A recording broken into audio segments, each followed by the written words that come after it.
Ladies and gentlemen, today is Monday, July 29th, and this is day 13 of the Pirate Software Game Jam, in which we have 2 weeks to make a completed game.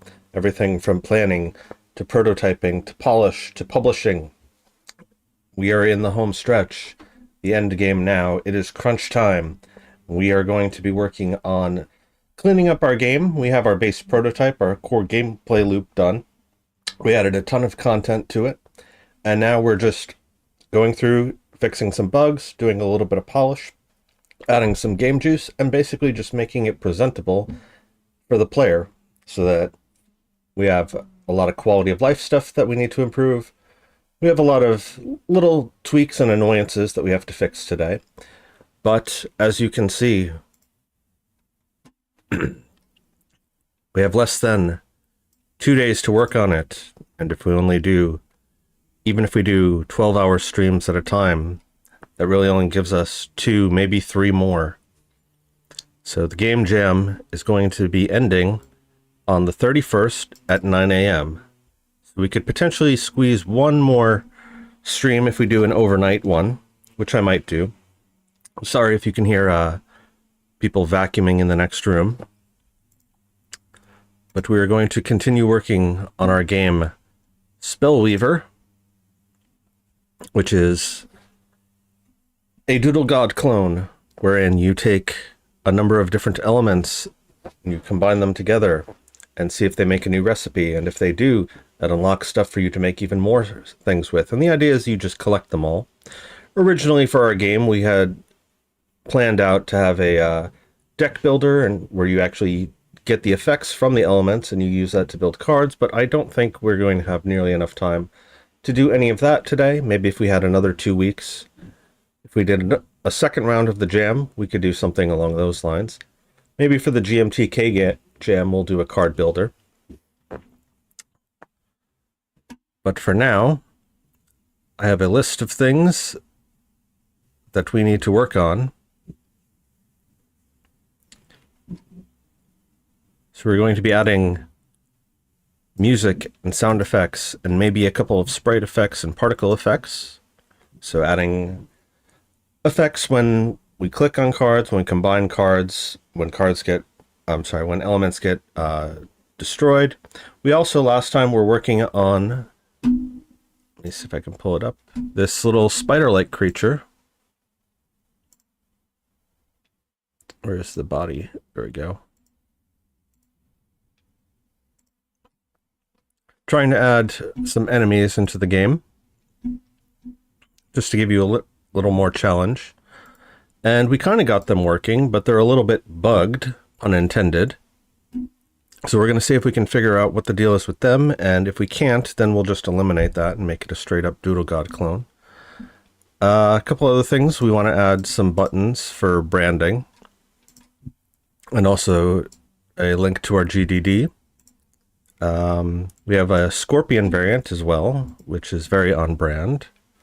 So if I hide all this,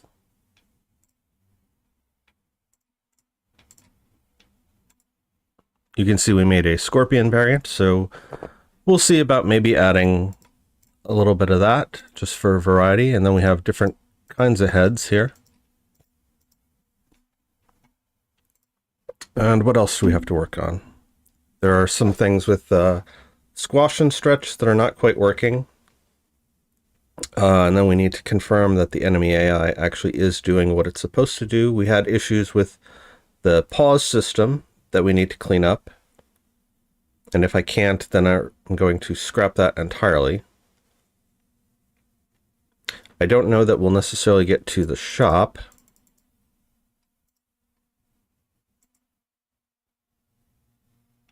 So let's see, other quality of life improvements, game juice. All right, so let me just show you, if you are new here, if this is your first time, show you what our progress so far is.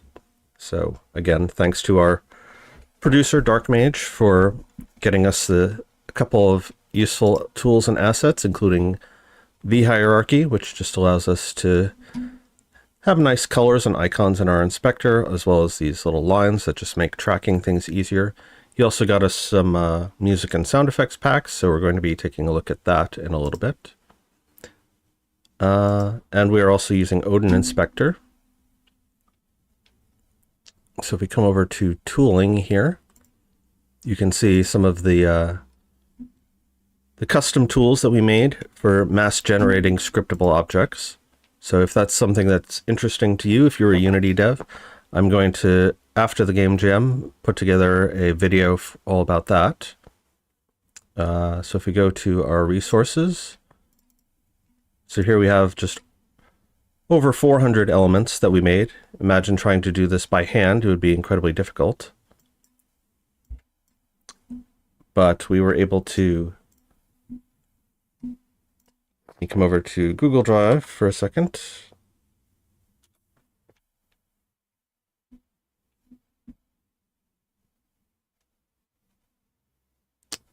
To games, Bill Weaver, recipes. Not that one.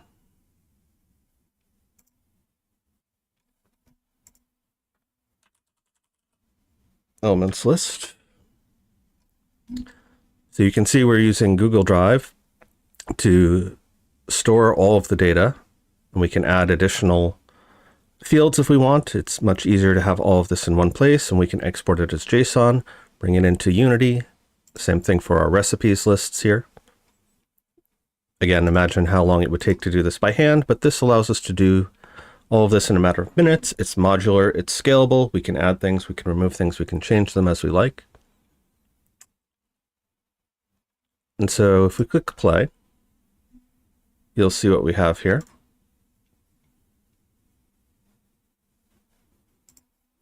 So here's our title screen. Got nice tooltips, very fancy UI. If you wait a minute, you'll see spiders crawling across the screen.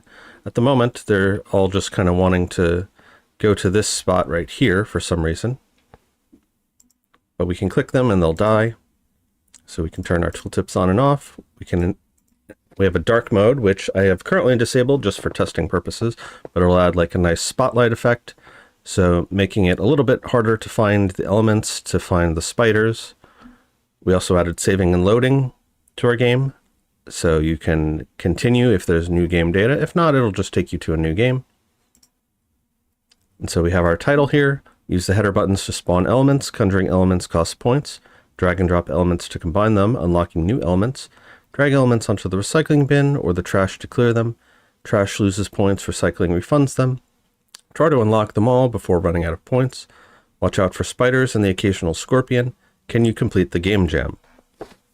So one of the win conditions is one of our elements here is a game jam, specifically the Pirate Software game jam. And if you unlock that, that is one of the win conditions, or you can continue playing and you can unlock all of the elements, of which there are, as I said, over 440 of them. So good luck to you on that. That's why we added saving and loading, because I doubt you're going to complete it all in one go. So if we click on things, let's just generate a whole bunch. You can see our points are going down. And if I click and drag, you can see the dragging is currently bugged at the moment, but it combined them into a new element here. So we got lava, we've got gas, and as we unlock them, if they are not an end node, they will appear as new elements. So now we have energy unlocked, we can buy energy, and you can see the costs are updated. So more expensive items, and that's basically just how deep in the tier it goes. I wrote a custom tool using a recursion algorithm up, and that one decided he was going to go elsewhere. Okay, these are all still bugged. And so we can combine them. Apparently earth and energy don't do anything. So if there is no recipe, they will go back to their home base. And what is an example of a end node? So shadow is an end node. If it doesn't have a button, it'll just go back to the recycling bin, like so. So I need to figure out why the drag and drop is working. See how that remains hugely scaled there. We need to figure out why that is doing that, which we can probably do now that we have sequencing working. Oh, and he just ran off with one of our things. Okay, so he's going to take that. And he ran off with it. So if he runs off with it, then all of our hard-earned points that went into that are going to go. Let's see if we can get one in the process.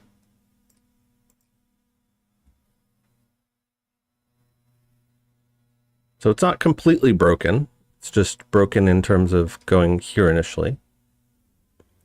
So they do have a collider in front of their face that will sense if there are items. So let us just add a few more to encourage them.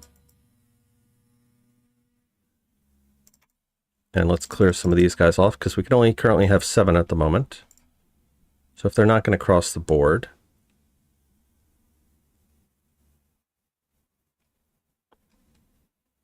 Oh, he detected something. All right, so now he's got it.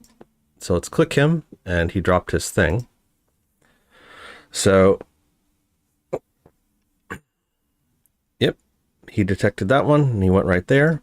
But they're overshooting their target at the moment, so we need to figure out that.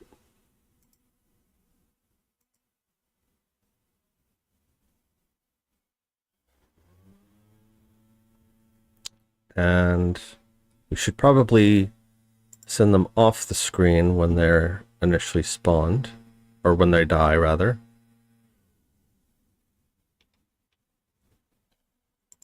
So we have a couple things to fix. Let me put the AC on. We're not baking. We actually had a monstrous thunderstorm earlier today, where the street outside my house is literally a river. Fortunately, we live on a hill, so all of that washes down away from us. So we do get a little bit of flooding in the basement, but we have a sump pump for that. So no worries there.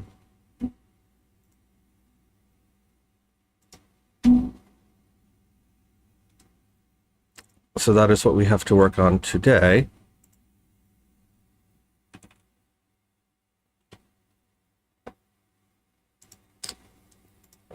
Switch accounts.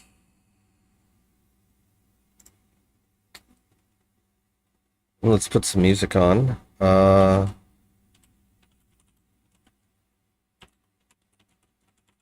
then we'll get right into it and see if we can fix up some of this stuff and make our game look and feel a lot better. So close the lamb extended. Here's the lamb.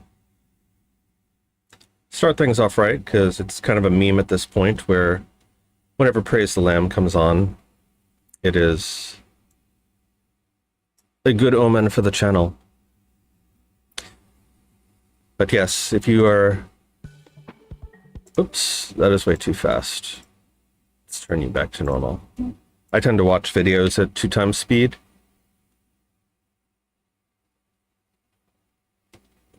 Just because I can get the information a lot quicker. Probably not doing any wonders for my ADHD. But anyway, as I was saying, if you are enjoying this channel, the project that we are working on so far, make sure you give us a like, give us a little bit of that like it love, and click the join button down below. You can get access to all sorts of perks, including member badges, emojis, and joining in on private streams. But now it is time to work. So the first thing I want to do, something I had considered, was that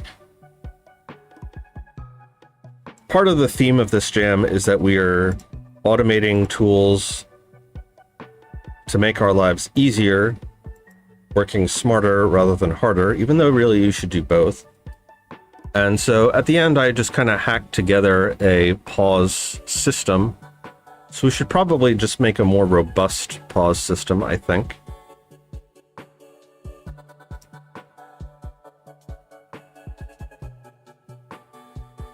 So let's start with that, because that is currently breaking a bunch of stuff.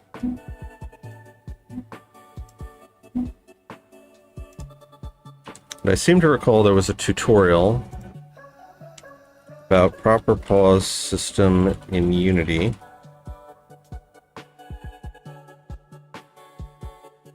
I think this was it.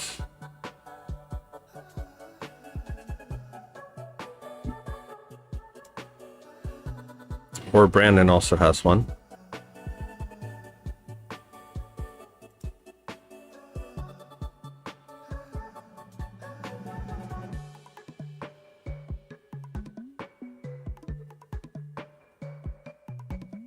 I think it might have been this one, actually.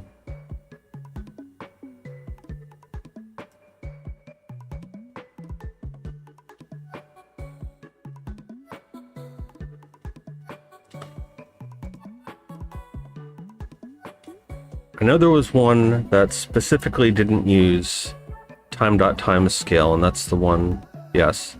Pause in Unity without timescale.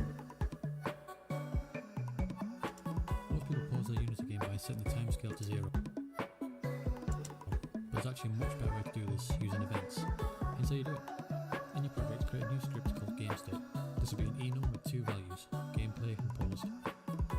Go back to your project and create another script called GameStateManager. This will be a singleton since we only want one across the game. Okay. So we come down to scripts. Make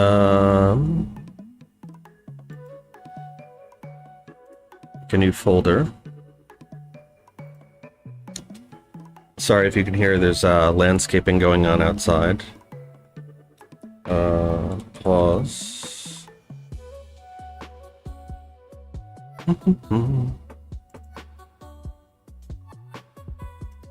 Oh yes, we also got hot reload, so that should be helping out a little bit. So game state. There we go. So that'll just make it so that we're not having to sit here and wait 2 minutes for a hotbar every time we make a single change in Unity.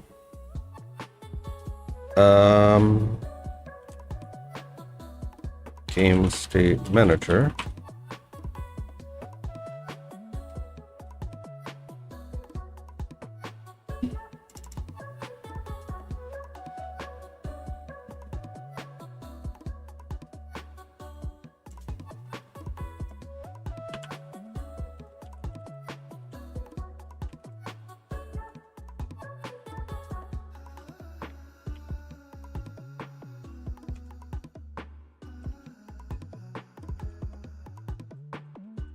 Pause.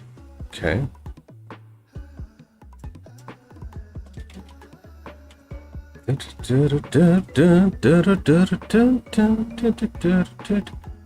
Also, if you're in the chat, feel free to say hi, even though we are currently hard at work. I will still stop to answer your questions and to give you feedback on anything that you might be working on.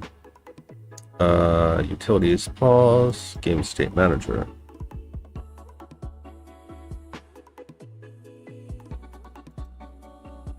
Okay, so obviously we're going to need public game state.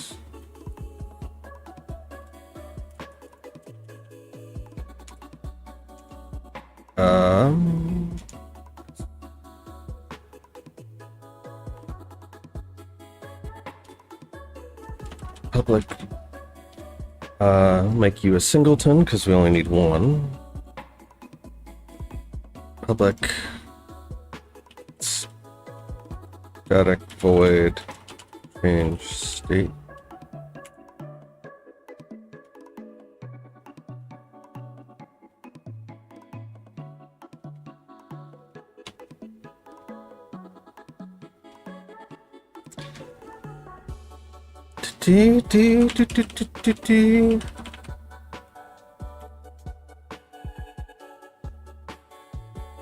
And we'll say game state equals state.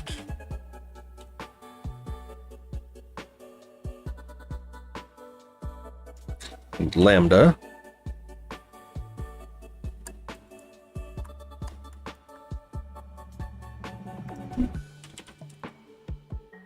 Alright, that could be static. And we'll make a couple helper bools. So public static bool is paused.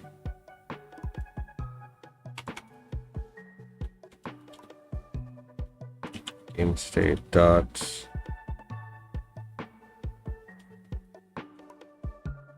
game state equals game state dot pause.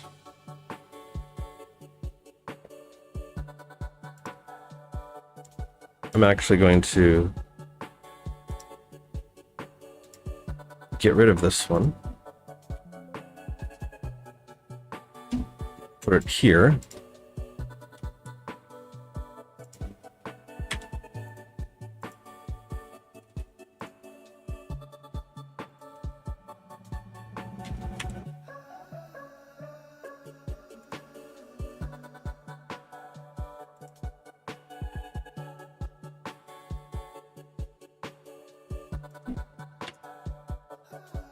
Equals that. And we'll just say is on title screen.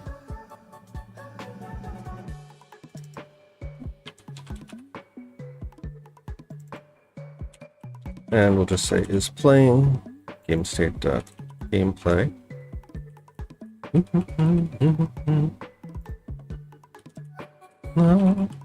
La da da, la da da, da. A private constructor, a private static instance field, a static instance property with a getter.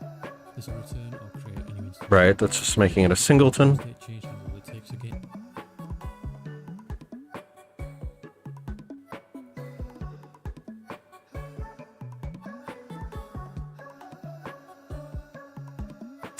See, I hate generic delegates, mostly because I don't understand them.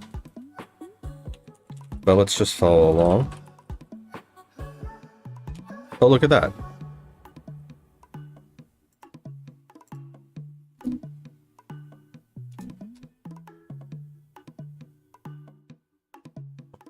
Game state change handler. Game state. We'll just see how this works. And then we'll figure out how to make it work for us. Hey, Alex. You're about 90% of the way through finishing your game jam entry? Awesome. Tomorrow you're doing playtest, polish, and then submitting the game. Well, today I am working on playtesting, polishing, and bug fixing. And then tomorrow we'll be publishing. So let's see. Right now I'm just working on making a more robust pause system because the one that we currently have is kind of borked. Game state as a parameter. Then create a public event using this delegate called on.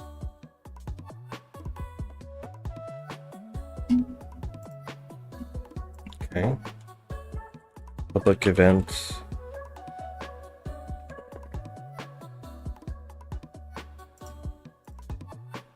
Game state changed.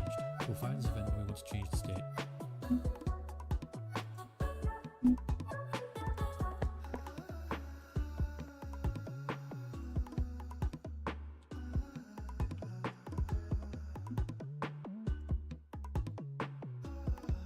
Speaking of state, create a public game state property called current game state with a private setter. Now, create a public method called set state that takes a game state as a parameter.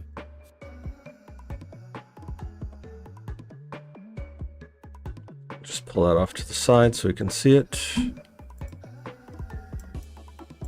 Alright, so on game state changed. Dot invoke.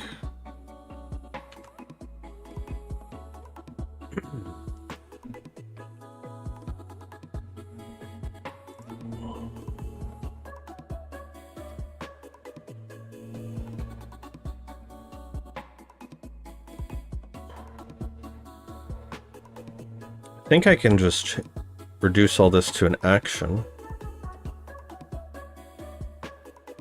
if I just say public static event action, because an action is a delegate that returns void. Take in a game state on game state changed.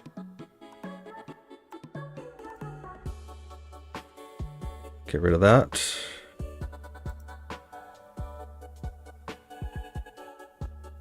I don't necessarily know what the difference between event action and just action are. Probably something to look up.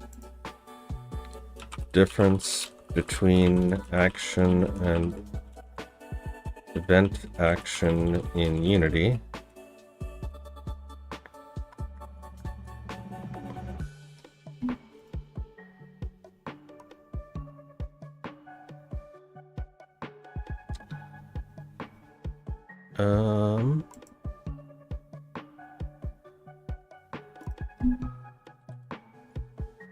Add that in quotes.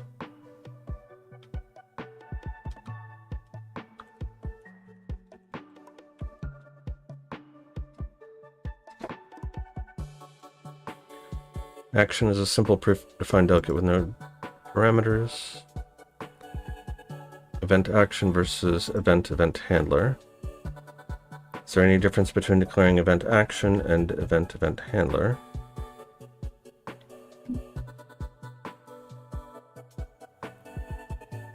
Physical limits of using action versus using a derived class of event args. If you change the number of types of parameters, every method that subscribes will have to be changed to conform to the new pattern.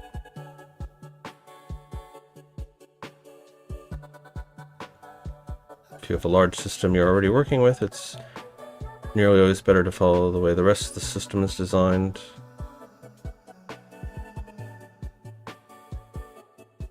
The main difference will be that if you use action, your event will not follow the design pattern of virtually any other event in the system. One upside with the dominating design pattern, apart from the power of sameness, is that you can extend the event args object with new properties. I don't really care about that. The advantage of a wordier approach comes when your code is inside a 300,000 line project. Using action as you have, there's no way to tell me what bool, int, and blah are if your action has an object that determine the parameters. And okay. Using an event handler that wanted an event args. Okay, we're not using event args, so I don't care. Google, what does adding event keyword do to action in Unity? Actions in Unity are a simple way to implement.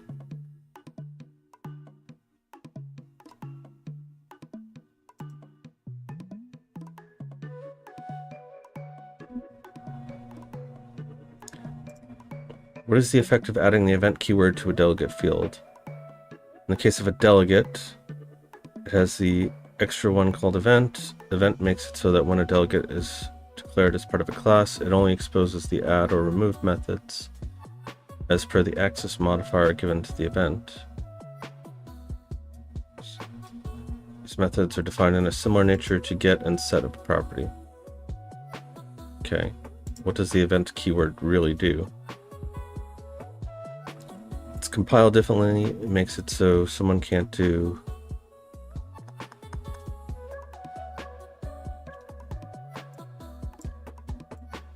just looking at here. The event keyword creates a private delegate field and a pair of public event accessors called add and remove.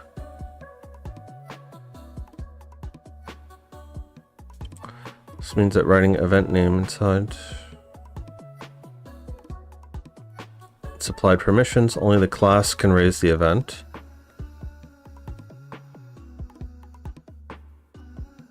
Which is fine because we're calling the static method when we want to change events. Any external method can invoke the raw delegate. Alright, So I guess event is fine here. All right, let's continue on. Oh yes, we don't necessarily want to change. So if state equals, let's just rename this.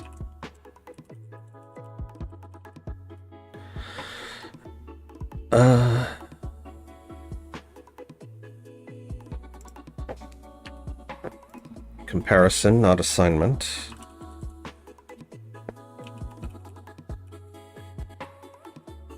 Current state equals, let's just call this new state so it's clear.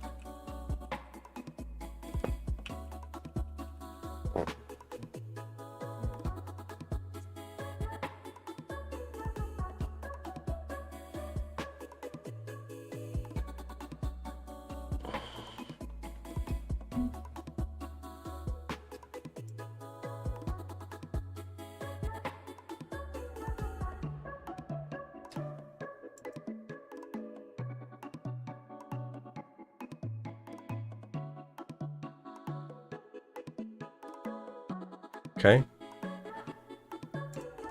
First, we'll check that the state has actually changed before we continue. Next, set the current game state to the new state, and then call invoke on game state changed to fire the event. Now we need to listen for the event. Find a script that will be affected by pausing. I'll use this play movement script as an example. Add a method called onGameStateChange that takes the game state as a parameter. Set the component enable property based on the game state parameter.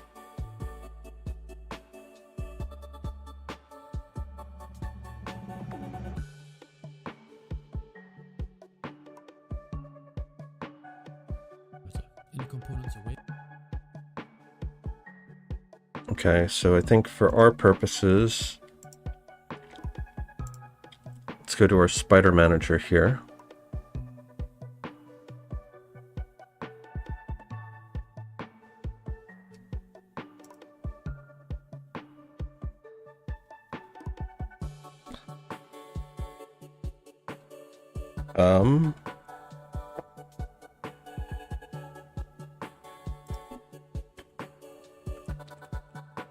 Private bool can spawn, we'll say,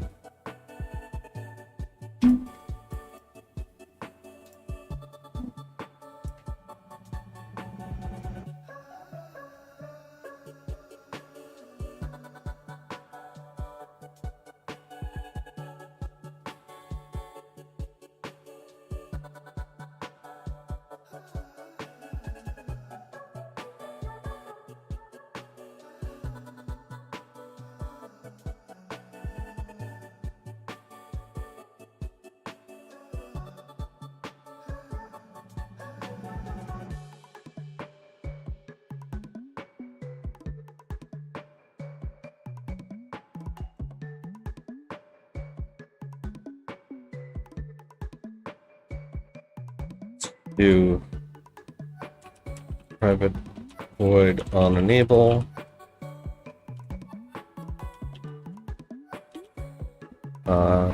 Just make a meth.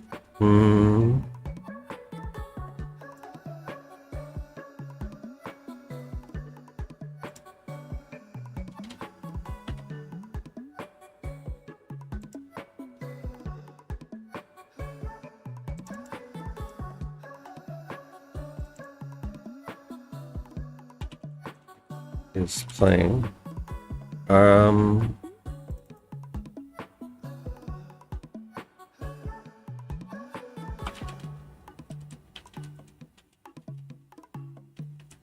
Is active.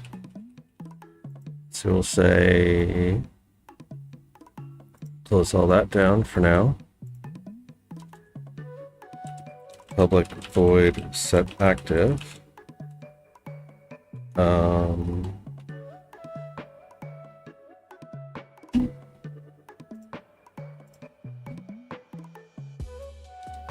Yeah, game state.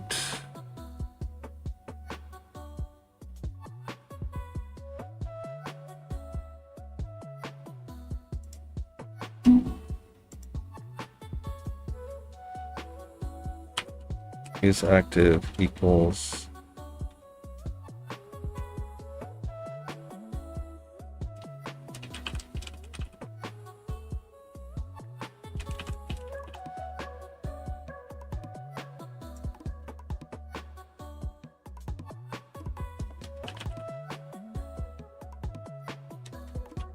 state equals game state dot gameplay.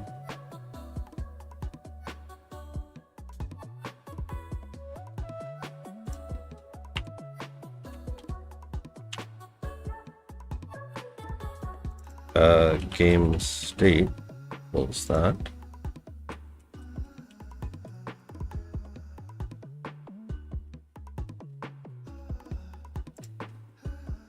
Yes.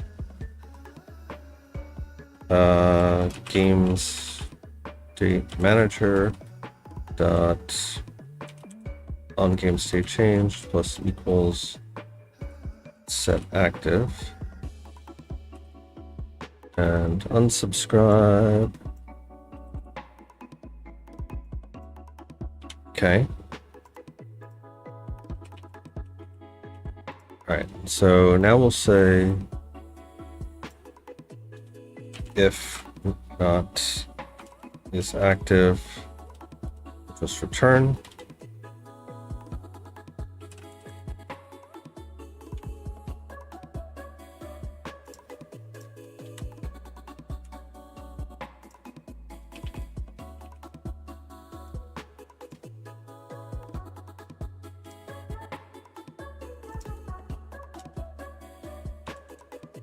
Let's just move this into its own thing. Private spawn spider.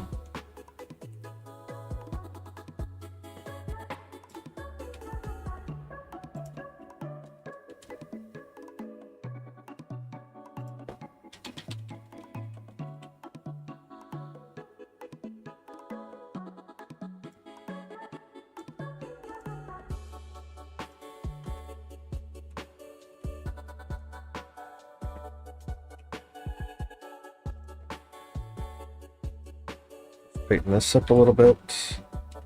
And region.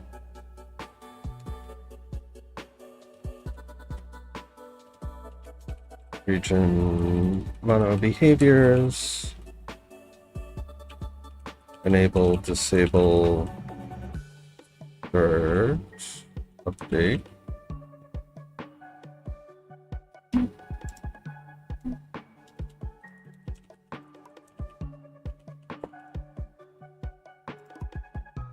Okay.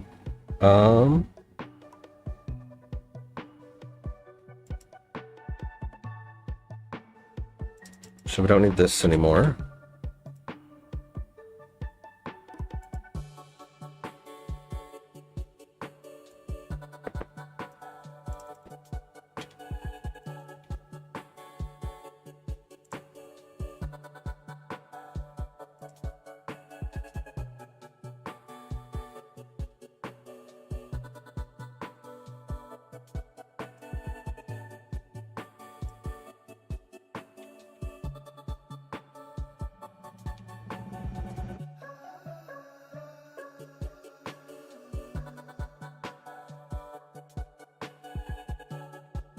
Nice and compact.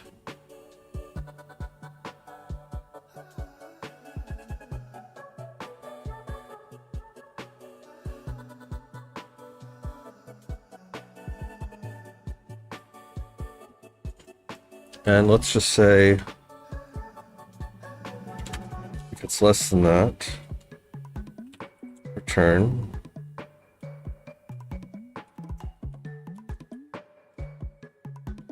So we're not going so deep.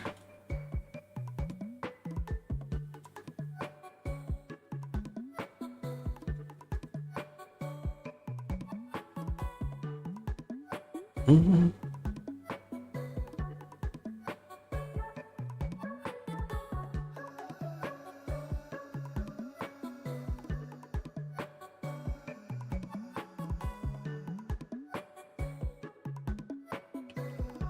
That's basically a way that you can invert your logic to avoid nesting if statements. right? So if it's not active, return.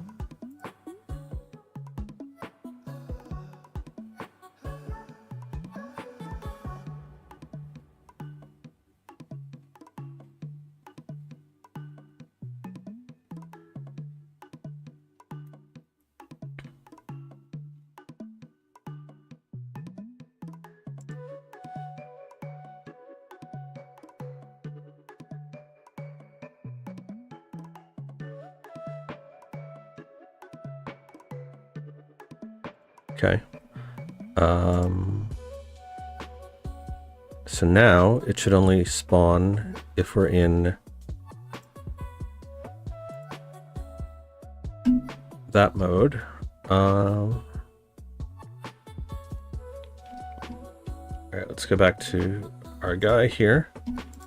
Make method, subscribe to the game state managers on the game state changed event. In the components on destroy method, unsubscribe from the event. This will prevent memory leaks and errors after the object is destroyed. Now, let's set the game state. Back in your project, create a new script called pause controller. In the update method, check if the escape key is being pressed. If it is, we'll get the current state from the game state manager and toggle it. Finally, we'll call set state on the game state manager to notify all our listeners.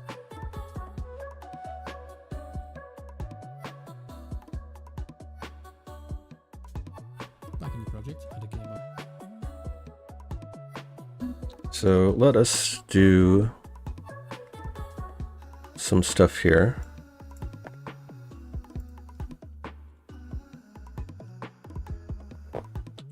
Public void, public static void,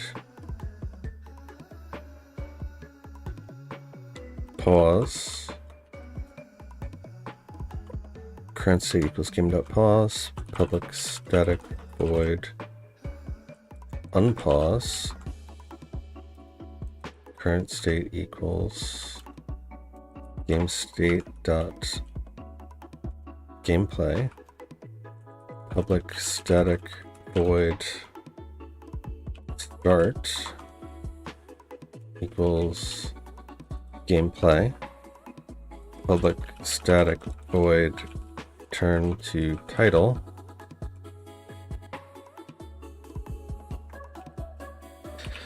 okay, so hopefully that should be a little bit more robust.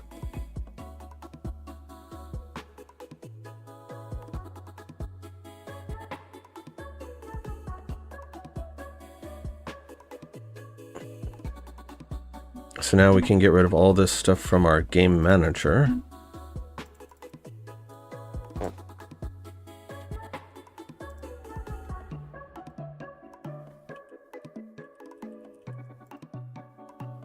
And we should probably also make it so that, you know, things get fired off when we start a new game.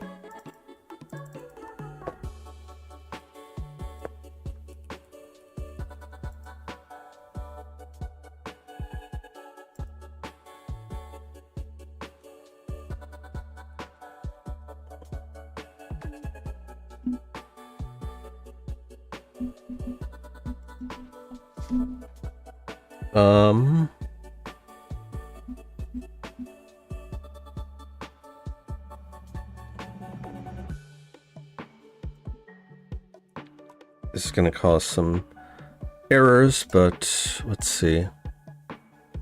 Yes, so we need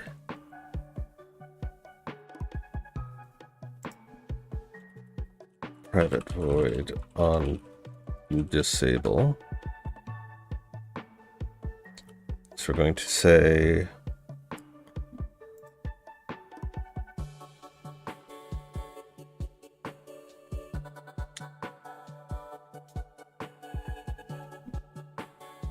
just like before, we're going to have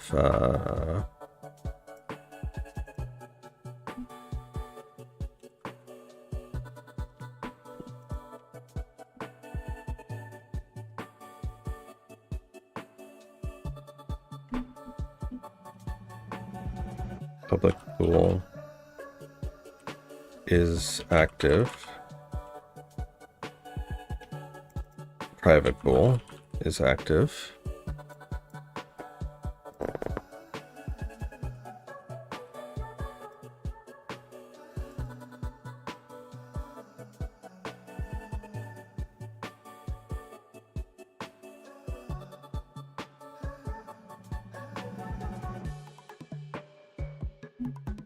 So then we need a method.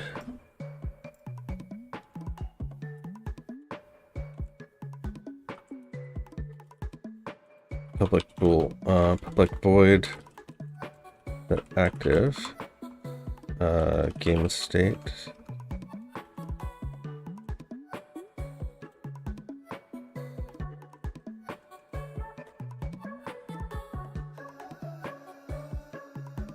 Gameplay.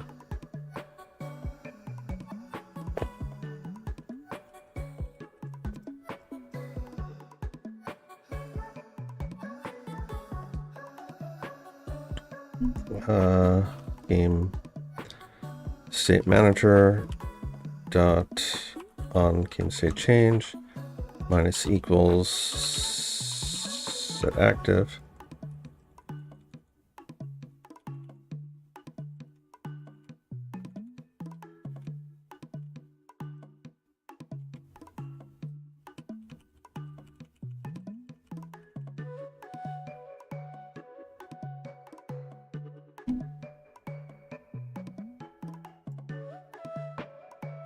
This should probably go to start.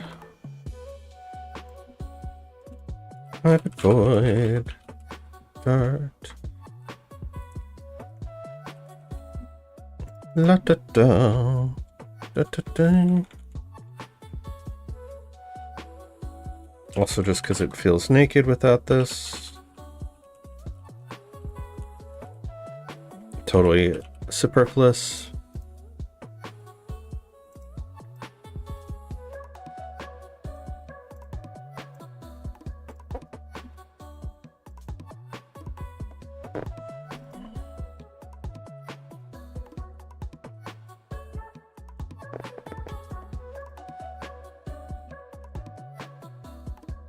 So we'll say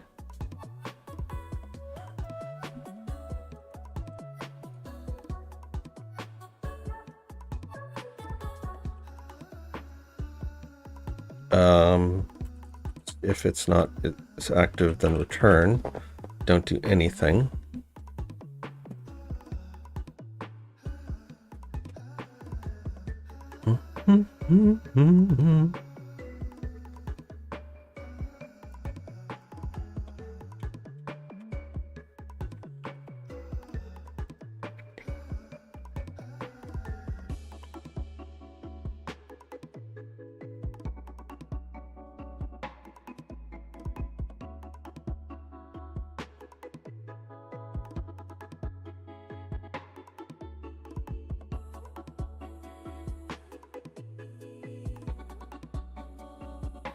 Should I make this a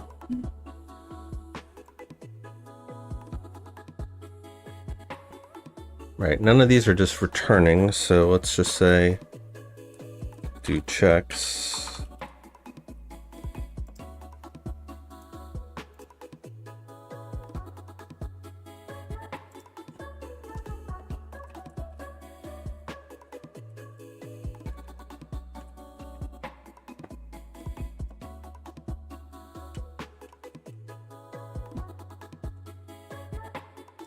Just because I generally don't like having a massive update method.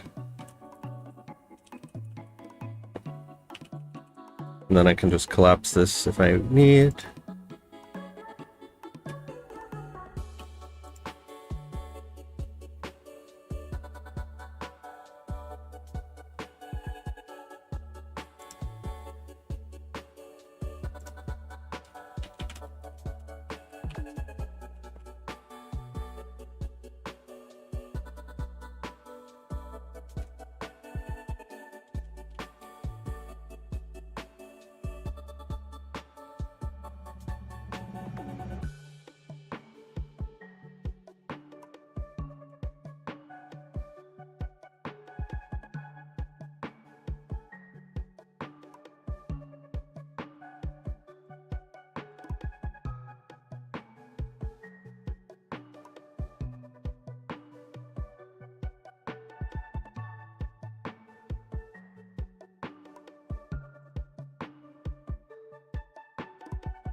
Okay.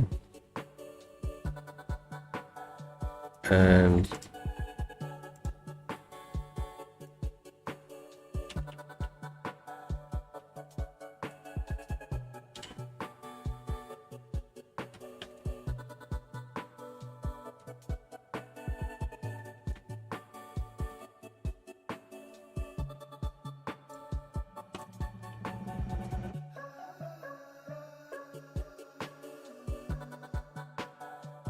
kill, move, do checks.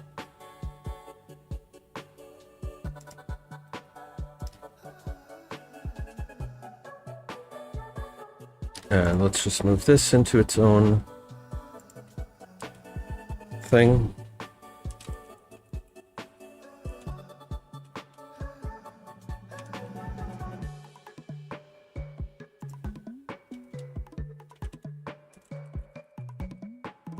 Private void change state.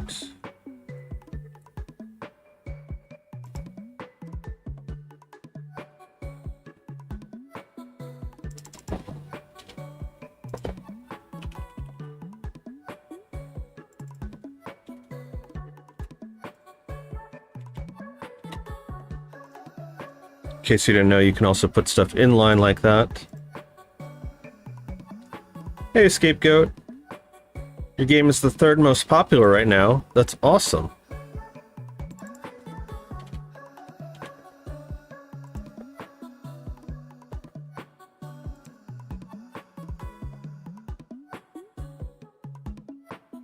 Glad to hear it. I have no idea how popular mine is, because mine is not uploaded yet. We're still working on it. Currently implementing a more robust pause system. Okay. While we're in the spider class...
I guess we don't need this, because it's going to find a position.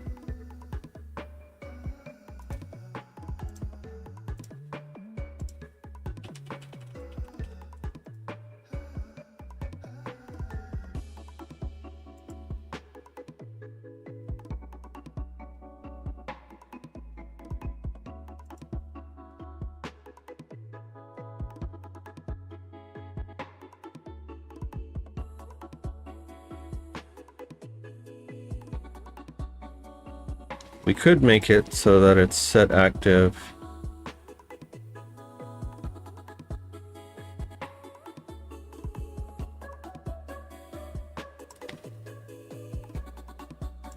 If the game state is not paused.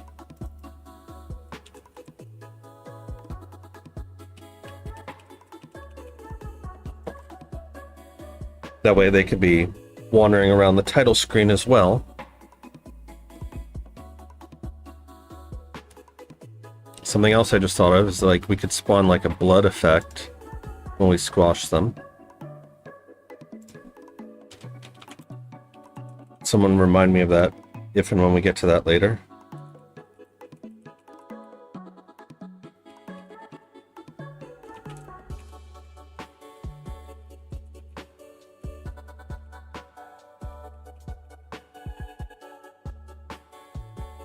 All right, so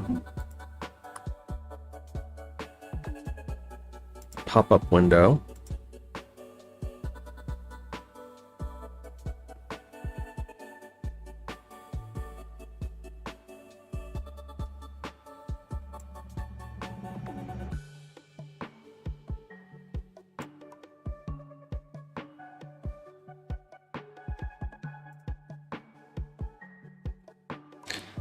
Let's call public void close.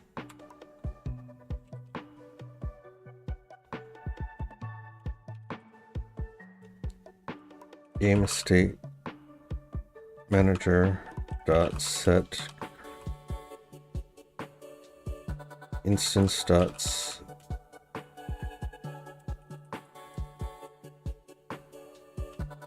change state game state dot gameplay.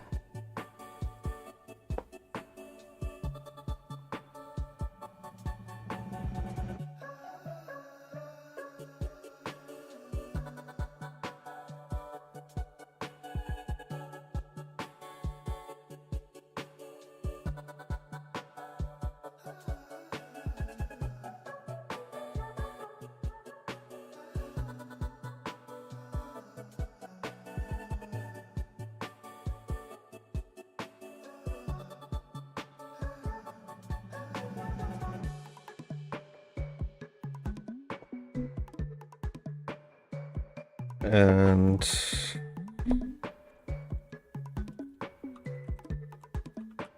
so hide that, and then we'll unpause.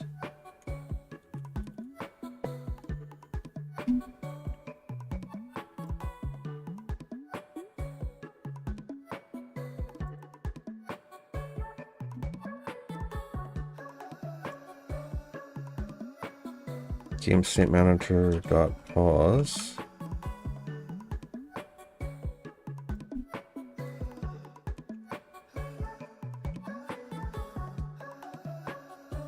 What we should really do is call change state on this.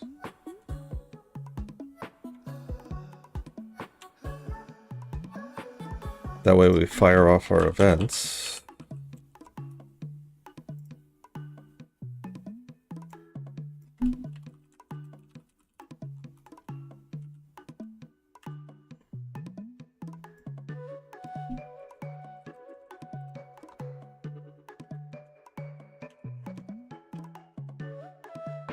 And just to be a little bit more robust, we'll say game state equals, because we only want this to be on the title, or game state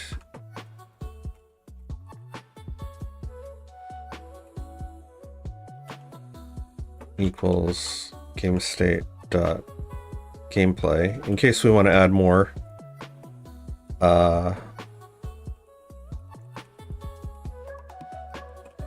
more of these. In fact,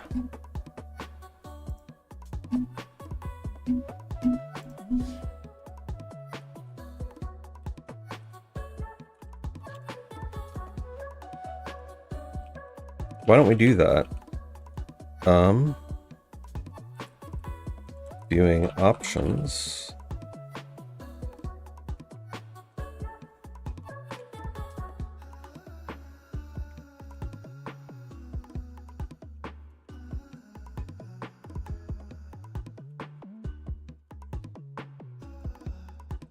Pop-up open.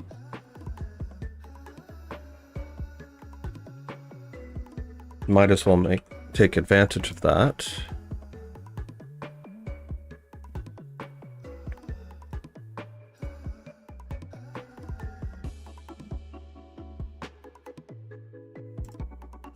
So rather than saying pause, we can say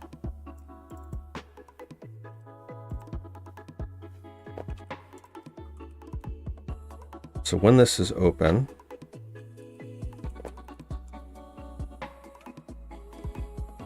game state.popup open.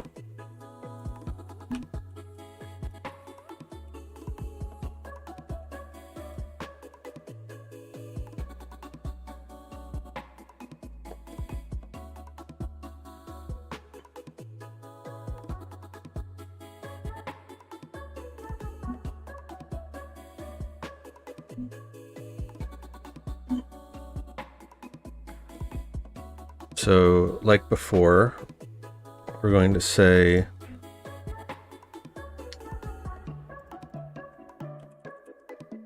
our spider manager will be active only if we're on the title screen or if we're in gameplay mode.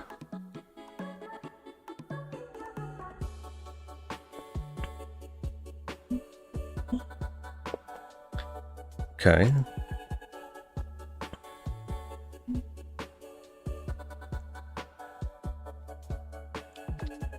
So same thing here. Bool is active.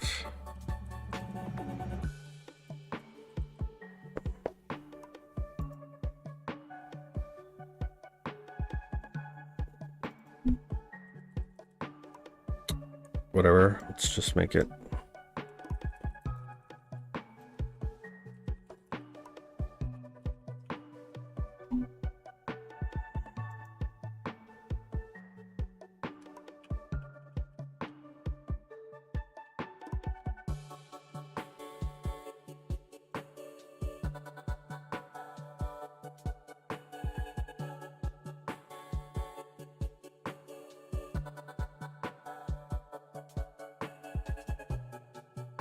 All right, so we don't need to do that.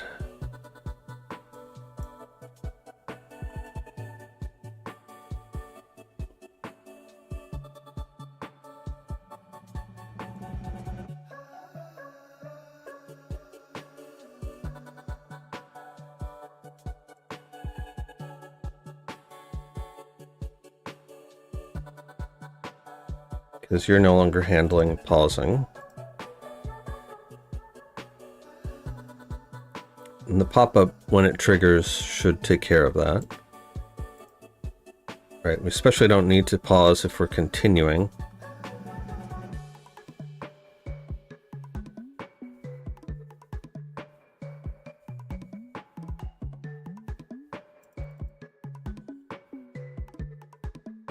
And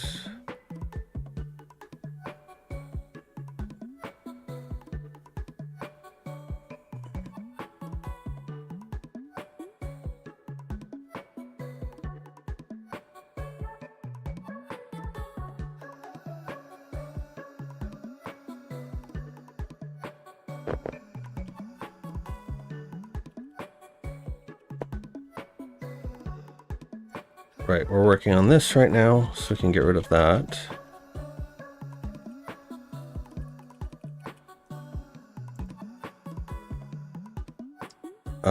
Actually, we did need that because it's calling the pop-up menu for our bootstrapped loading screen.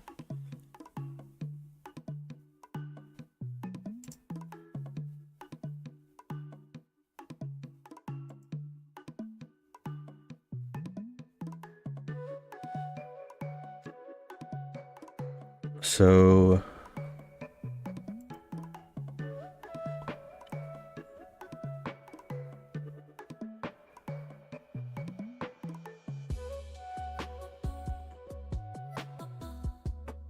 methods to add and unlock recipes in the respective lists. Did that. Functions to unlock elements and trigger elements. All right, let us do public void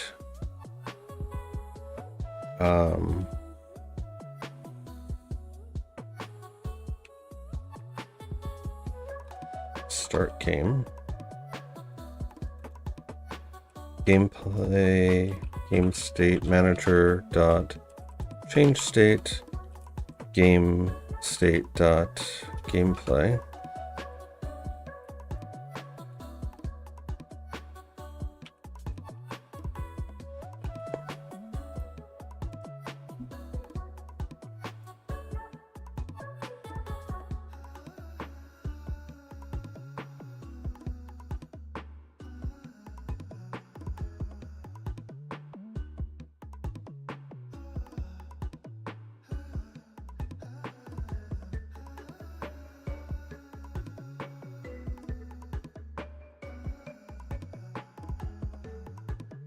Just call it here.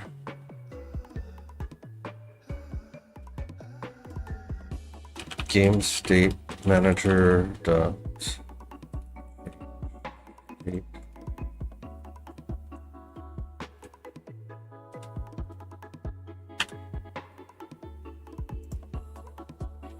just get rid of this.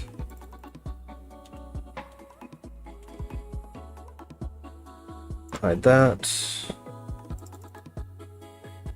Get rid of that.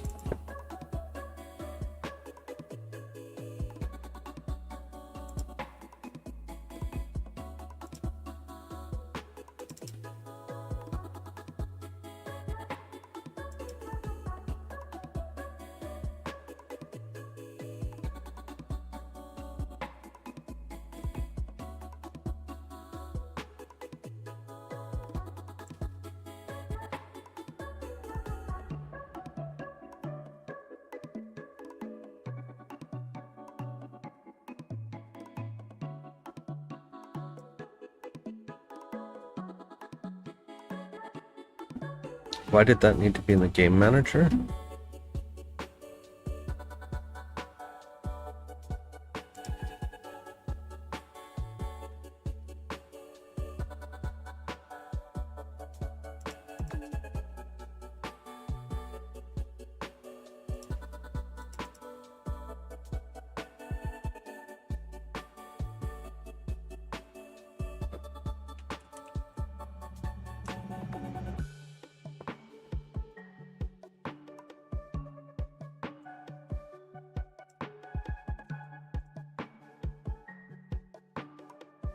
Let's move that to the alchemy manager.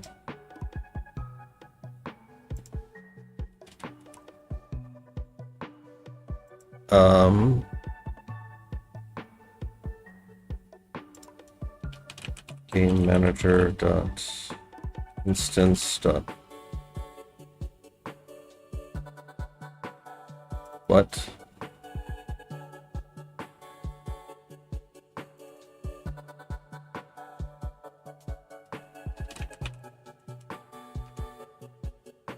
There we go. I guess I just spelt it wrong. Okay. And so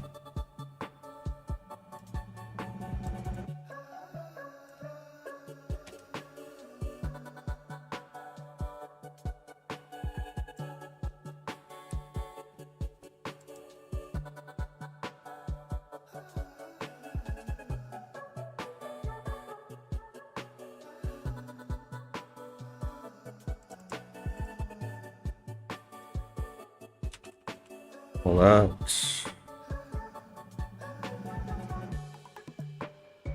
Element.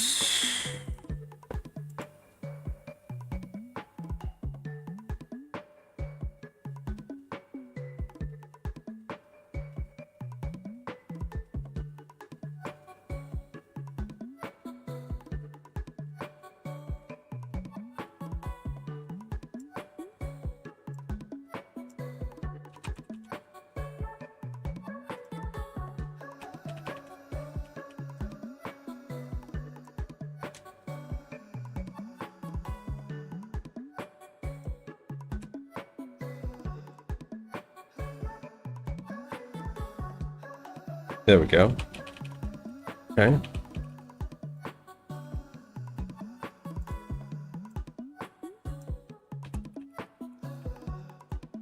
And we should probably call save on this regardless.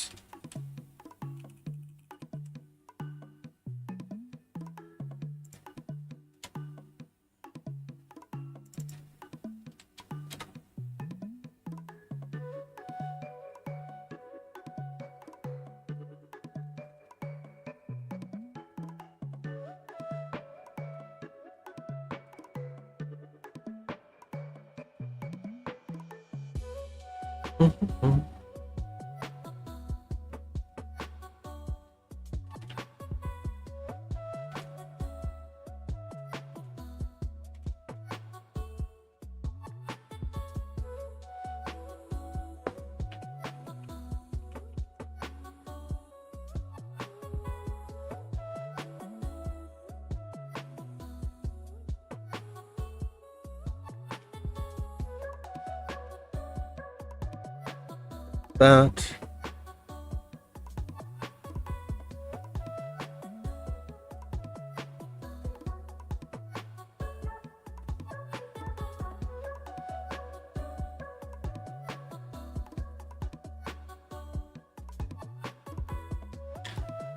Okay, so inner elements.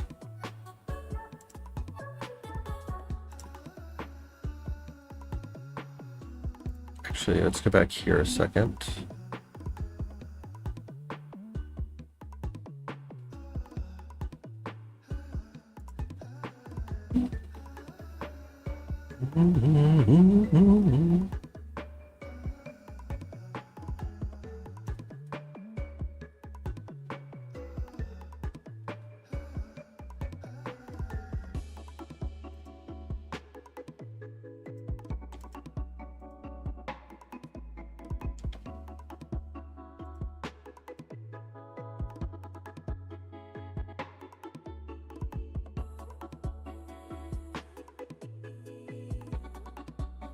Where is our catalog? Recipe catalog.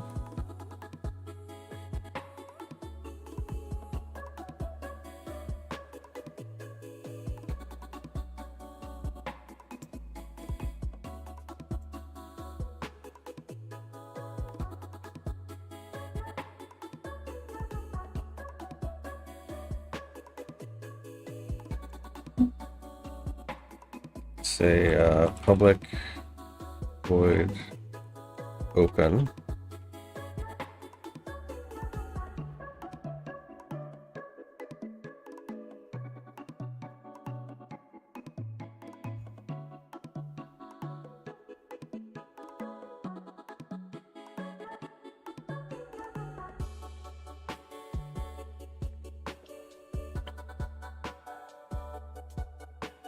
Serialize field. Private transform.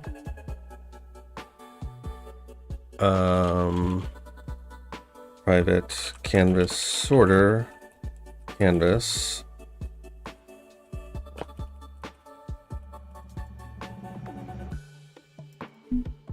Recipe canvas. Recipe canvas dot show. Game state manager dot change state to game state dot viewing catalog,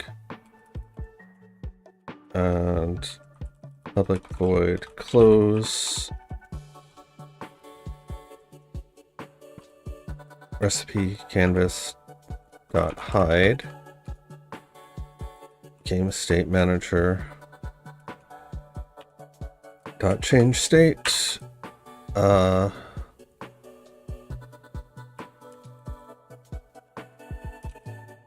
game state dot gameplay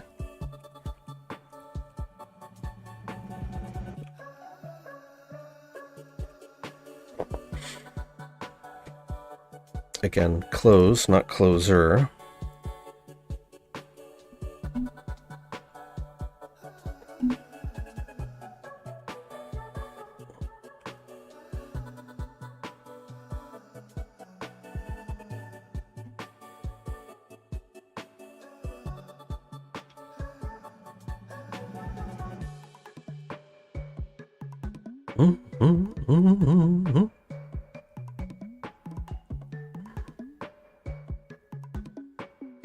And I don't think we have one for options.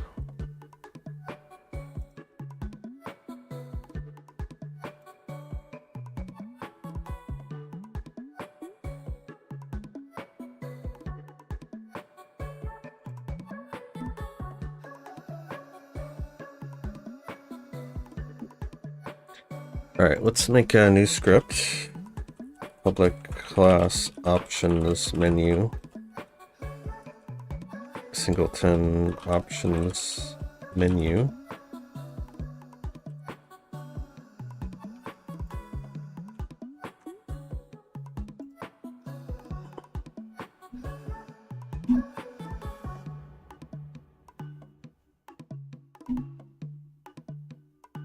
Options menu. Using Unity engine. Using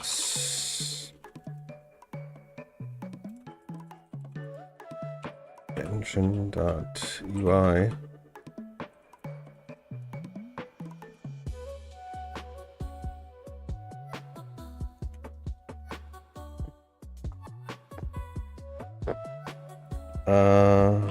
Serialize field.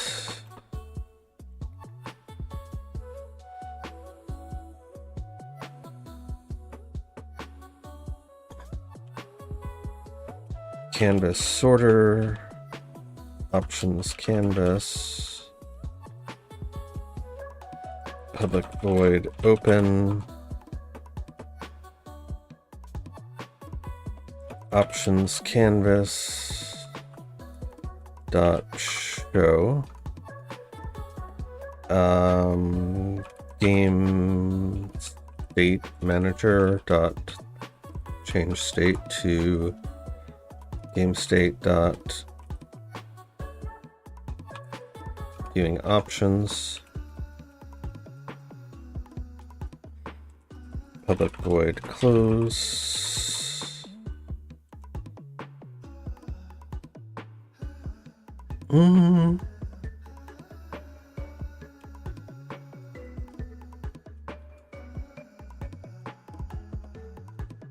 Game state manager dot change state. Now here's where it's going to depend on whether we're already in the title screen or whether we're in the game scene. So let's just say this. Let's say game state equals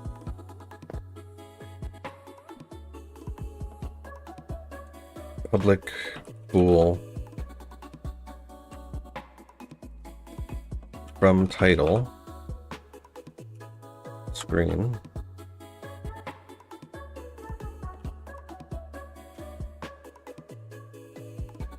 from title screen game state dot title versus game state dot gameplay.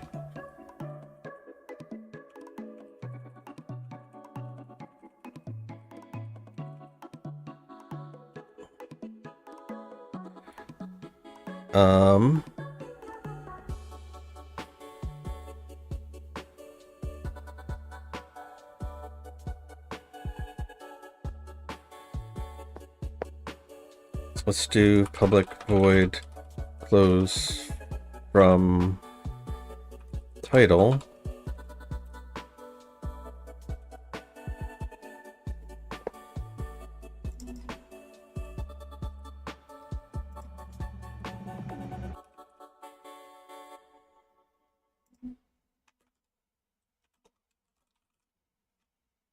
Close true, public void close from game, close false. Okay.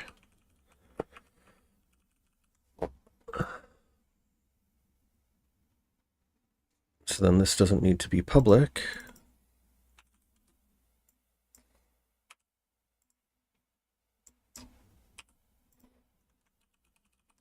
So then in Unity, we can just call one or the other of these. All right, let us put on some more musica.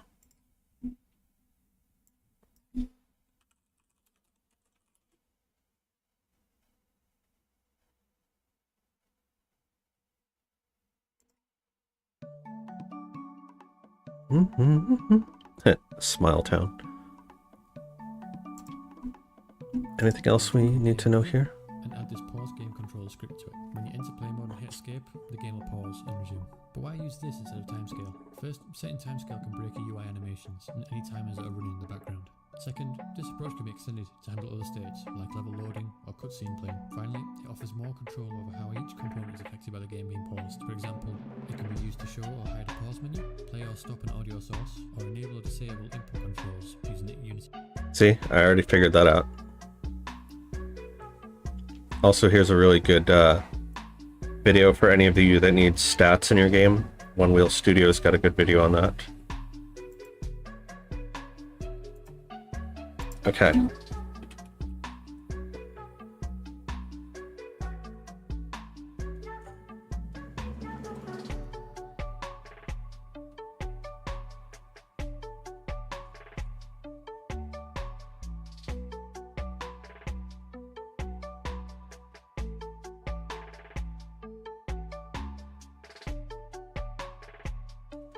All right, let's go back to Unity. Wait for it to reload. Drink some coffee.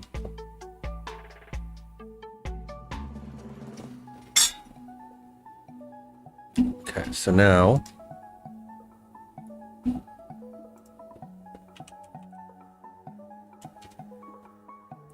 have our game state manager. And where's our options menu? That's our options menu button. Here's our options menu canvas.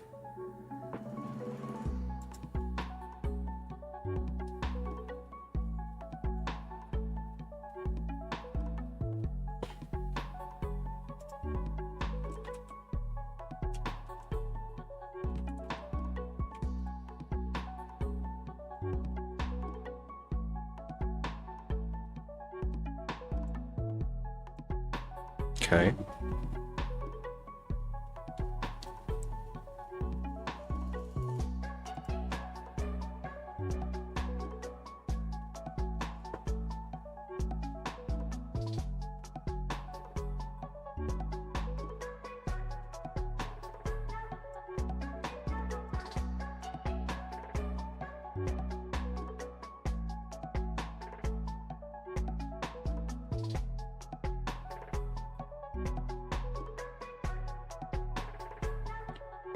So for clicking main menu, we want to close from title.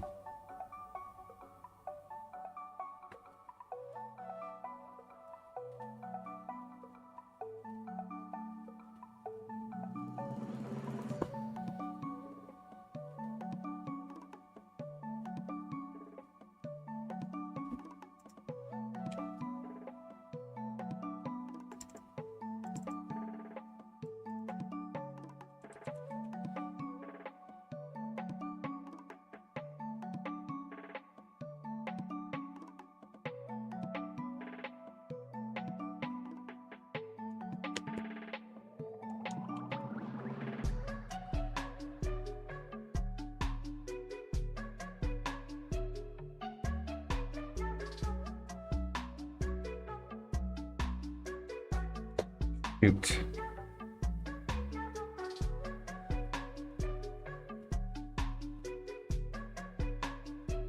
That's not going to work.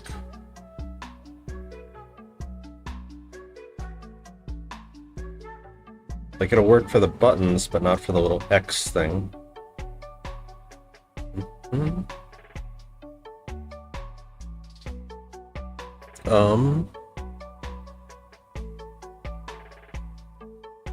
So what we can do then is say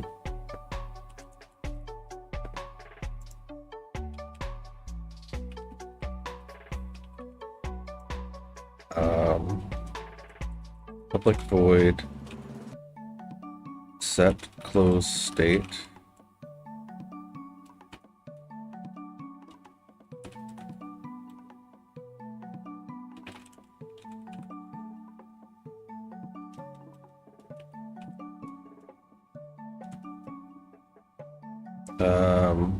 if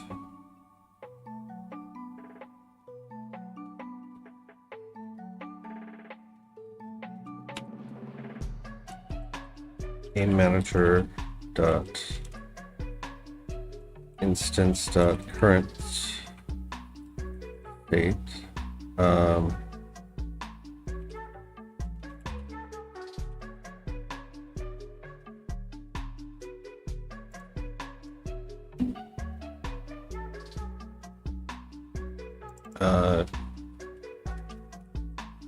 game state manager.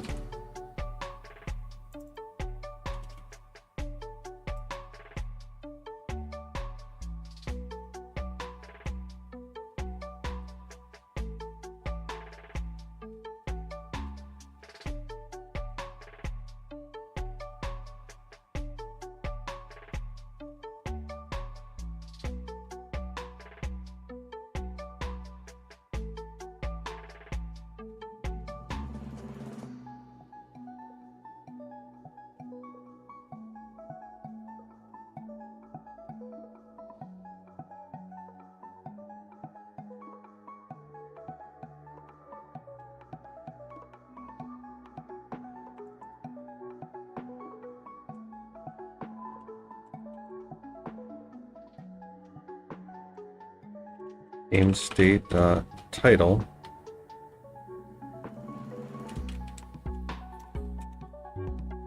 from title equals true.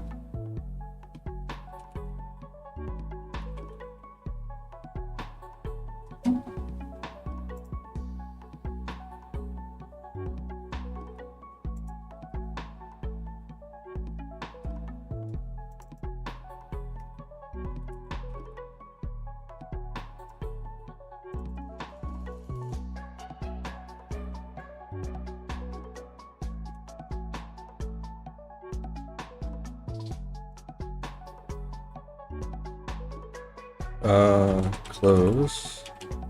And then we'll just say game state manager dot. No, it has to be done this way because we're setting it as we change. So from title screen.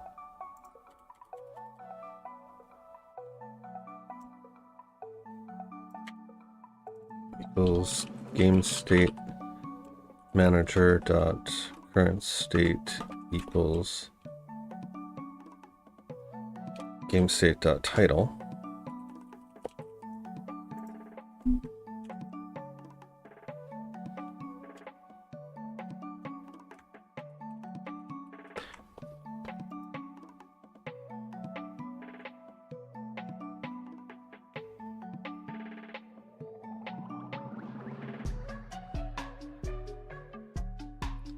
Why don't we just call that when we open it?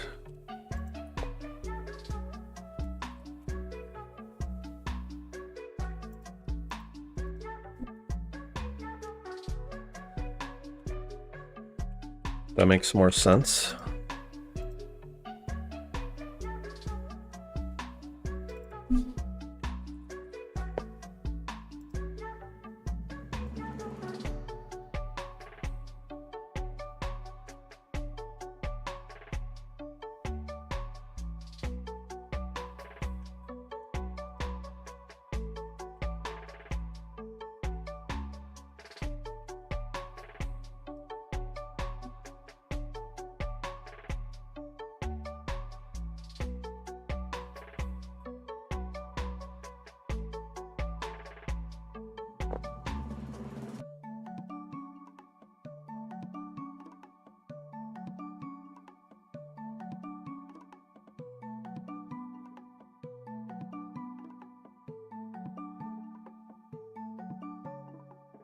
Yeah, then we don't even need this.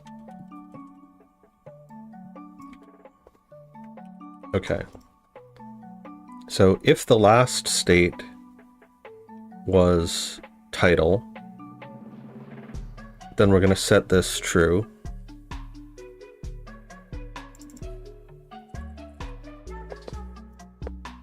Before we change state.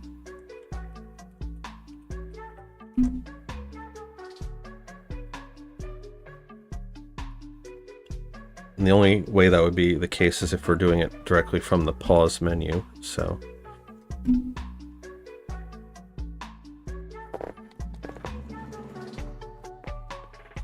Okay. So when the main menu is called, the options menu dot close. New game.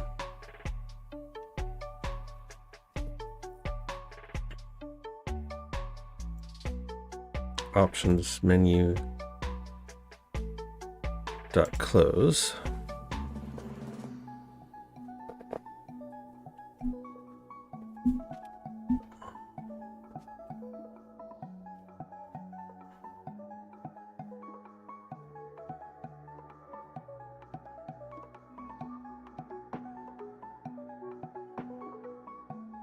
I'm calling reset score here, but do I need to do that because I'm doing it from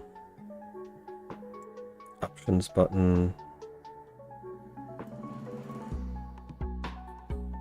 close, tooltips, whatever, dark mode, whatever, quit.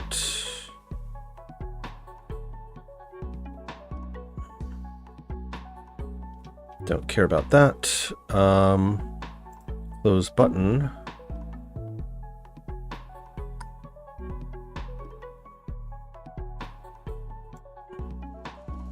Options menu, close. Right, because we don't have pause and unpause there anymore. Pausing is going to be handled through script. So our pop-up window, where's your close button?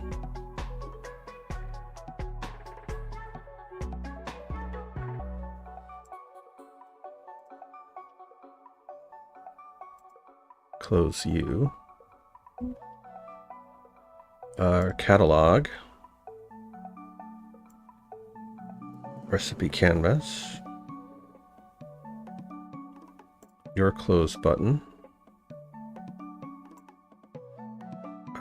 Yes. Close. So now our HUD buttons.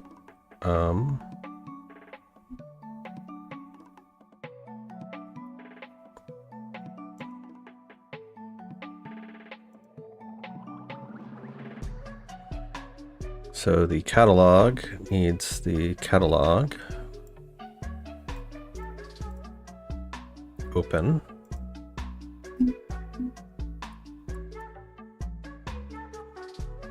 So again, I'm doing all this in one scene. If I were doing it in multiple scenes, what I would do is I would have a bootstrapper class. So any of the main canvases that I need would get loaded initially and hidden so that they're active and can be accessed from other scenes. And then I would do, if I went into another scene, I would do additive scene loading.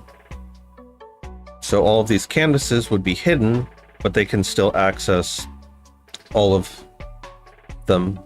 Yeah, so all these canvases would be hidden, but any other scripts that need to rely on them can still access them because they'll be in the don't destroy.load. They just have to access them through script rather than through reference.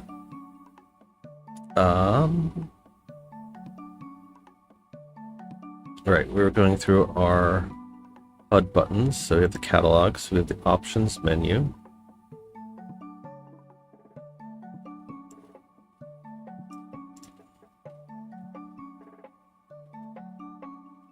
Open. Our title canvas.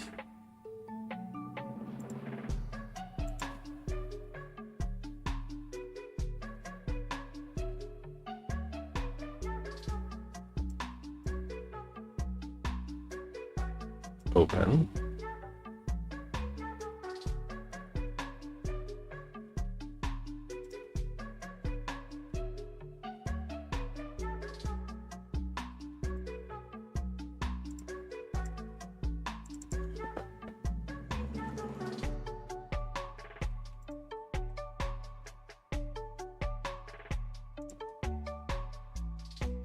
So I can see that a little better.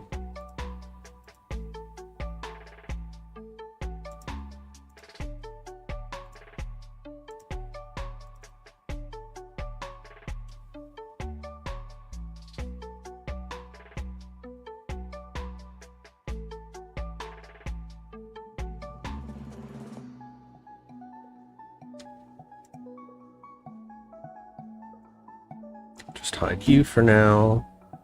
Our pop-up.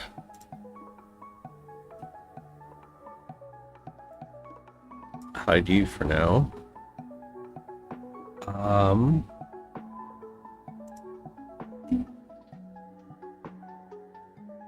This one.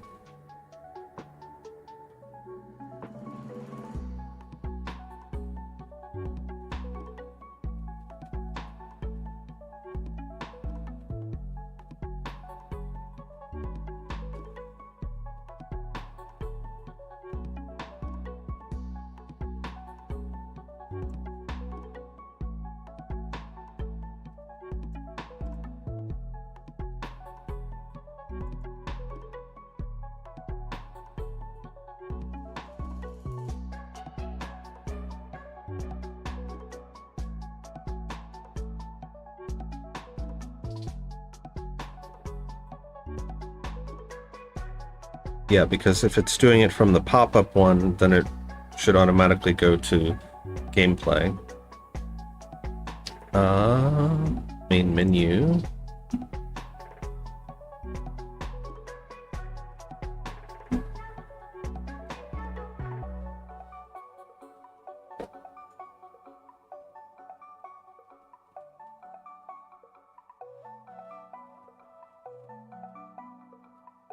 Yeah, a lot of these should probably be programmatically done through code using our game state thing.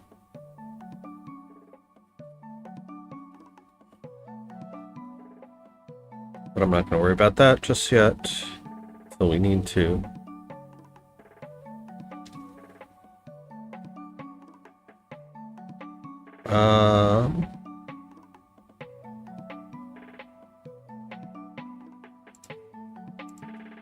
You can kind of go away now. We know that you're working.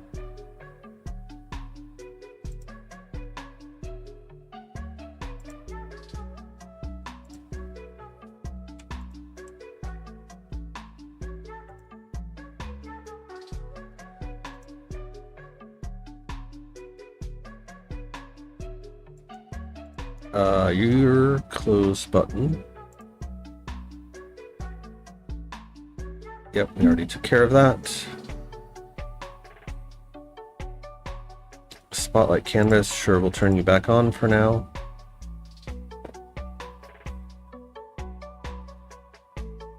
Title canvas. Let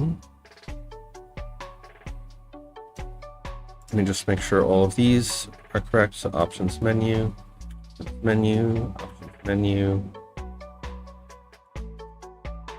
and sure. And our close button, options menu got close. Okay. Hide you for now. Let us go back to our title canvas.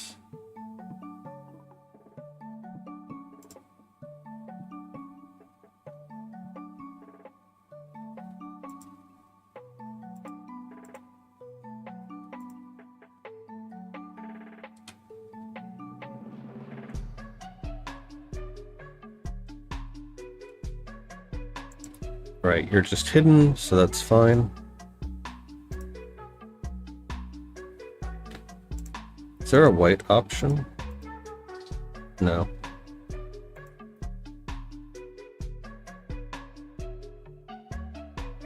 HUD buttons. Hint. Catalog. Catalog open. Options menu open. Okay. Very good.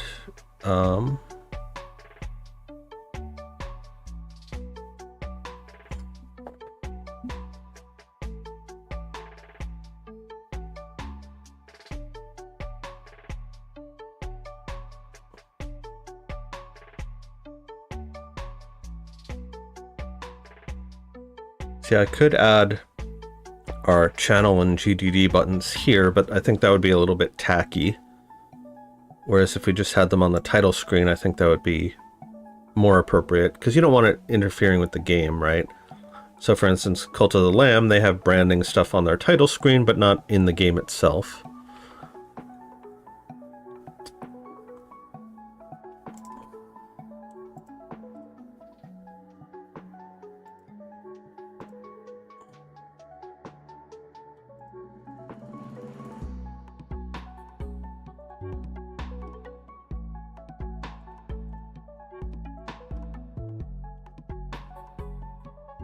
so let's go to our title screen. Bump you up to the front right now.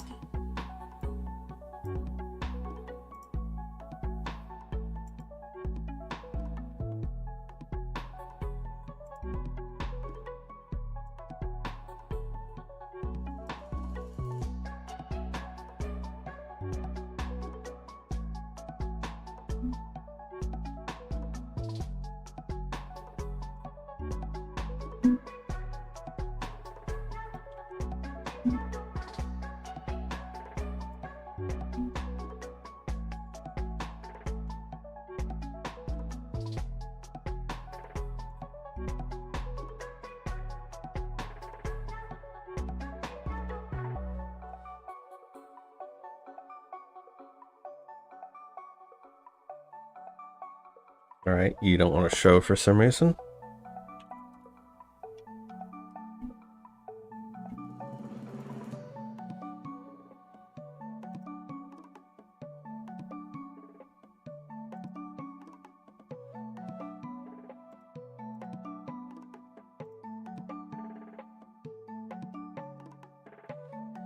That would be why.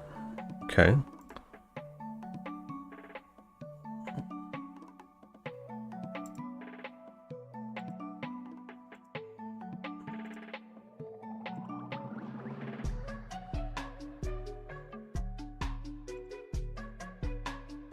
And spider canvas should really be a child of the canvases. Tooling, you can go up to setup.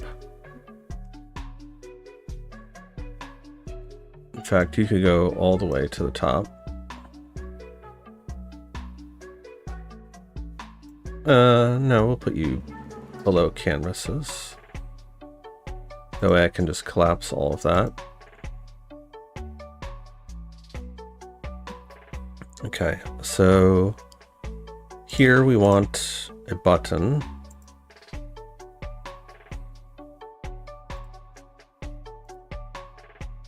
So create UI button.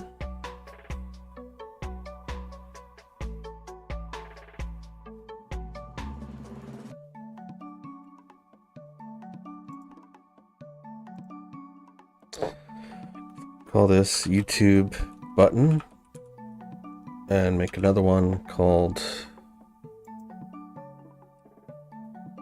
GTD button.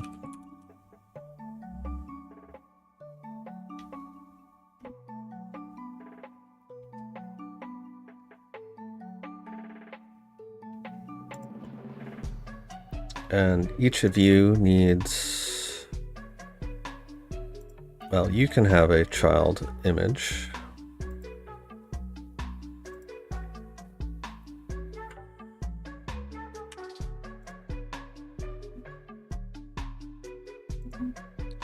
You can have squash and stretch,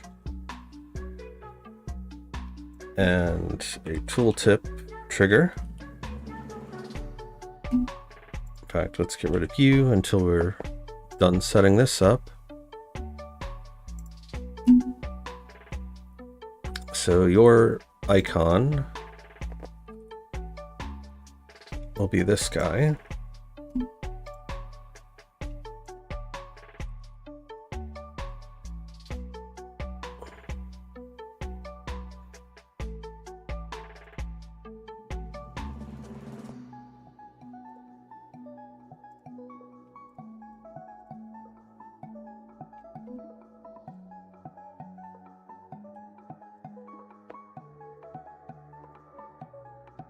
Continue to the right side here.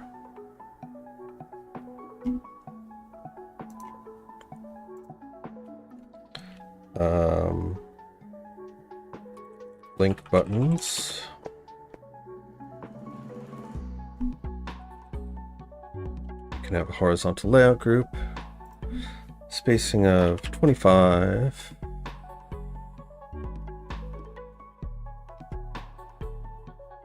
From the lower right.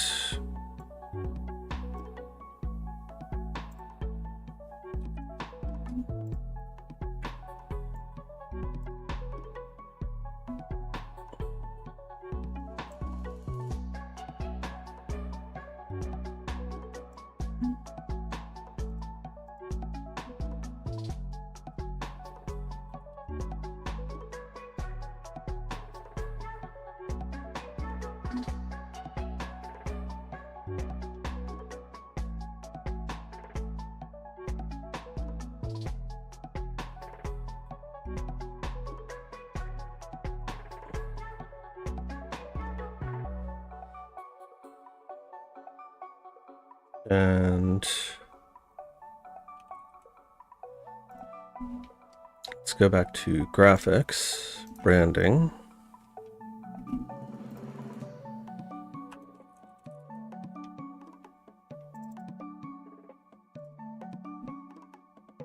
Desktop, circuit, branding, support.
Okay.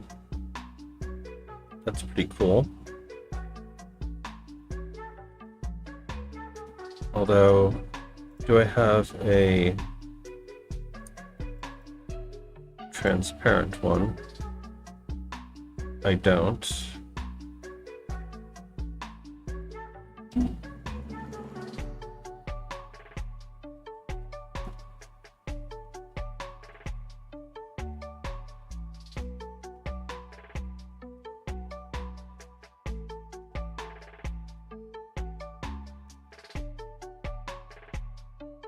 Hmm.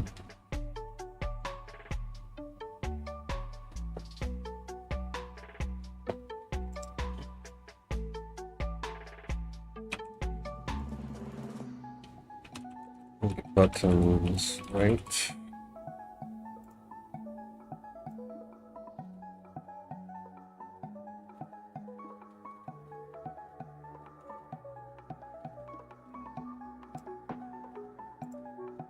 Link buttons left.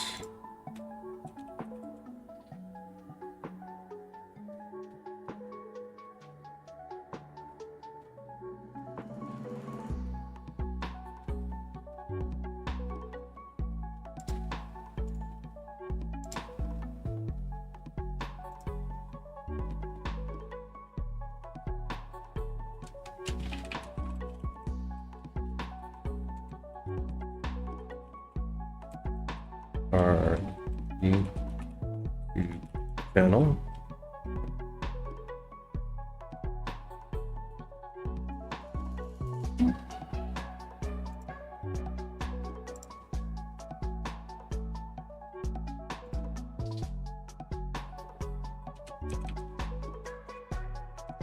Click to view the game design document for this game.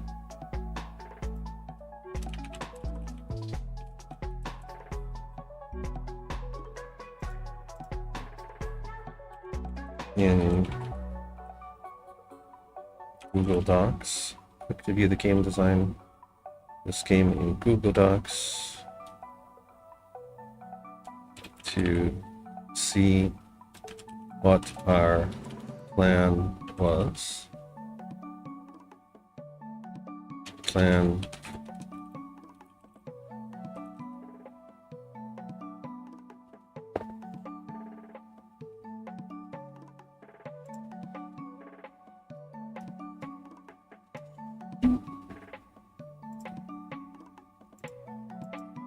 Make this the coffee button. Click to support us on coffee.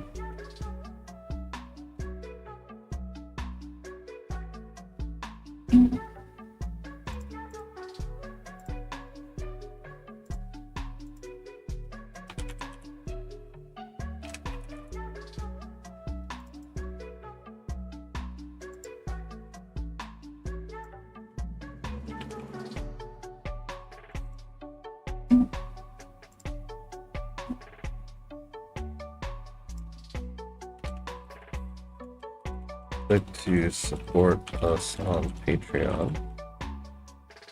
See, so this is something that you as an indie dev can and should be doing in terms of marketing yourself, is putting this kind of thing in your game itself.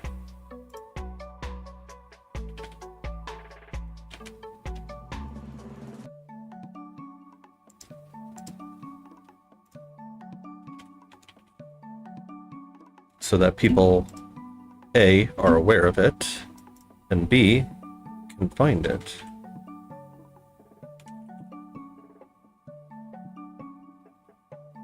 The images themselves do not need to be raycasters. Just the buttons. Images are just for show.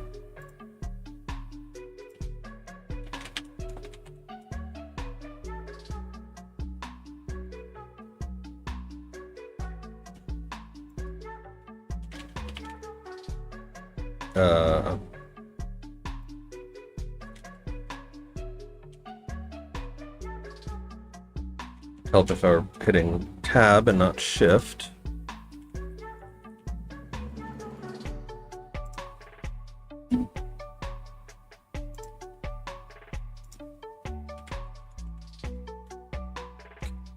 That looks pretty good.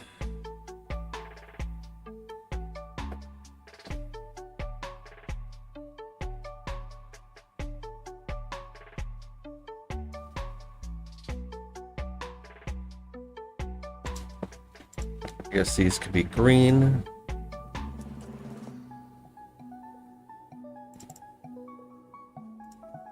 Maybe not that green. Sure. Could have the round ones. Maybe not green.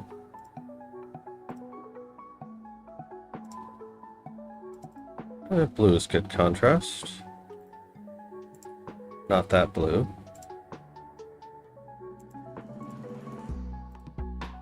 Yeah, we'll go with blue.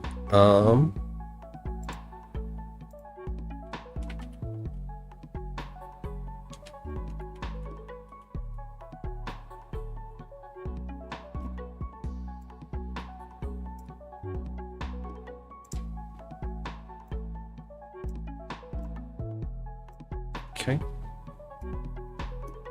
And you, little miss.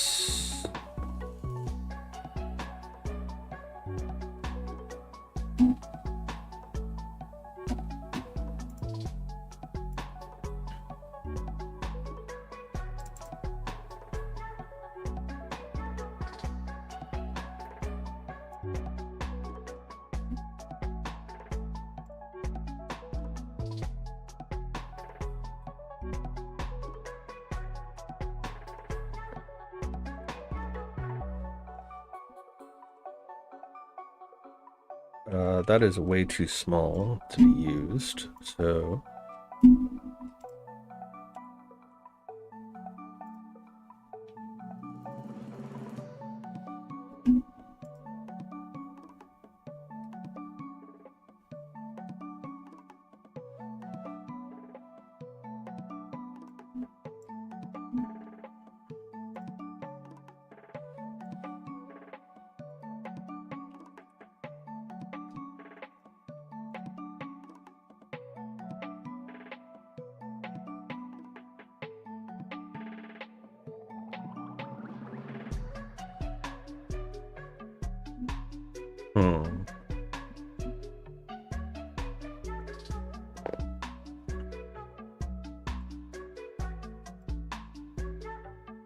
Or to give you round ones too. That's worse.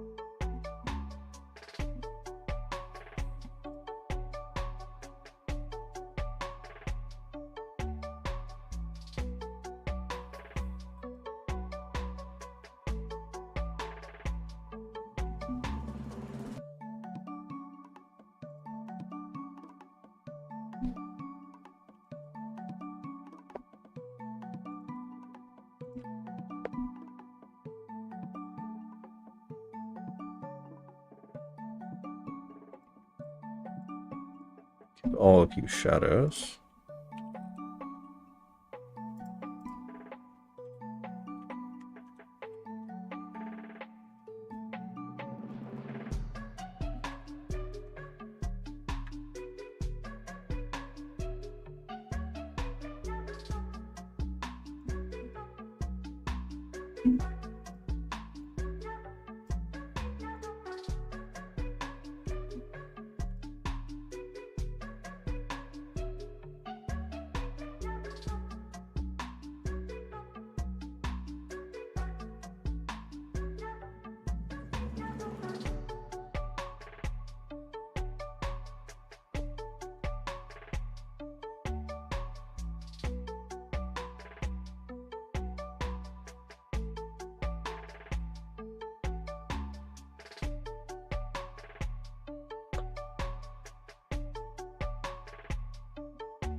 I'm just thinking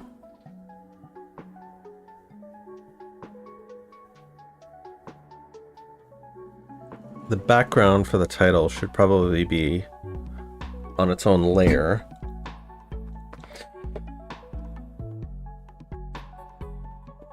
Just because the spiders are going to want to walk all over it.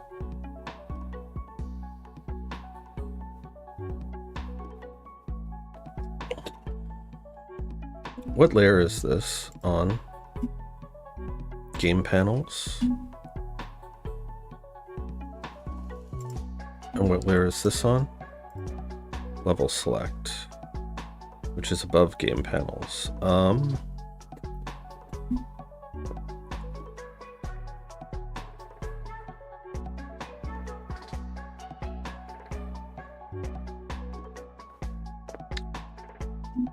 So let us do this.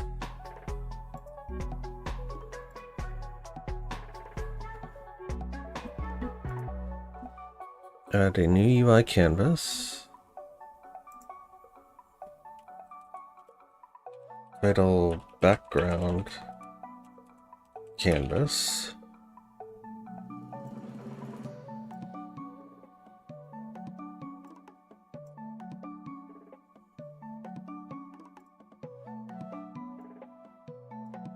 So you're just going to stay at 0.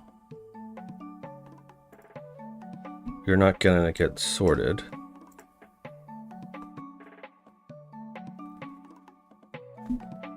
So then the buttons should be above the spiders.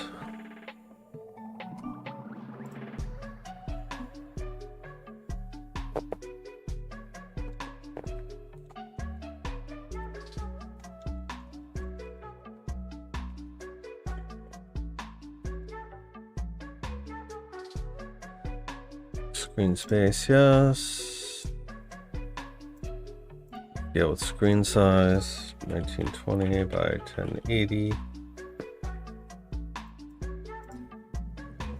So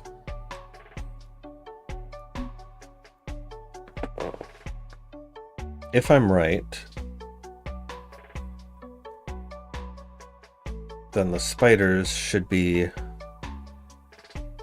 over the text, but behind all the buttons. Alright, so speaking of buttons,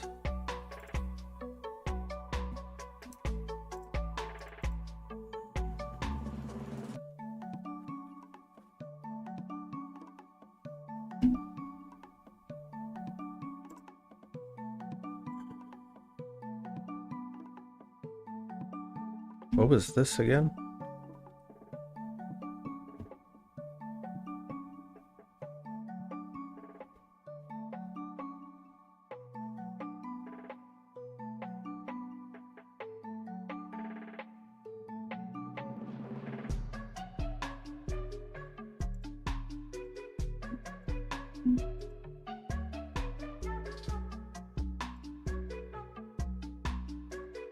UI, create folder, Windows, announcement, pop-up, text, pop-up.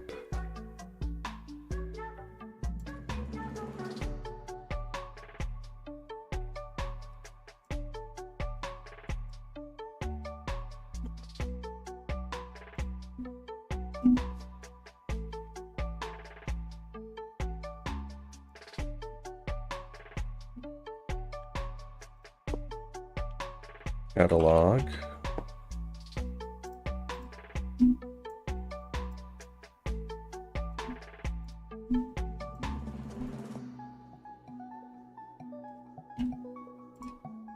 Let's see, going about 2 hours.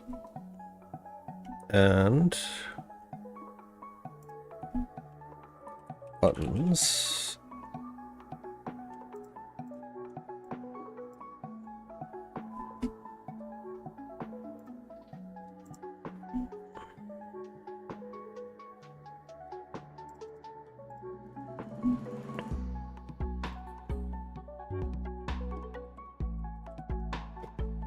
So, as it turns out, I already have something along these lines from when I was making the circuit tracker, so let me just...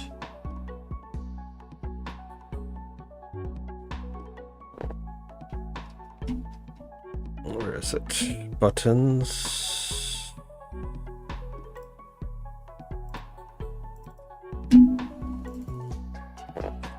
Pull this, open URL,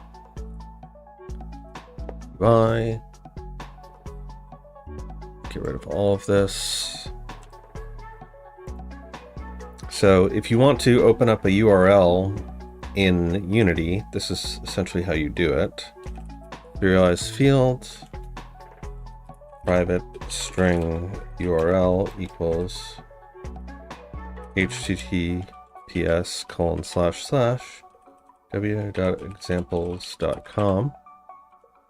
And so you put the URL right there. Private button,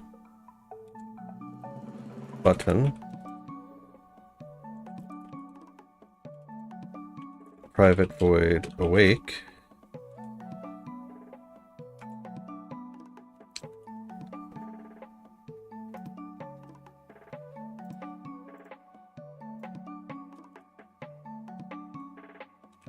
private void on enable, button on click add listener, open URL, which we have to make still.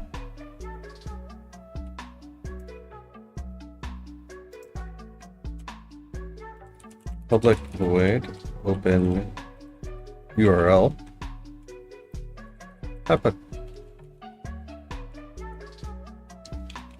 Application.openURL URL.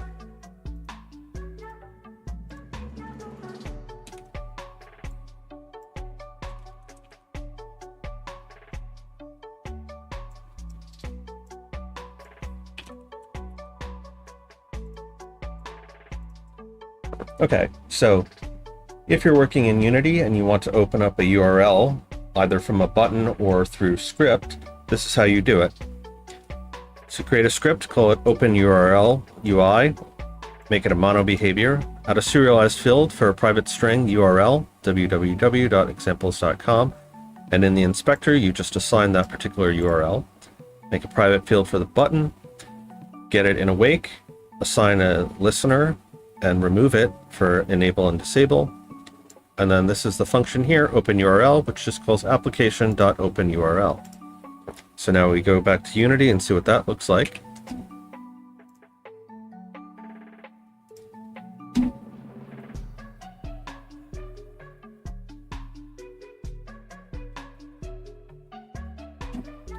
So here I have a bunch of buttons that I want to open URLs.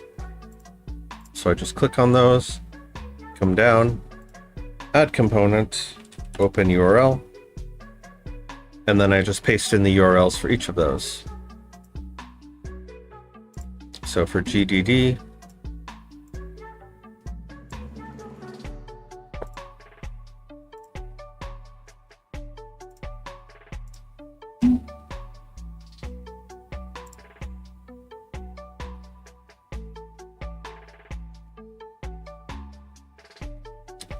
so for our GDD, we have that link.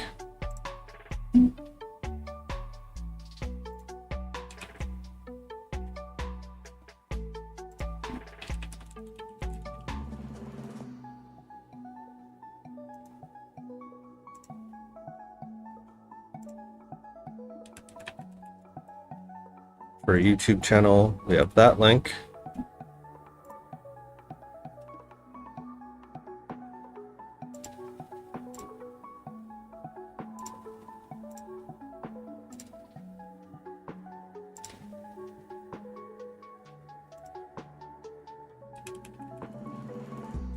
For Patreon,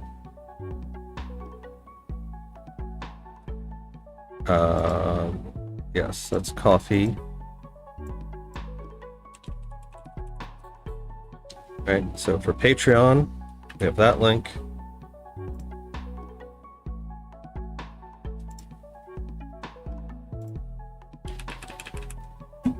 And for coffee, we have that link. So if we go and we hit play,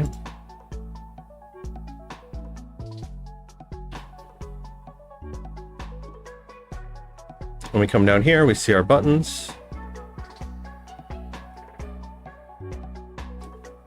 So we click, we open.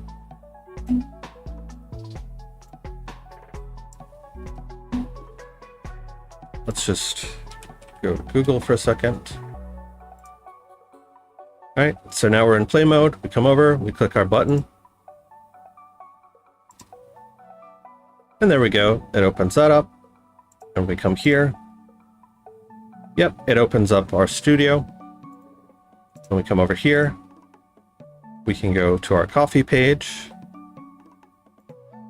and click here and go to our Patreon page.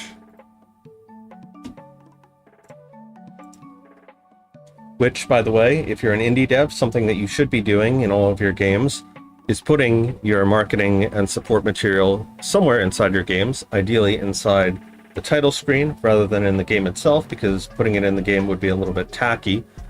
But definitely you want to include something to do marketing so that people at least know that that stuff is there, and it helps you grow and get monetized and receive funding and support.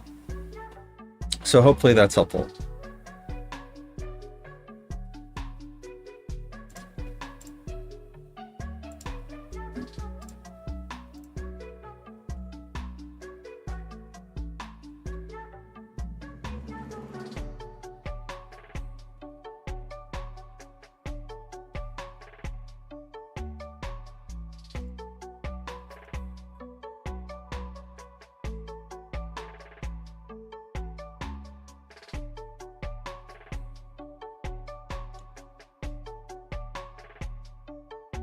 All right, so our spell score is 21,502, so we wanted to make it a little bit higher, just to give people leniency.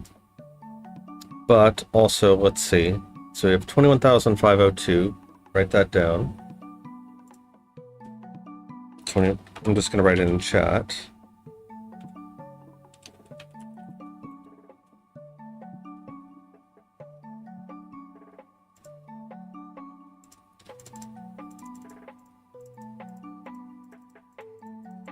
Okay, create a whole bunch. So now we're going to see if we combine these.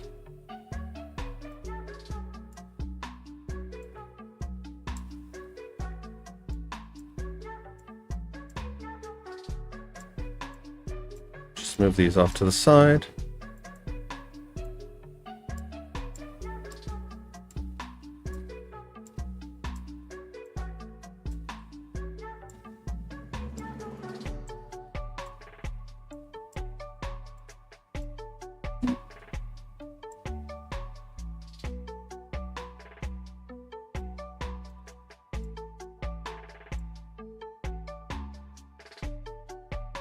And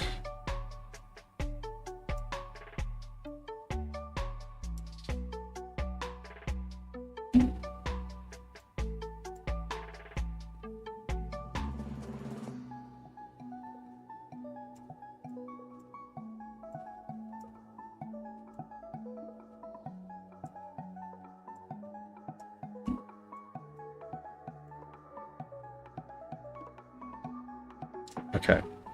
So now we're going to see if we recycle all of these. So we are at 21,517, which is more than our original point count.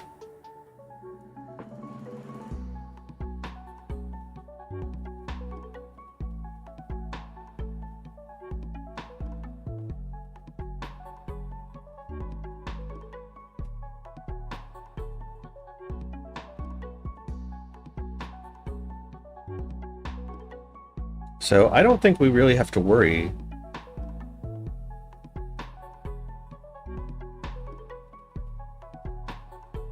about running out of points unless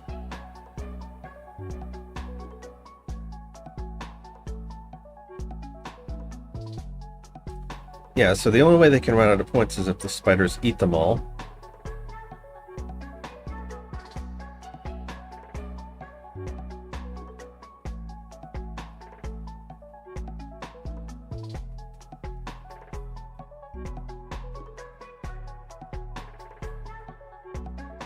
You could also make it so that killing spiders gets you points.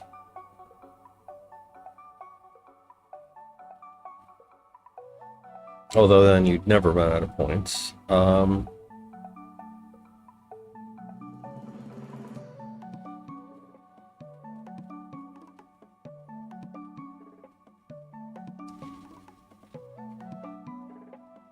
I think the reason why it's doing that is because it's adding one more for anything that is not a basal element.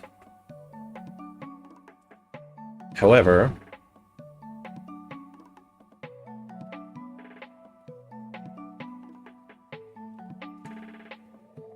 that's made up for by the fact that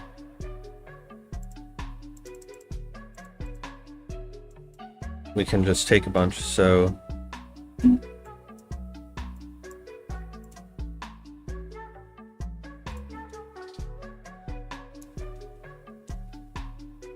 alright, so we're back at 517. So it's only adding points if you make a new combination. So I think what we want to do in that case is have a very small number of starting points.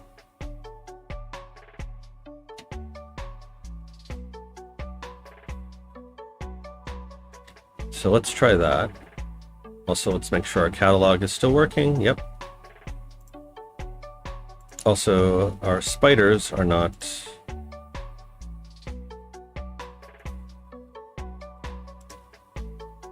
working. Let's go into our points manager.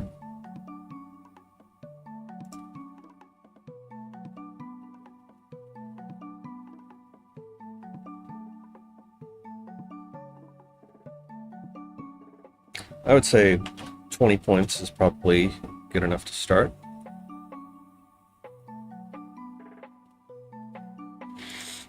So then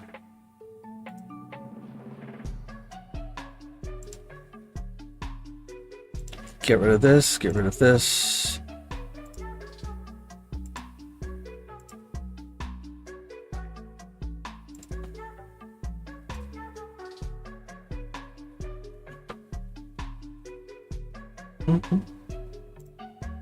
Game manager.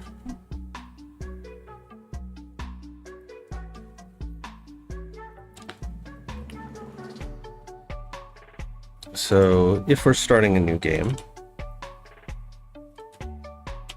then we just reset the score, which reset score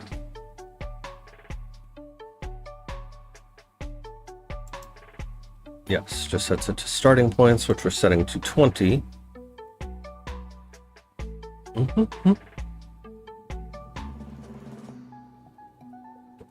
All right, so game state manager, change state to gameplay, and spider manager.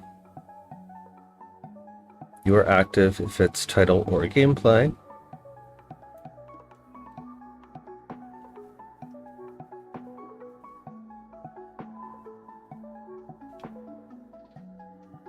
And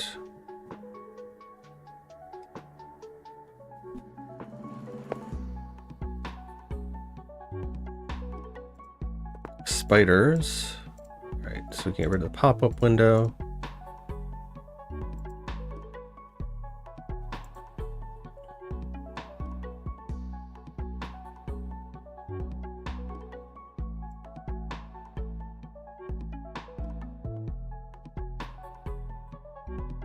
Okay, we got all that.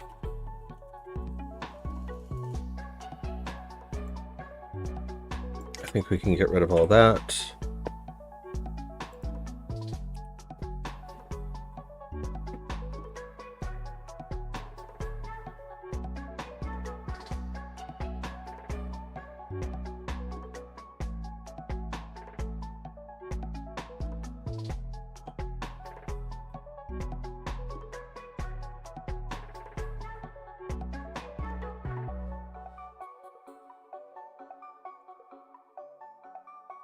So the element is being parented to it, but it's not being set to its position, so that's why we couldn't see that before.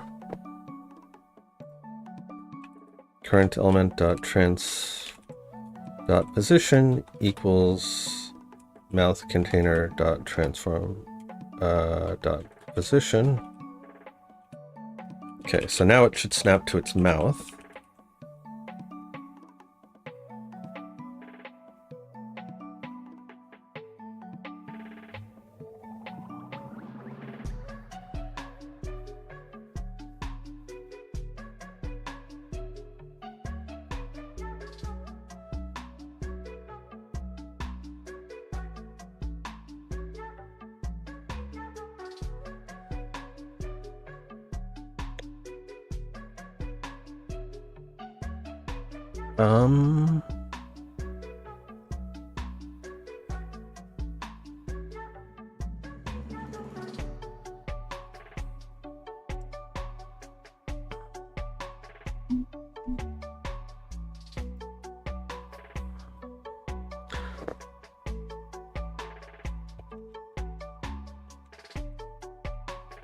Let's just do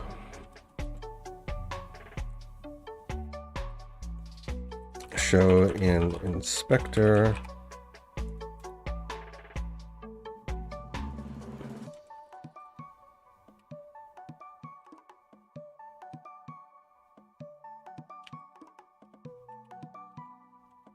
Public string.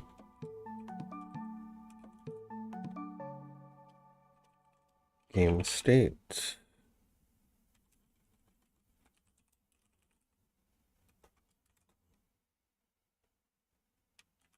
Current state dot toString. All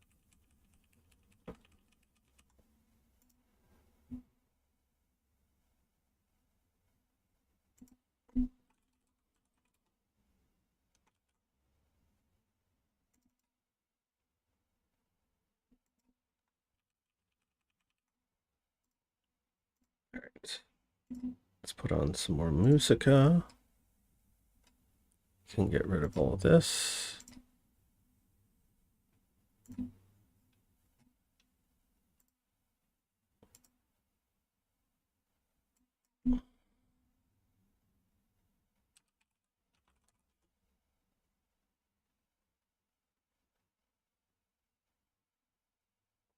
Is there an hour-long version of this?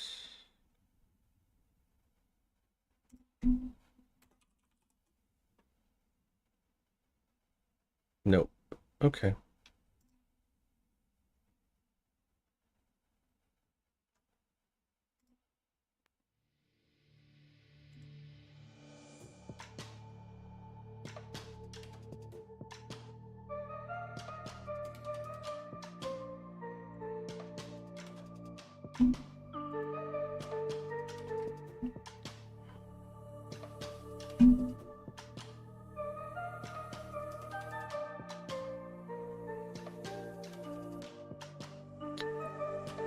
All right, play focused.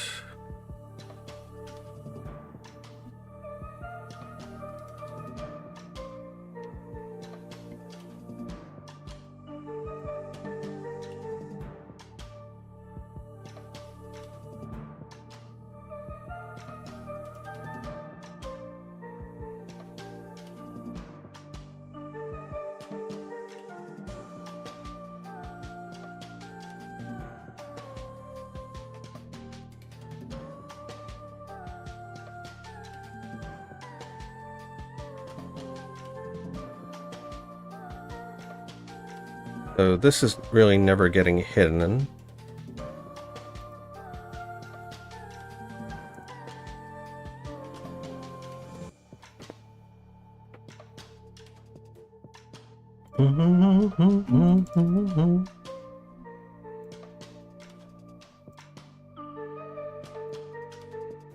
Okay, so now our points are at 20.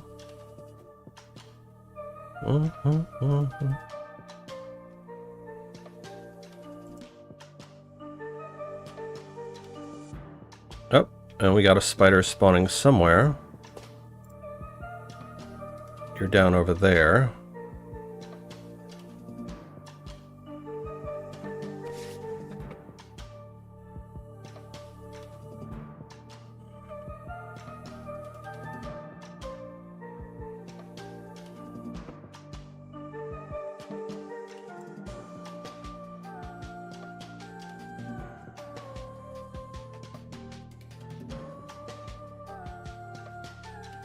You're like way out somewhere.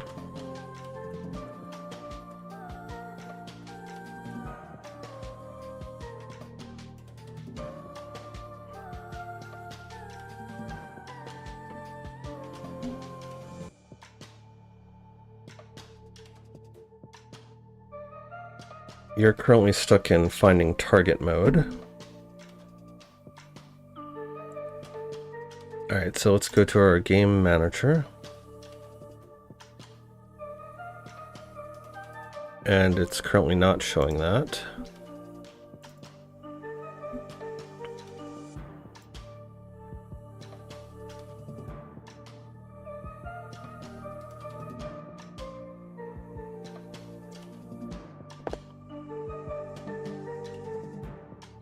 Let's look up something real quick.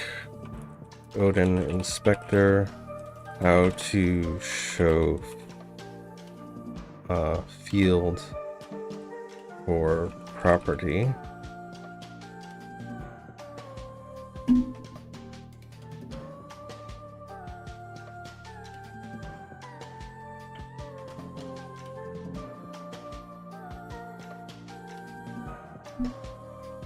Show property in Inspector.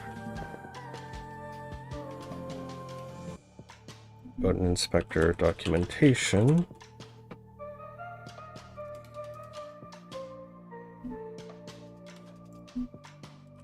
Show in Inspector attribute.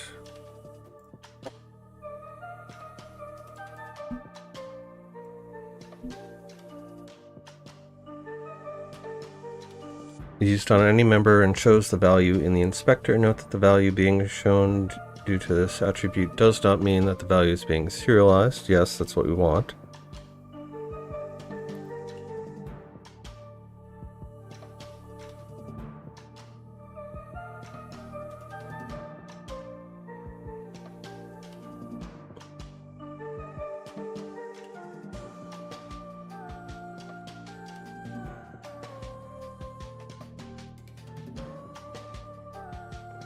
I have to do that.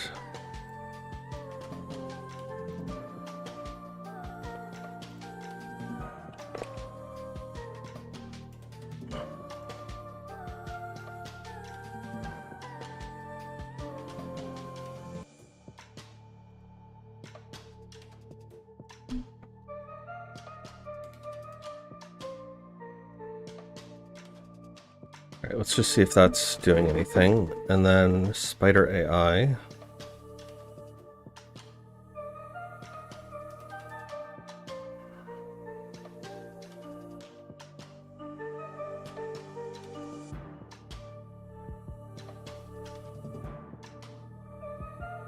I didn't see this showing up.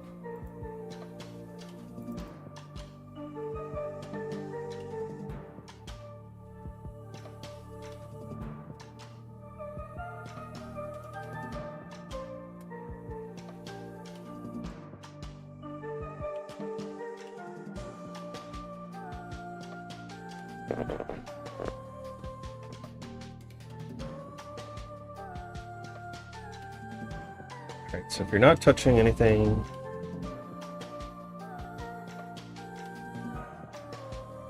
alright, so if you are touching something and your current element's null, target's null, do that. If your target element isn't null, do that. If your target element's current element's not null, do that.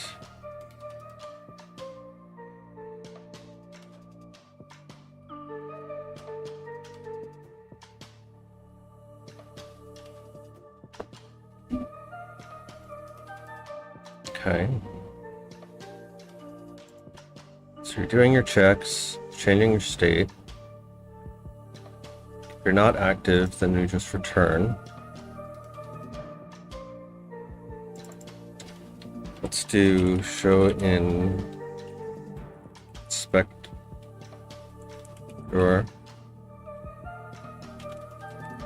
Get private set.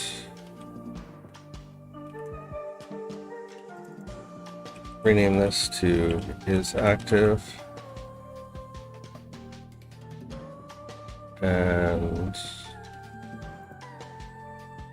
public tool is active.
Do we want to expose these? Show in inspector. That way we can see what you actually have.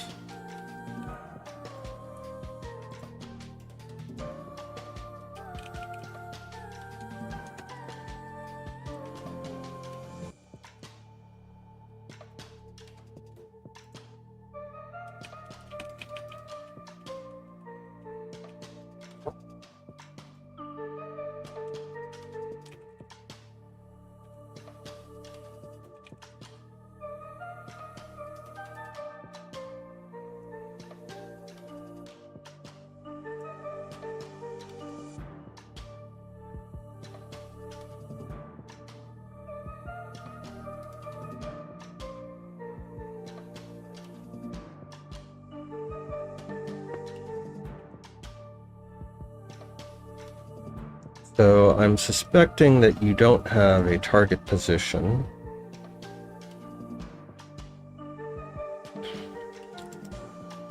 Or you're not being set as active because we didn't change what the current active state is, so in Game Manager,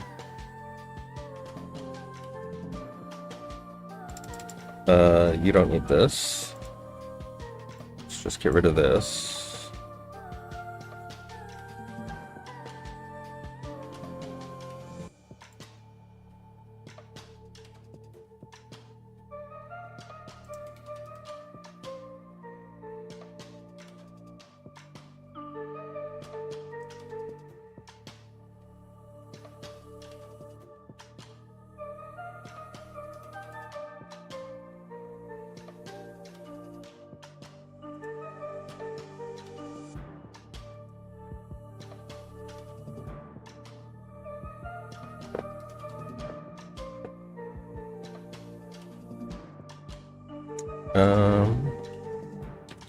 We'll go achievement. If achievement, then do that.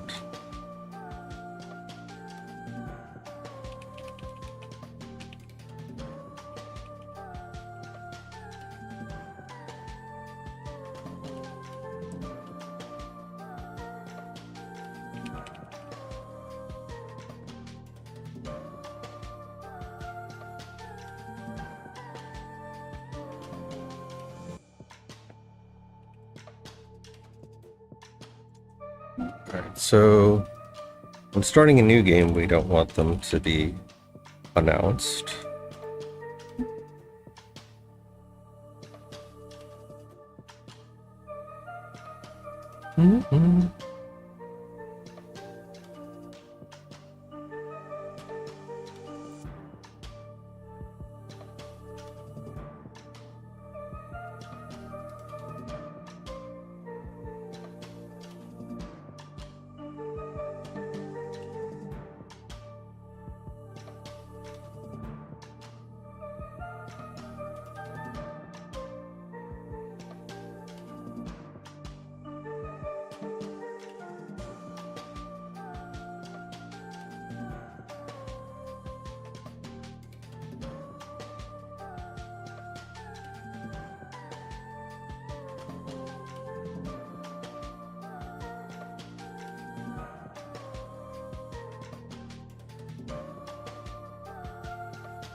Right, let's just see.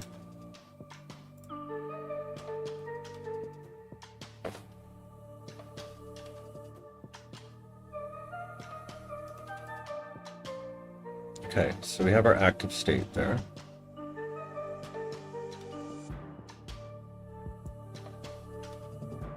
Let's actually put you up at the top.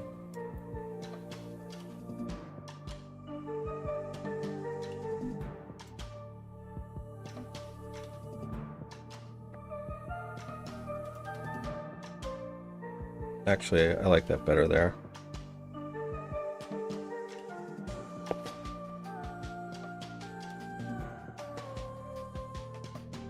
Okay, so we have that. So we don't need our title canvas. Don't need our title background canvas. Let's make you the same color.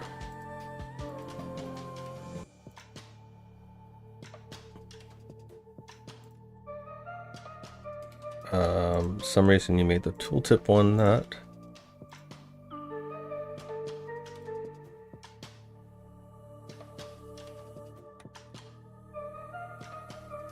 Yeah, I like it better as black. Have the zebra striping.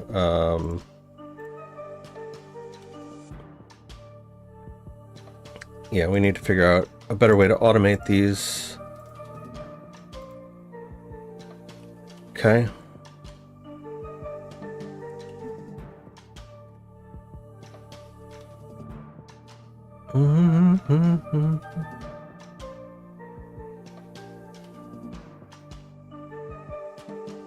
And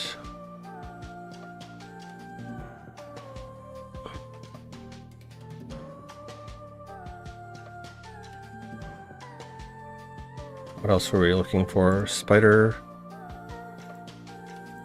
manager.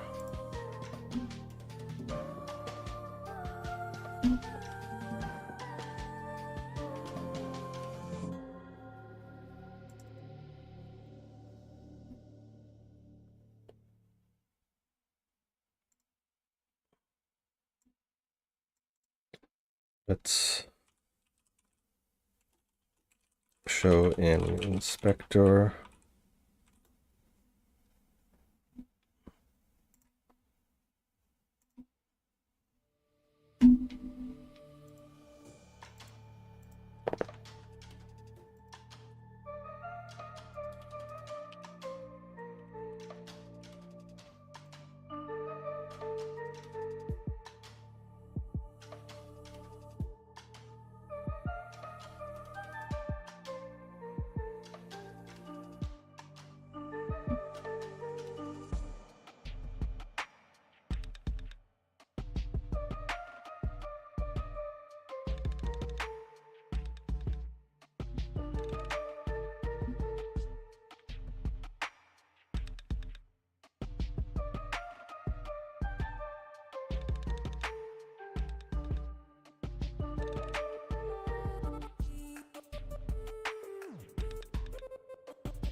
And let's go to our spider prefab. Okay.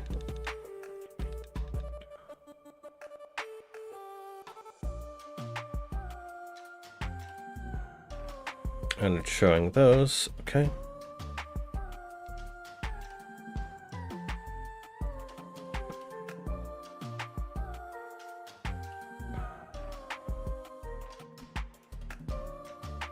Let's just turn off dark mode and tooltips for now. Okay, so we've got 20 points to spend. We also want to make this be randomized from our list. So there's a spider. So our spider manager is clearly active. Our game manager. State is gameplay.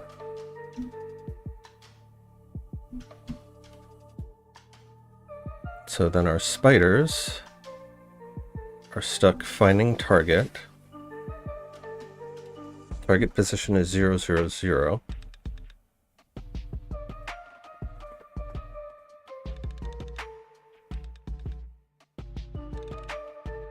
They're not active. Why are you not active?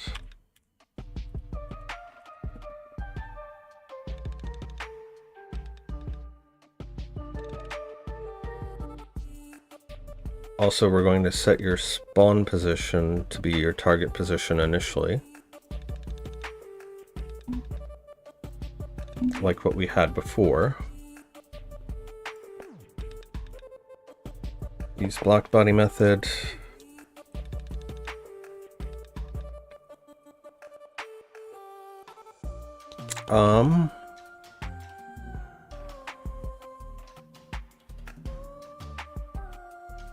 You know what? Let's force them towards the center. So spider manager instance dot element container dot position.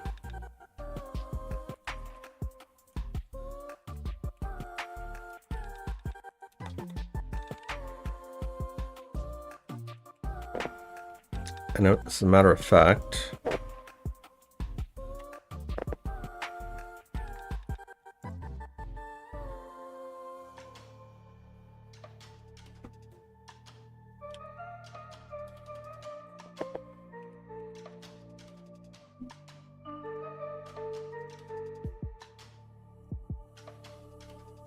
why don't we just do that when we initialize you?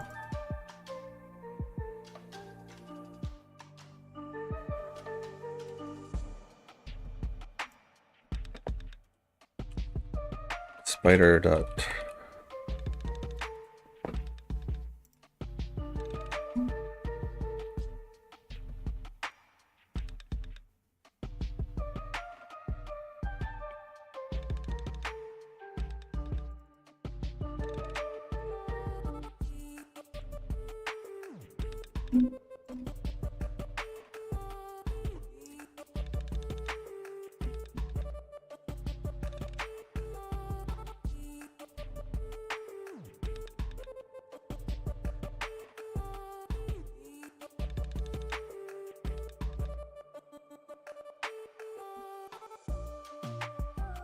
target position equals position.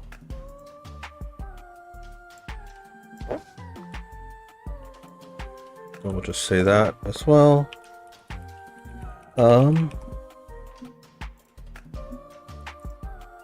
Dot set target position.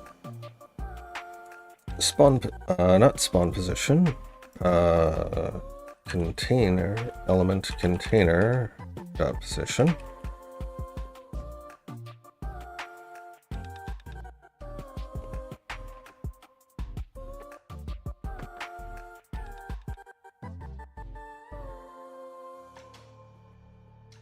So presumably the element container will be in the middle.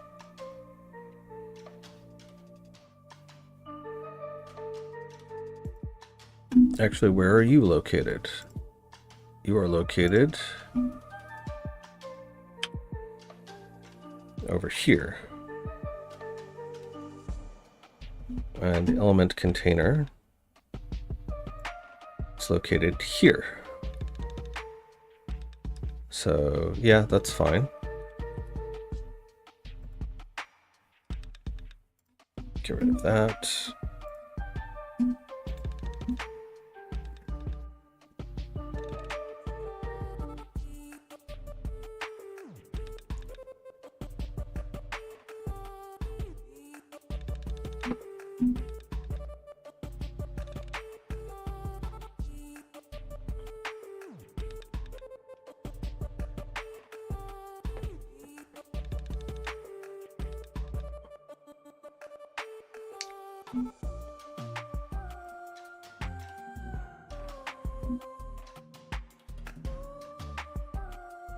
On spider spawner.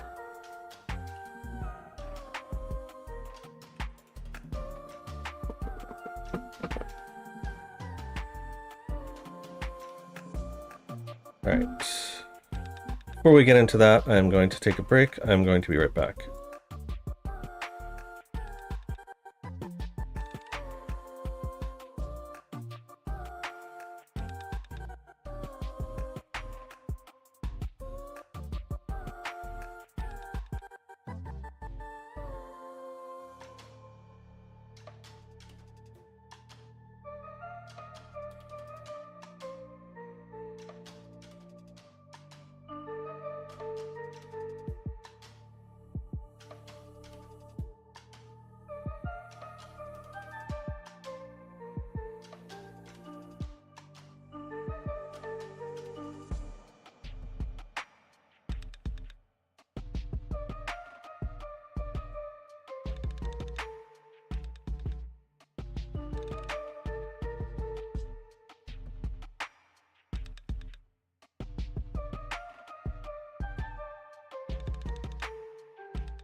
And we're back. So something else I just thought of is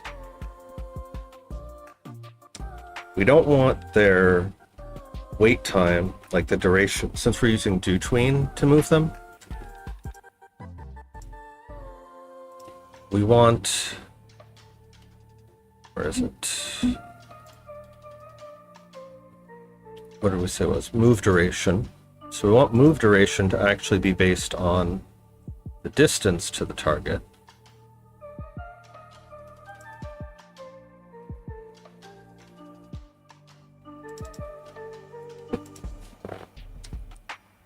So let's just say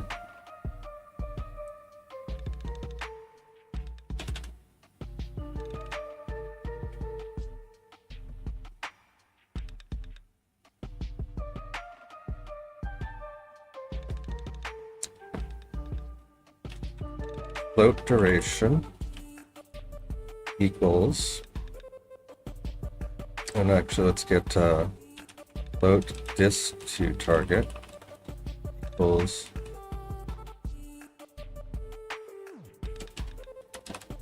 vector 3 dot distance transform position to target position, and duration equals move duration times this to target.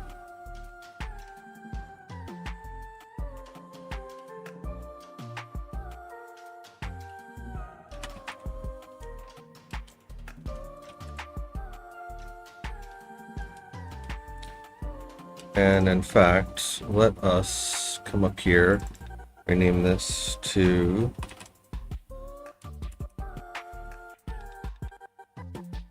move duration multiplier. So this will be like a scale factor.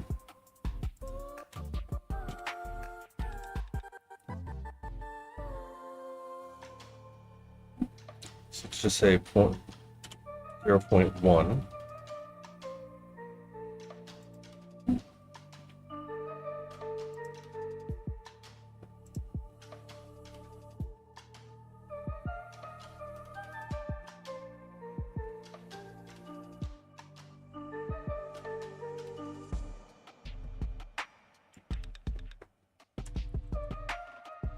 Call that move duration.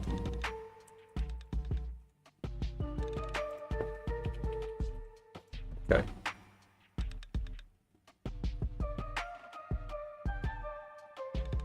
So like if it's only going a short distance, yeah, because effectively this will normalize it.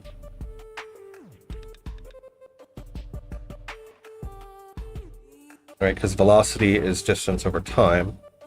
Duration is the time. So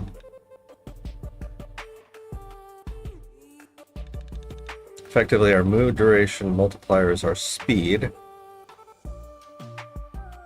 So if our speed is fractional, then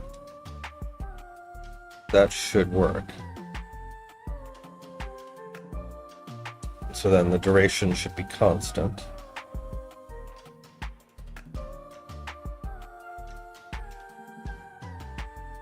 I'm sorry, the speed should be constant.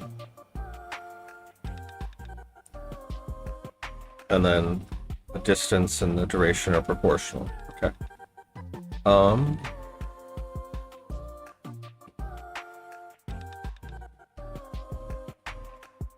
For our rotation duration,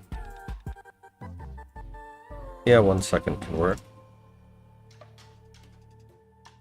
Right, and we wanted to check our is active.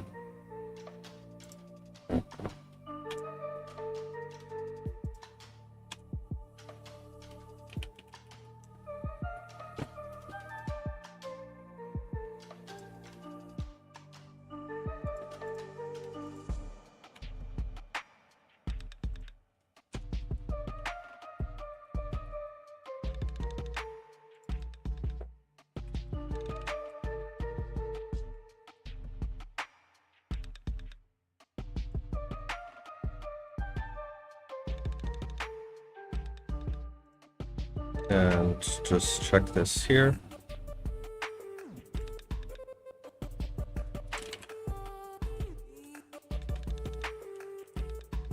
Get private set.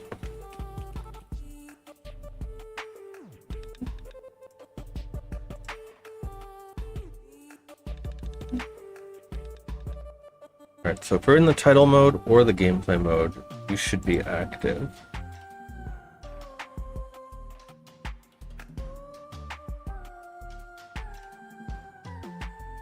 Going for 3 hours so far.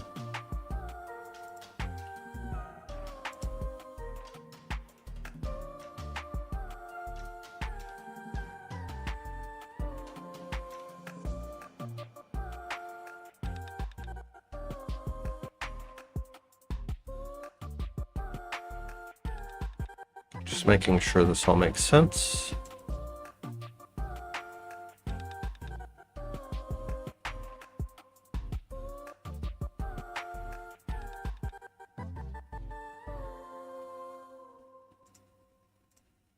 Come back here.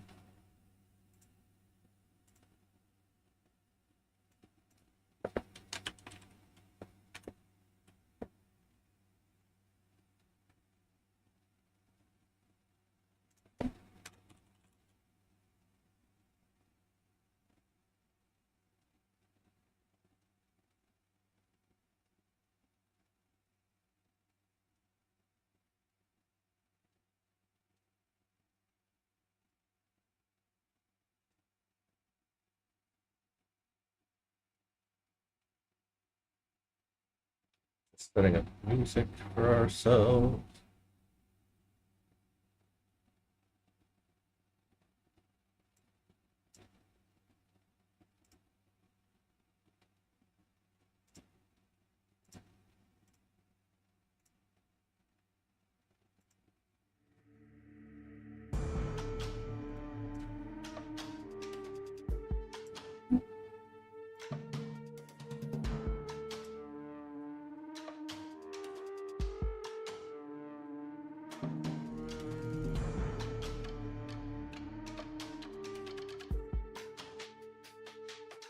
All right, let's come over to our spider manager first of all. You are not active.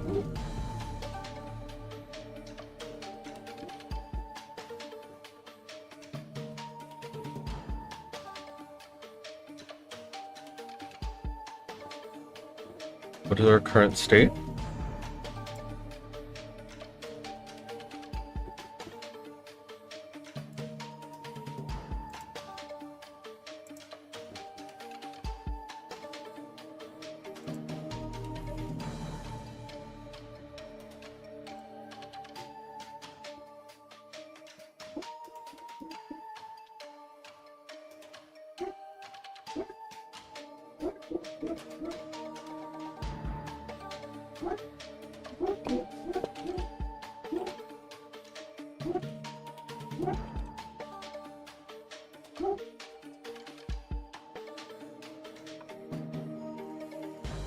You should pretty much always go to that.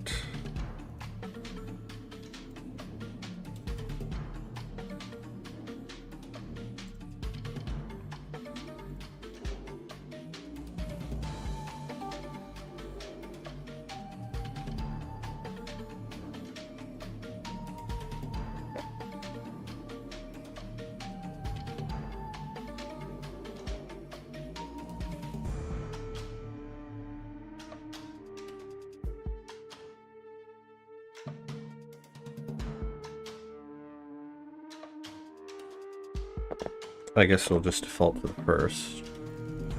Right,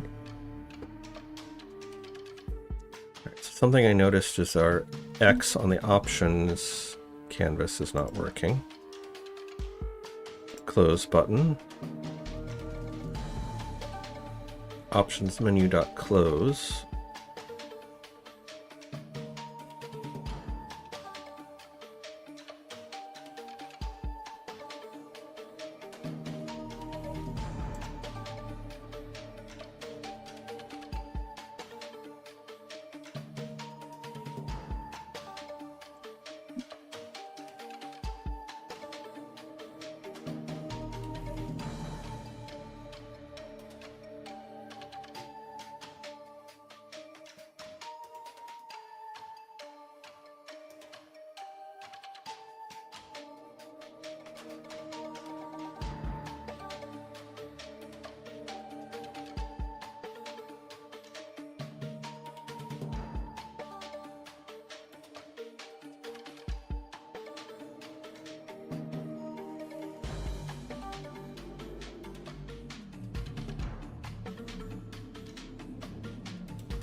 about the only thing I can think of for that. Should be working.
What?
Why are you not setting that?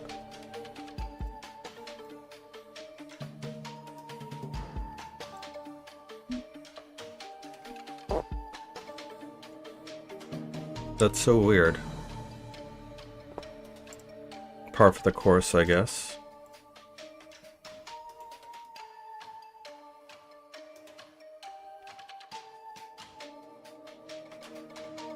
See, it's saying it's true.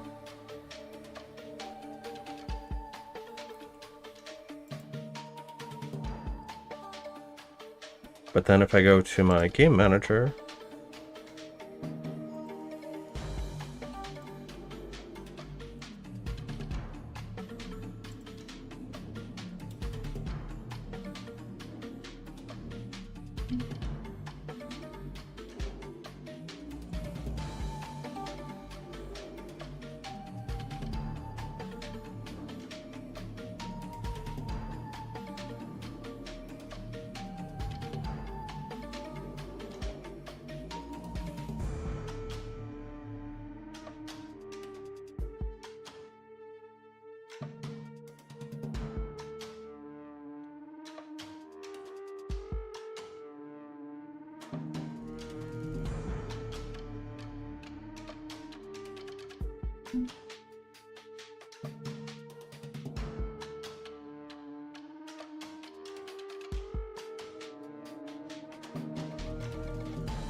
right, so all your target positions are in the middle.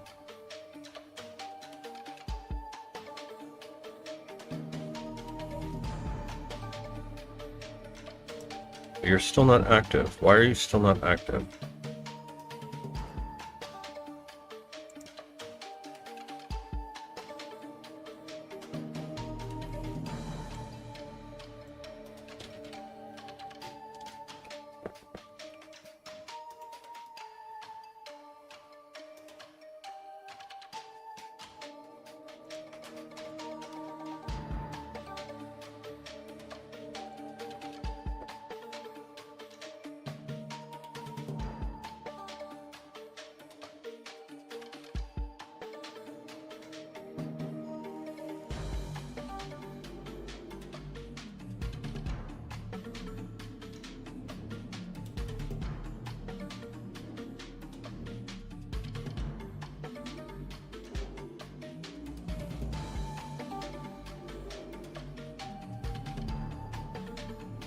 Forgot to change that to a plus.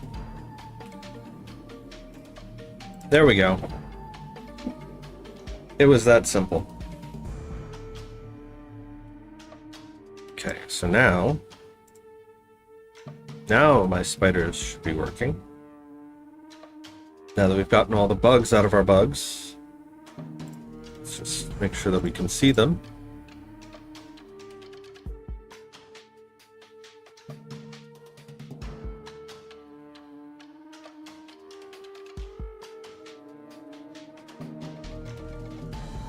Okay.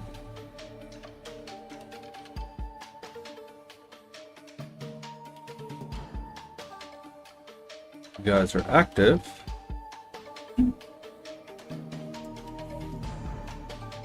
Alright, that's clearly active. You are not active. Still.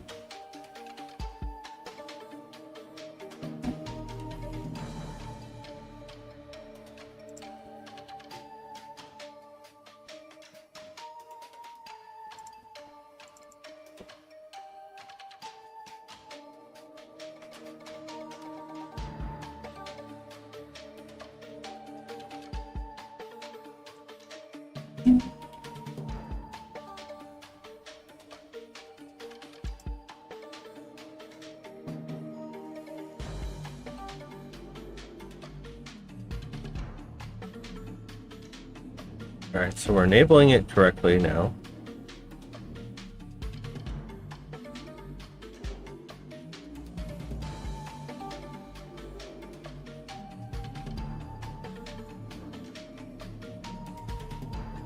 Right, if it's the title, or if it's gameplay, it should be active.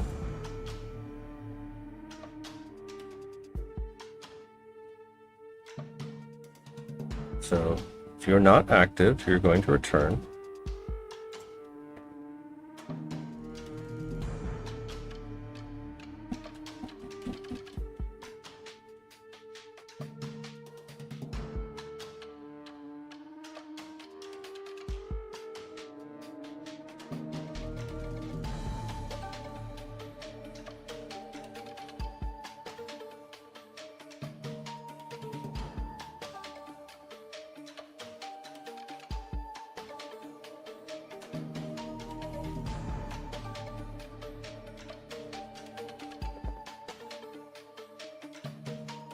Come to our spider manager. Right, same thing. Set active, plus minus. Set active.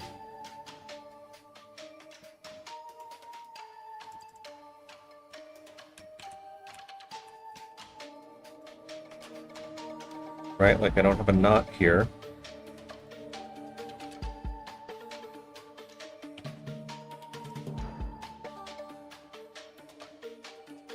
Let's just make sure all this is the same, because we know this one is working.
Now that's starting inactive.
This only gets called when we change state, but because we're not changing state, we need to initialize it.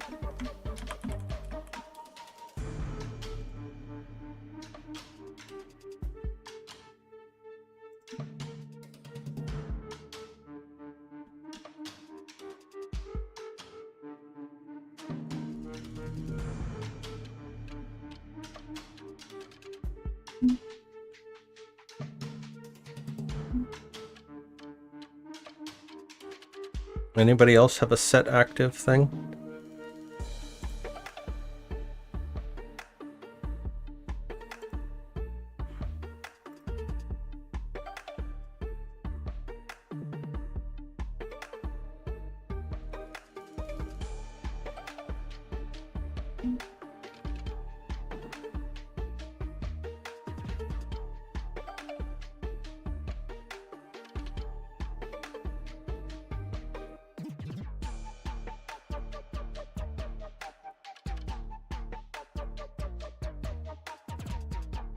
Okay, now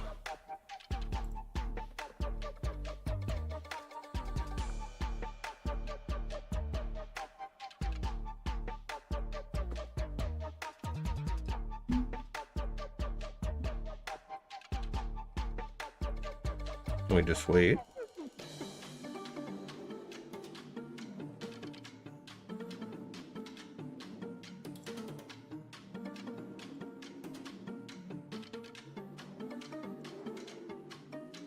There we go.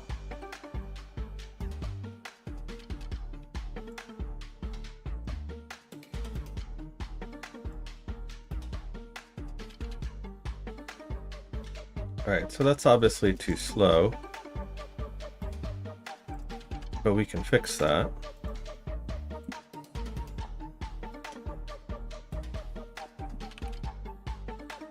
But now they're working. Okay, that's good.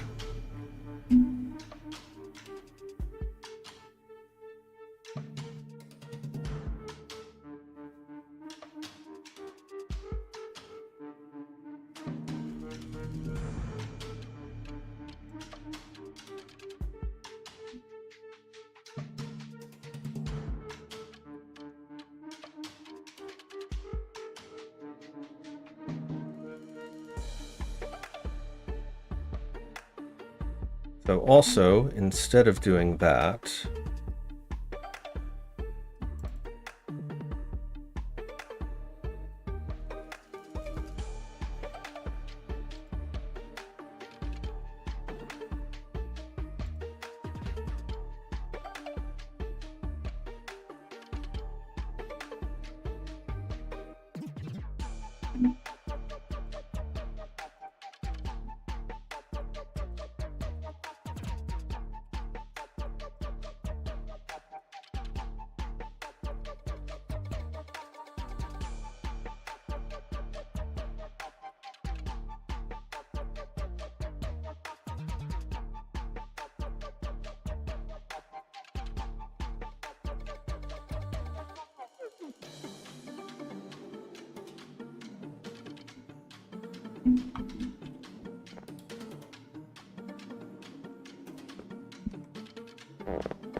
serialized field, element, private transform element container, private collider element container.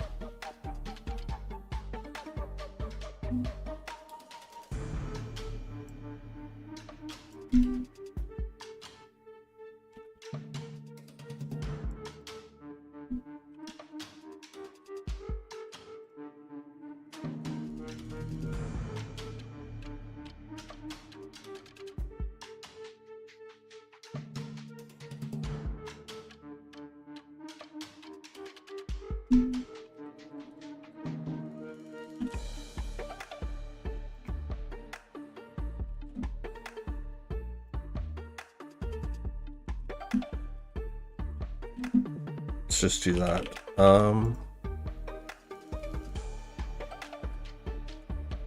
Okay. Private vector 3 get spawn position.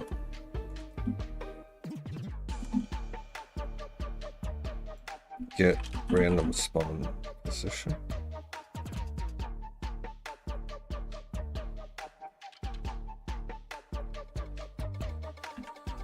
Get random target position. So we will say a random spot within there. Get random position in collider, element collider. Okay. So now we need to figure out a random spawn position.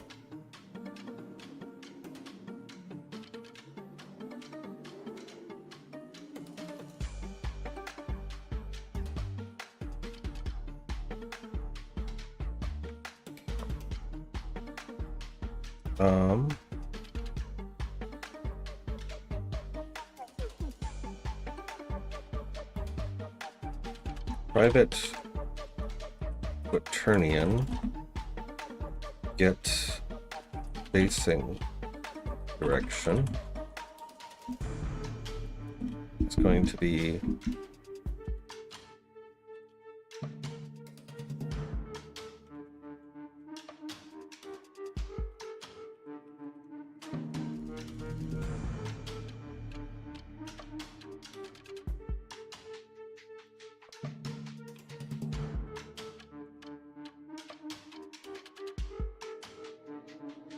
so target dot position minus transform dot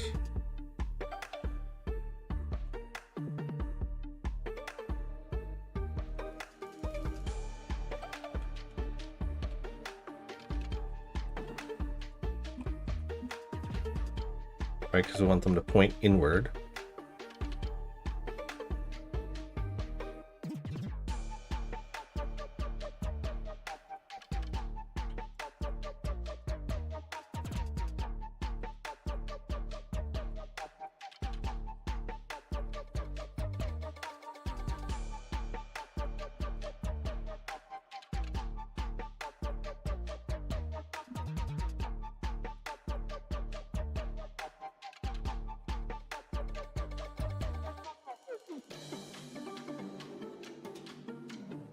Right, so this is going to be vector 3 dot direction.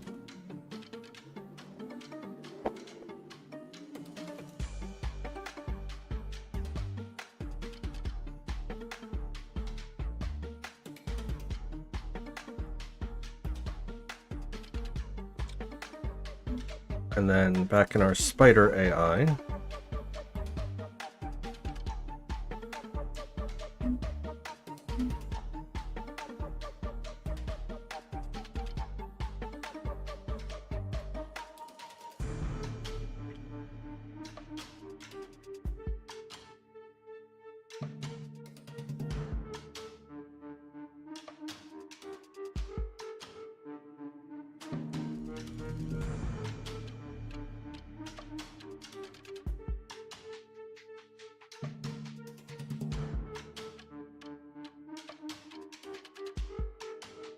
Copy that.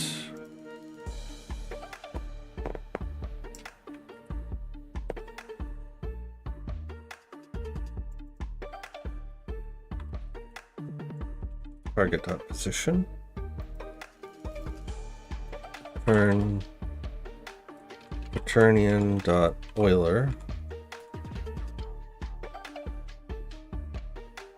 0, 0 dot C.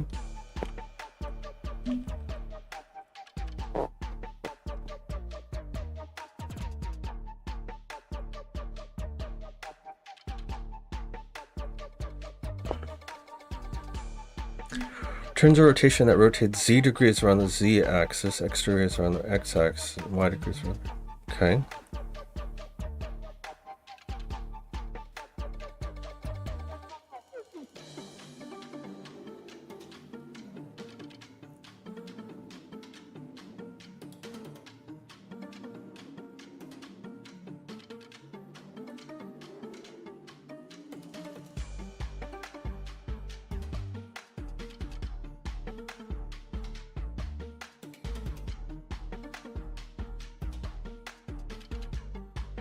We want it as a quaternion or a vector 3.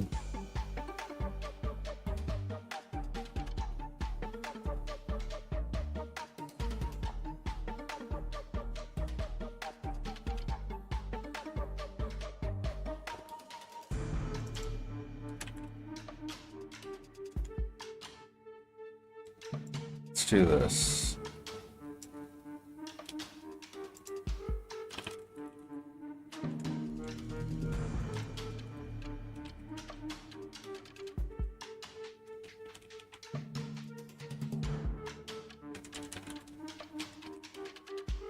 Quaternion.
Get direction to center.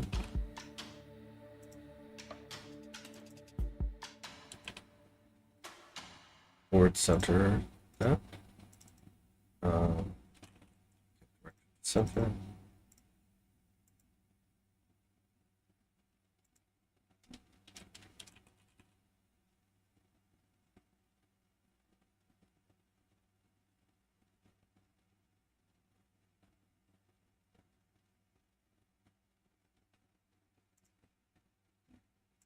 Um,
Private float, get angle to center.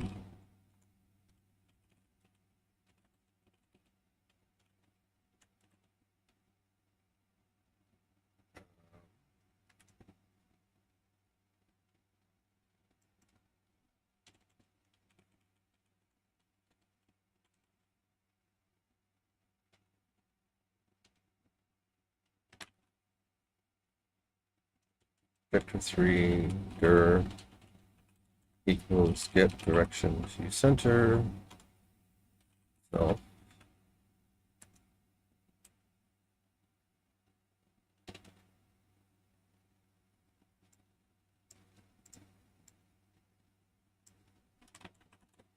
print that. Transform self.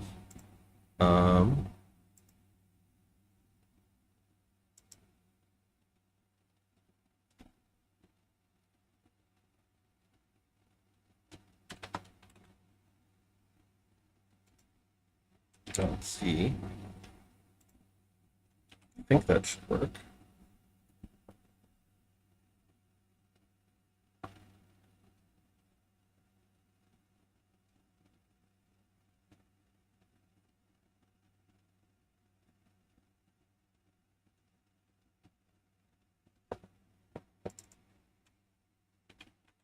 Start rotation.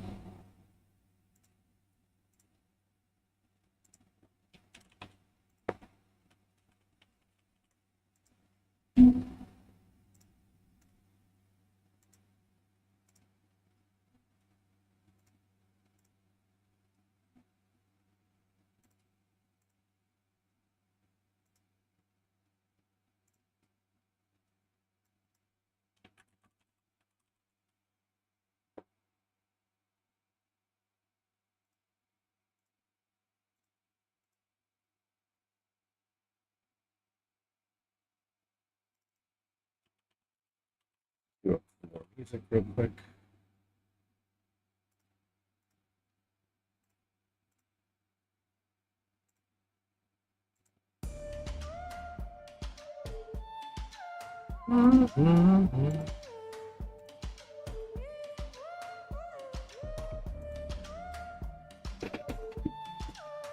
All right.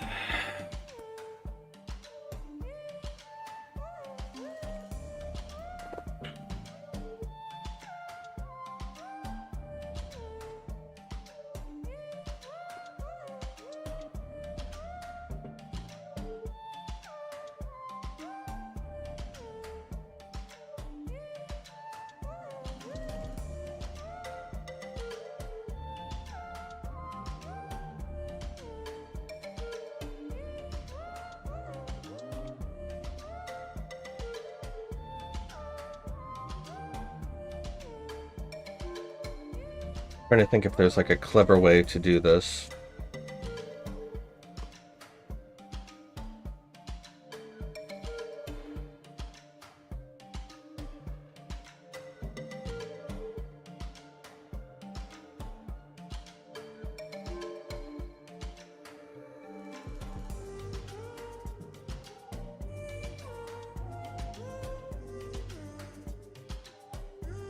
So similar to how we had the walls.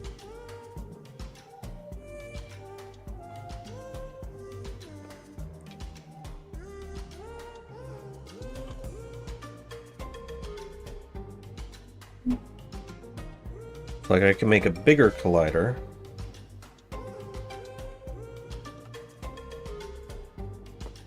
So let's see, get public vector 3, get random spawn point.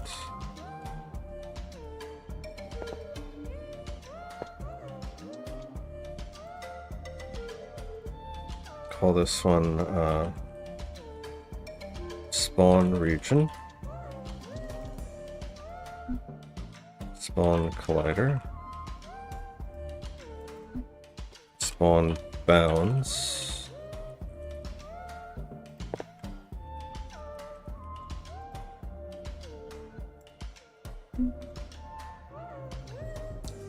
so we get random point in collider, spawn bounds,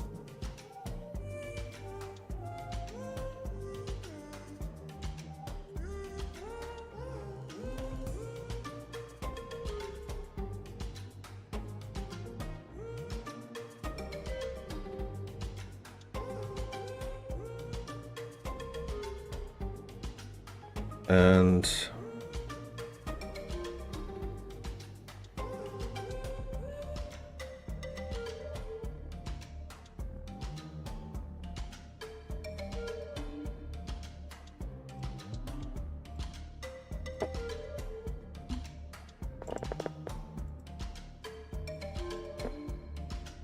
vector 3 point equals that. Say if element container dot bounds dot contains point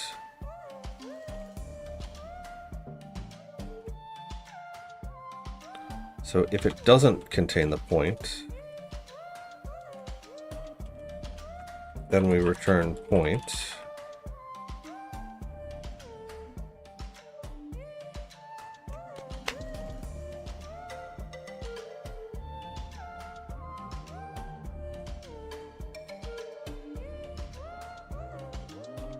So here's where we want to do like the while whatever.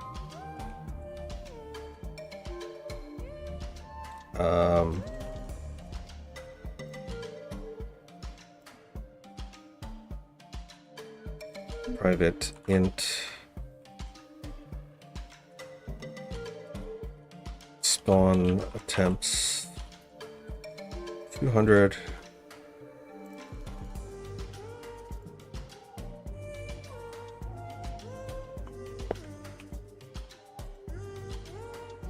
So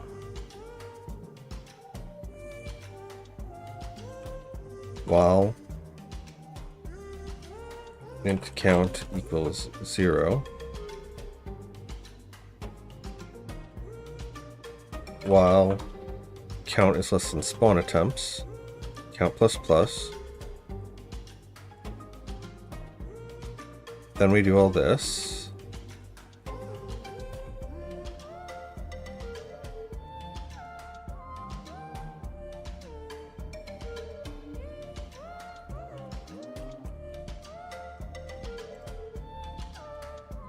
Return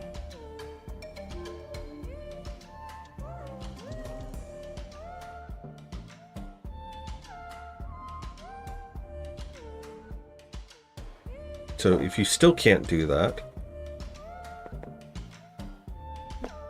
then let's just return, I don't know, lower left corner. So spawn bounds dot bounds dot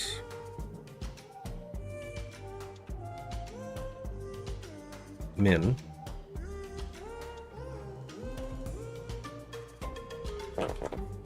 right? That should return the minimal point of the box is always equal to center extents.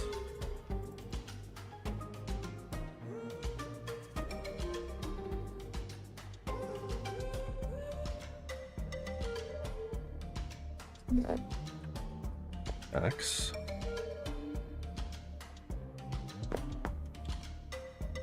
Center minus extents, okay.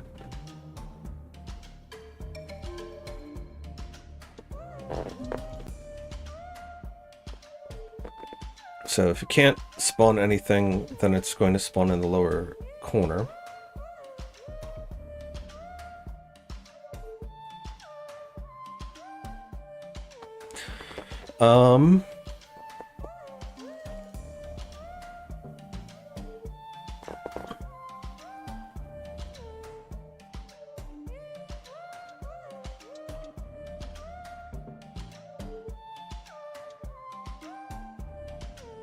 I guess you could be a singleton.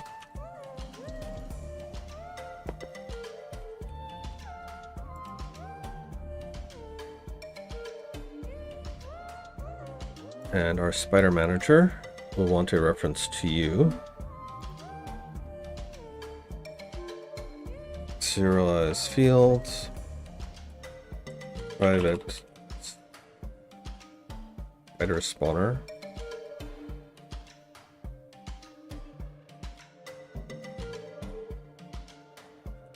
Call it spawner.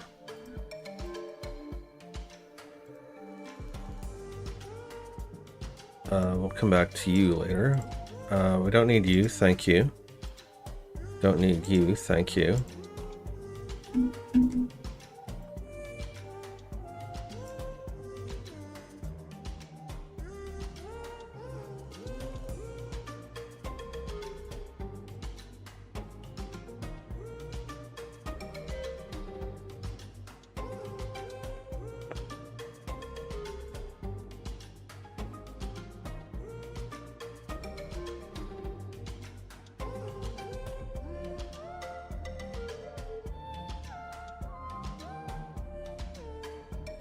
Yeah, I could make something like this be a an extension method. So I could say like collider.get random point inside it.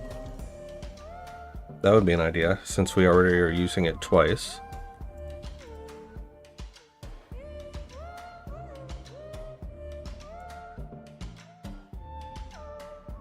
Don't need you anymore. So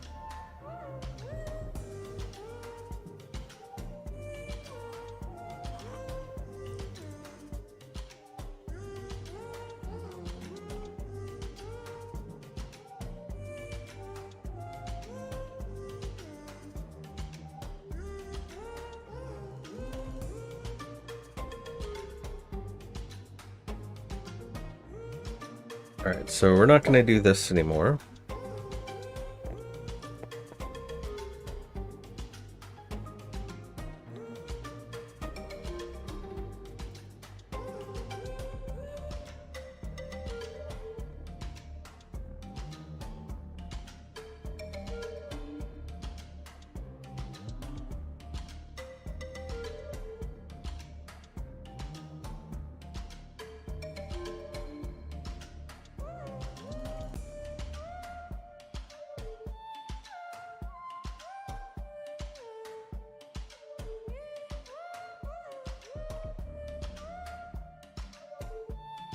Spawn position equals spawner dot get random spawn point. Our spawn rotation equals spawner dot get rotation.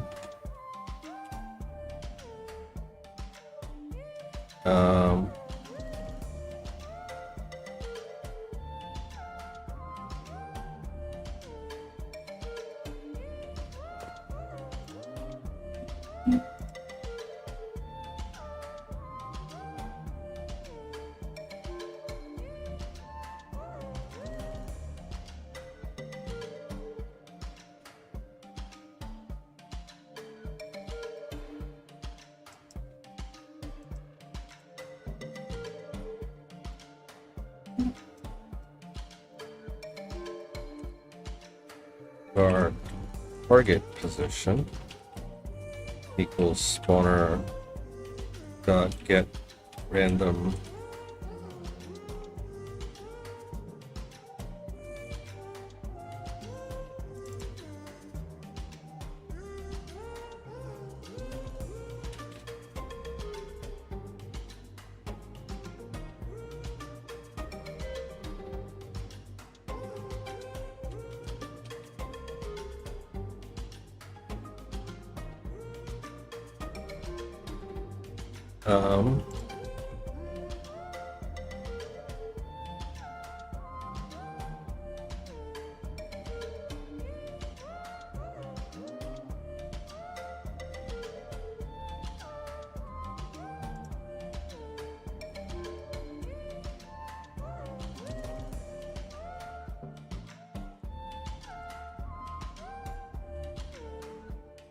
I just need to make this public.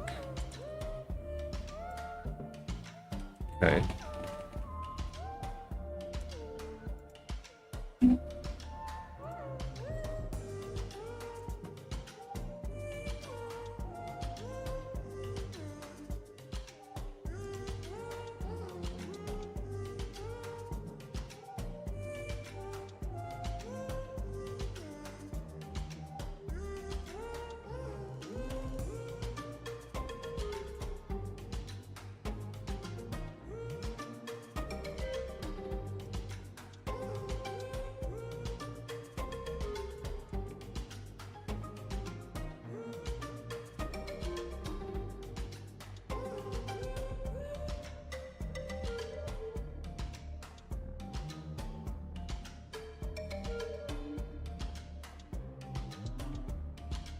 Get direction to target. Vector target.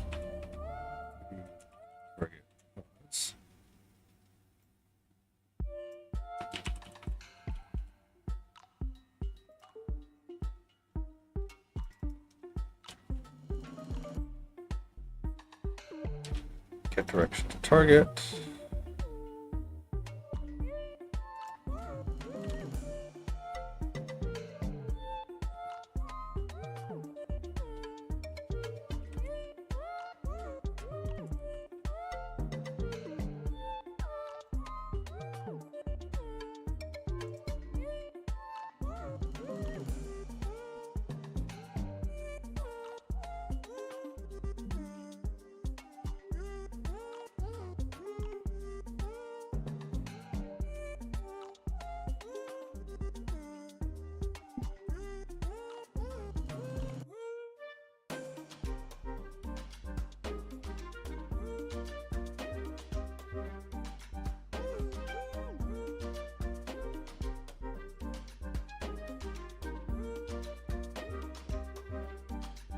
Angle to target.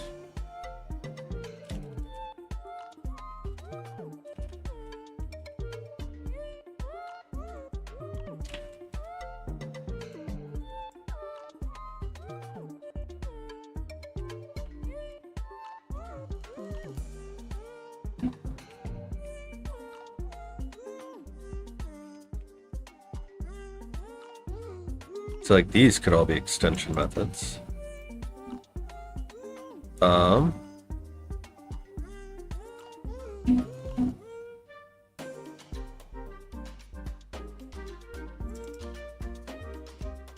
Get rotation.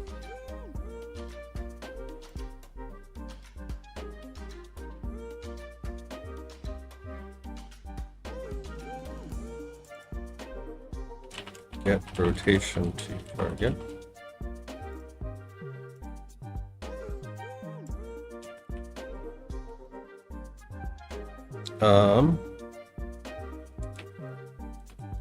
Spider to transform and target position.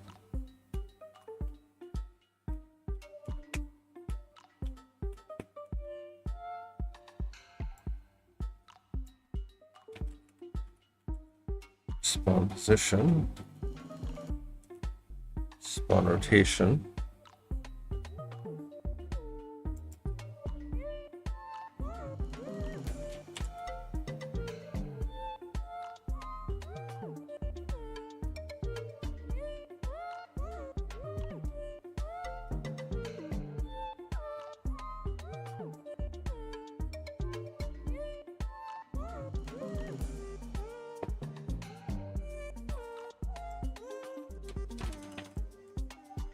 And then that should be your target position.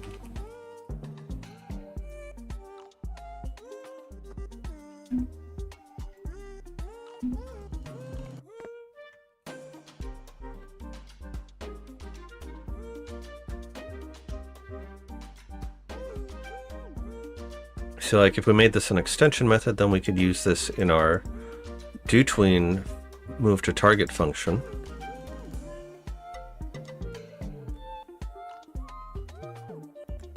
Hey, Prozer. You're just in time. I think I've figured out how to fix our spiders. Let me just make sure. So get rotation to target.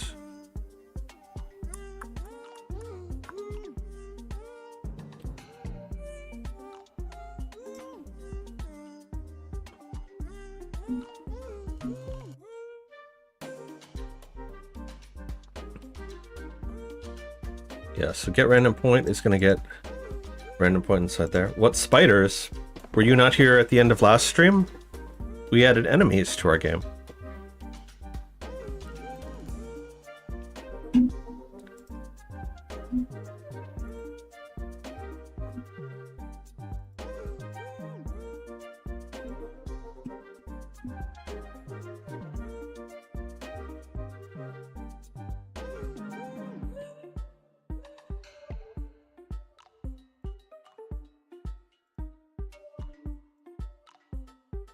So I drew little spiders to serve as enemies.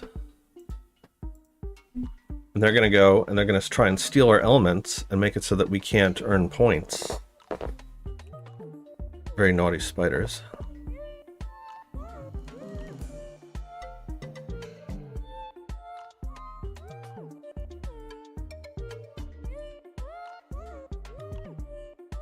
So, that's okay, you'll get to see it in a minute.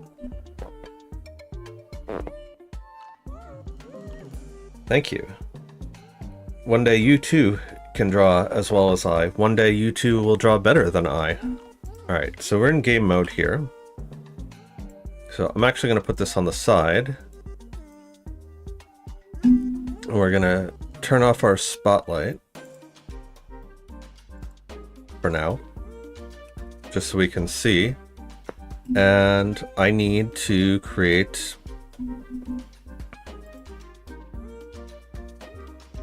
collider on here.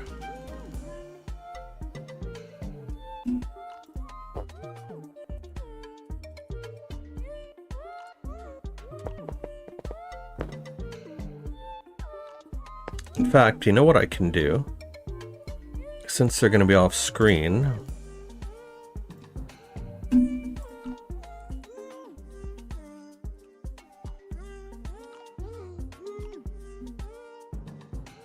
perfect. That's exactly what I wanted. Now we have our outer walls.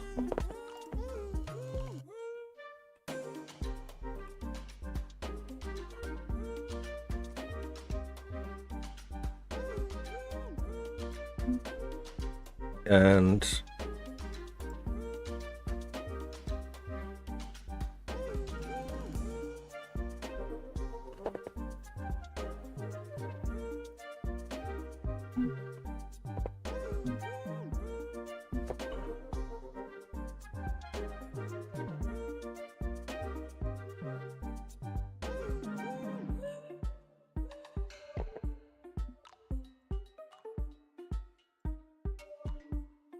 oh yes, I was also saying that I added marketing link buttons to our start screen, which is something that all game devs should do.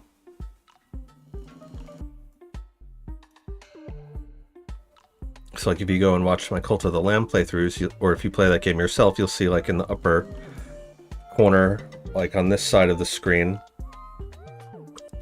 it shows some of their links to their store.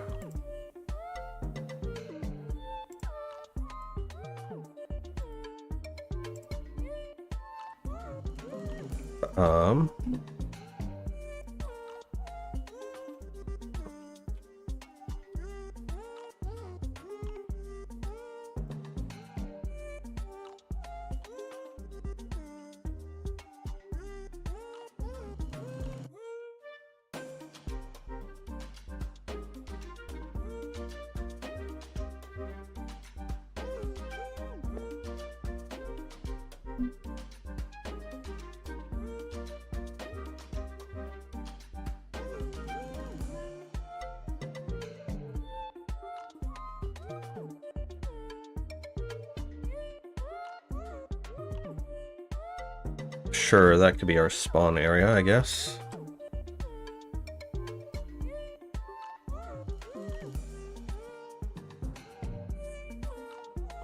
Okay, so now we need to go to our spider manager.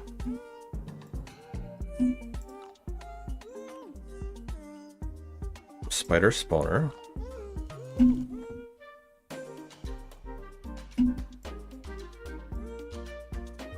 And our element container. And board center is also that.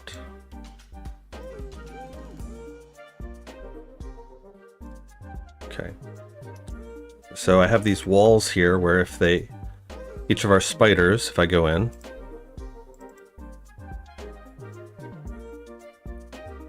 so you can see he's got like a capsule collider to just act as a basic sensor, serving as his eyes, for instance.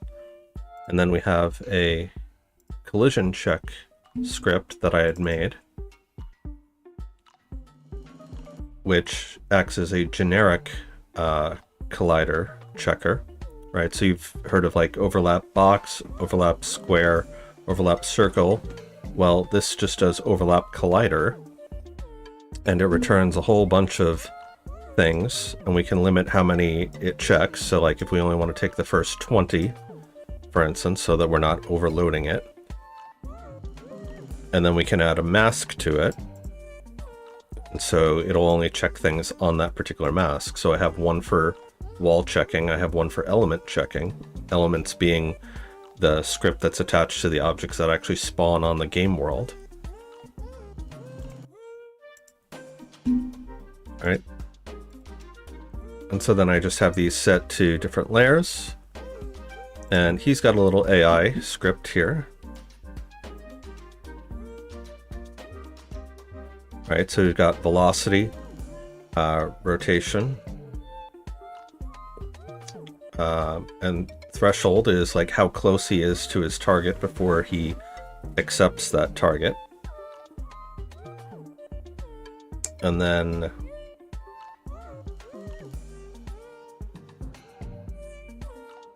so he can wander about. And then he's got a bunch of different states here. Right, so he moves from idle to finding target to wandering to moving towards his target to moving towards his goal.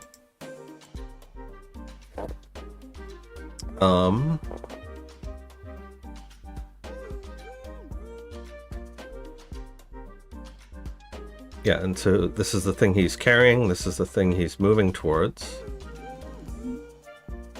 And I have just a little container for his mouth here, so that when he picks up an item, it should parent to that, right? So the item will become a child of this, and it'll move with him, and it should show up like he's carrying it.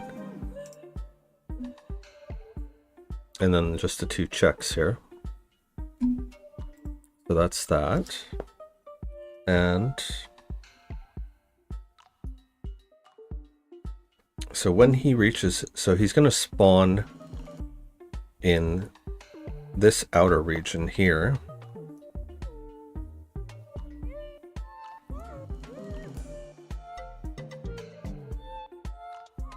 So we have our game board, which is this region here.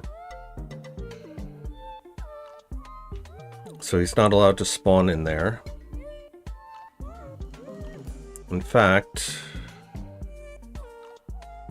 I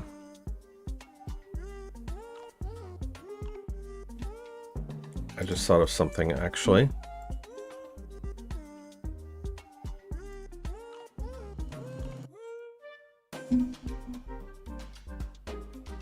Get random target position.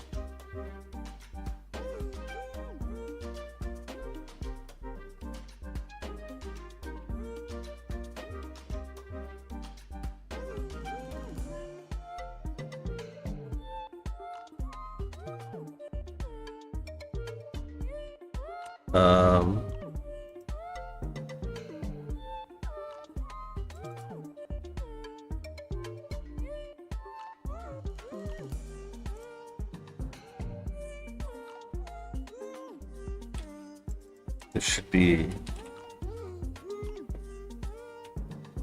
board bounds.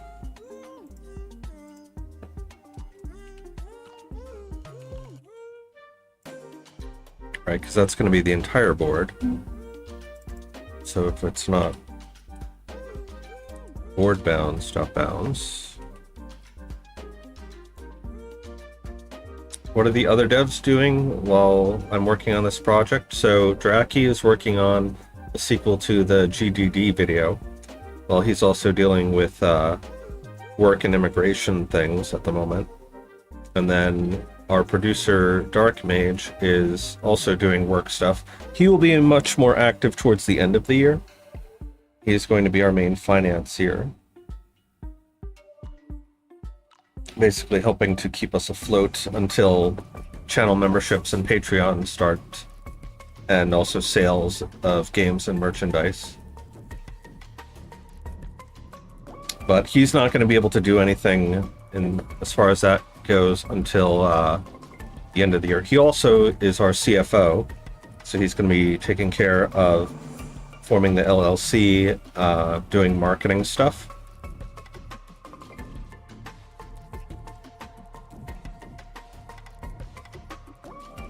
So I guess you could say he's kind of like our publisher.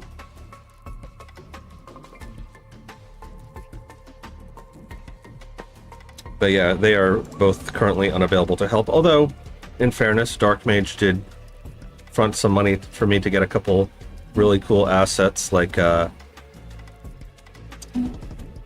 this tool here, V-Hierarchy, that lets me do this. And we're also going to take a look at music and sound effects as well, which he got us some nice asset packs for that. And depending on how much time we have, we might even look at text animator.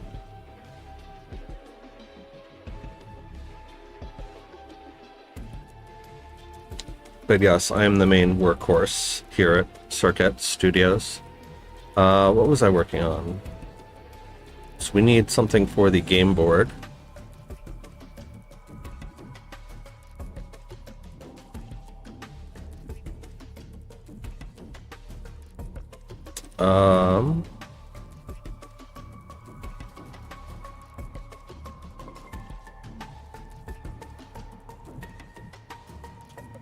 Kind of wishing I hadn't destroyed that panel now, actually. What I can do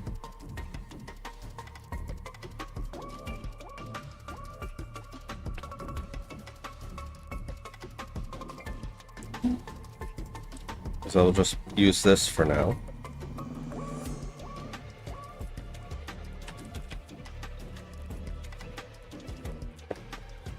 Also, this should be a trigger.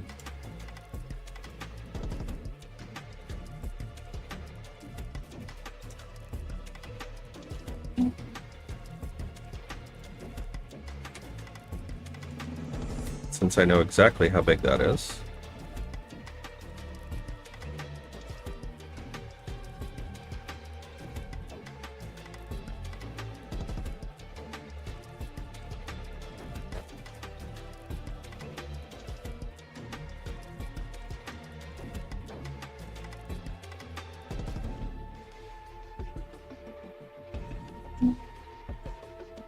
Actually, since I know exactly how big it is,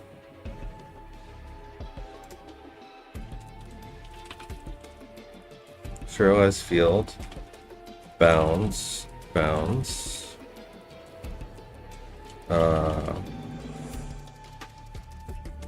game bounds. Just see if that serializes.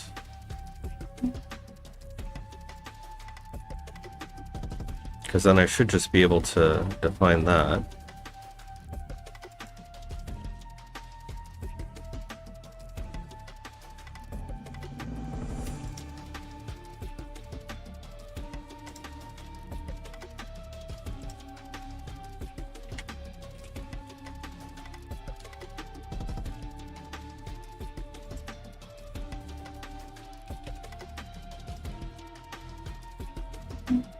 Bounds.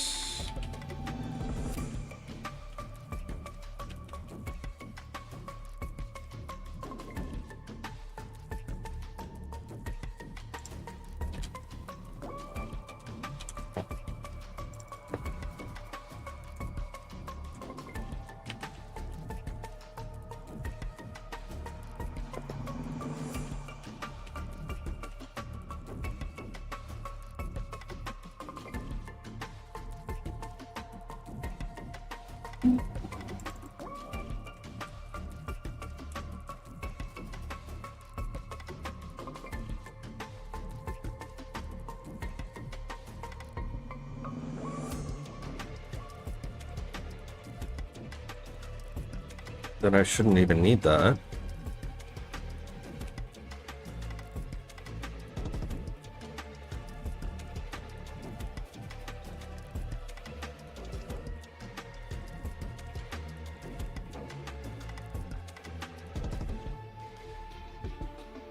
It's a really odd coincidence that I know both Thor and Healthy Gamer, and they are allowing They're showing up in that video thumbnail. Well, they're showing up in that video thumbnail because I put that into the video. If you want to know something even more interesting, I used to work for Dr. K briefly. And I trained under him back when he was starting his coaching program. So I used to do the coaching stuff. And then I eventually left that program because he felt it wasn't really a good fit for me and my temperament. So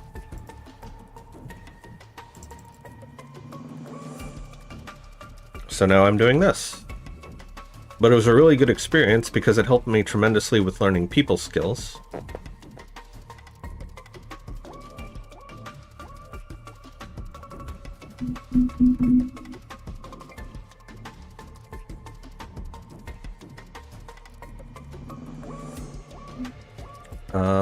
Let's see, so now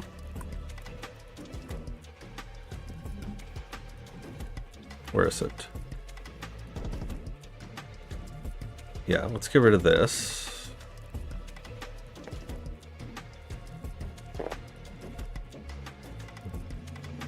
Yes, Dr. K is ethnically Indian. He actually went to study at an ashram because he wanted to be a monk. And then they told him that, you know, you haven't really experienced anything in the world yet. So before you decide that you really want to commit to this life, go and become successful in the world. And then decide if you want to do this. And then we'll know you're serious. Right, so like the Buddha, when he first became enlightened and became a monk, he was already a king and a wealthy man and basically on top of the world. The reason he became the Buddha is because sort of in like the same, I guess Jack Skellington would be more like the Buddha than the Buddha being like Jack Skellington. But the idea, it's like you have somebody who's already on top of the world, right? There's nowhere else for them to go. So they need to transcend that.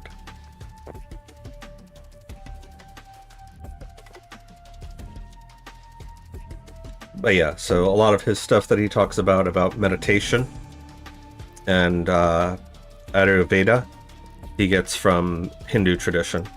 He also has family and friends in India. I believe he's Hindu.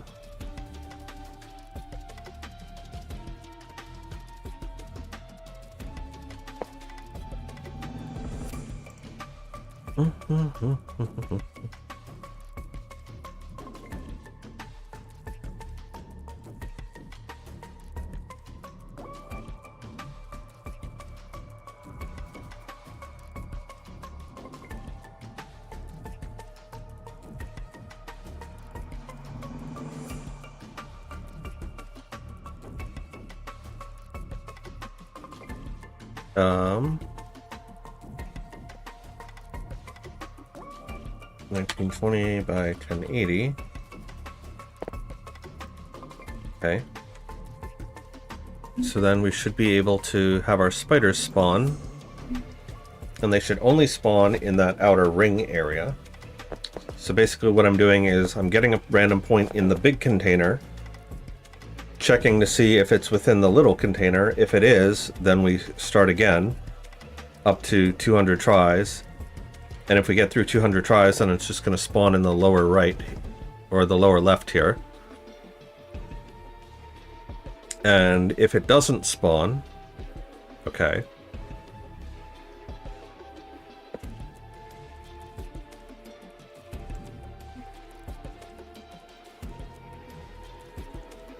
That is because I forgot to set the manager.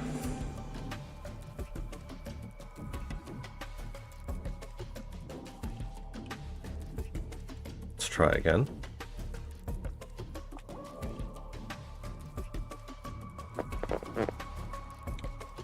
Did he go to Jainist monks? I thought he went to Hindu monks, but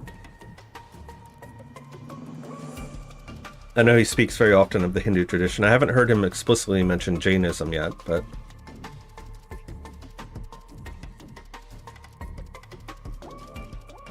okay.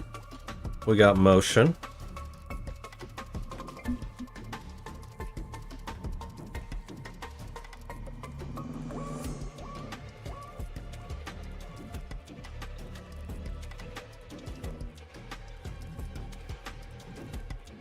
So right now it looks like they're all targeting that same spot again.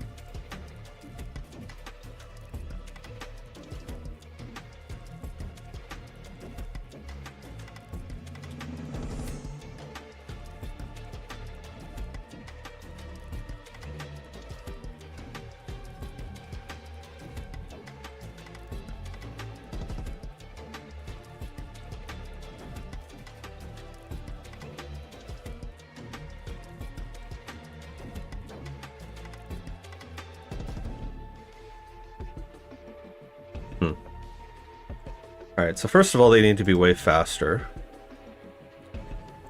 So let us go back to prefabs. Just set this to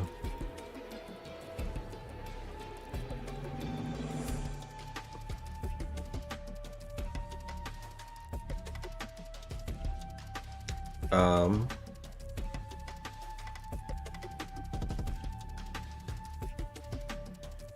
0.01.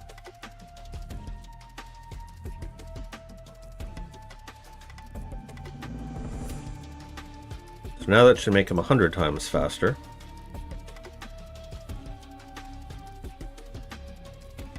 Oh, you're talking about Dr. Strange. I thought you meant Dr. K.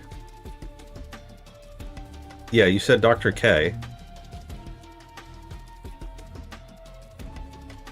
Oh. Yeah, Dr. Strange went to Janus Monks. Okay.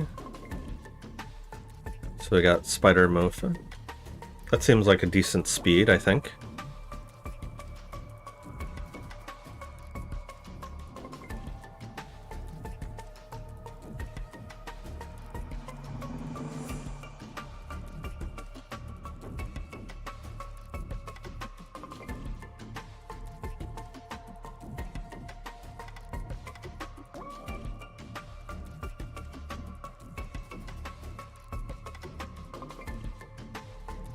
But yeah, Doctor Strange is awesome. So why are you all converging on this spot here?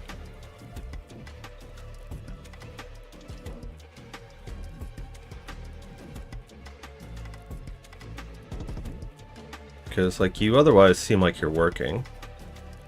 Also,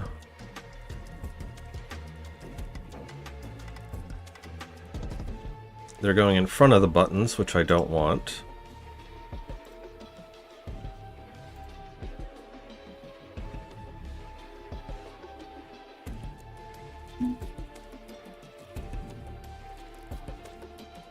There's our options.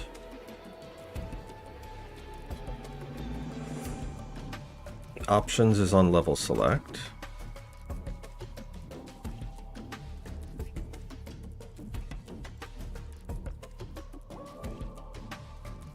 This is probably going to screw up a bunch of stuff, but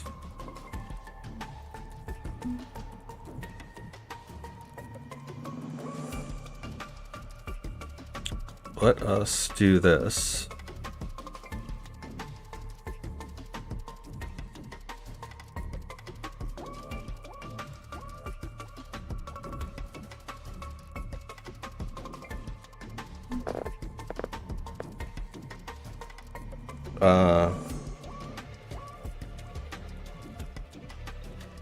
Title buttons equals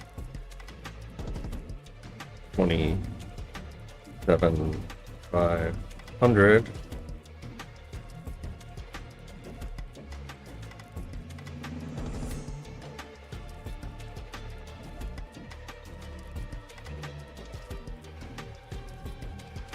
Elements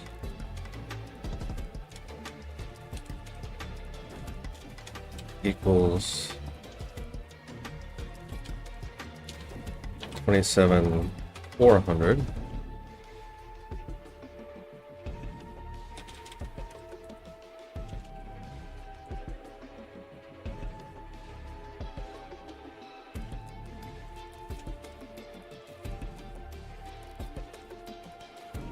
Spiders equals 27,450. title background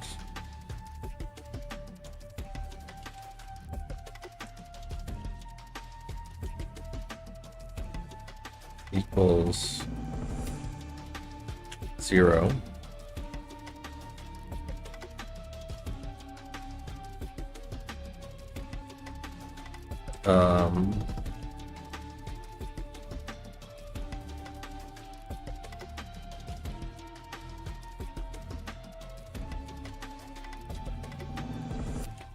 Options.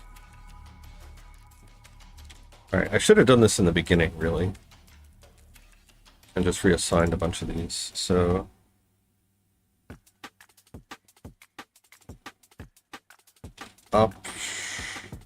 options menu.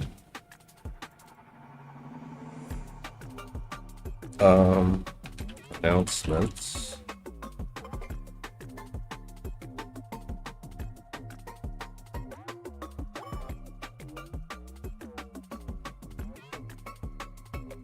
Actually, you can go like here. Announcements.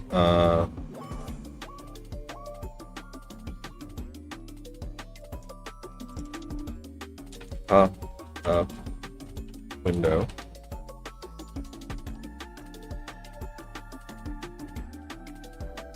Yeah, those are all fine.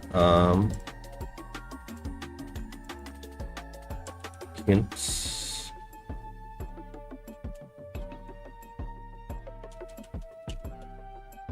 Window.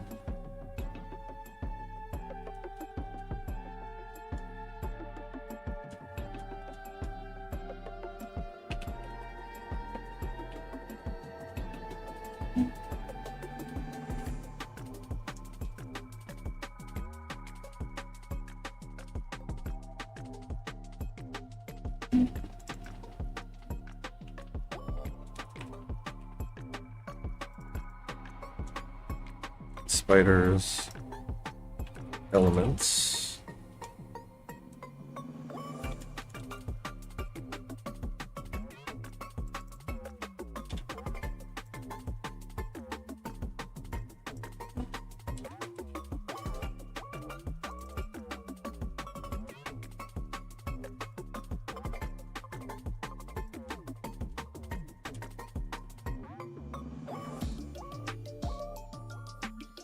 yeah, I guess the title could go there.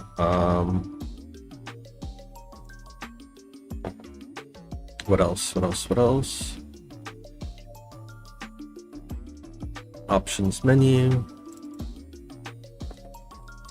UI buttons.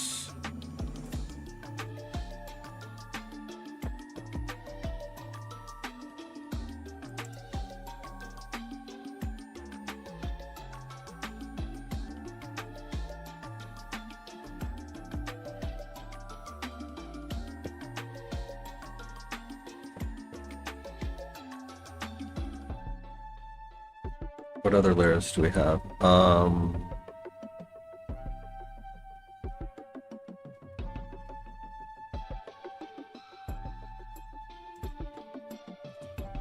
Spotlight.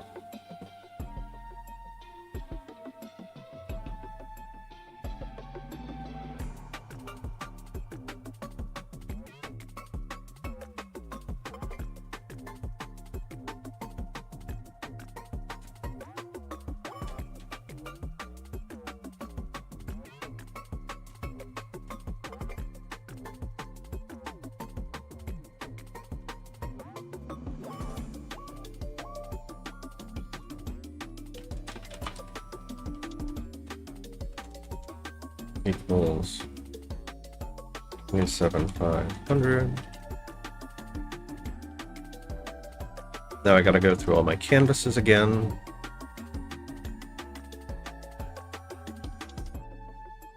You're also seeing they're eating something at the spot. That's just their random wandering motion.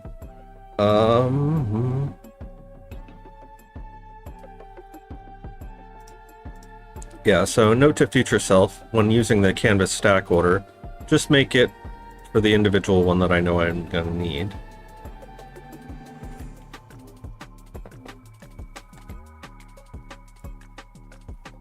Looks like these can all stay.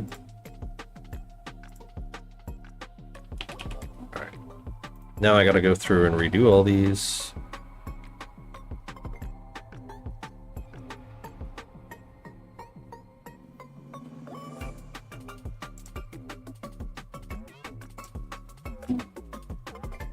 Alright, so alchemy canvas.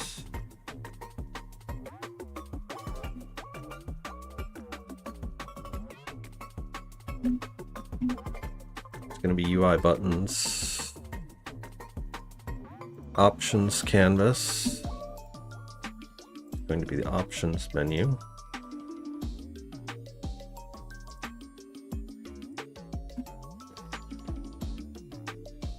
Title background.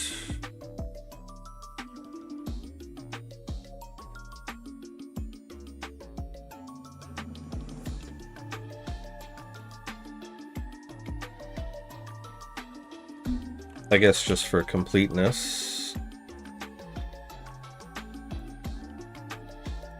you can be background. Cool, congratulations.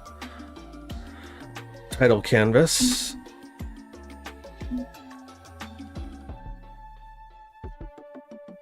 Is going to be UI buttons.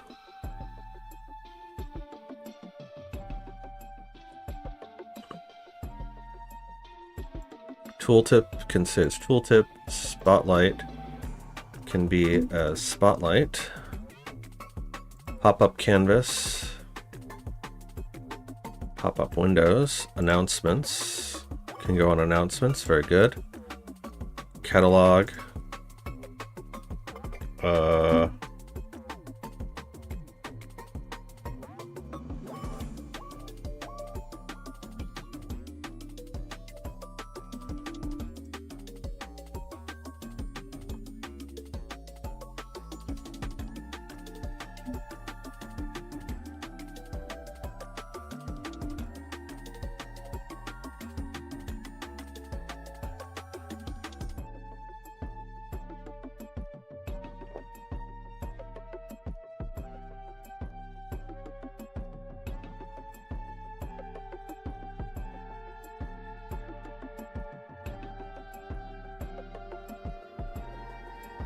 $2,000.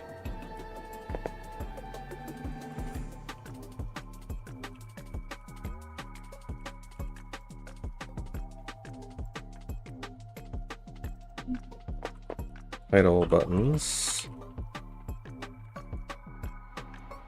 27,300.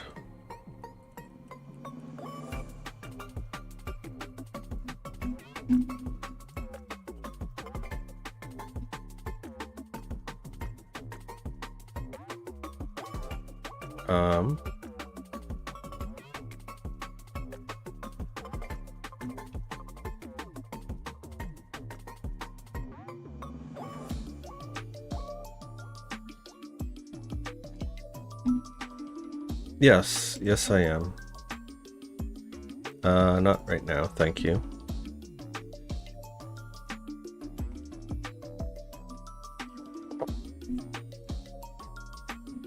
Title buttons. To options, background, tooltip, spotlight, pop-up, announcements, catalog,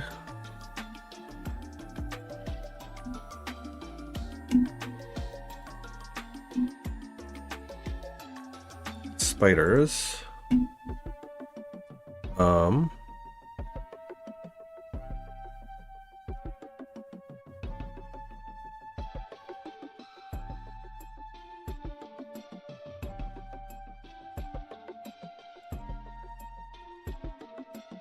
this is going to make it so that the spiders go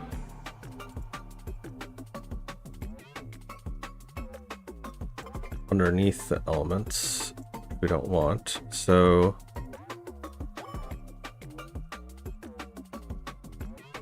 create a new UI canvas.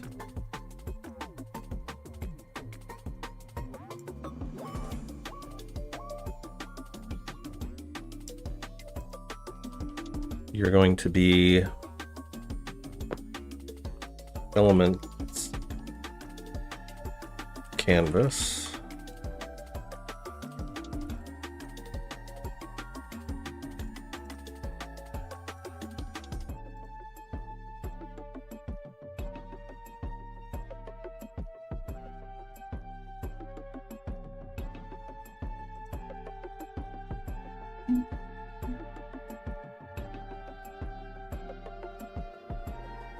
Spider wall boundary can go on the spider canvas.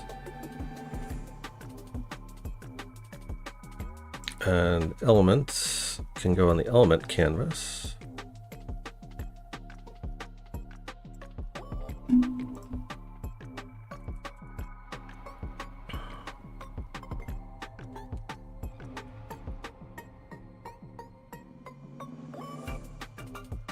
Canvas sorter. Elements.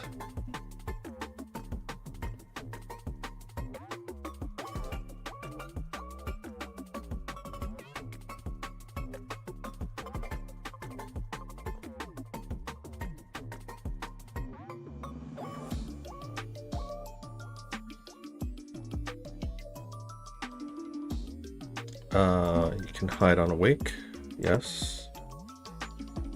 So now we got to go into our buttons.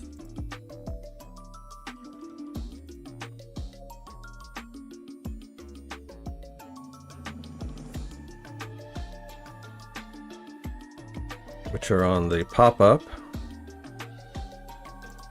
New game.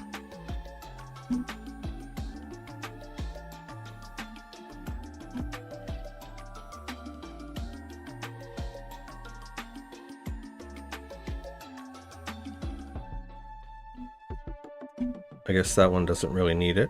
The options one does.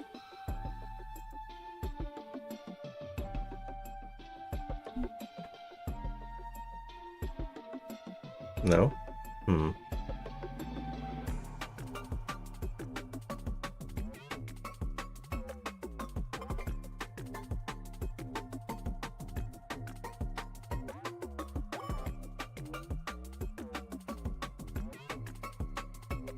Are you ever hidden? You are hidden.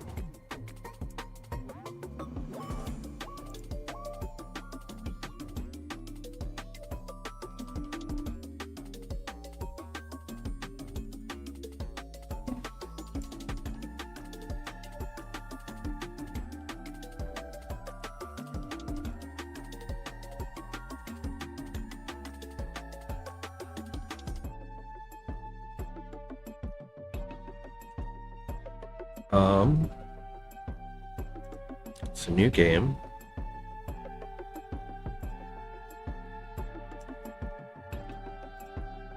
Show. Continue. Alchemy, yes. Elements, show.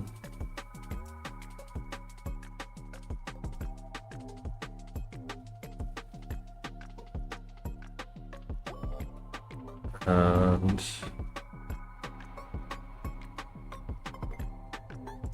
main menu, elements hide, and pop up, since you have a new game button. Yes.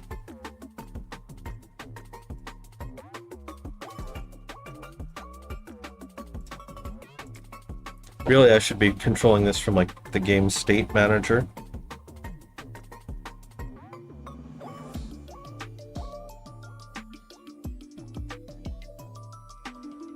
But it's fine.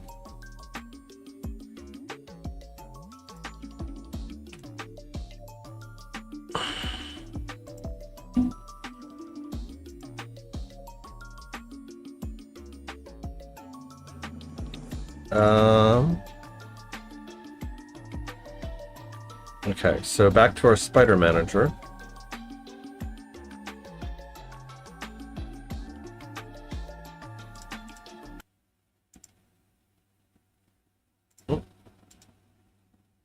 Yes, we're still listening to music, although the music is basically over.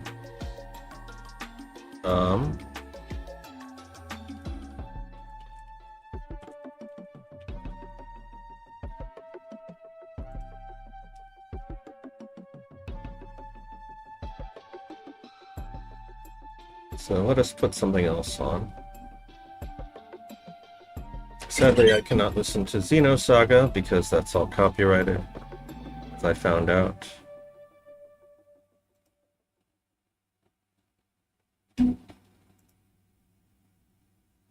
But we can listen to Heartbound.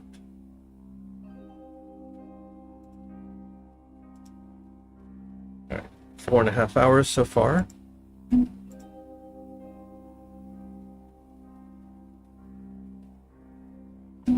Alright, so get random target position. Get random point in the collider and the element container.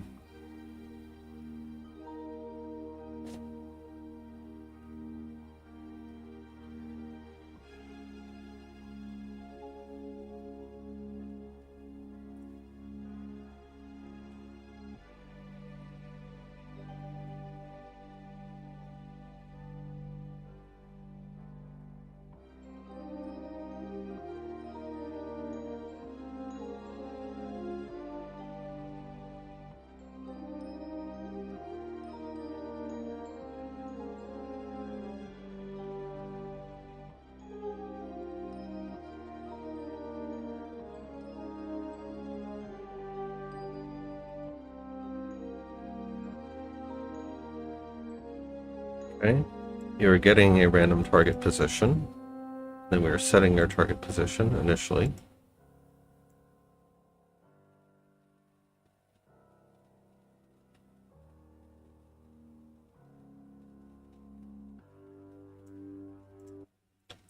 And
so what I should do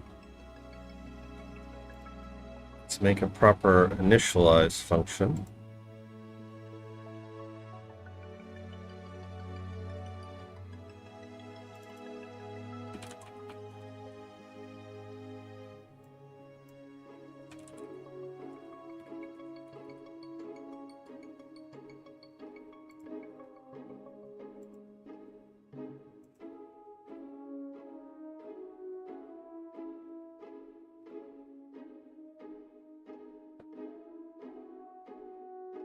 So we're going to say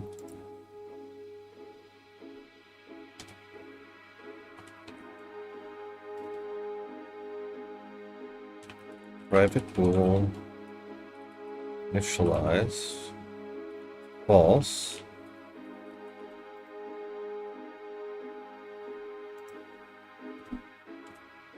Initialized equals true.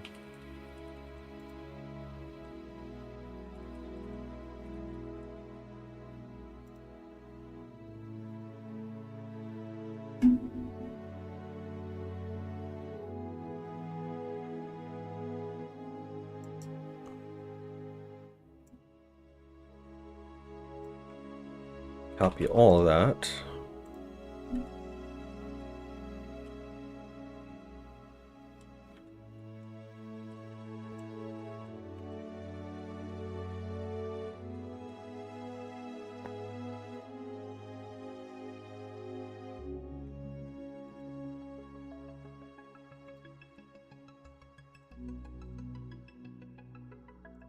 Something I almost never use.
So now if we're not active or we're not initialized, then we return.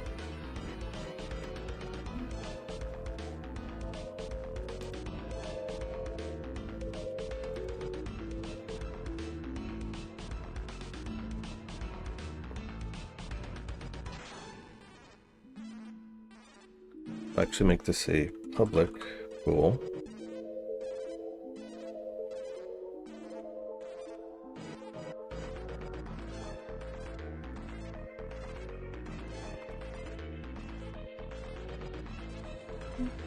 Is initialized.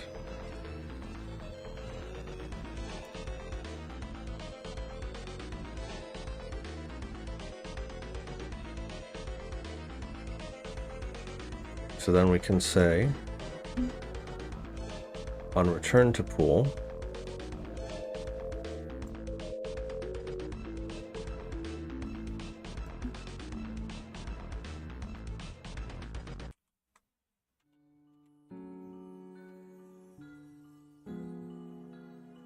spider dot initialize equals false,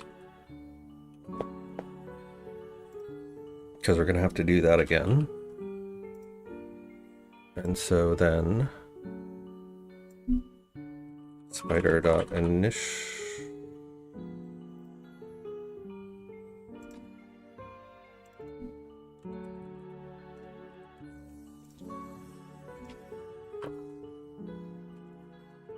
initialize target position, spawn position, spawn rotation.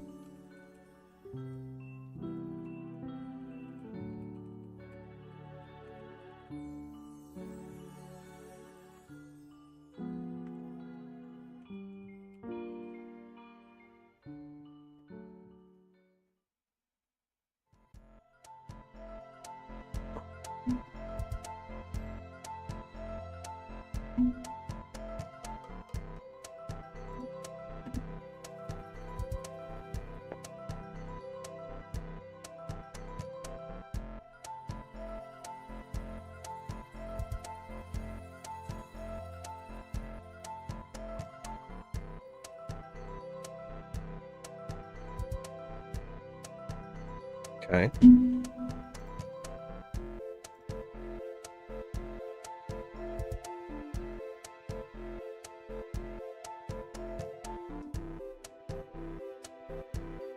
So let's see how we did there.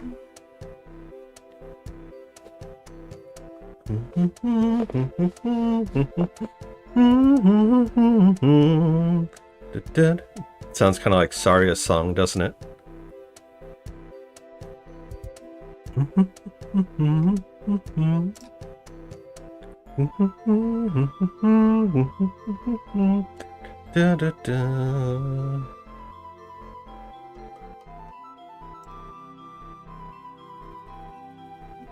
Okay. Just wait for some spiders to show up.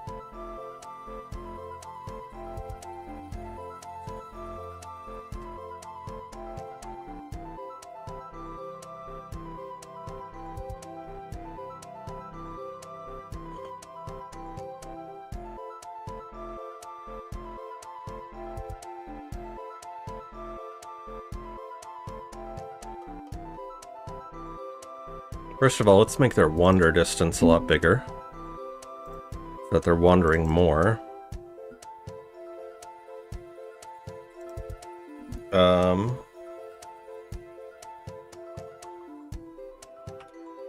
Let's go between 50 and 100. So like 1/20th and 1/10 of the canvas space. So half. And divide that up into fives. Yeah, I think that's far enough.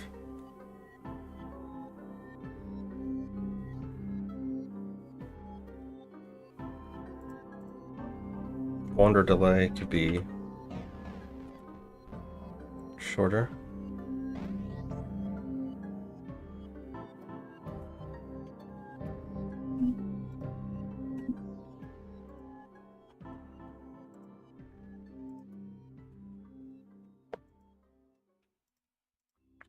We're getting a random point in the collider, in the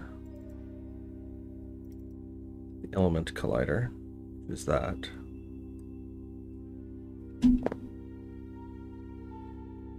Let's just make sure that's set up correctly.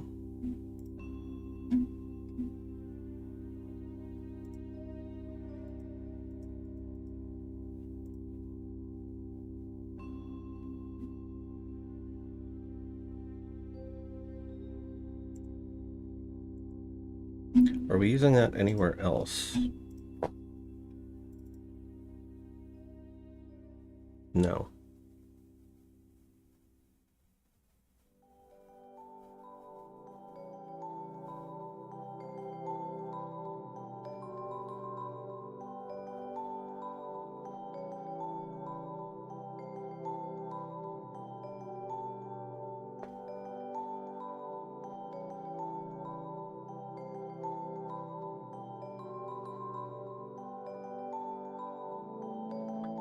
And something else I just thought of.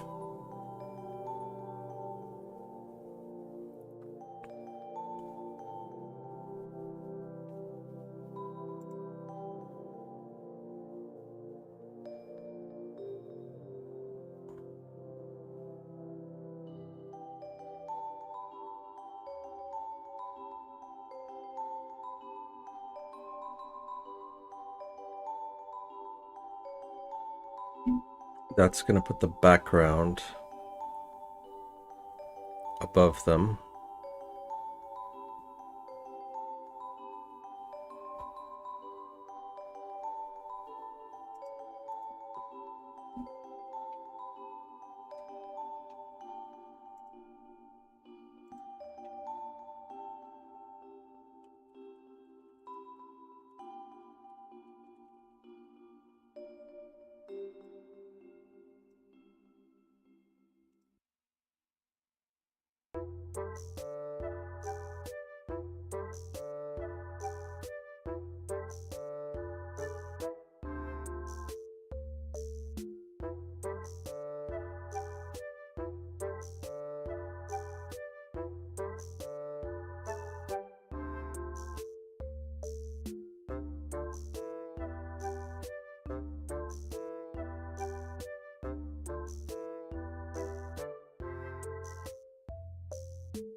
Order,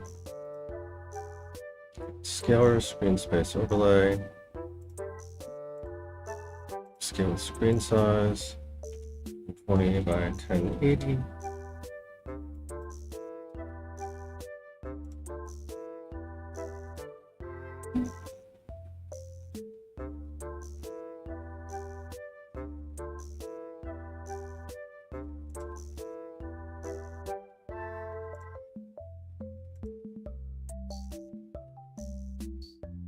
This needs to be below the spiders.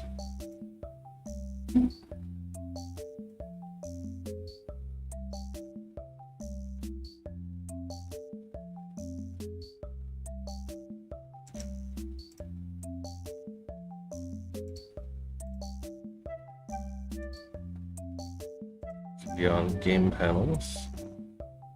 Not catalog window, game panels. Fine, you can go on main menu. And where's our title background? It's already set up. So now all our buttons. So this is where I need to be doing this with events on the back end, or a centralized thing. Because then I have to go in here every time I add a new canvas to add all these buttons.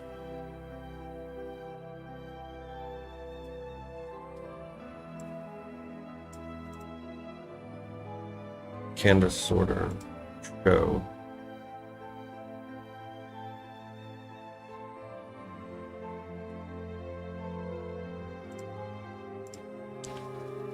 Main menu, background canvas, hide. New game, background canvas, show. Continue, background canvas, show.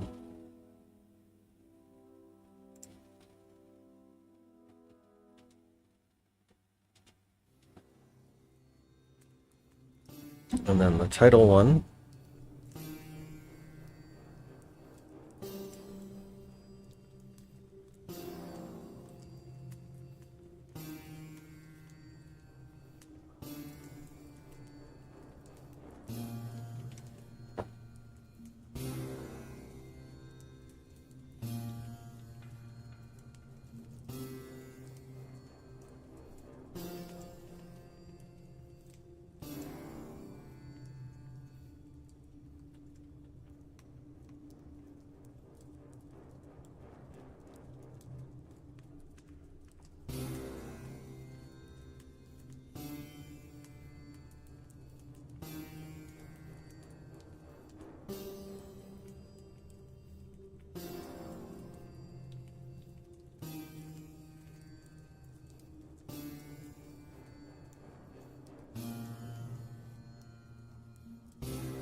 Instead of doing it with the extents, let's do it with collider. Call this no go zone.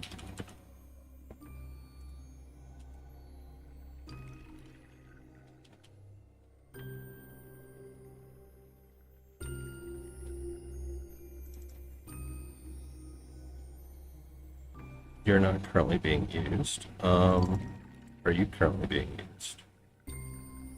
We were using you.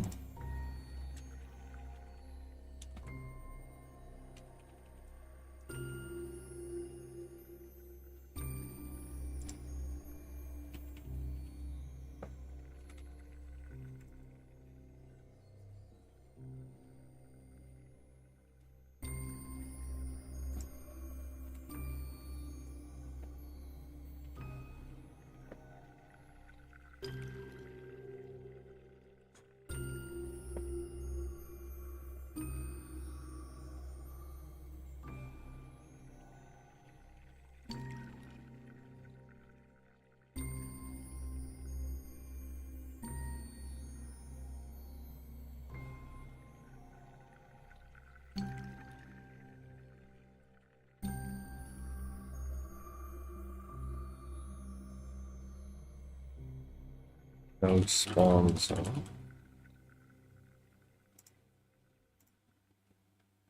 Box collider 2D. 1920 by 1080 is trigger.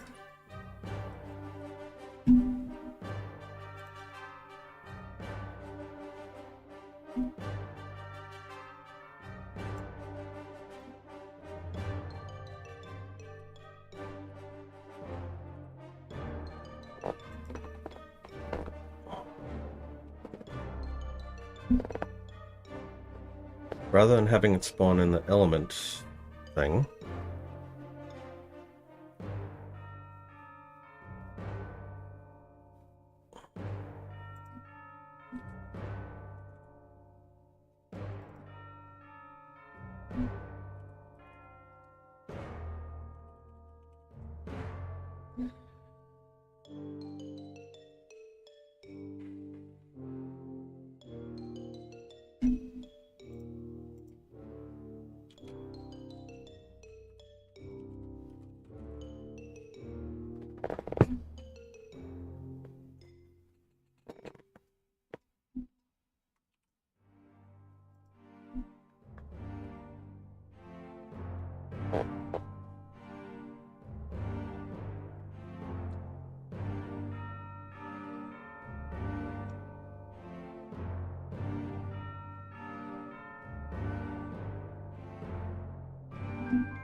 And now we wait.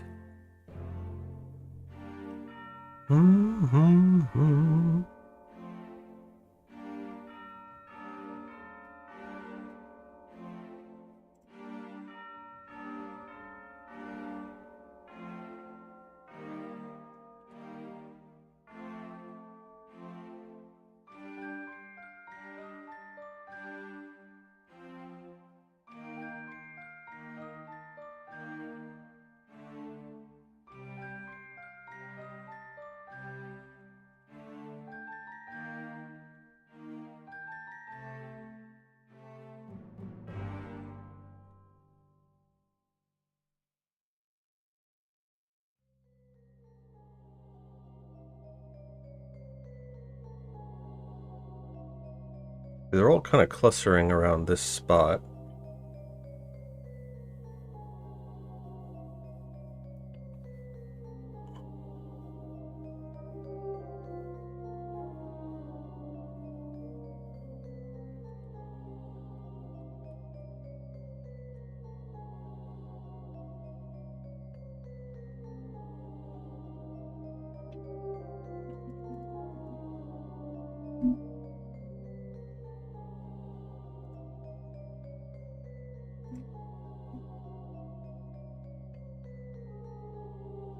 Yeah, they like that spot.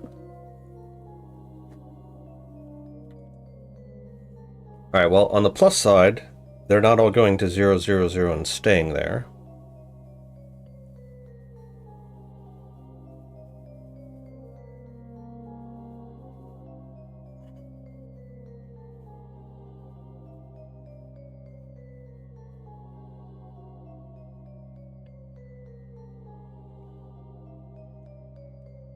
So it's looking like I need to make their wander range even bigger.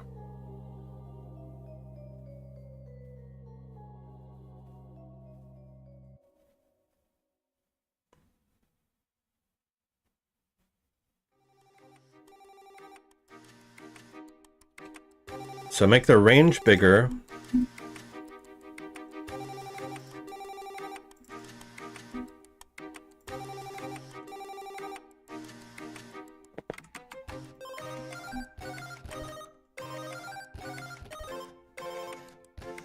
Make the delay smaller.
Let's try something here for a second.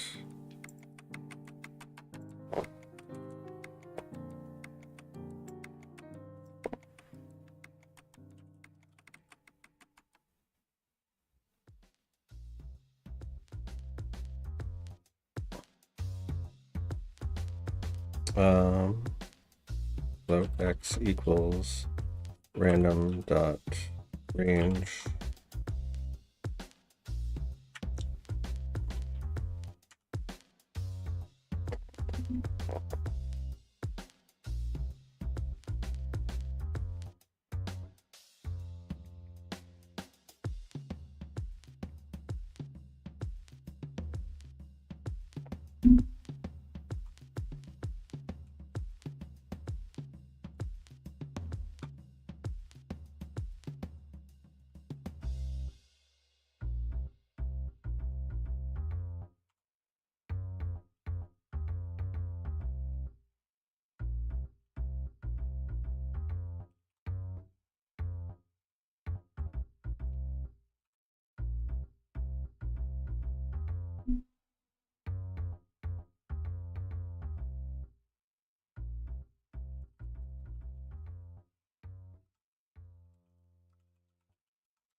Alright, so now either they'll like all go within the where I want them to, or they'll go like where I want them to, but over here.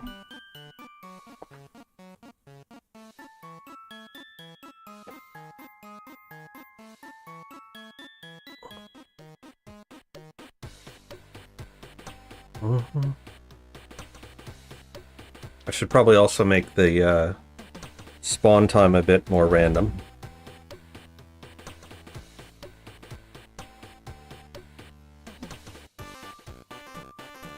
Alright, at least they're going behind the UI buttons, so that's a start.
Both fascinating and annoying.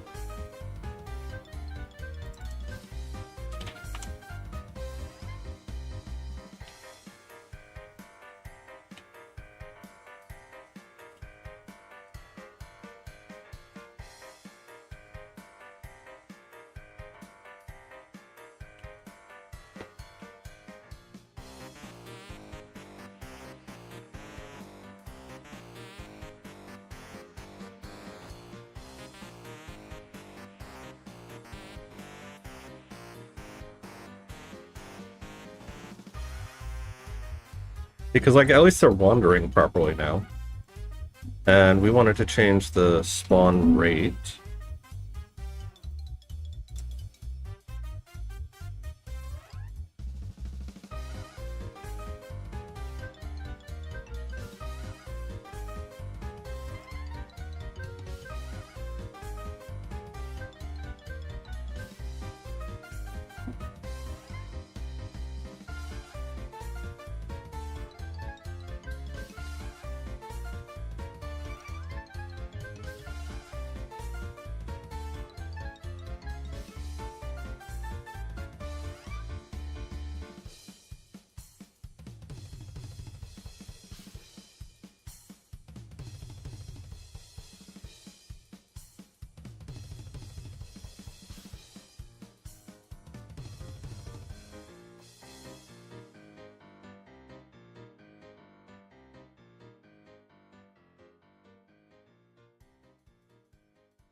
All right, enjoy your cycling. I will still be here for a good long while. So we haven't even touched music or sound effects yet. Still working on these dang spiders.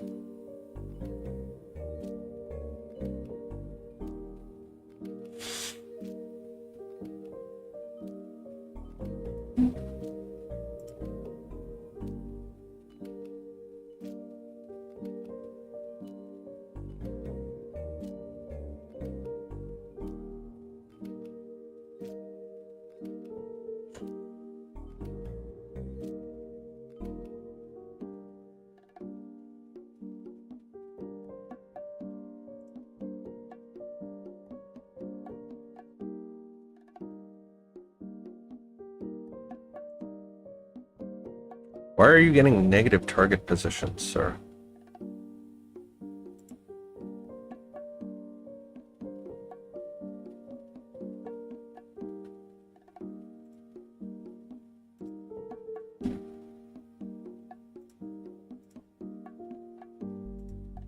Wait.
No.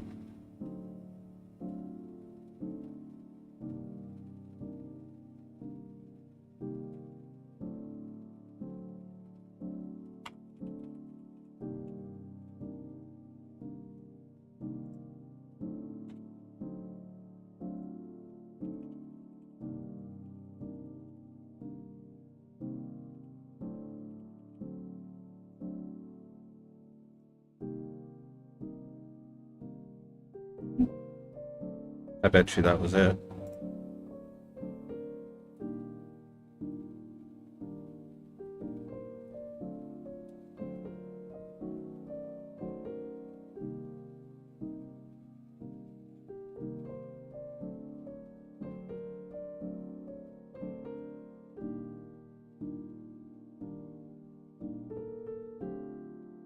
That was it.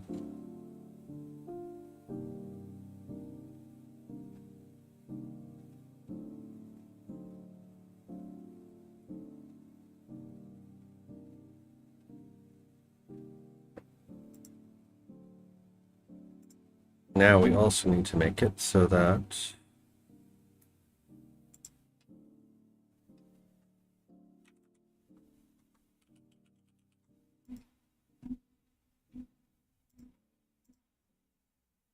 and also, why are you not targeting the walls?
Alright.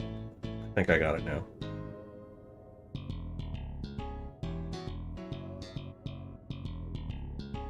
Because if I set them to finding position initially,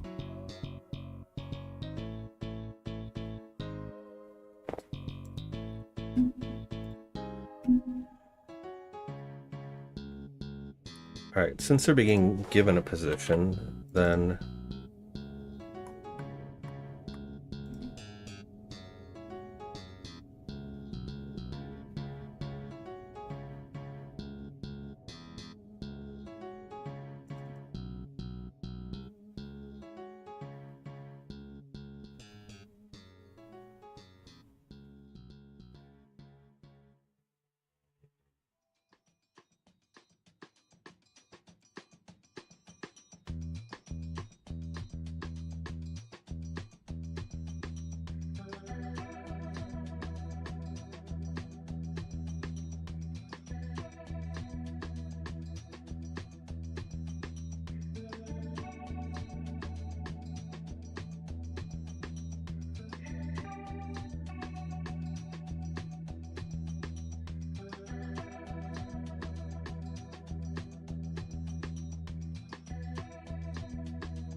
and then when this is complete,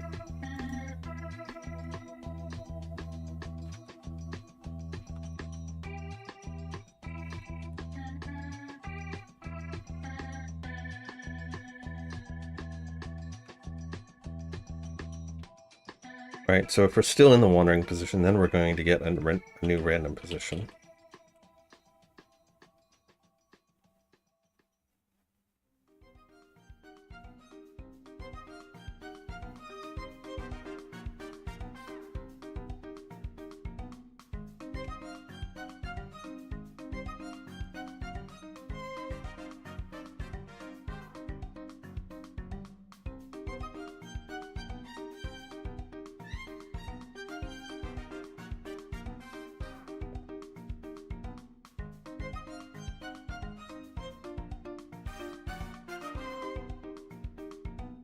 Right, because we want it to move to its initial target position first.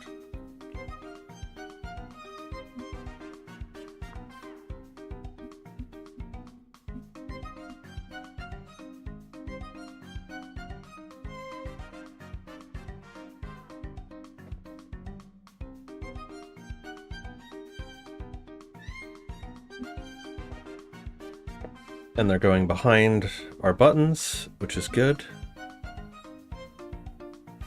That one looked like it spawned inside a wall.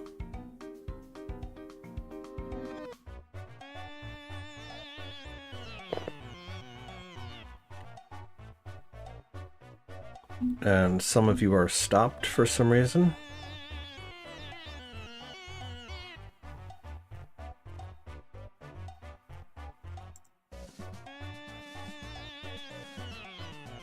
And you are all kind of facing the same direction.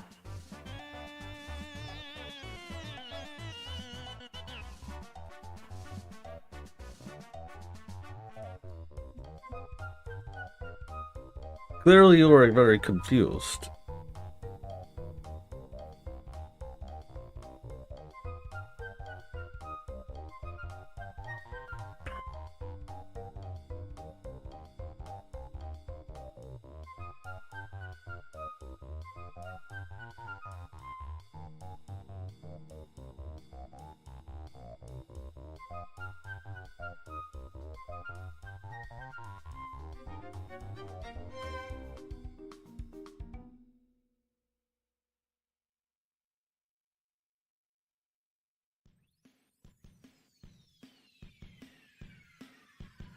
Why are you stopping after a while?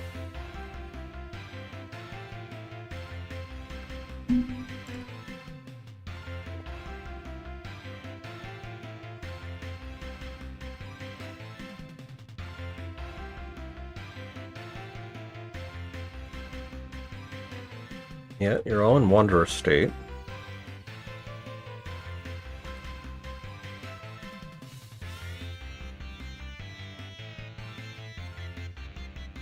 Right, you don't have any target elements.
Well, after 1 second.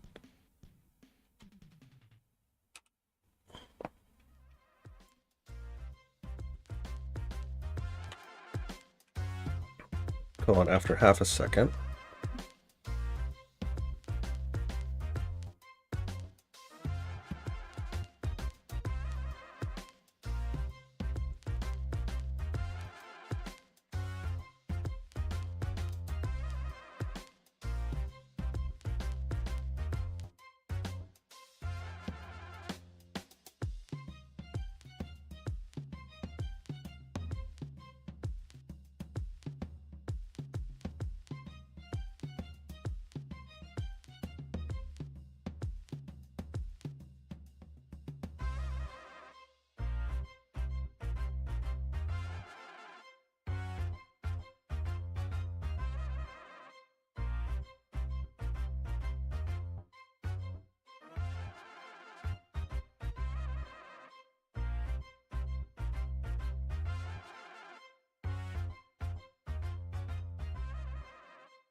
Also, where is our element container?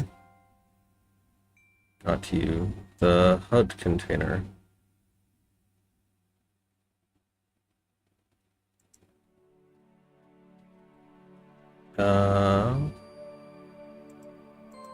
Not the HUD buttons.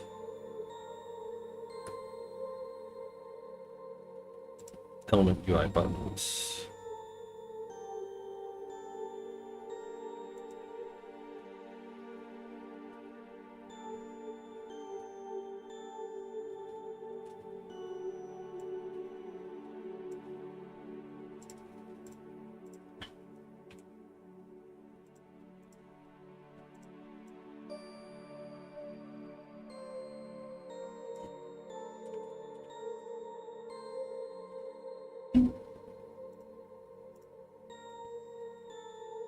Right, so that's just the visual. And then this needs to not have the visual.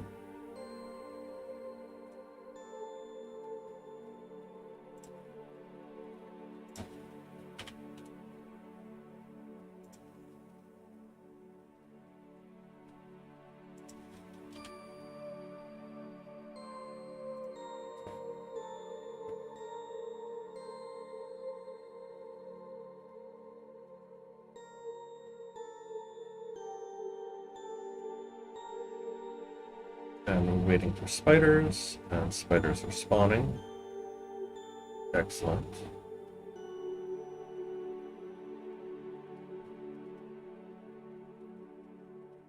Thinking I might even want to put the spawn position a little bit further.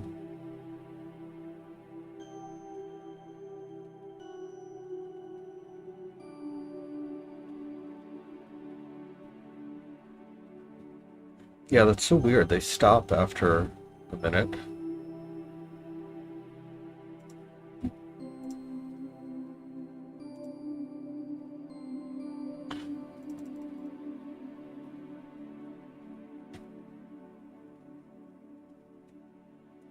Oh, okay, now they're spawning on top of the board at least. We'll see where that one's going if he goes behind the UI buttons. No, maybe this one. Look at him go. Yes, he's behind the buttons.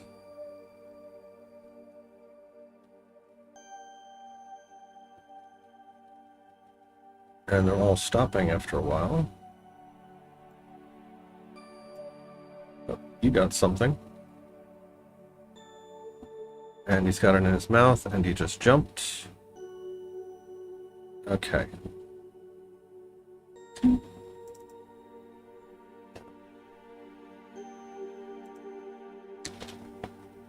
So if target element is not null, then do that.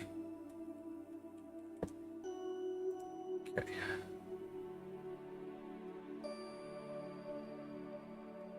That should take care of that.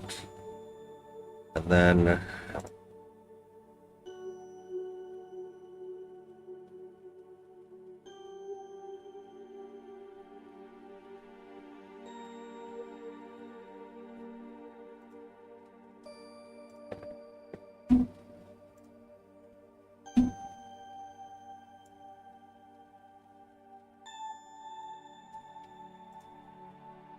take that 2,000,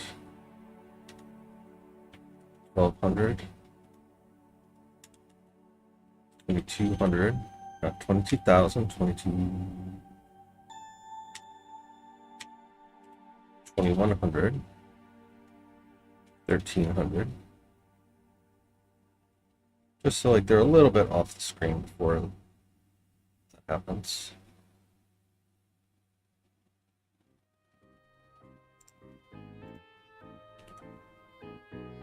Alright, I will be right back in a second.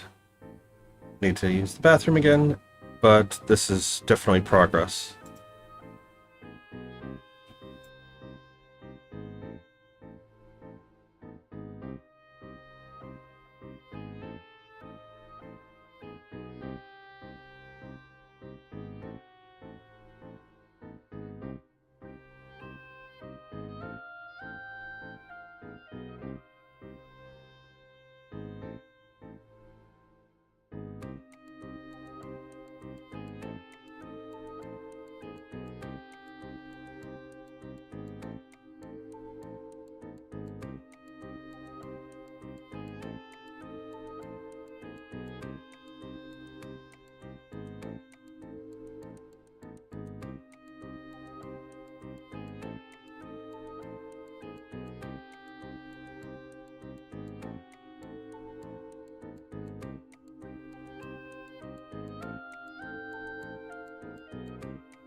I've returned, and I brought pizza.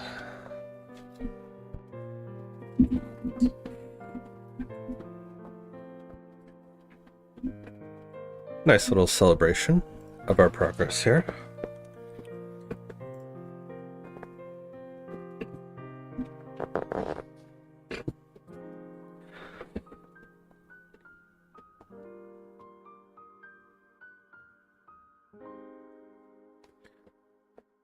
While we're just waiting for them to maneuver.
So what this is indicating to me is that their target position is basically right on top of them.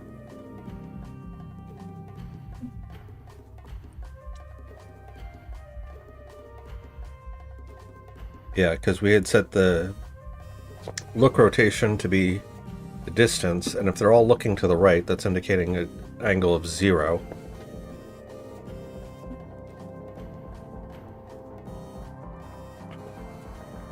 Alright, let's see if they will respond to elements.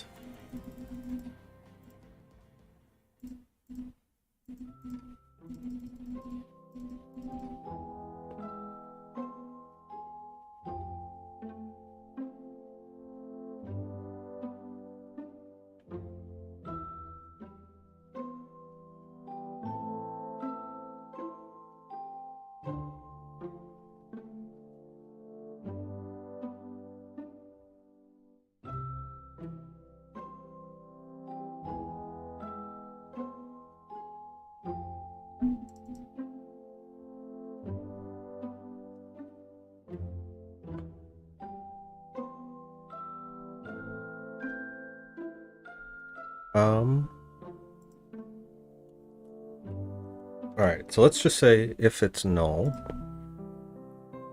for whatever reason, then go back to finding target.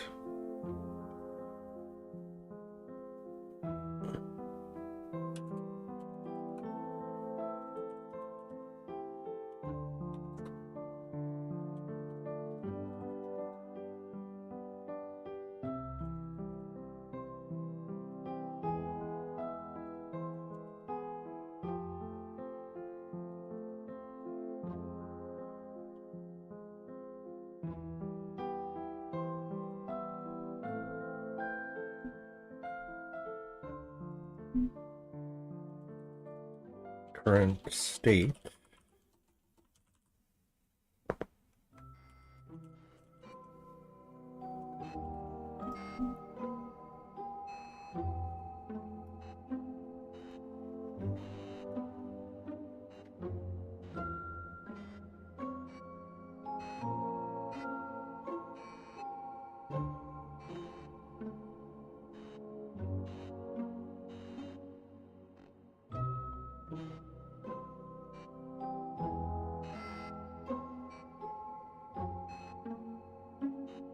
Say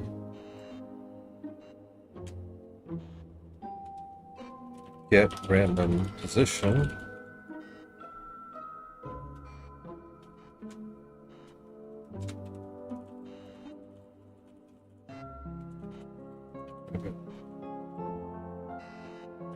void get random position.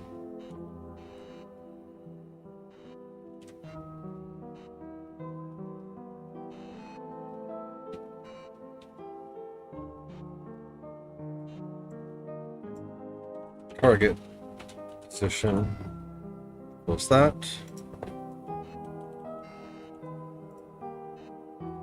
And so here,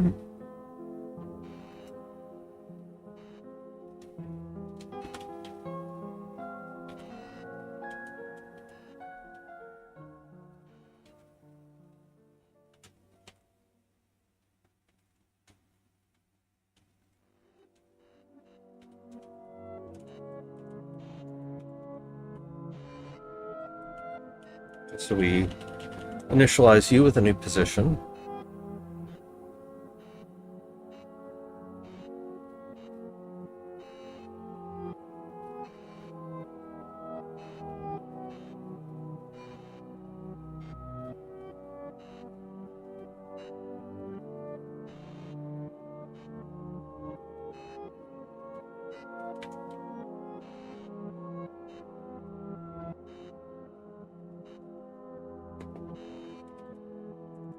Play some animations.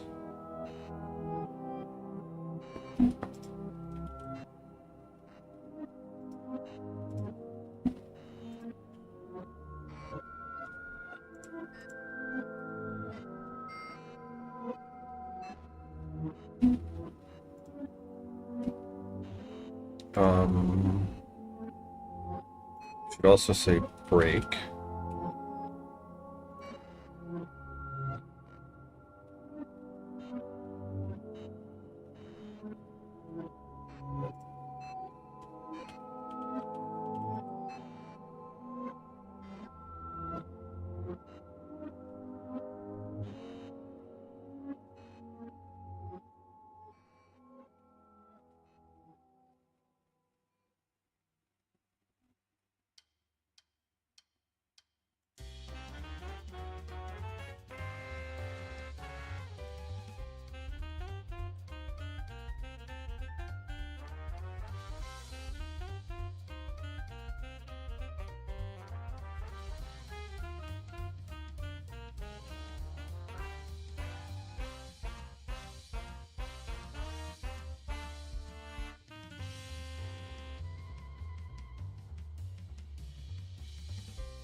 Yeah, it should never be in this state if it has a current element.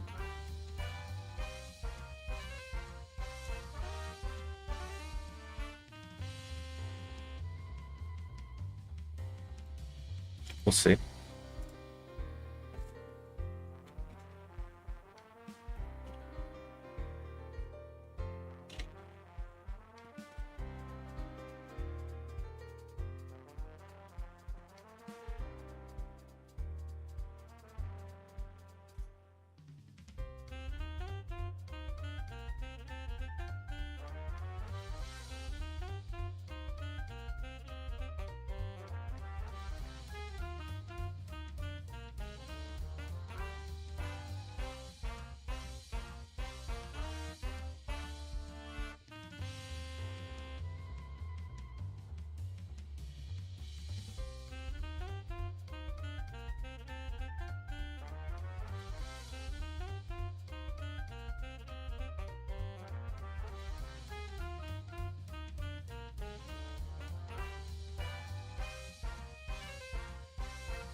There you guys are all hovering back over there again.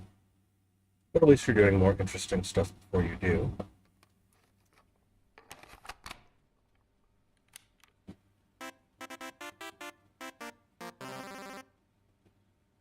That one just flew in from nowhere.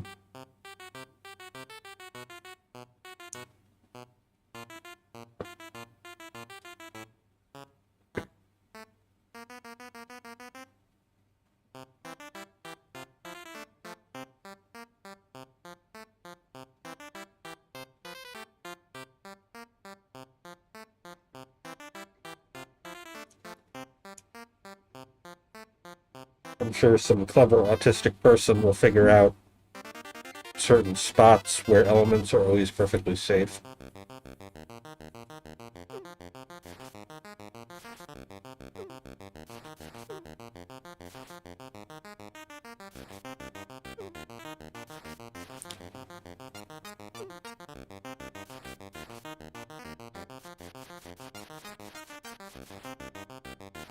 I'm not completely unhappy with their current behavior. It could obviously be better, but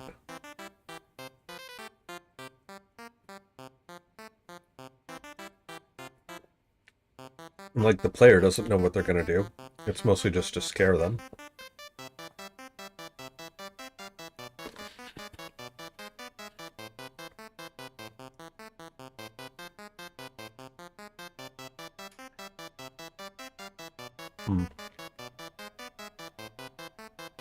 And now they're back to clustering.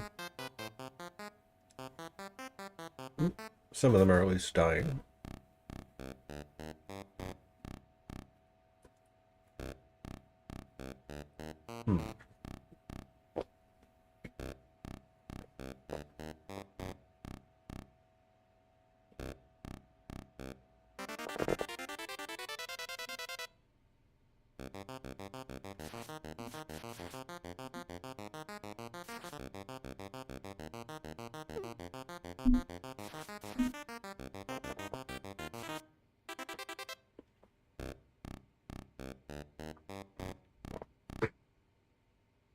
Now we wait for them to go pick up some stuff.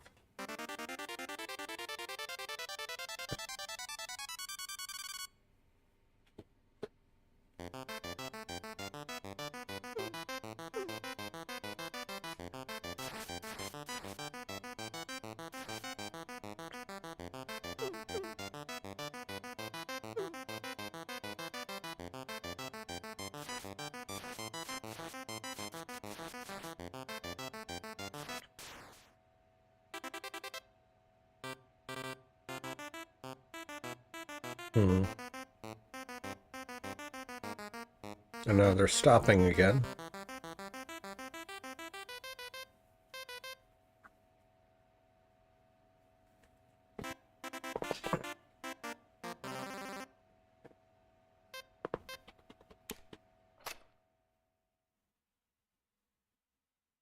Weird. Are any of you holding anything?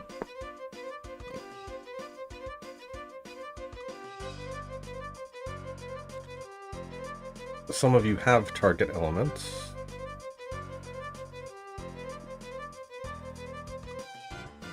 But you're stuck in finding target.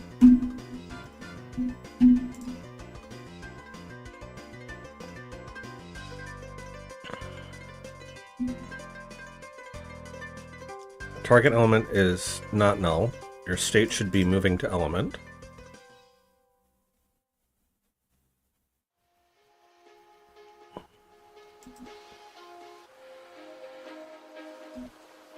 Target element is null.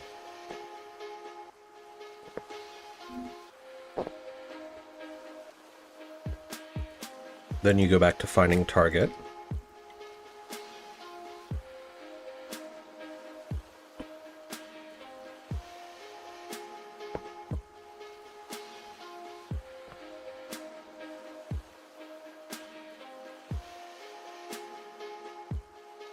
Yeah, because they're stuck in finding target. Okay.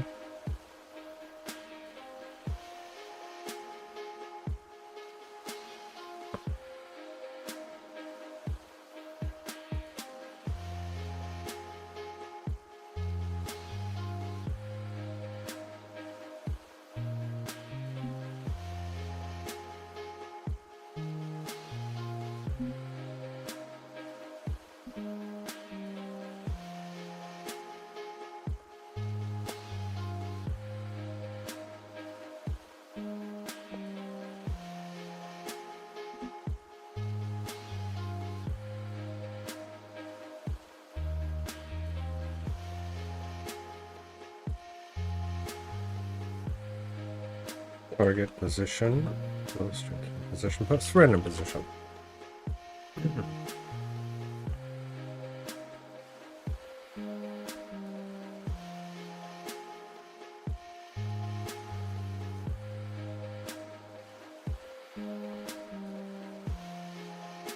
Okay.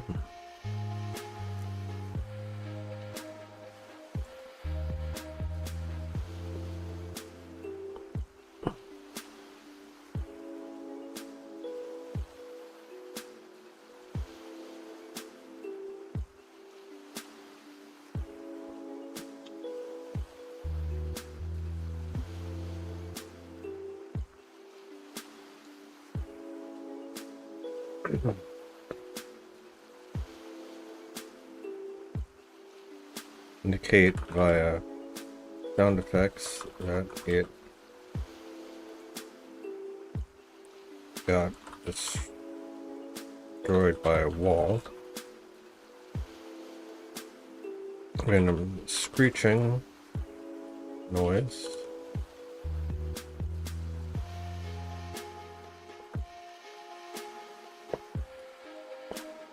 Okay.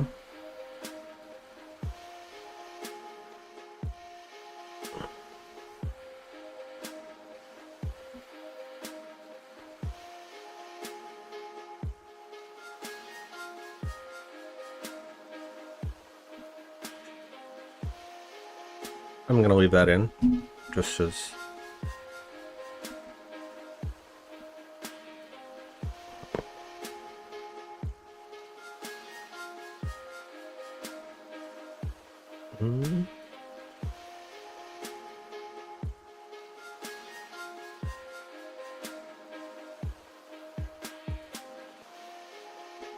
Alright. That should hopefully fix some of that behavior.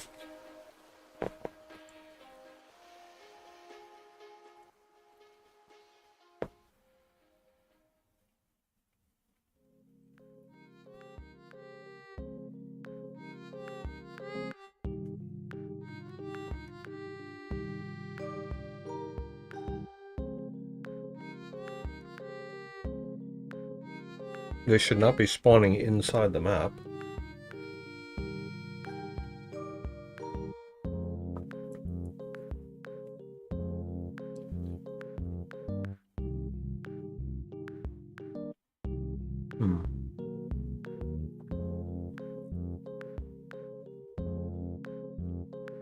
Their turning is a little bit weird.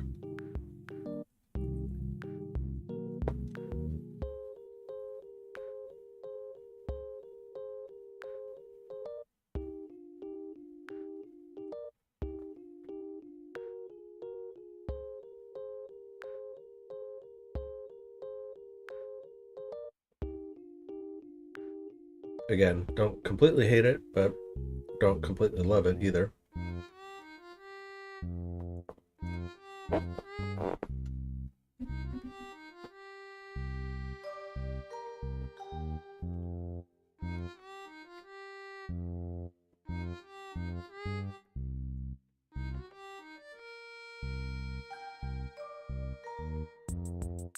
Is that because their wander time is too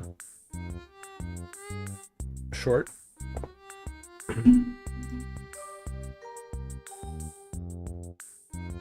Wander delay is 1.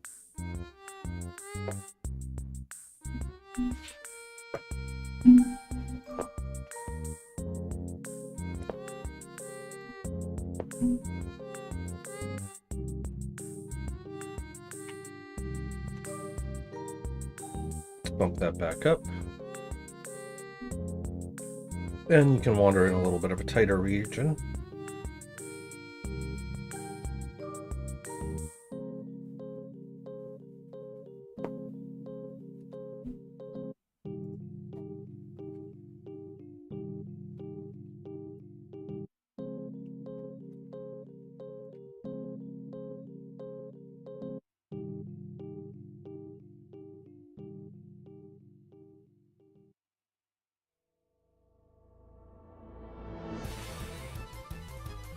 Yeah, and still haven't done anything with sound effects.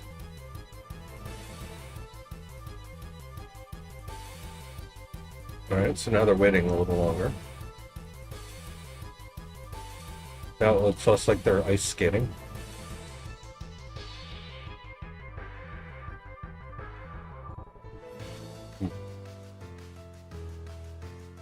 Still a little bit of ice skating.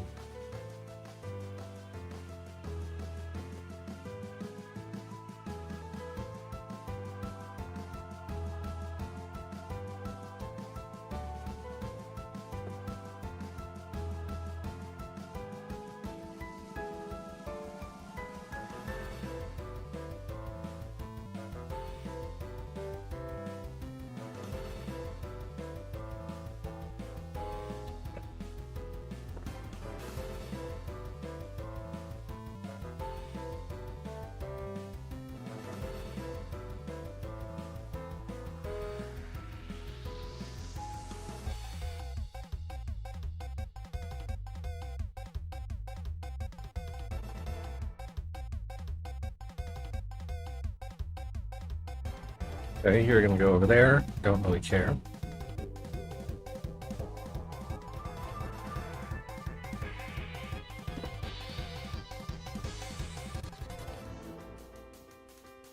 You just completely missed that one.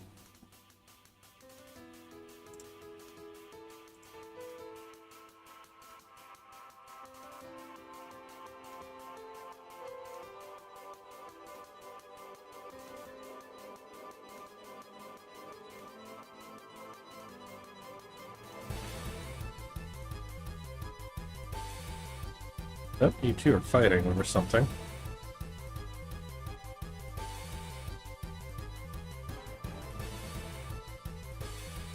Oh, nice. He will actually move to it.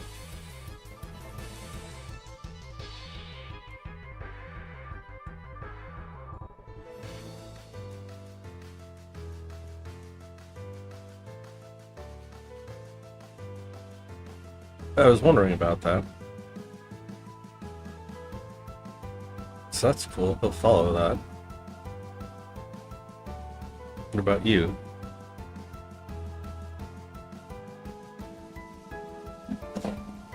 Question is, will two of them follow?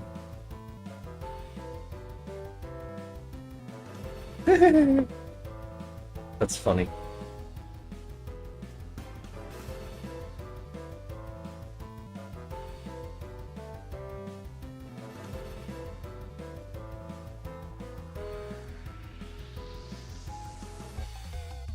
So what happens if two of you get it?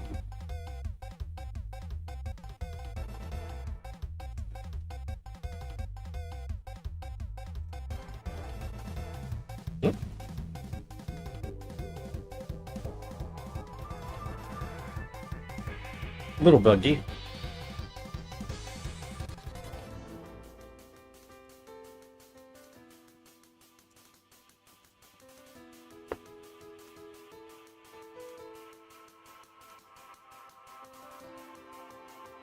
What are you doing?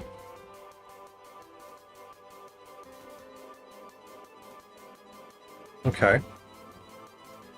So that kind of works. I think it's time for sound.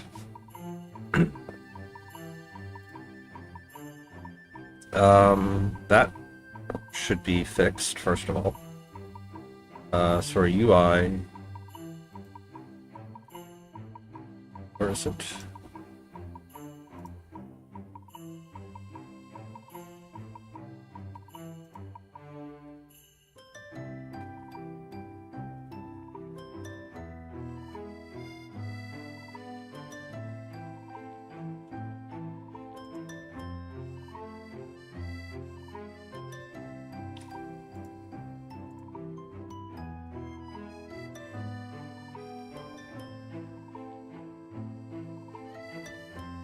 Catalog needs to be above UI buttons.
Like little things like that'll get us downranked.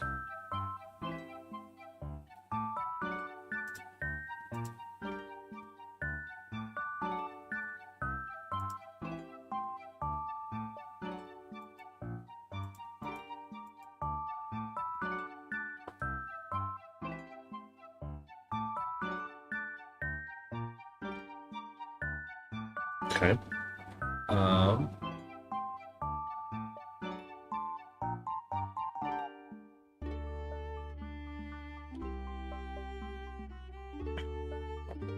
All right. I think we have done a fair amount with that.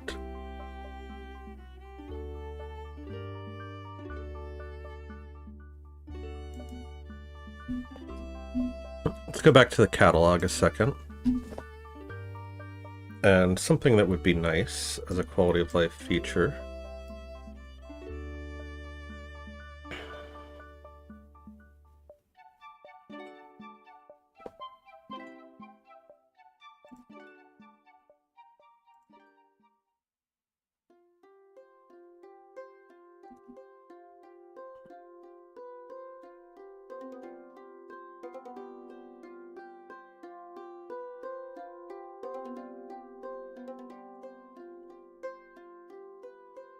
Hey, Alex.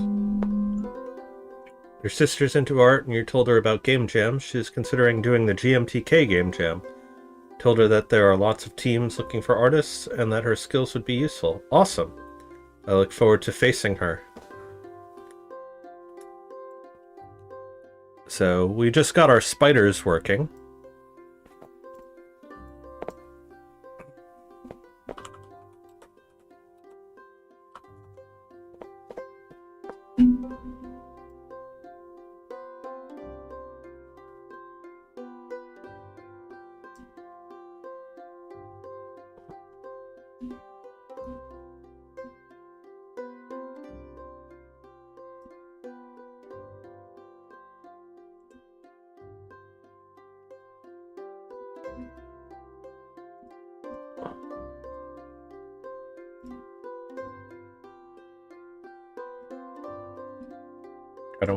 I don't know why it insists on constantly resetting that, but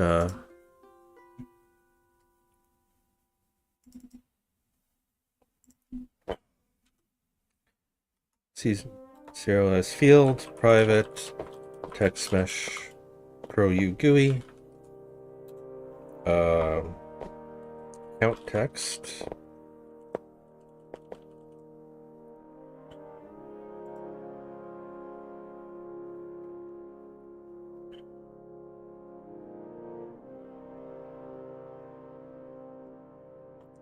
This could go in update, I guess. Private void update count text dot text equals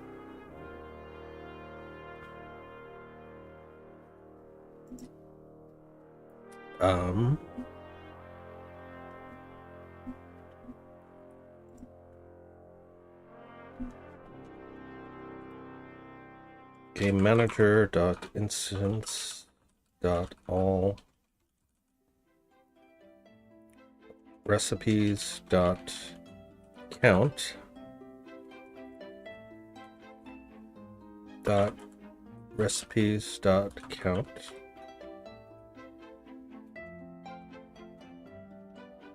Again, can't spell.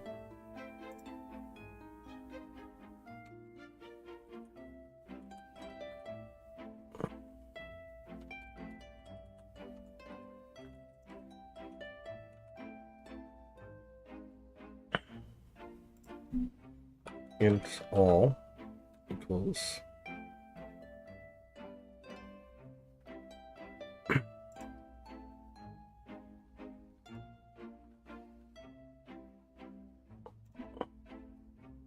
int unlocked recipes equals game manager dot instance dot unlocked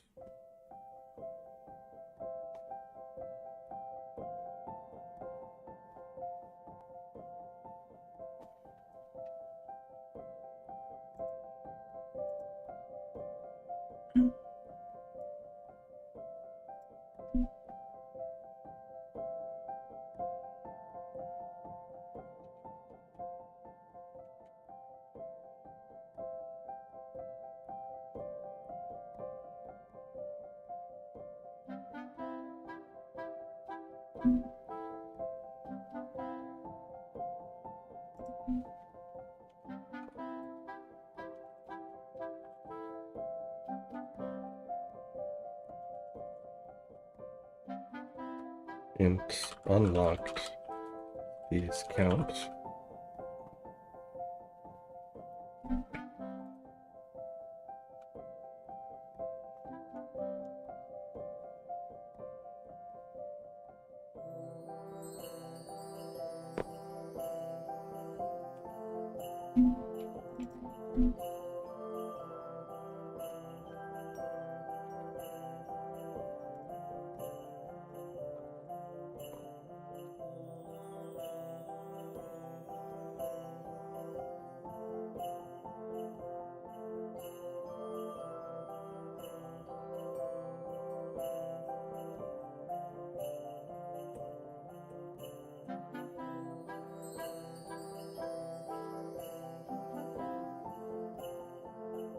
Instance dot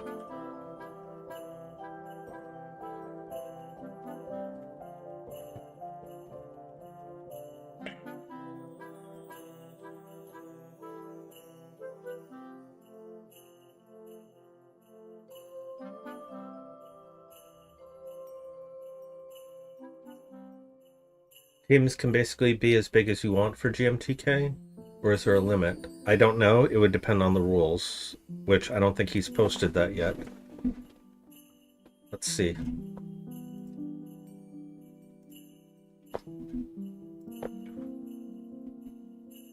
Google GMTK Game Jam.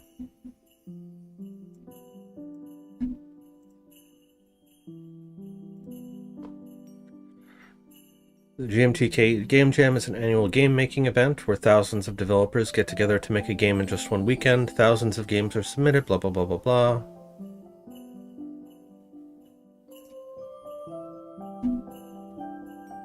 So that's starting middle of August. 20,000 people joined that one already.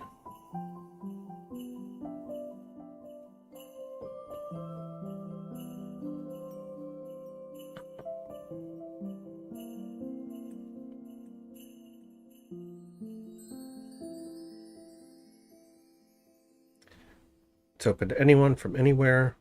Work alone or in teams. You are under the age of 13, parental guidance, whatever.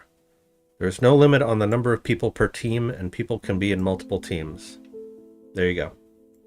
You can submit more than one game if you want.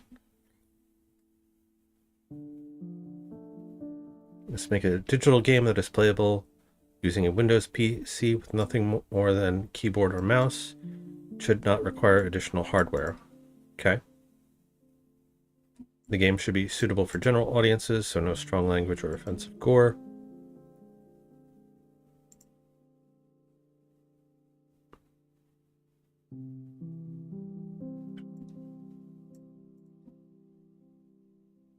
File limit is 1 gig. Okay, so unlike the Pirate Software Game Jam, for theirs you can make it a downloadable version on Windows PC.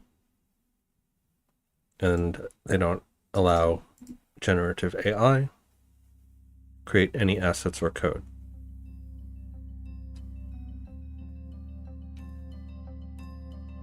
So there you go. Yeah, they tend to be pretty lax. Like, he doesn't require you to submit a game design document.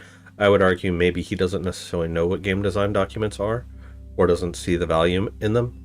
But it's more constricted in the sense that it's only over a weekend, as opposed to this, which is 2 weeks. So what I might consider doing between now and then is doing a bunch of tooling, since you are allowed to use pre-made assets if you own the rights to them. So for instance, building a finite state machine. Of course, part of the difficulty is you don't know what systems you're going to need because you don't really know what kind of game you're going to make.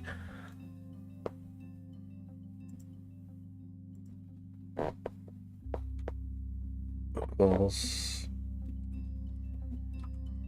Alright, string literal. So we want to say unlocked recipe count out of all recipes count.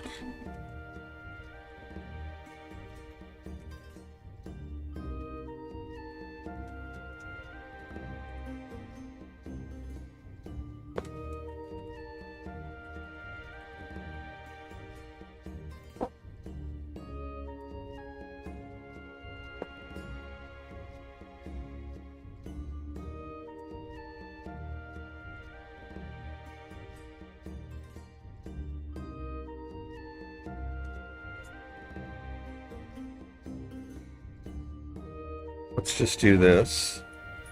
Serialized field. Private. Recipe. List SO. All recipes.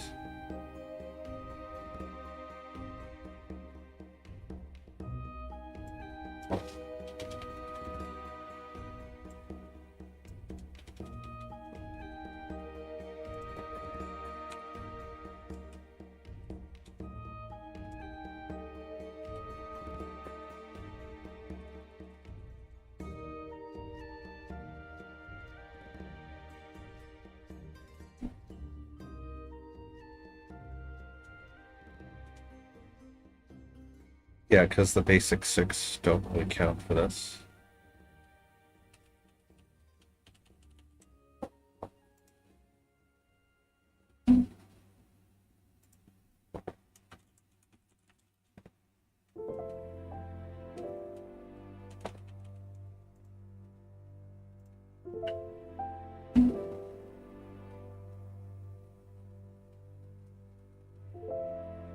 You can't hear the word private anymore without thinking of a certain joke you heard the other day. What was the joke?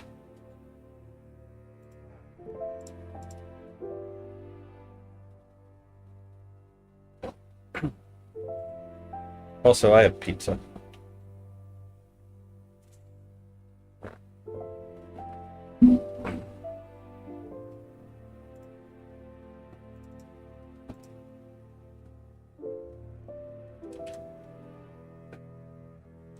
Count text.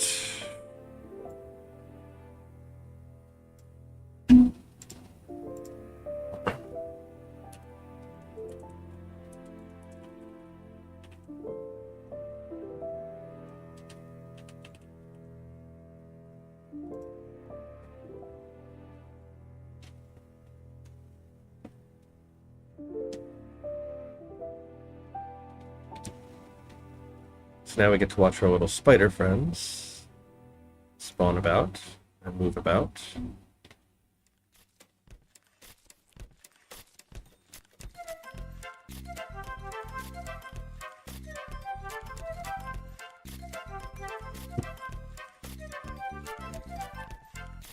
I've heard that one before. That's a good one. Drill Sergeant. Private, I did not see you in camouflage practice today. Private, thank you, sir.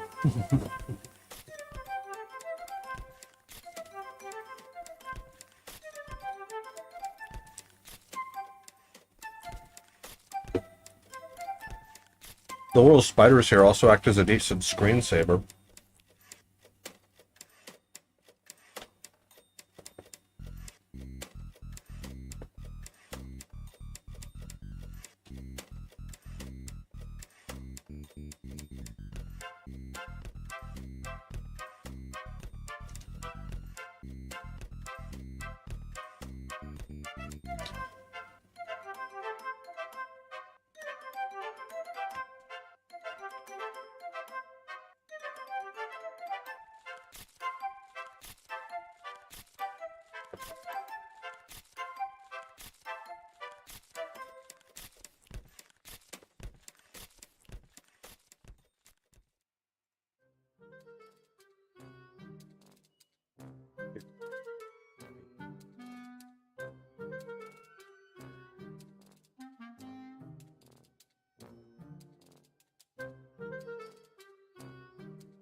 Go away.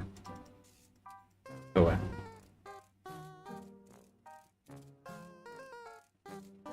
Go away.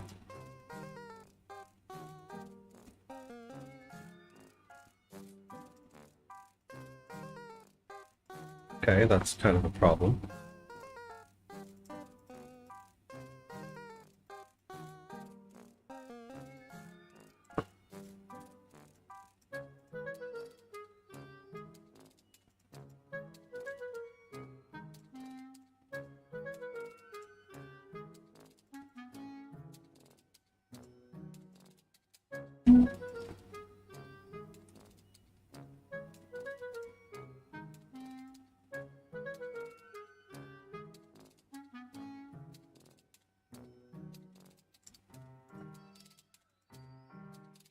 I guess maybe I should make points go up if you kill a spider.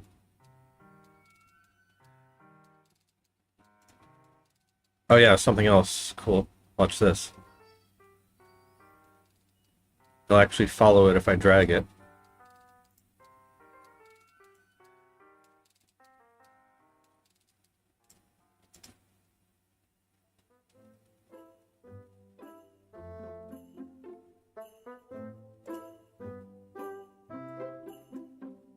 Yeah.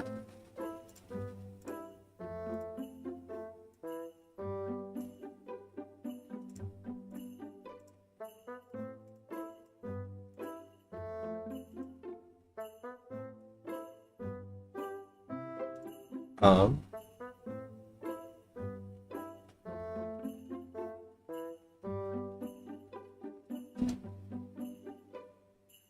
Crap. I wanted to test the catalog. I was too busy playing with the spiders.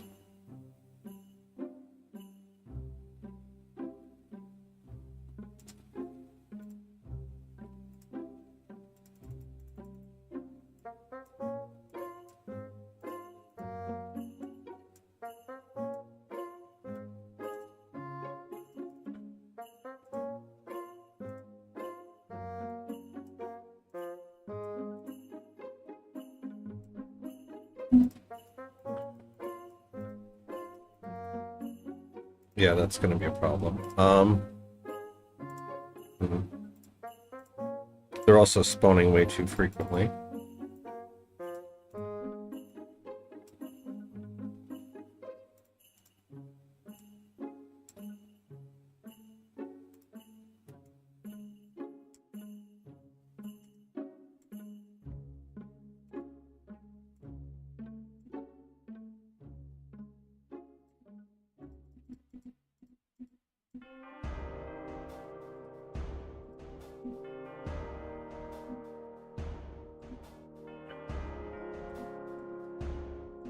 I also don't know why they're spawning on the board. They should not be.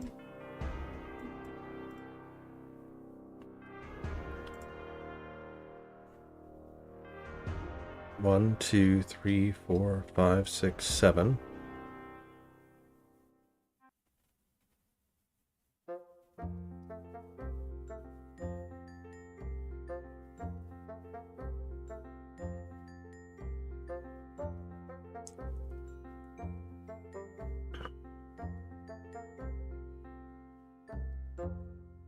I guess that makes sense because it's counting the basal elements.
All this programming's been helping improve your math skills. Nice.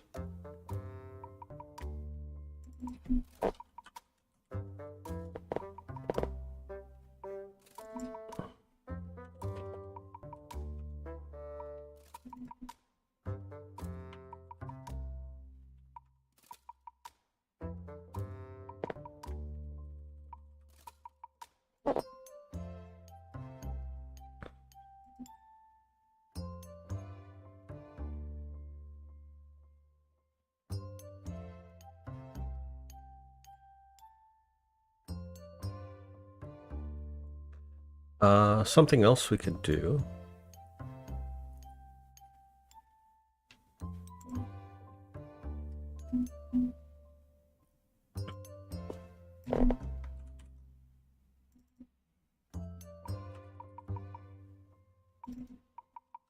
Does element already belong?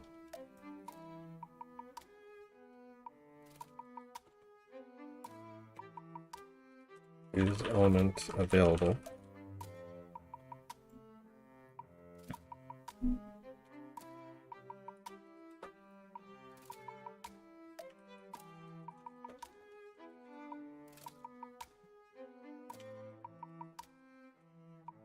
For each our spider and all active spiders, if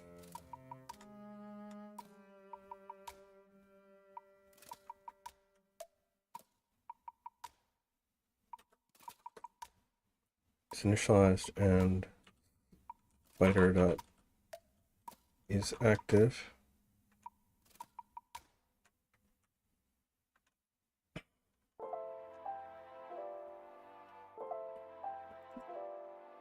say if it's not initialized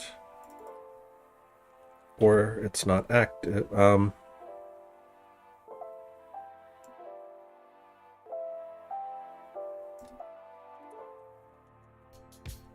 if it's not initialized, continue.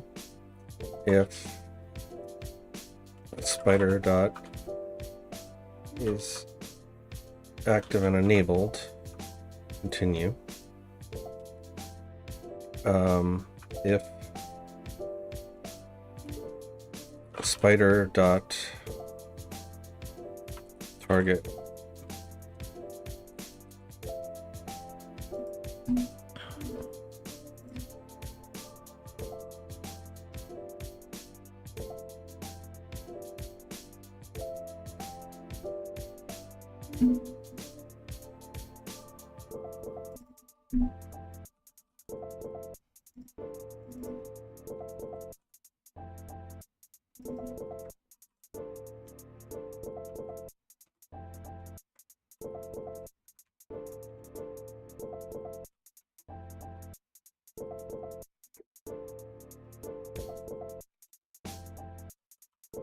at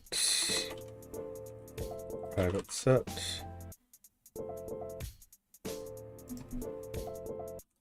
get private set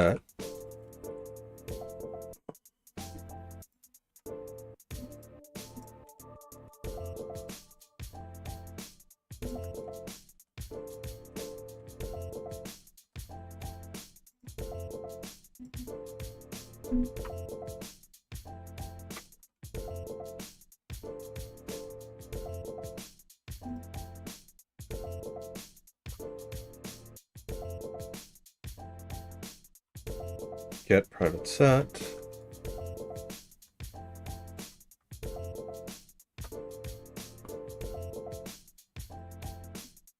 what?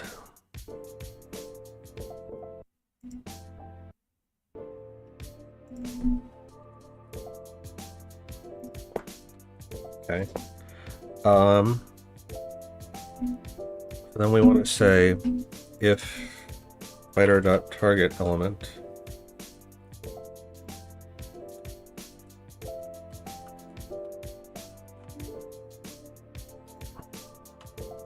equals element or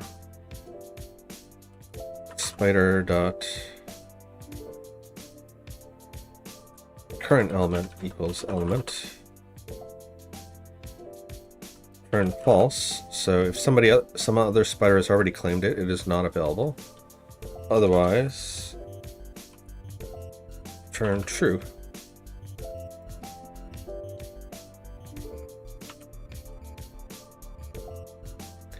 The other day when you were learning about classes and objects, it helped you get a better understanding of native set theory. Nice.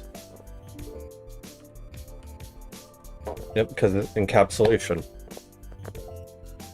A class is basically a set of all the things inside of it. Right, an object is a set of all the components inside of it.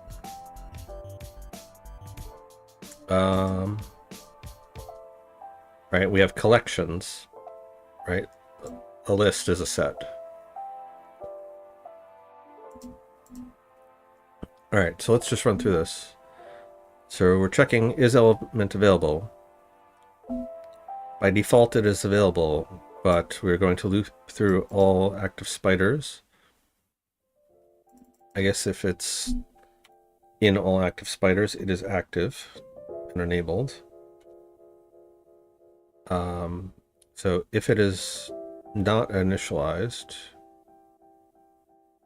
I guess we don't care. We only care if it's already claimed this one.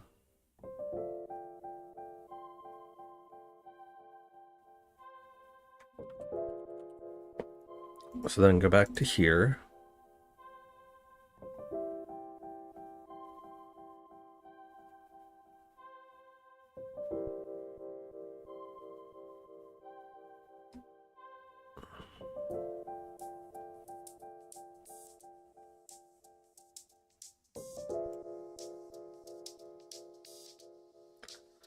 Fine.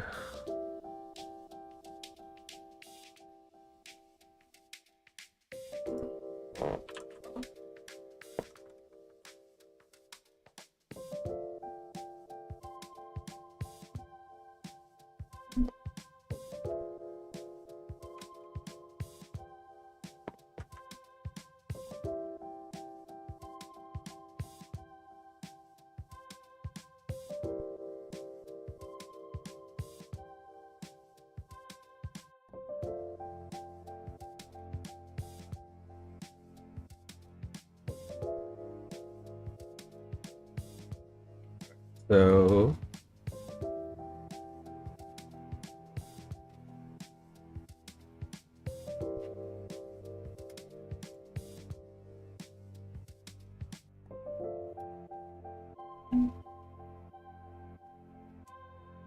and target element is null, and spider manager dot instance dot its element available.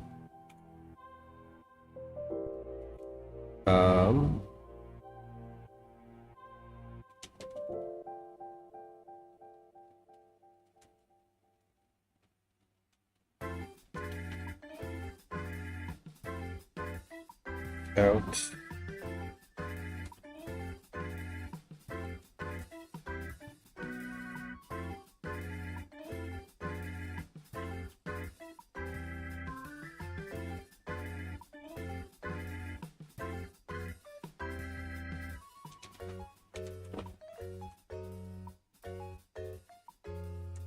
By that set.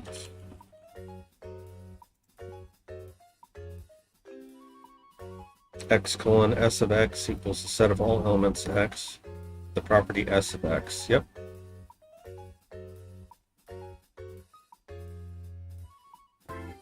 Alright, so if element.check.is touching, we're going to take the first one.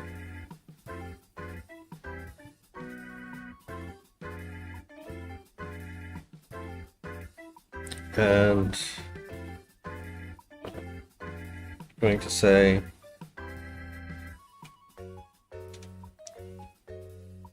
if element check sure is not null. I don't know why it would be, but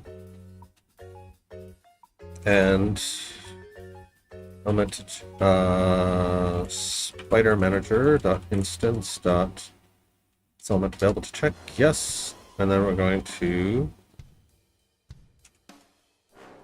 If that's true, target element equals element to check. So now they will no longer be fighting over elements, only one of you at a time.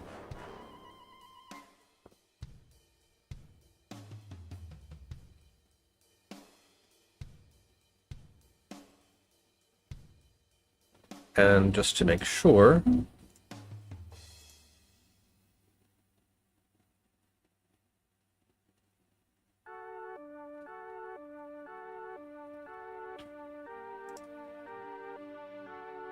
when you are returned to the pool, spider.target element equals null, spider dot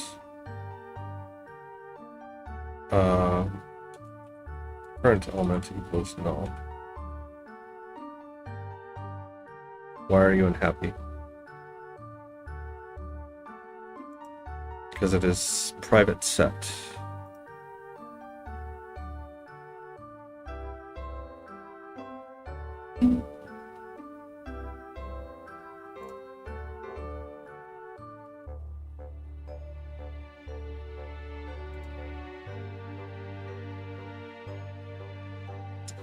You know what?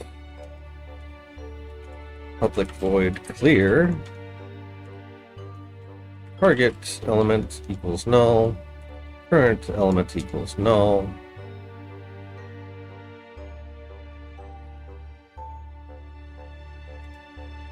Oh hey! Crosser became a member. Thank you so much. Our very first member. I would expect nothing less. Just in time for 10 below. Celebrating our new member. Enjoy your lovely badges and emotes. Try them out.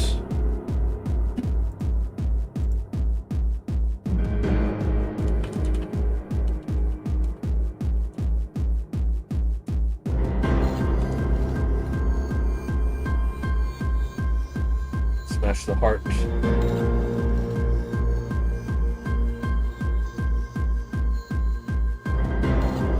Can I smash it in here? I can smash it in here.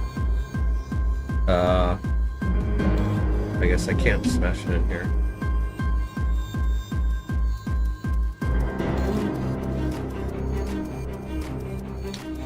Where did my doctors go?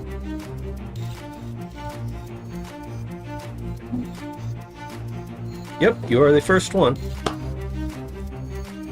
So my team and I, during our meeting the other day, we decided to open up a 99-cent tier for people, such as in your case, who are interested in that, who just want to say thanks, but who maybe can't afford any of the higher stuff, so welcome. And as we discussed in the Cult of the Lamb stream, our members are scorpions. Thor has goblins, we have scorpions.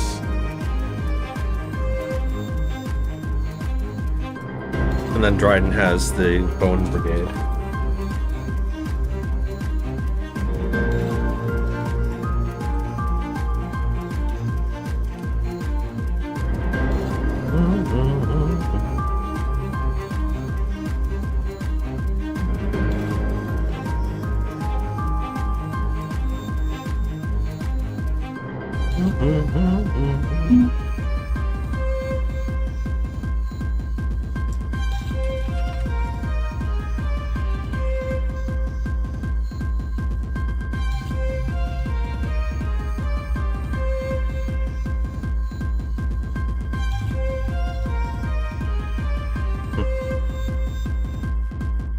That's fine. You are under no obligation. It is because you want to. Am I a goblin? Technically, because I am a follower of Thor, I am a goblin, yes. I am also a troll.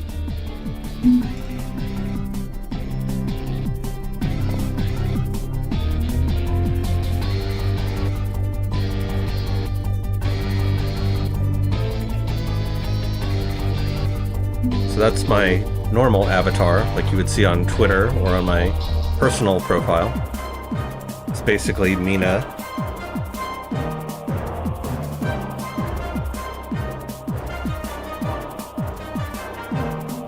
From Homestuck.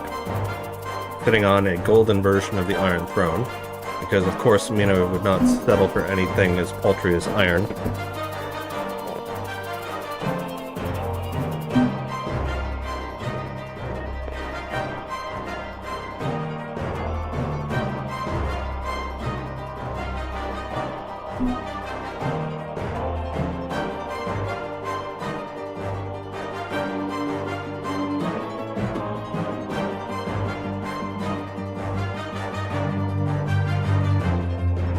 All right.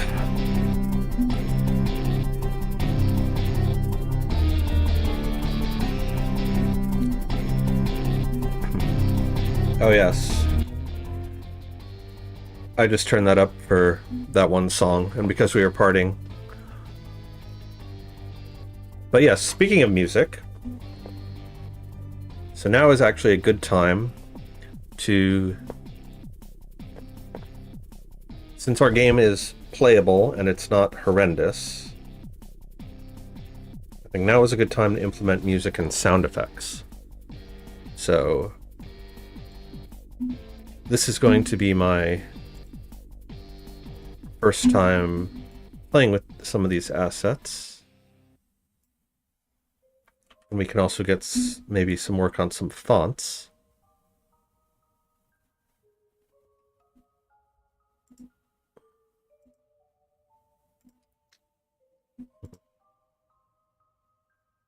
Show the gameplay? Sure. So I'll let the title screen go for a minute, just because we can watch spiders wander around.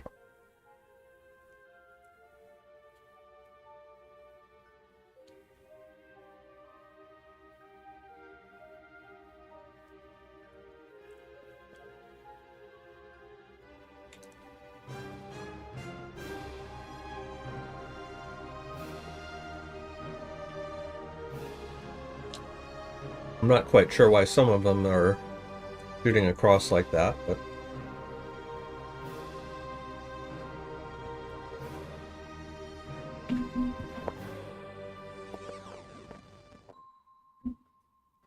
I also don't know if you were here when I added these buttons, but you can open our GDD directly from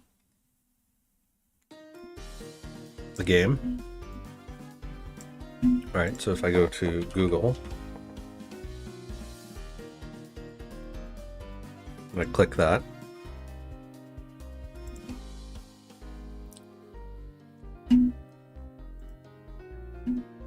So just in case it's in our external documents and in our description and you still can't find it,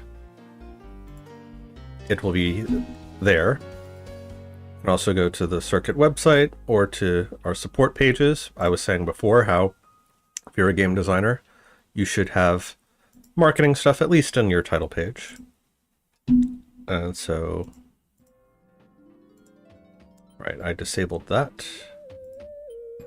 So we go to a new game, and we have only 20 points here, and the spiders will come across. And clicking on them doesn't seem to be doing what I wanted.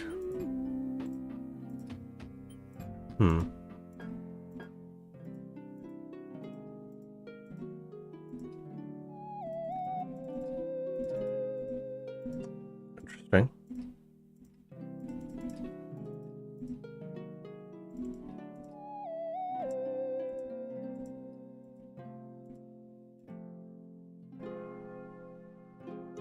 But anyway, click on elements, and they will find them, and they will take them in their little mouths, and they will run away with them, and you have to catch them and bring them back. And in the meantime,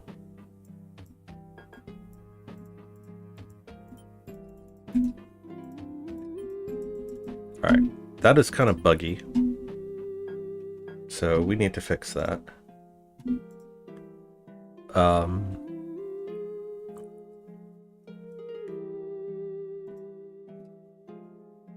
First of all,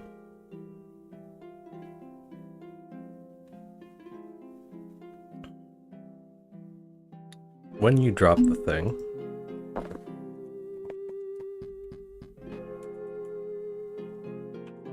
current element dot transform dot rotation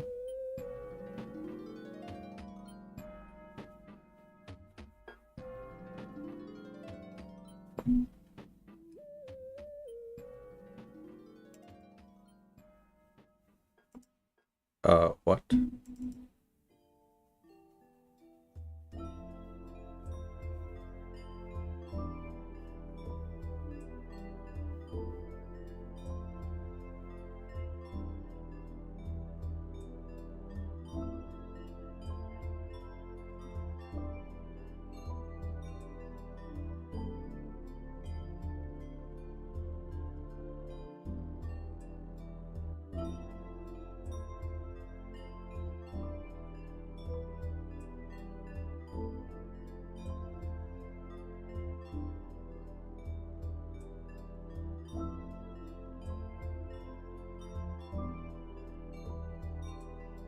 Whatever, we'll just set that to 0.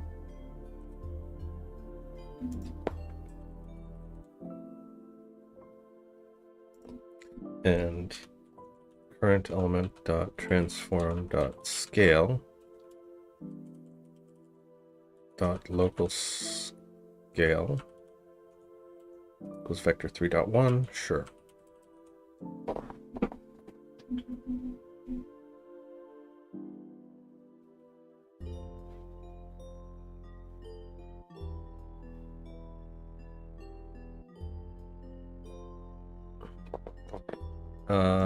No, we want this here when we kill him off.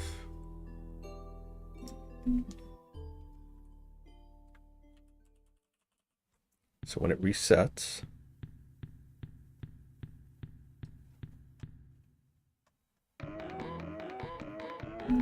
do I need this? Yeah.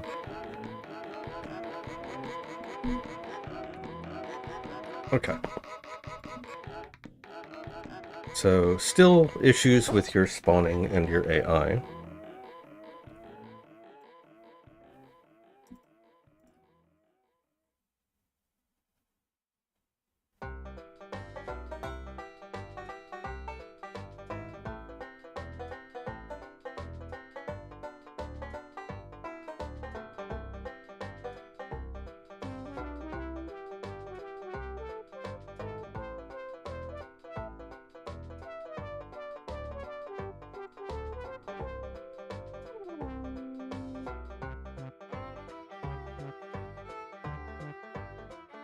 On corpse. Destroy corpse after death delay.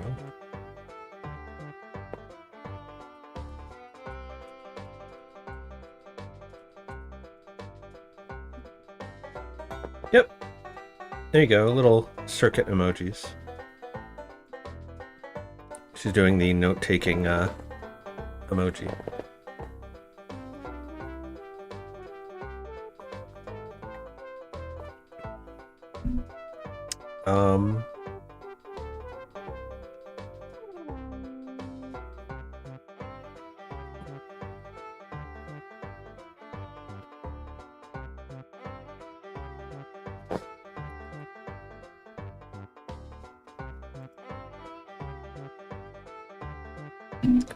So when you are returned,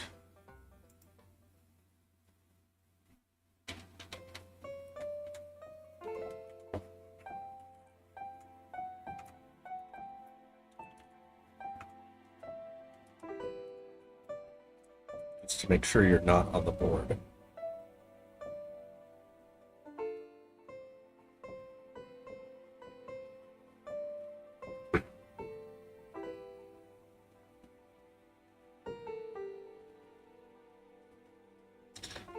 Then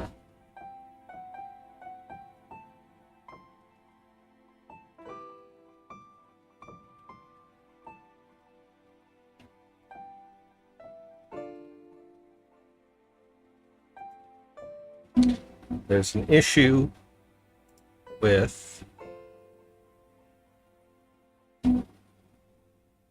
time between spawns. 20. 15.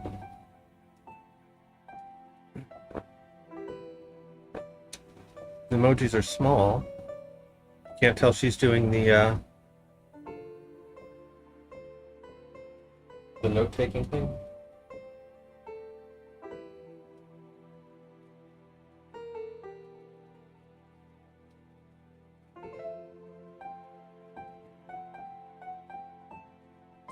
So you've got rage, you've got cute, you've got yay. As we get more members, they will allow us to have more of them.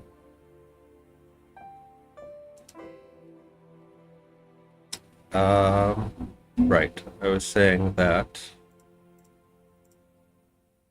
our board here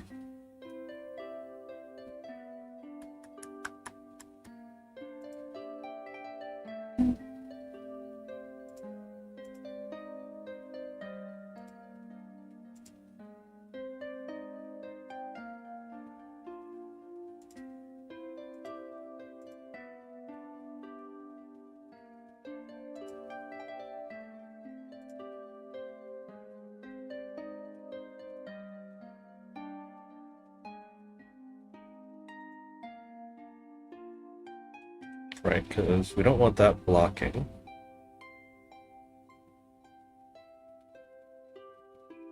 That also means it's going to not let us scroll.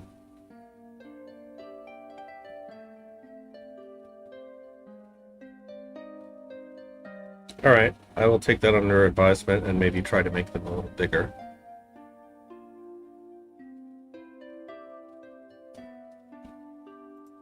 Like zoom in on her face a little more.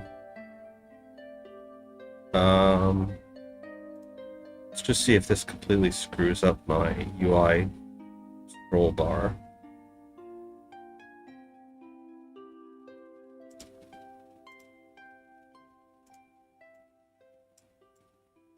Okay. I can still scroll it, but I can't tap through you. Or I guess maybe I could.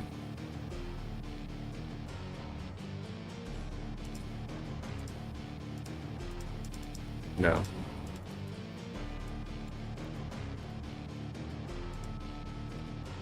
So, see, like, in order to make this do this, I need this to be a raycast target. But if I do that, it's going to stop them. And otherwise, they're going to be blocking these.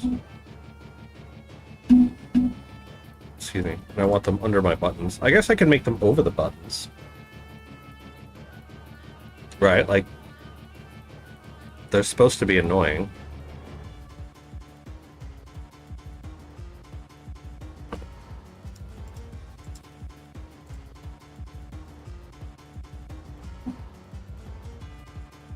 Also, I should make it so that they're not spawning as frequently.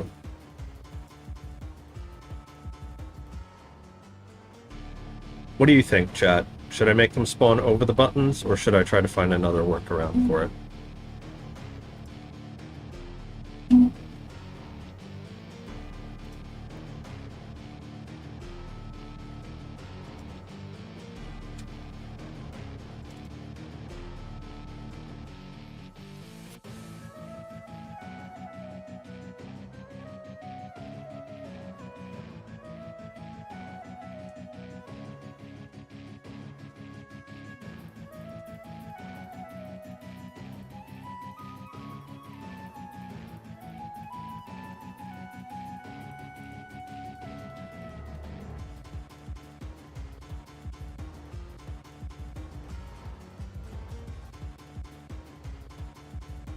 Think it's fine if they go on top of the buttons?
Okay.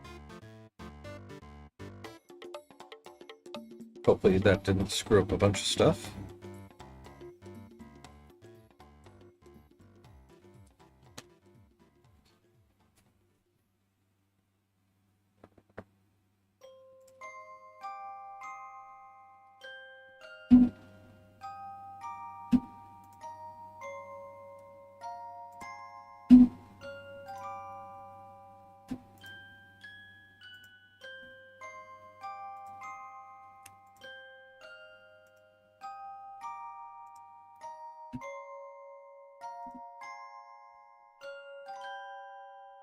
What did you see on your bike ride today?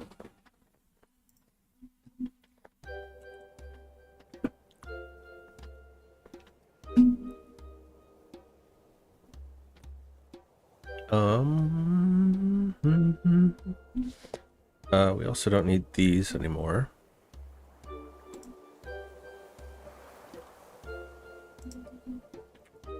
Since we're handling spawning differently.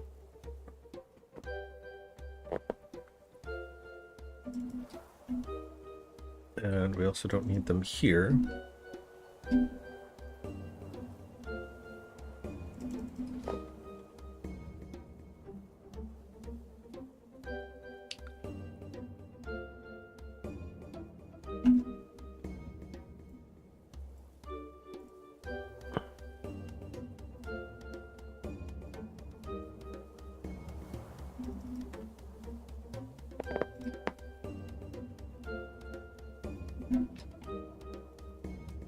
So soldiers running and training.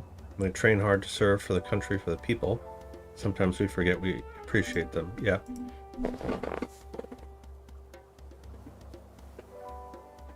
Also, shout outs to the nation of India for managing to put a probe on the south pole of the moon. That's very cool. I think you guys are only the third country to land stuff on the moon, or third or fourth. So I know US, China, I want to say Russia, and then you guys.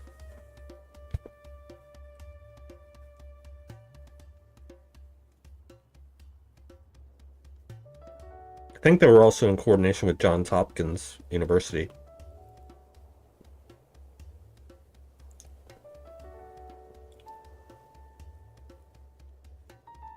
First country to land on the South Pole successfully.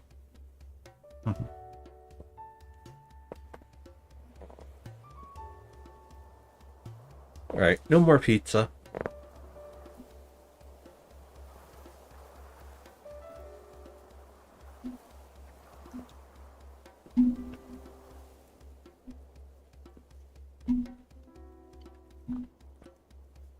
There is no pizza. Only code.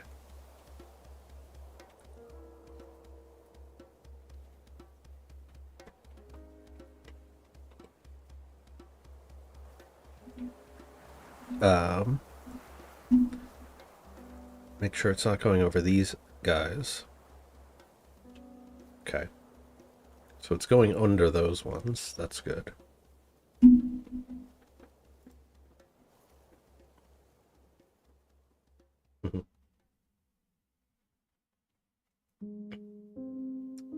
Yeah, I guess pizza would be pretty difficult to obtain in India, depending on where you are.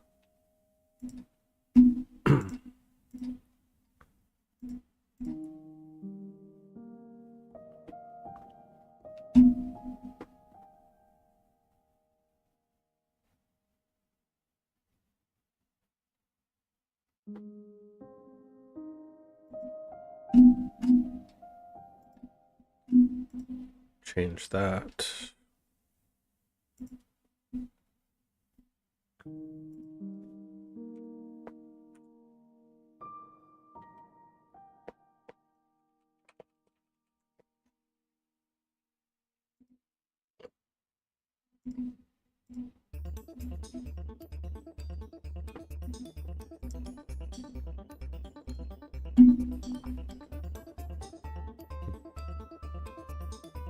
Oh, it's hard for you to personally make it. Yeah, it's pretty hard for most people to make it.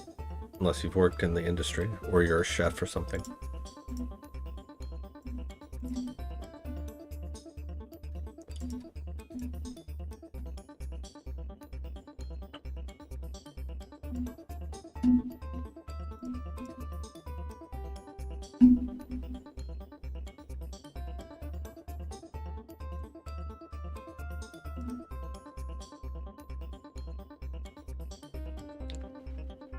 Dun, dun, dun, dun, dun, dun, dun, dun.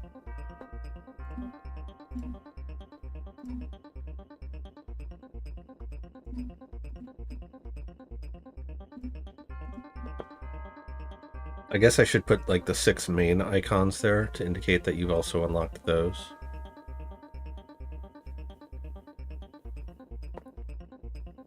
Just waiting for spiders.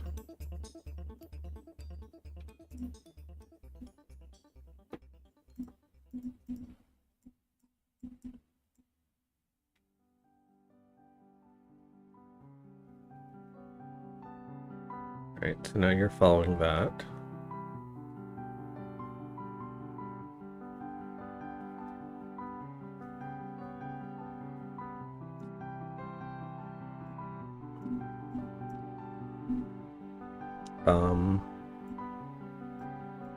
That's also a problem.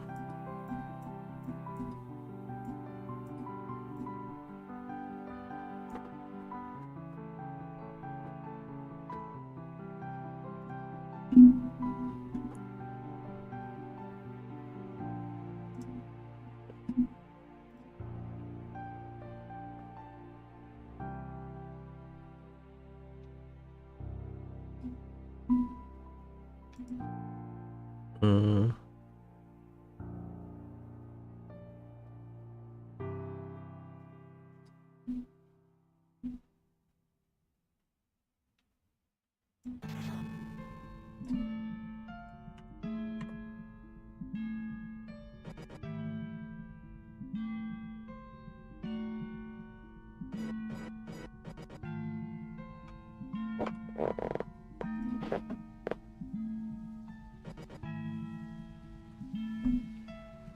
The nice thing about doing them in like increments of 1,000 like this is if I ever need to, I can always stick stuff in between.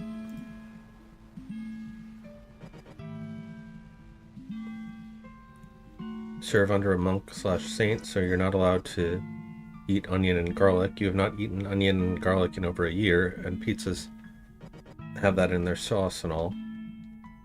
So when you make pizza in your home, you don't add those things. Is that like a common thing where you live? Because like I'm trying to imagine that if that's a very common dietary restriction, or if that's just specific to you and the particular monk that you live with.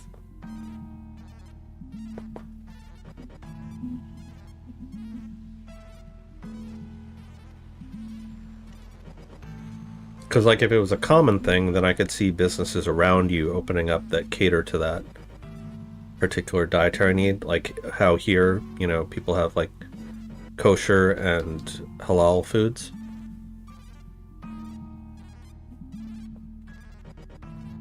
Um,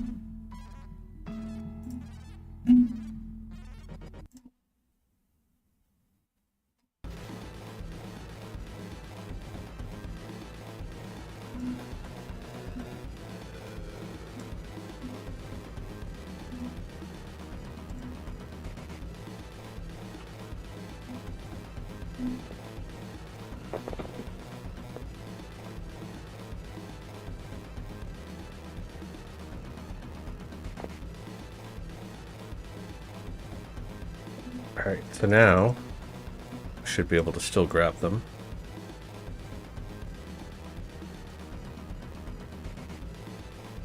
Oh, you got one. No, you don't.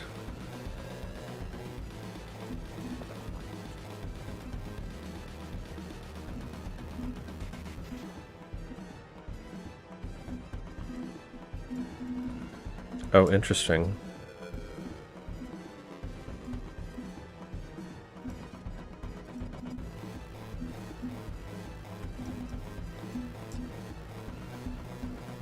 So you know what? We're gonna fix that right now.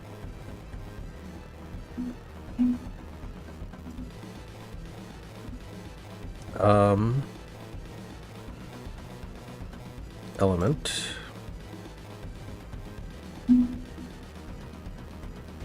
Alchemy manager.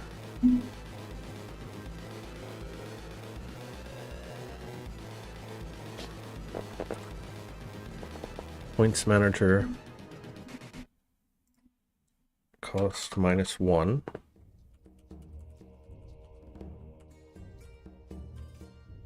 Rather than go through my entire list,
then for the recycling bin,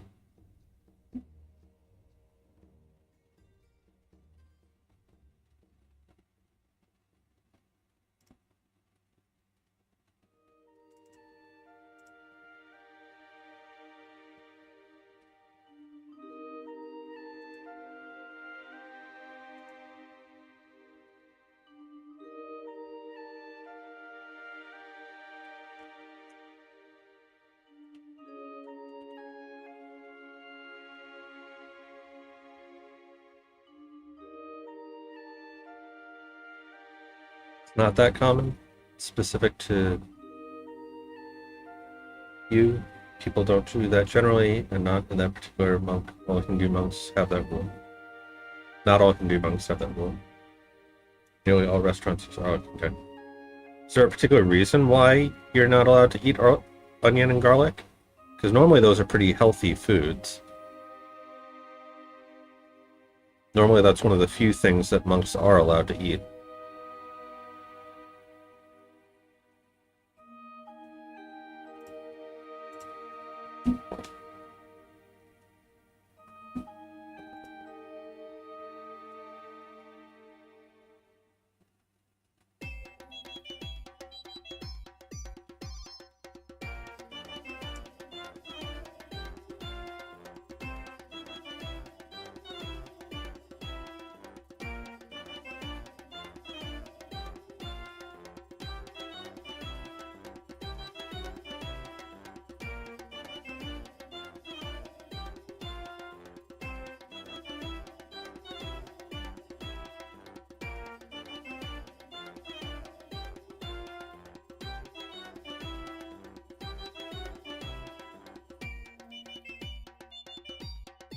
Okay, so now the recycling is not so OP, you'll get some stuff back.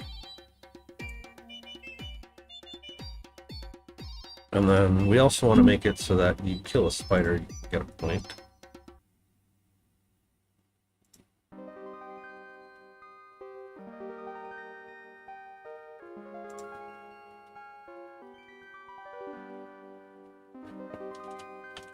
Store manager, I set points manager dot instance dot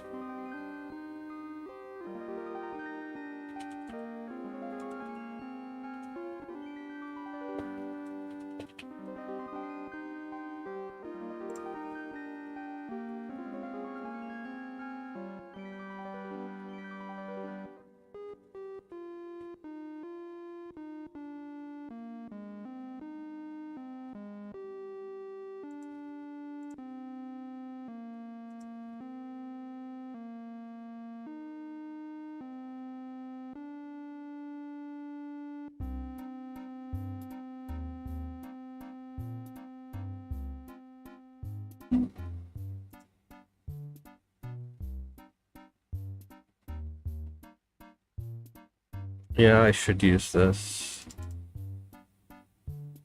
Um...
Three tabs.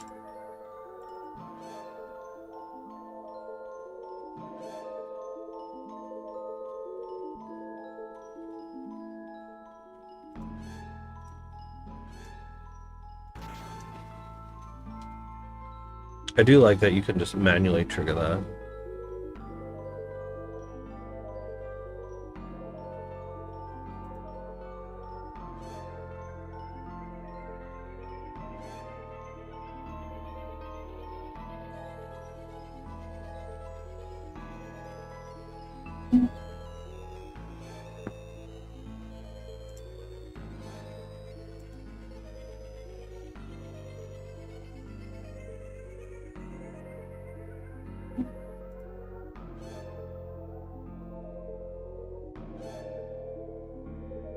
Oh, it's over here. Why is it over there? Whatever.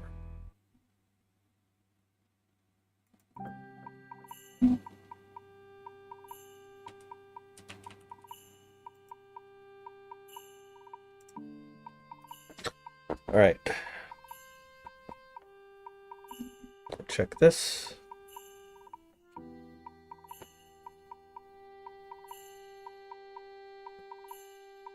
Yes, those are healthy foods, and they're used in medicines.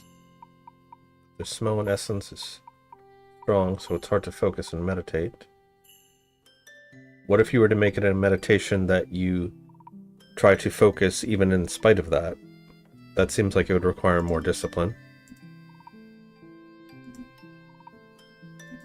Because if the problem is the smell while you're meditating, like, is it the smell that you give off of your body, or is it the smell of the foods themselves?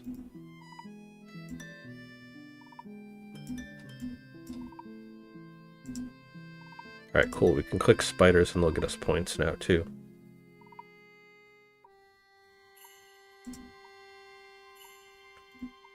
Alright, let's work on hooking up sound. Actually, before I do that, one last diversion here.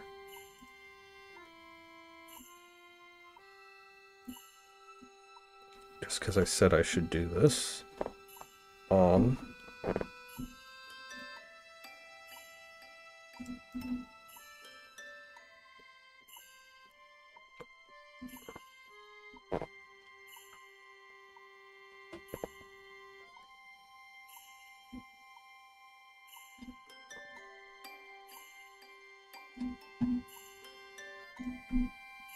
Horizontal layout group.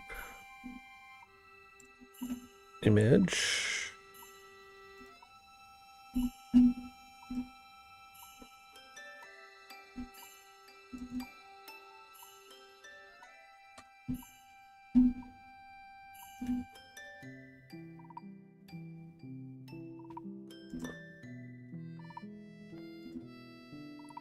that fire.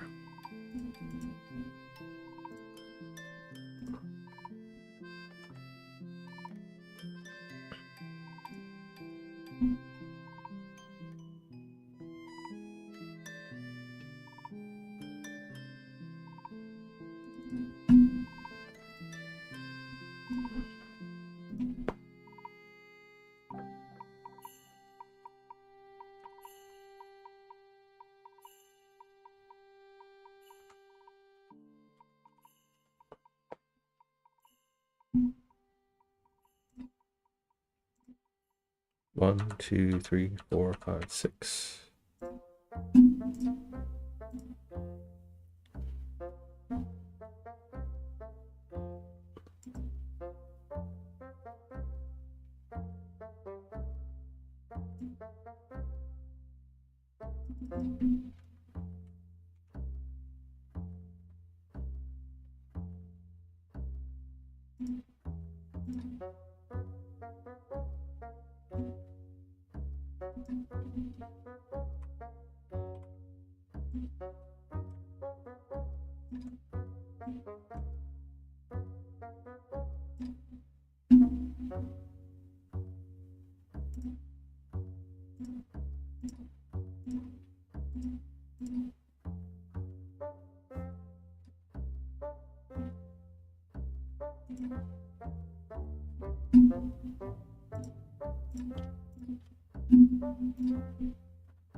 Yeah, no worries about that.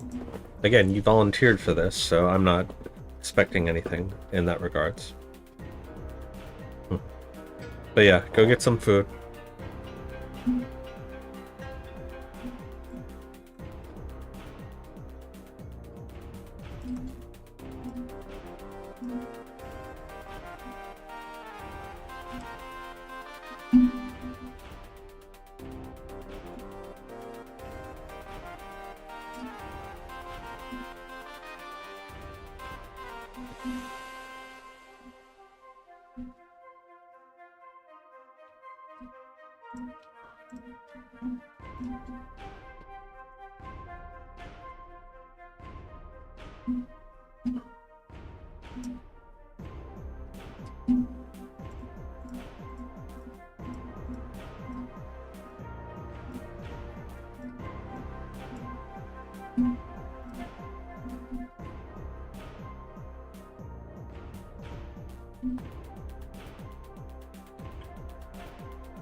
Center you.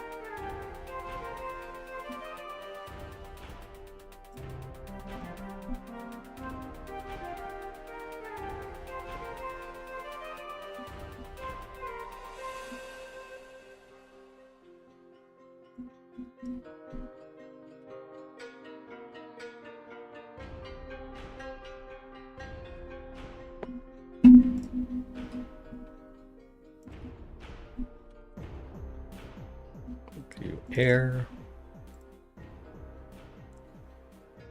Make you dark. Make you earth. Fire.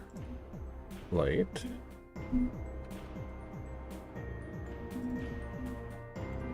Water.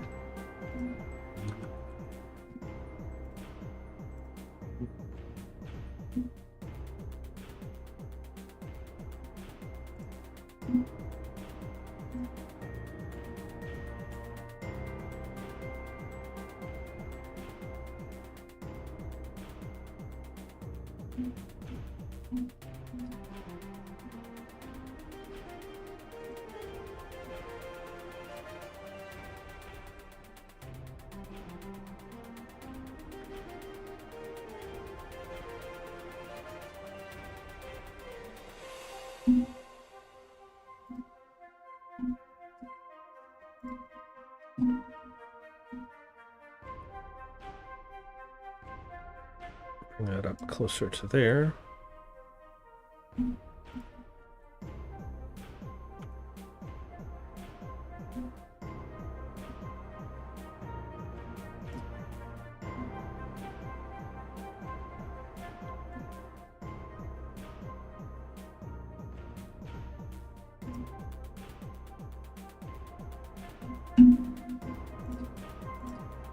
Give them all a little shadow.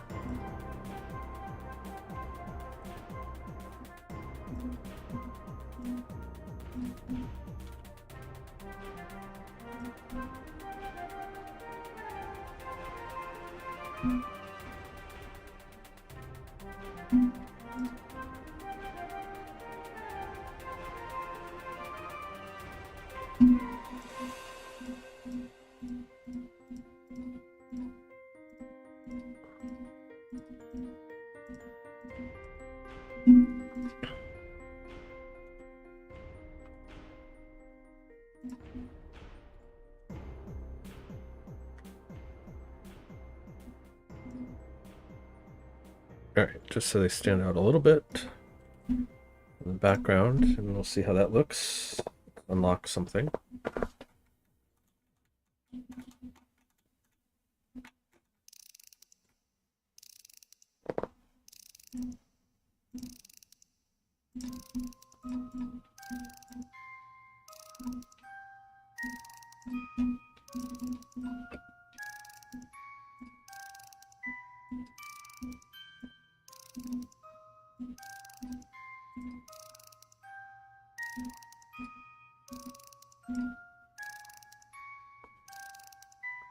Yeah, I actually like that it counts down by 1, so that it costs you to actually spawn the stuff.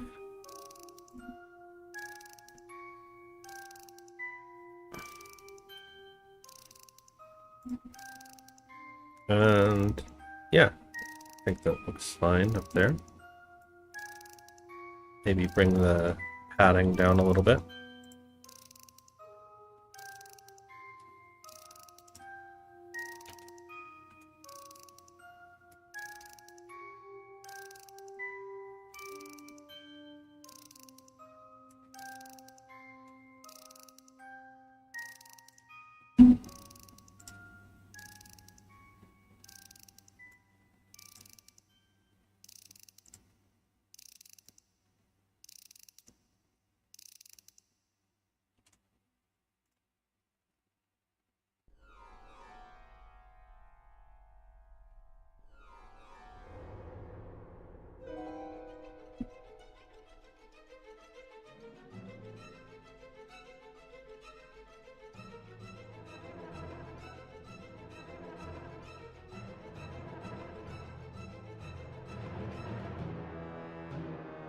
Yeah, that looks better. Now it's not like right up against it.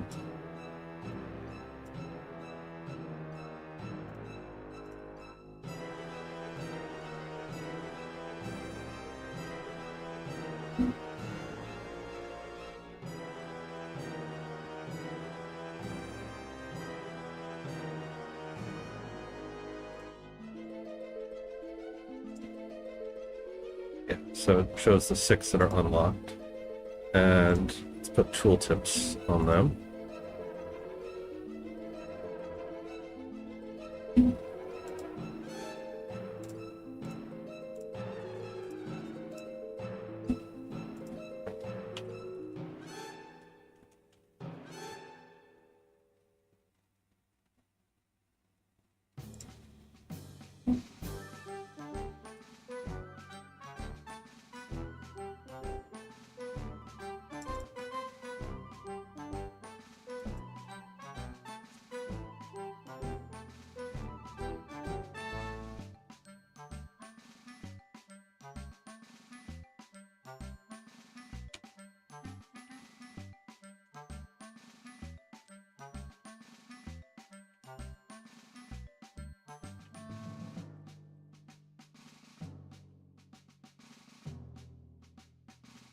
Air data, fire data, water data, earth data, dark data, light data.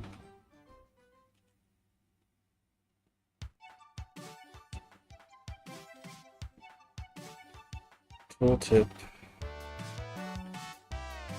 Trigger 2D. Here. That's it.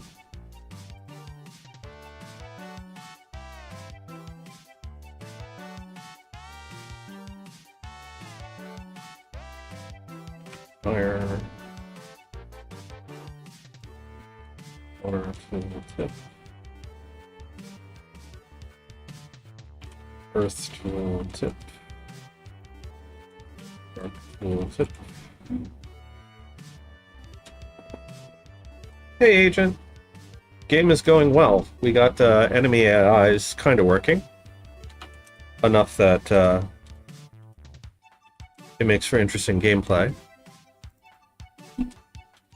Not perfectly refined, but we're only expected to deliver a prototype after all.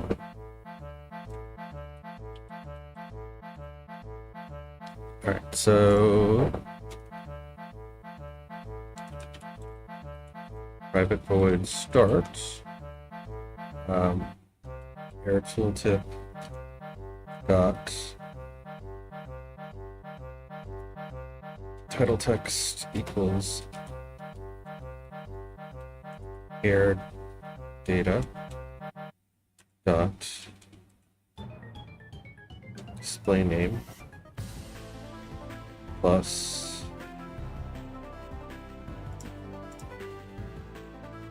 yeah, I'll show you in a minute what it looks like here. Let me just finish what I'm working on here.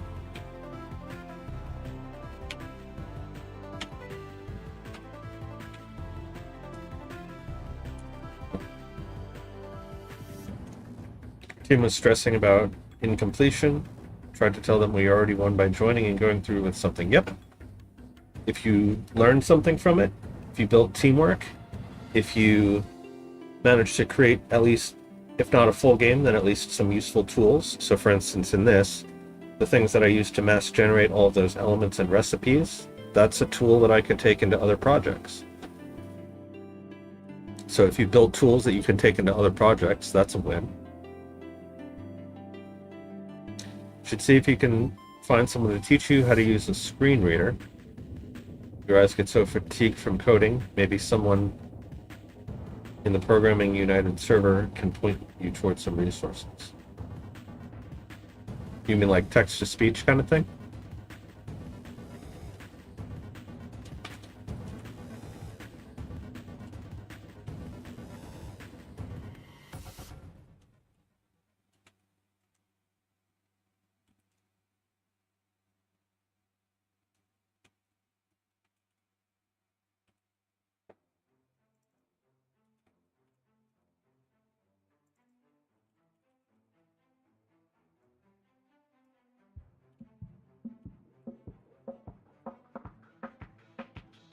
Yeah, I remember you were saying you were having difficulties with eyesight. Did you get Draki to help you with that, by the way? What was the result of that? 1, 2, 3, 4, 5, 6.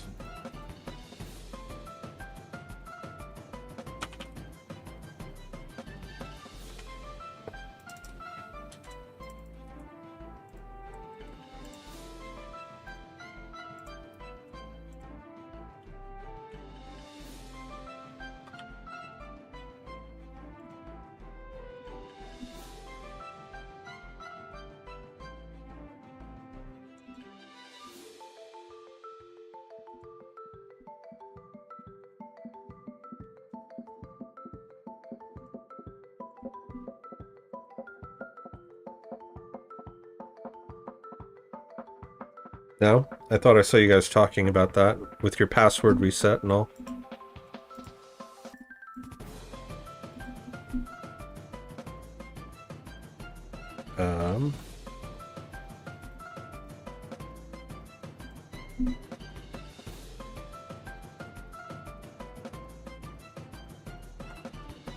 Apparently that doesn't work. But this does.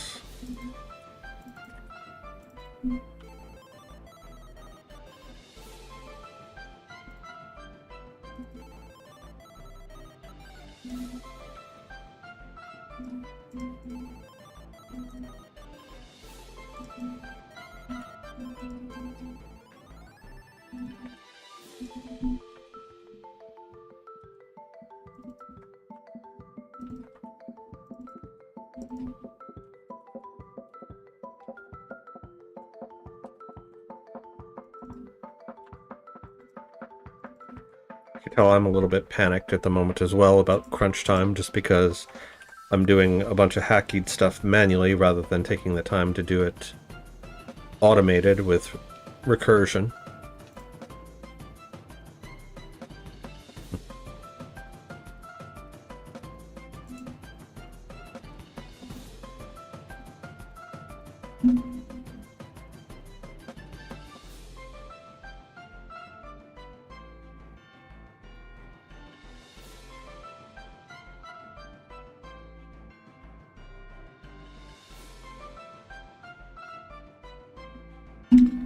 All right.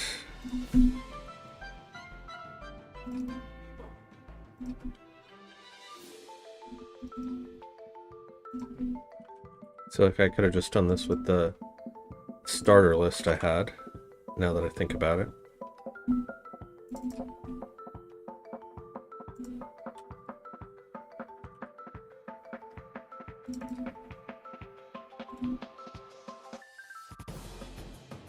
Yeah, this is like really terrible.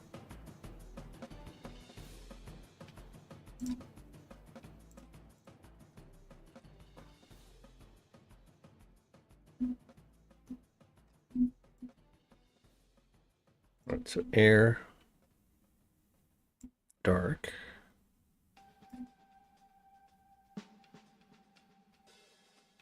earth,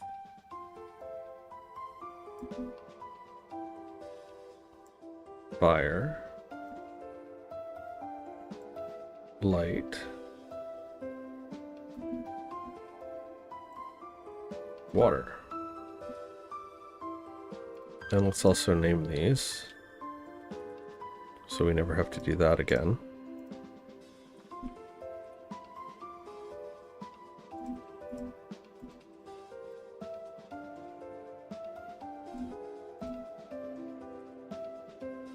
Fire, light, water.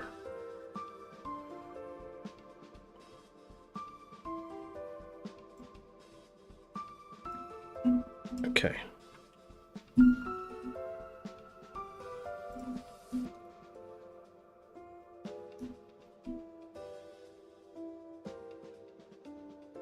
Dark Reader helped with colors. So you mean like dark mode? Like this? Alright, so Agent, we're going to show off our game now. So if I click play,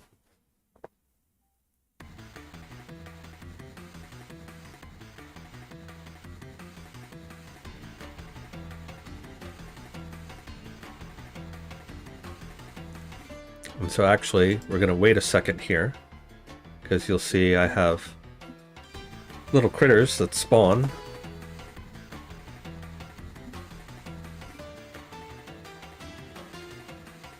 So on the title screen, little spiders will crawl across the screen, and they'll go behind, and they'll just kind of wander around for a bit, and more should show up eventually.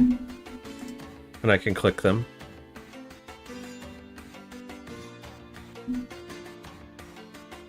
And actually, I didn't think about this, but if you click them, you're probably going to get points. But it shouldn't matter, because when you start a new game, it's going to reset the points. So let's start a new game. Okay, so we've got our catalog, so we've got these unlocked here, and I turned off raycasting, so the tooltips aren't working. Fantastic. So we can combine these, and we got nice updates. And the spiders are coming and harassing us, so we can't get to our UI, so we could kill them off. And we see we get points for that.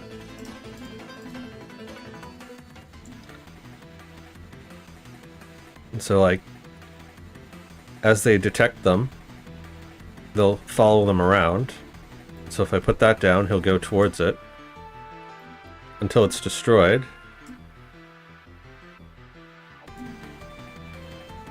And then he'll go to another one. And now he's going to take it and run off with it. And if he takes it off the screen, we don't have access to it anymore, and we lose points for that. Because it cost us points to spawn it. But if he's got one, and we're fast enough, we can kill him and we'll get that back.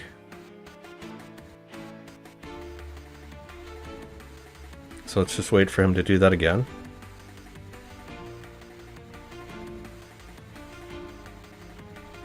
So we killed him and we got a point for it.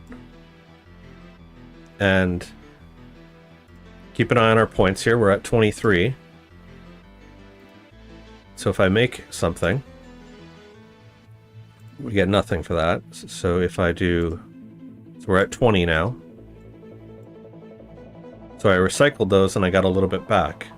But not the full amount, right? So air is 1 and alcohol is 3. So I only got 2 points back. So I got the total minus 2 back from that. So there's kind of a little bit of a dynamic tension here. And for some reason they like to spawn in the middle. I don't know why.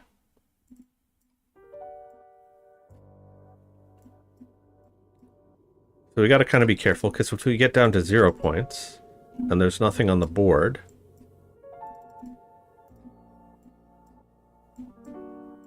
right? So like I'll just waste a bunch of these. And you're kind of freaking out because you don't know what to do, so let's just get rid of you.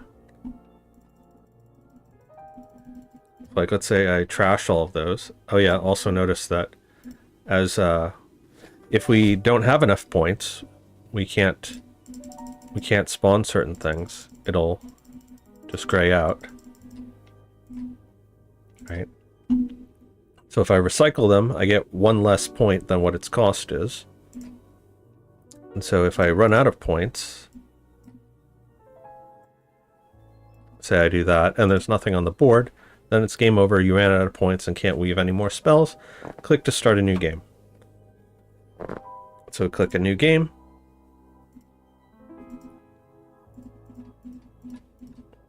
And we do all that. And let's just make a whole bunch of things.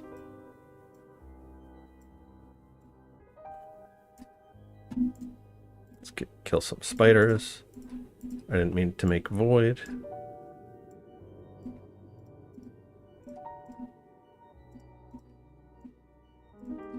So dark and water. Earth and water. Alright, so our recipe list fills up. New unlocks, so we have 10. So we have the first 6 plus these.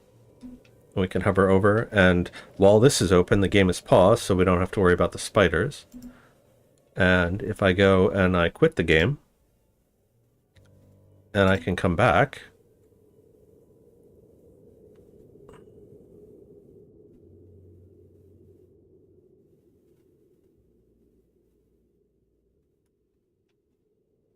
and we start click start, we go to continue.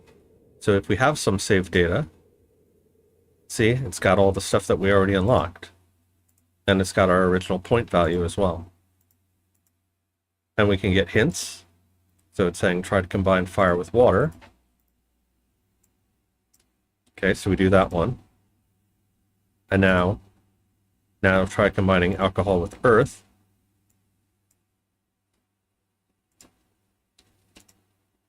And so it'll just go to the next and next and next one. So it's saying fire with mud. All right, so we got clay. So if you ever get stuck, you can just click this. And one thing I wanted to do actually was make it so that these are random. First of all,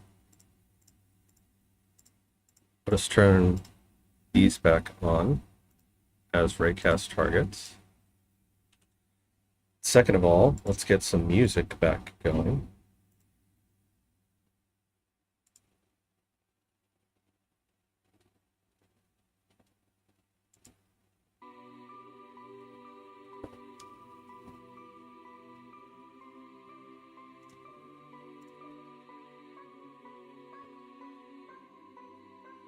Third of all, let's check what chat is up to. You like the spider idea? I figured it would be something else to add into the well, speaking of spiders, some insect just started attacking me. But yeah, I figured it would be something else to tie into the shadows element. Oh yeah, and we can also turn our light back on.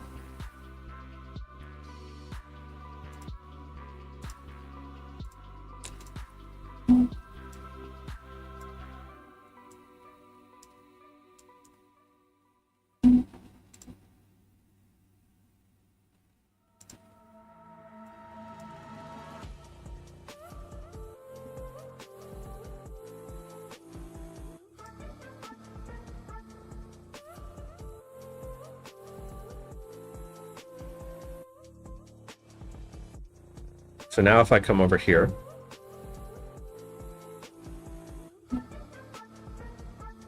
chat talking about Braille libraries. So now we've got a spotlight to make it even harder to see. So like now you got to constantly be patrolling the edges. And I can turn that off or on if we want. So now if I go continue our game, right? So not only does it hide the board and the spiders and anything on the board, but it also kind of hides the UI. Ooh. So you got a challenge on your hands here.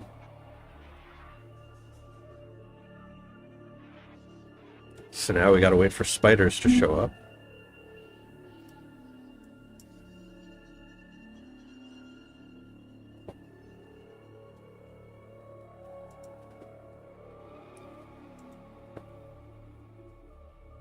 Yeah, it's like a dark mode. I think I even called it dark mode. Yeah, dark mode.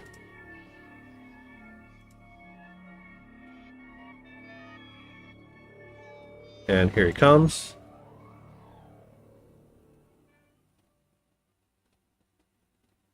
And so now, where is he, chat? Where is he? There he is. Oh, see? And because stuff can spawn anywhere in this area, there's a chance that it could spawn in the darkness right by a spider and we would never even know.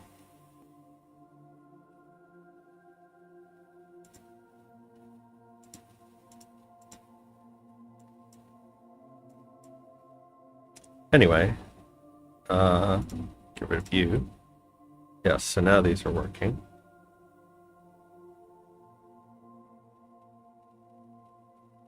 And looks like I didn't have the costs here. So let's just get rid of that. In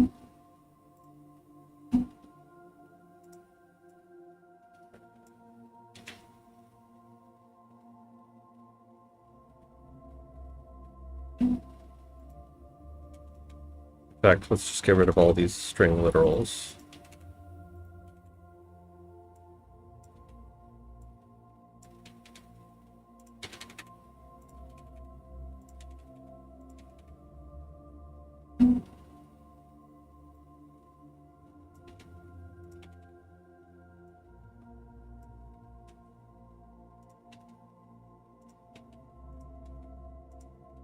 It's the lighthouse.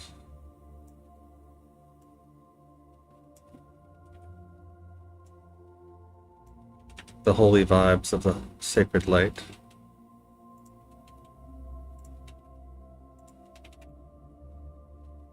Okay.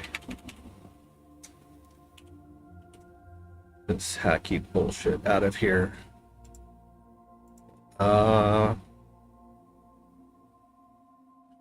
Alright, so chat. Do we want to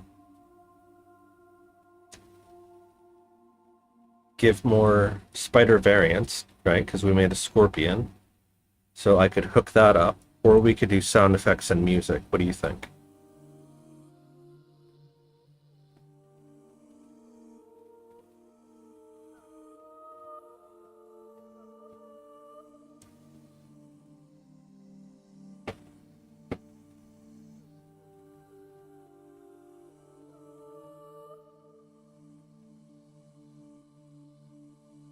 Music?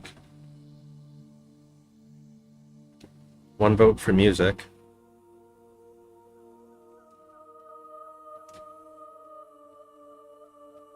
I have an idea. Let's make a poll.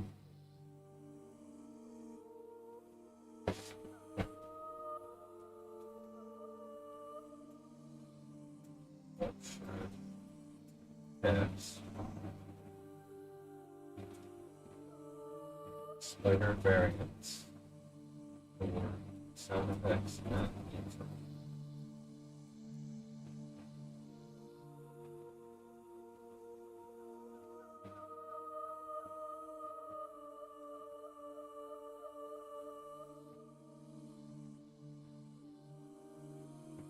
All right.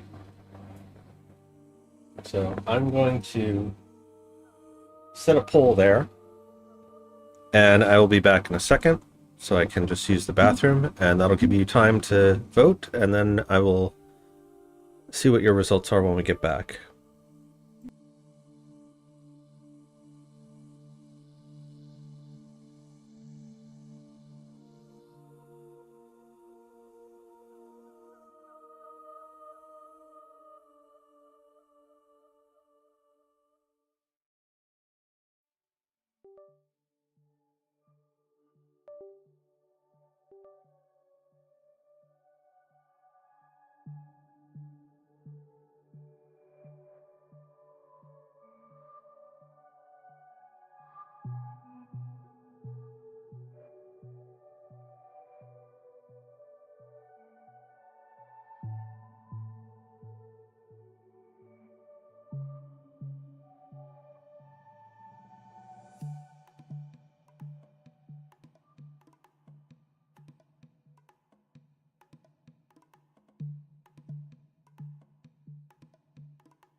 Be it unanimously decided, we are doing sound effects and music. Thank you, chat. And thank you for waiting. Let's see what you've been up to.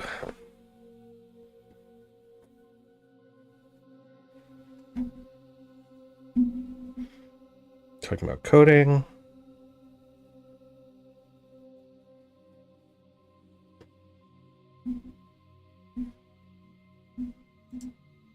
All right. We're going to do sound effects and music then. So, rather than import an entire library into my project here and blow its size up, what I'm going to do is very strategically save, first of all, close out the program. We're going to open up Unity Hub. And I have a separate project here for tooling. So if I want to build out tools, for instance.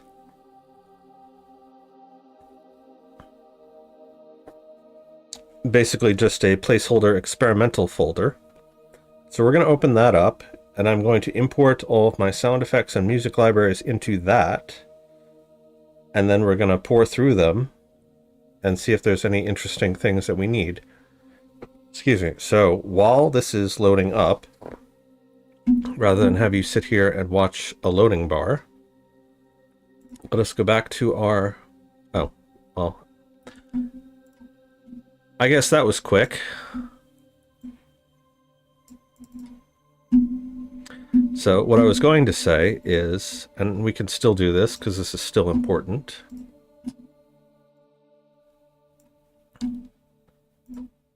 Let us actually make, excuse me, a list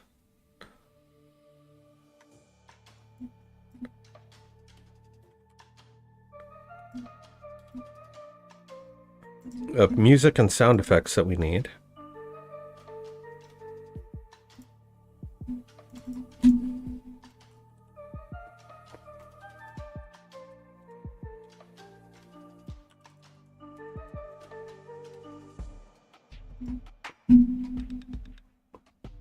Okay.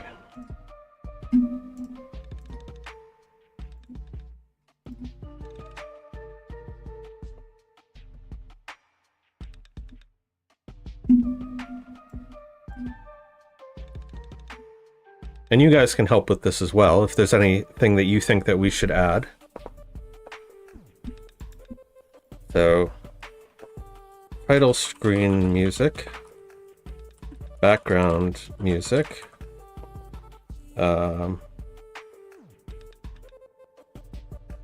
success fanfare, failure fanfare, and let's actually make a third category here.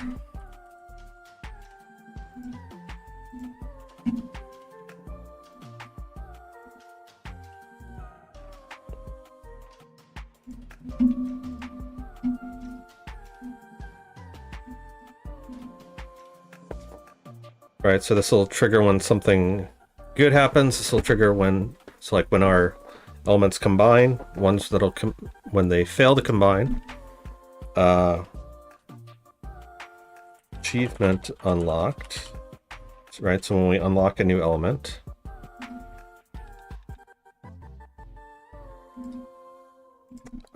So sound effects, we need spider groans, spider hisses, spider breaching, splat,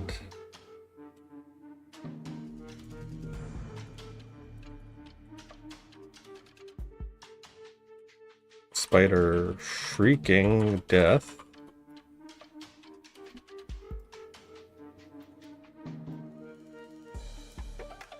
come on guys, what else do we need to look for?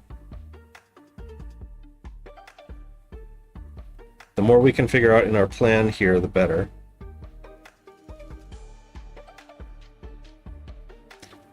In fact, something else we should do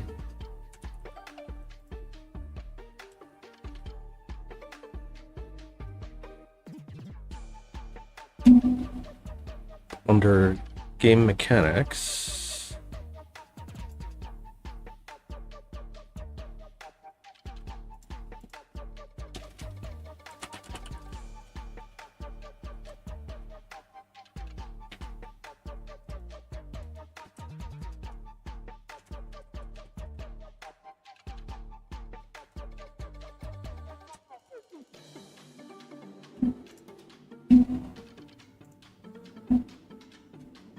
Right, these are shared.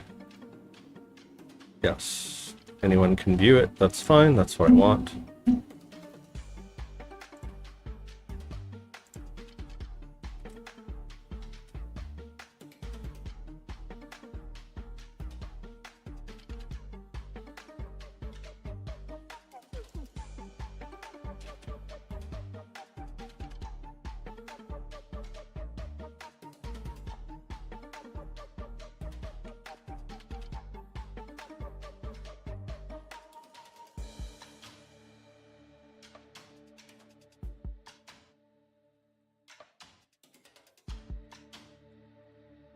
Created, which costs you points. Click them to kill them and get points and elements.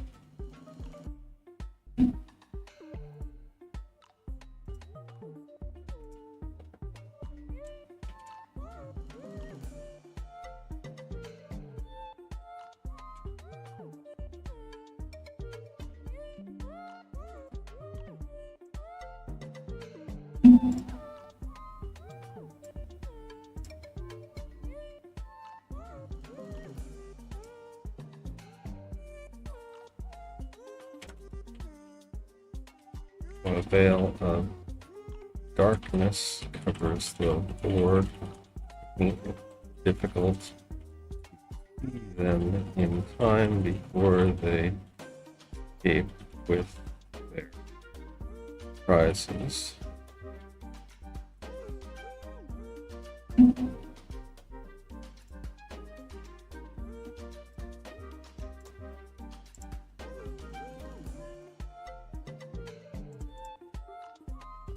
And let's just throw that in here.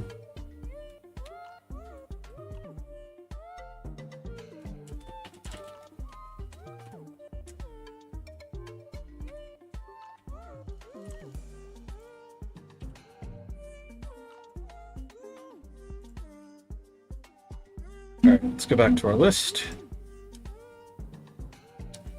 For the next game jam, maybe I'll try composing some music. Cool. All right, chat, you gotta help me here. What else do we need? Clicking sound.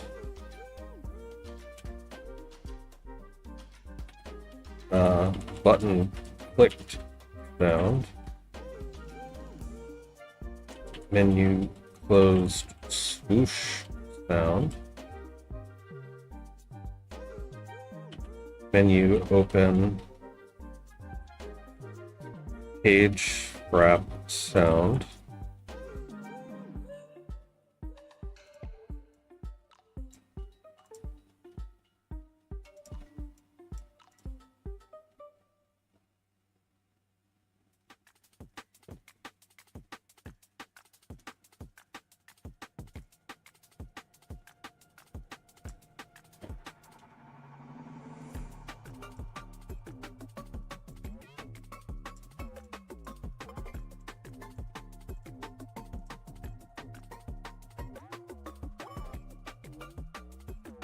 I guess game over music.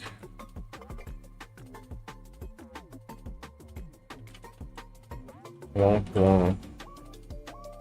Game over sound. Winner fanfare.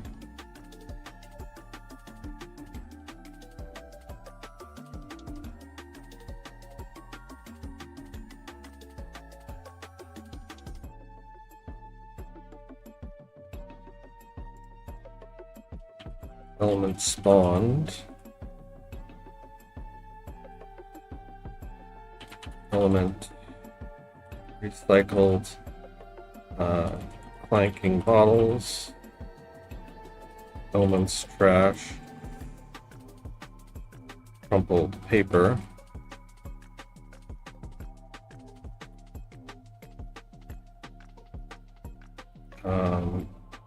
Element grab.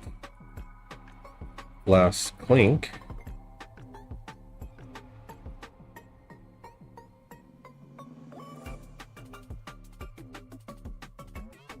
What else? What else can we throw in here, chat? Feed me ideas.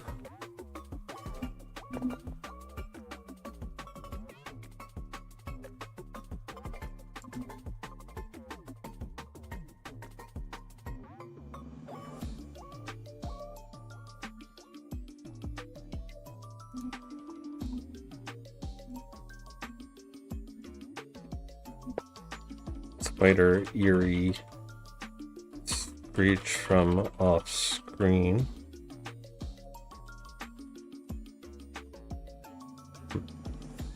You love how music helps set the tone both literally and figuratively. Nice. So we're gonna want something like kind of chill but spooky.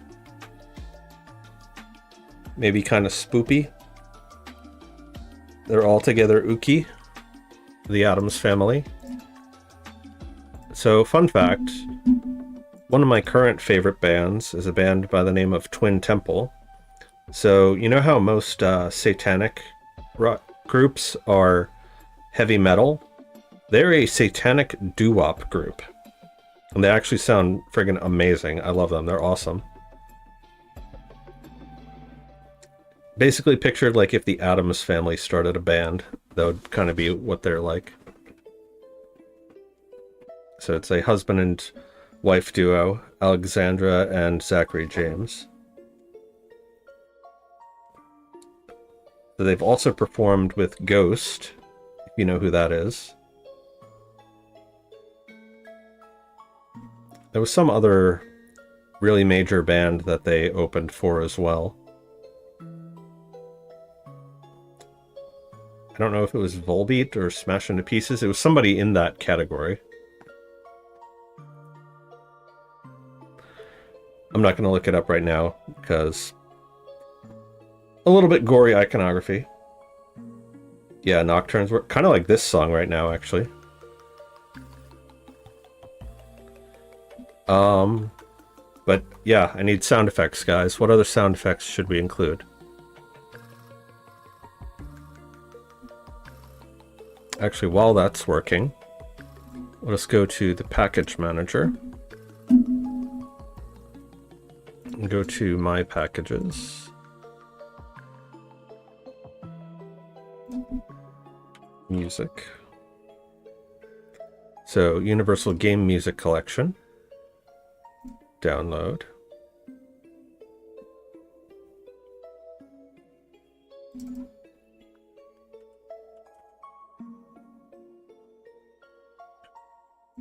So we have Universal Sound Effects. We also have Epic Tunes SFX, which could be useful. So we've got 200 sound effects. Gun and explosion sounds. I don't know that we'll need that necessarily. These guys have over 7,000 sound effects, though. You don't know much about the game. You've only seen bits and pieces of your dev stream. Well, I'm talking about the one for the dev stream. The one you've been watching me make. That's what we're going to do next, is make music and sound effects for it.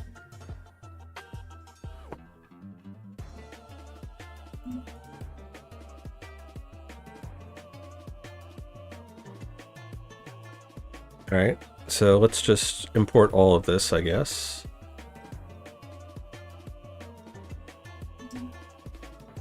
Soul Missile Explosion.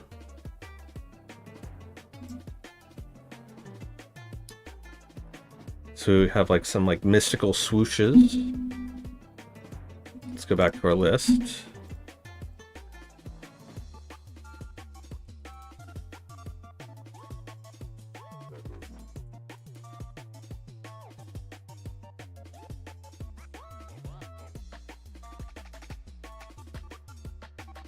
if we add enough time, we can make it so that each element kind of has its own unique sound effect.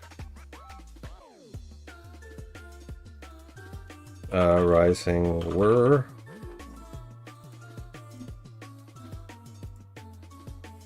I've only been half paying attention? Aw.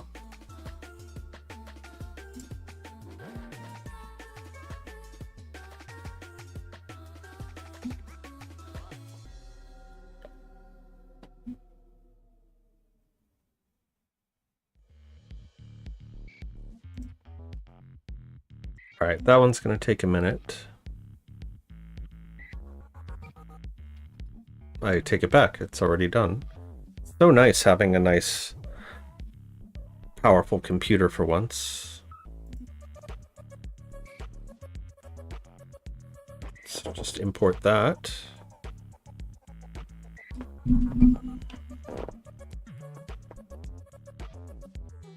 Alright, so you've been watching me like drag the elements over.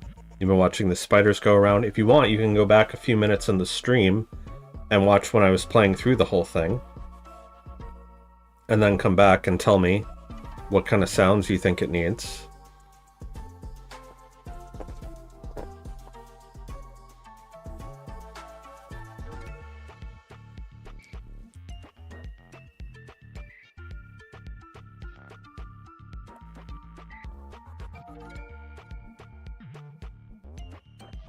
Yeah, we could have magical, generic ones.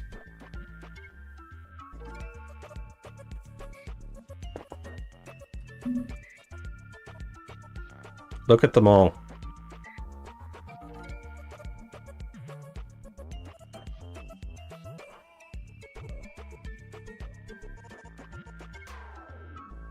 Snake hisses, that'll probably be irrelevant.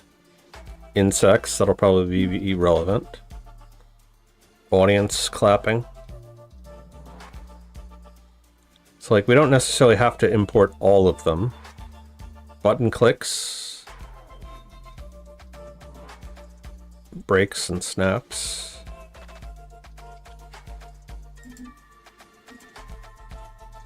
In fact, it's probably better if I don't do all of them. Charge ups and downs.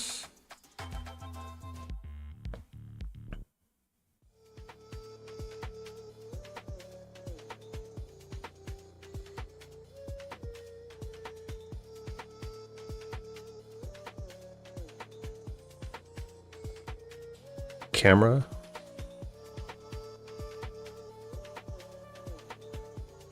Probably don't need those.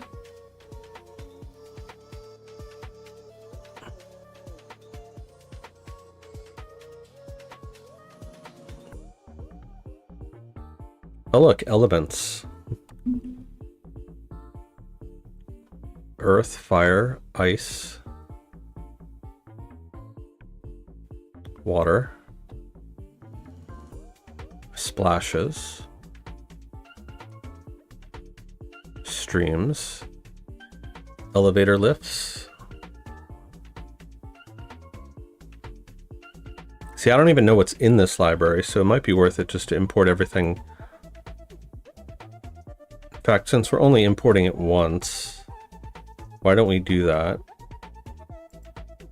Just import all of them, and then we'll have a look at it. Because I can always delete them from the project.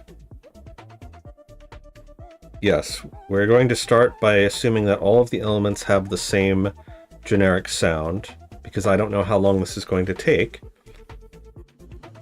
And then after that, if we decide that we want to have more fun with it, and we still have time, then we could try adding unique sounds.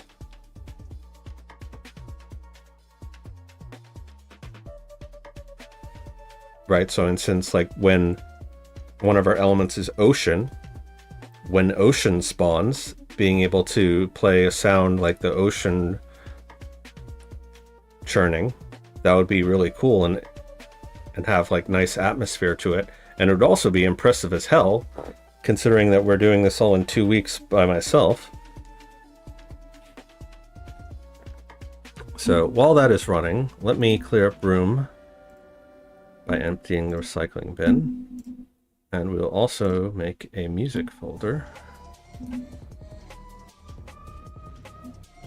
I call this Spellweaver Audio.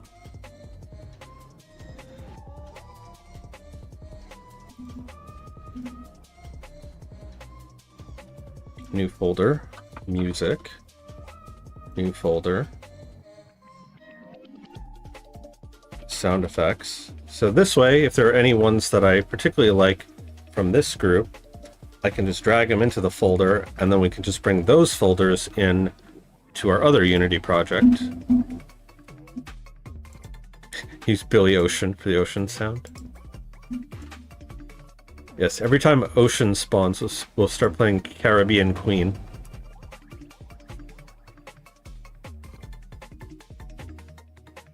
I'm sure I can afford the license for that.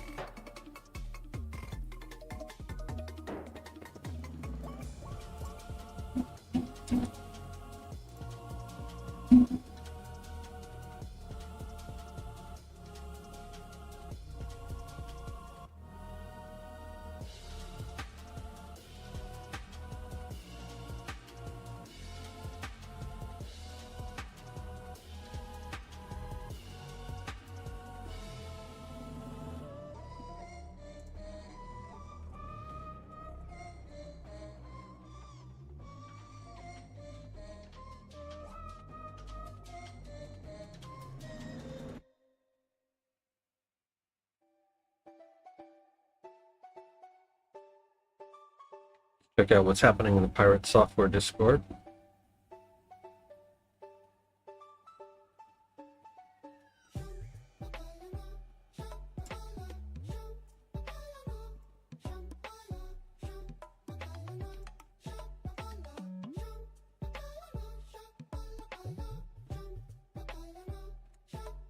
A couple people making 3D games, which is impressive. At some point I will probably stream myself learning how to do Blender.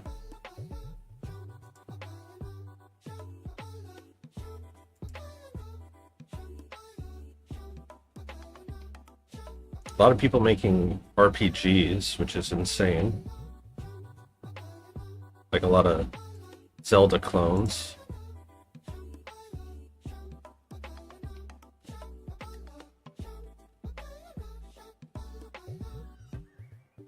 While I'm thinking about it, I should also import particle systems into here.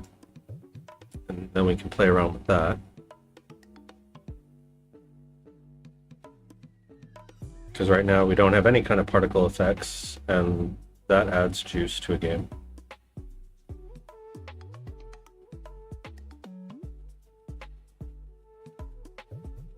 Ah, someone else went with a spotlight for their game.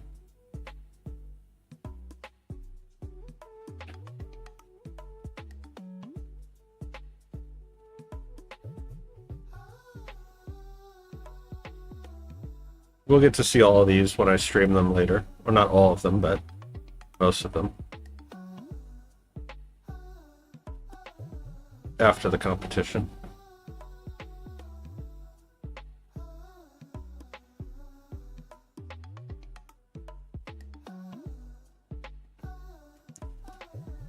So far, over 260 people have submitted.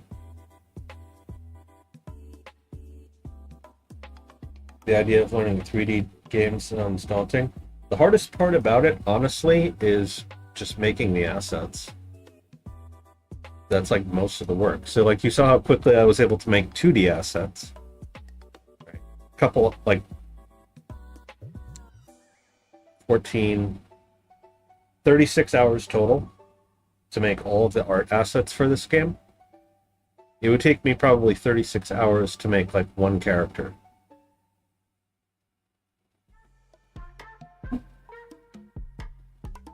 If I were doing it in 3D.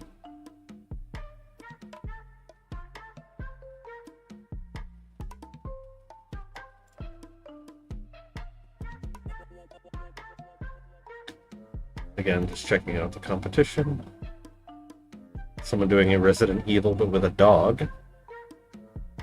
That reminds me, we need a way to figure out how to pet the dog, chat. We have T, We have a dog. We need a way to figure out how to pet him.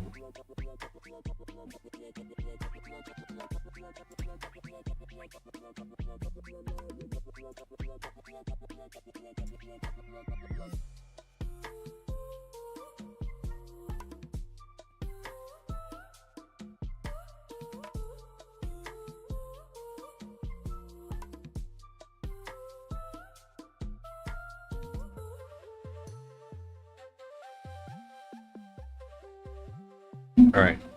Let's see. What else can we add to our list here? We can figure it out for 2D. I'm sure you can as well for 3D. Yeah. It's basically just about combining shapes together. And then pushing and pulling those shapes.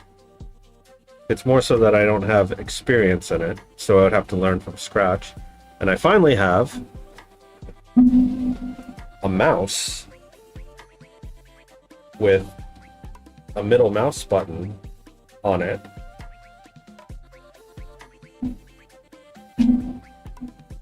Versus just my trackpad, so I can actually use Blender.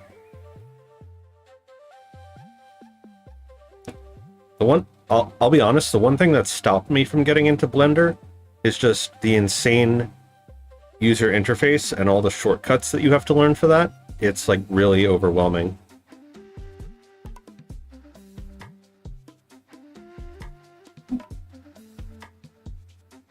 So pretty much this is how you use Blender. Press Control-Alt-Shift-I-L to make a basic square. Not literally, but that's basically how it goes. It's so unintuitive.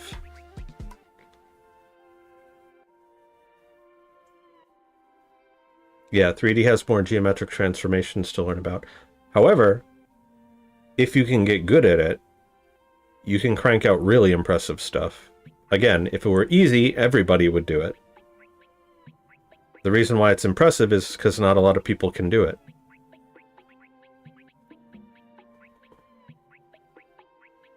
You only need the shortcuts if you want to be extra efficient. Also, hello Pain and Code and Dr. Phineas. When did you guys get here?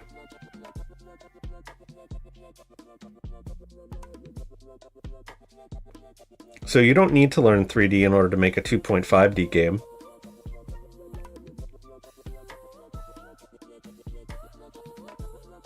Unless you're talking about the motion controls, which you basically just switch Y for Z. Oh yeah, you were talking about making little nightmares. Alright, so we have our sound effects in. Let's go back to our music.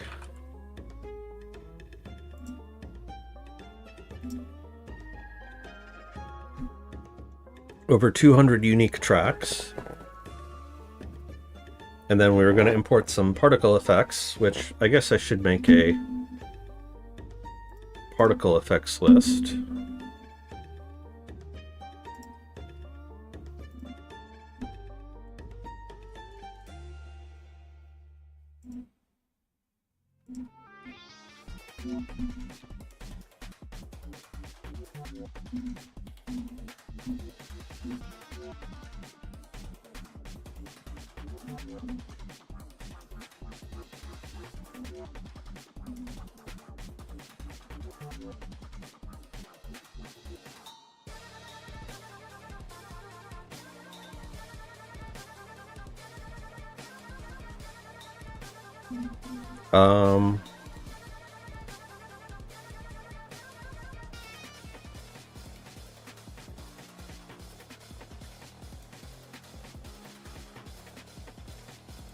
Sparks, magic swooshes.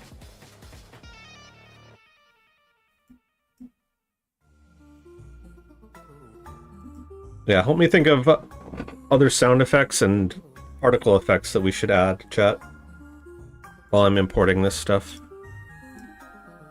Magic swooshes, whirls, light rays,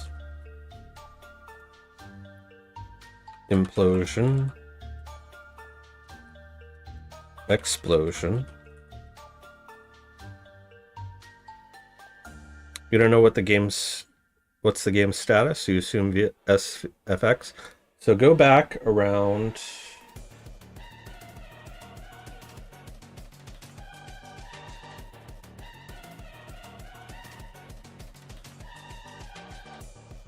Go back around 40 minutes in the stream to where I was showing it off, and you'll see.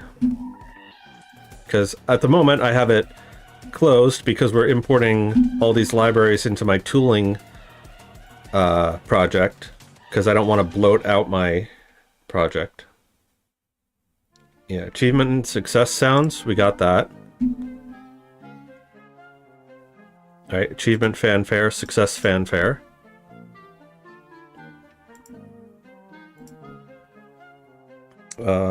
Confetti.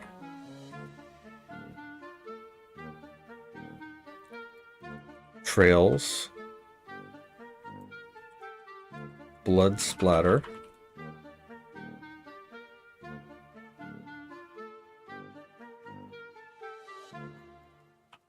Blood pool. Yeah, no, we weren't able to get to card stuff. If I had another 2 weeks to do this, I would. So what I'm thinking is maybe for the GMTK jam we do card stuff. Not with this project, but just a card battler. And find out how to just do cards.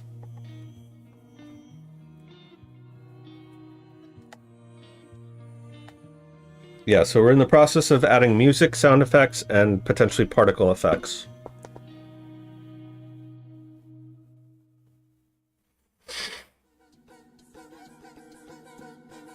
Let's see.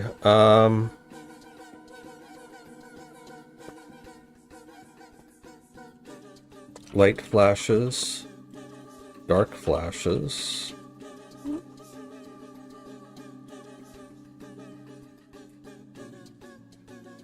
Flame, ice, crystals, rock,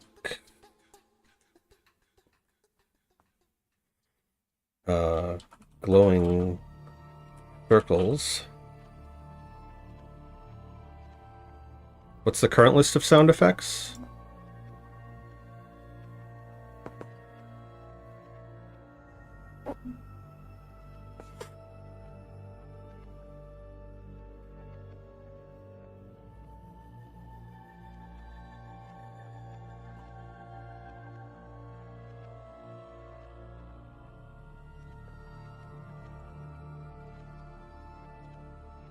Page turning. Wrap.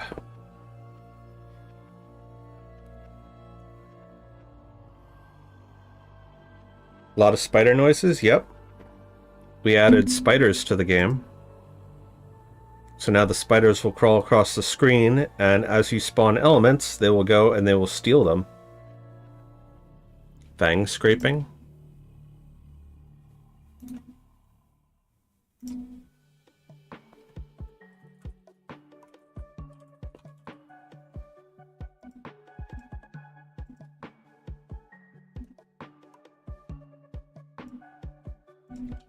Metal shing.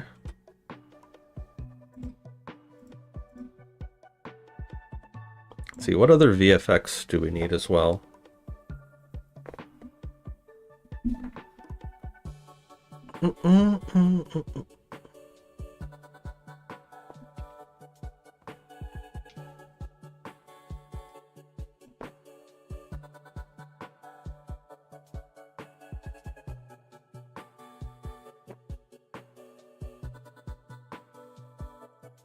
Spider crawling.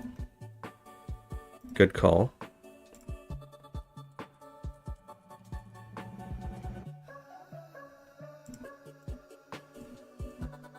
I also have no idea how difficult it's going to be to add all of these,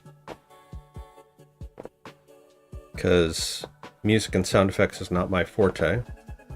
Alright, let's come back to this. Demonic ambience. Lonely house sloop.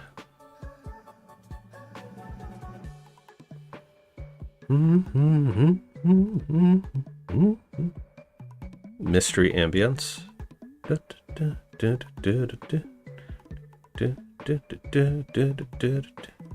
Combat.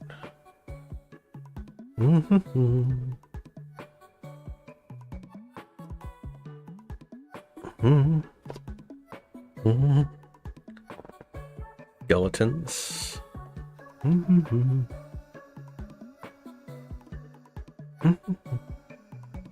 Dark jazz.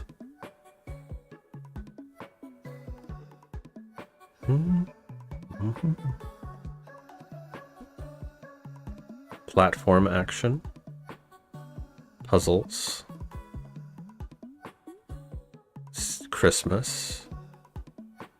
Halloween.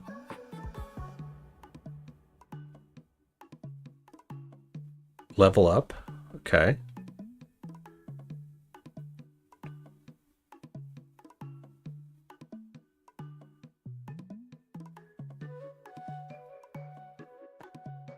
Clockwork.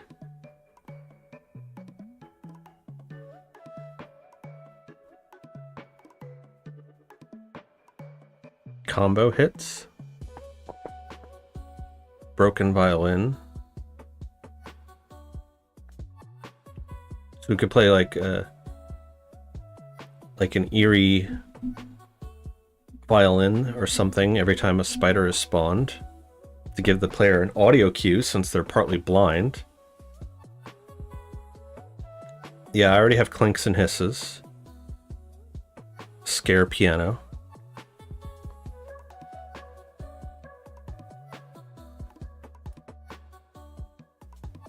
Oh, okay, this comes with sound effects packs too. Winning.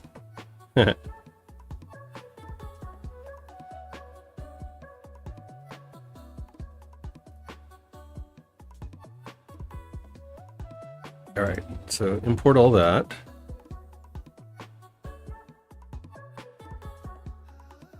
Whenever a correct combination occurs, there should be two sounds: the congratulations sound effect and a small ambient sound effect that fades off. Mixing two sounds can add way more life. Yeah. I'm just coming up with a general list of things.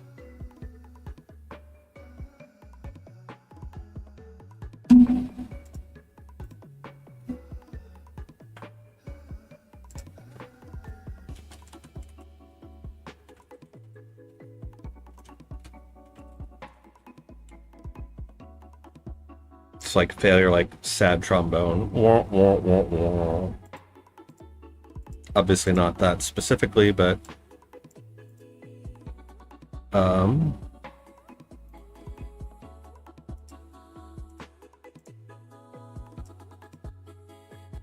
spider spawned.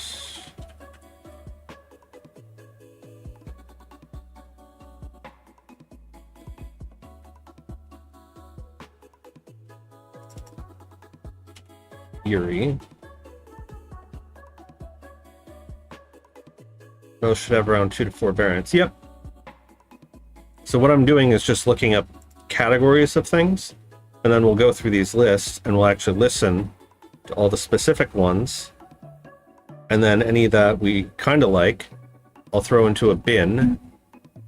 So rather than importing 7,000 things into our project, I'll just import them into my tooling library so that I have them. So any projects that I do, I can have ready access to all of them, and then just sort through and filter through them and go shopping and pick out the ones that I want.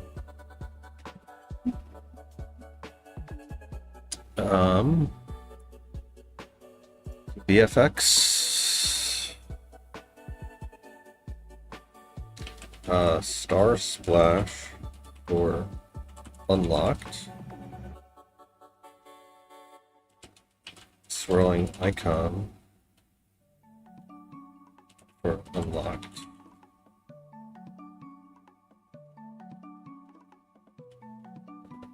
Alright, so like when our buttons unlock the first time, it'd be a little bit hard to notice them, but if I put like a little thing around them for like a minute or two, that'll let the player know that those are new. Announcement trail.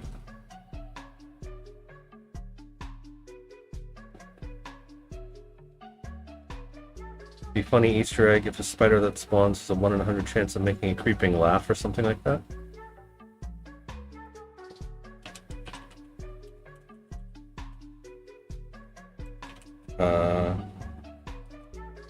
Scorpion hiss. And these should be in sound effects.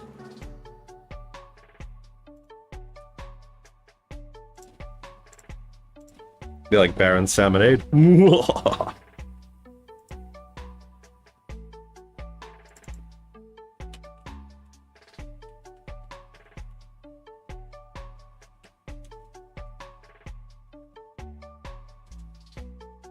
Game Jam unlocked. Fanfare.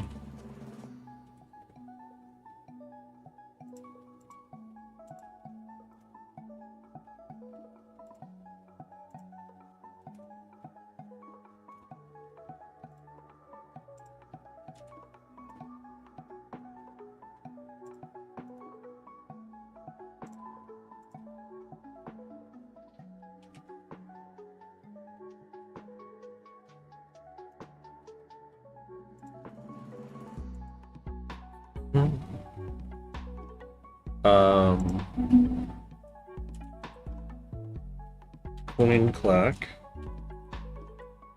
for points spent. Coin clack for points recycled.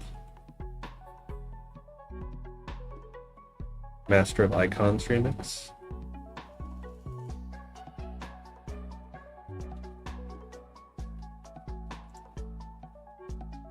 Alright, that should be enough to get us started. Let's see. You're still going.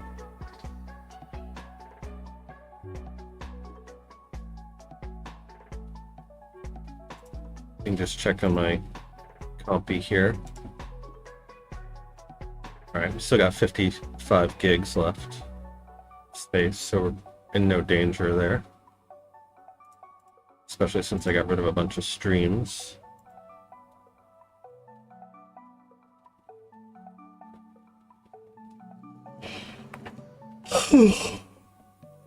Going 8.5 hours.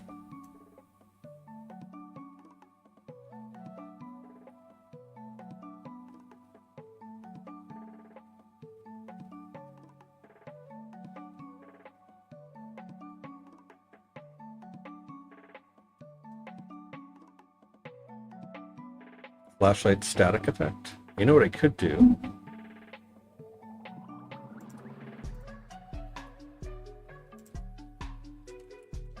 Flashlight click on and off. So like when you toggle it, it'll go.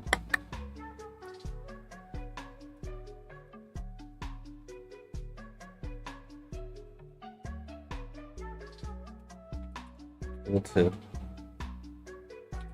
page clip sound effects.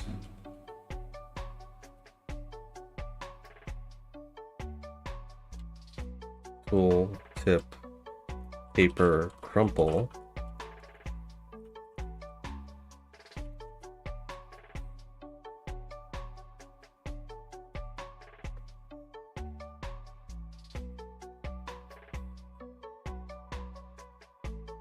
The icon game slowly turns into Five Nights at Freddy's.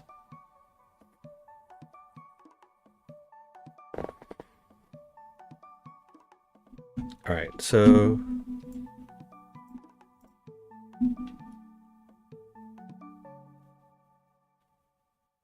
Ultimate Game Music Collection. Alright, so we just imported that. And then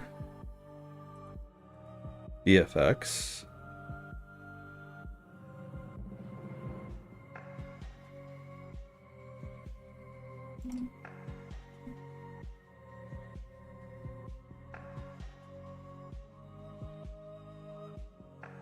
I have a lot of these.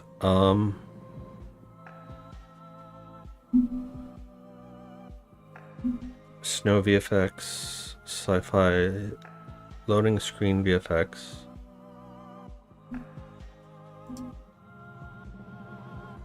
And solution for 3D particles used in Unity GUI. Will not need to worry about changing sorting orders, adding multiple canvases, etc. With this, you can just particles to GUI in a few steps.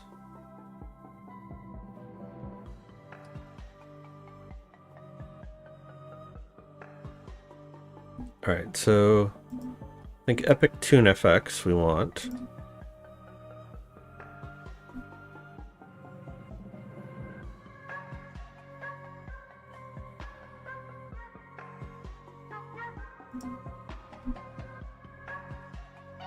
Spider having eyes glowing red. That I'm gonna have to make. I would have to make sprites for, because lighting doesn't work in a screen space canvas.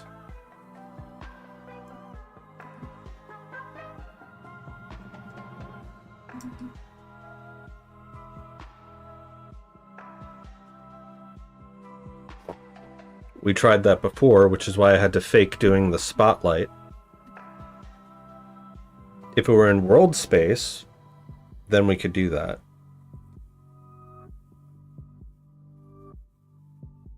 But it's not in world space, so big sad.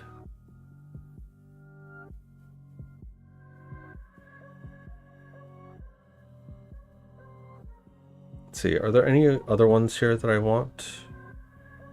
Mini shadow. I can't remember what that is.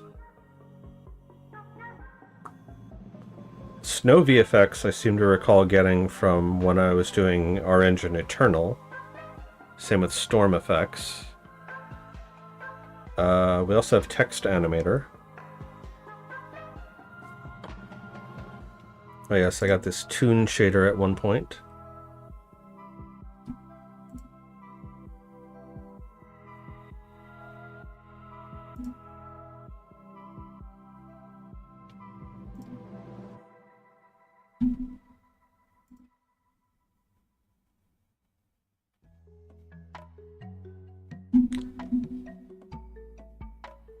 Okay, that's changed.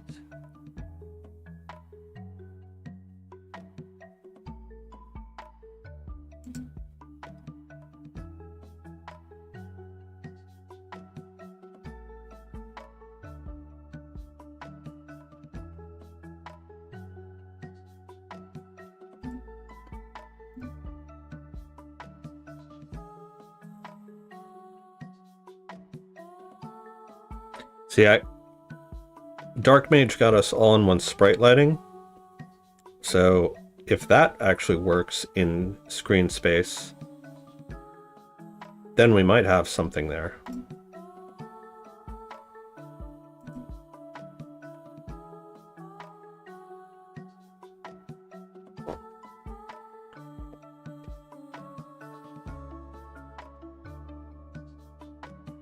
But whatever we generate has to work in screen space. An add-on mechanic where the player can clip on a cup of tea, coffee, or something, just like a fun little refresher while they're playing and thinking. Not sure what you mean.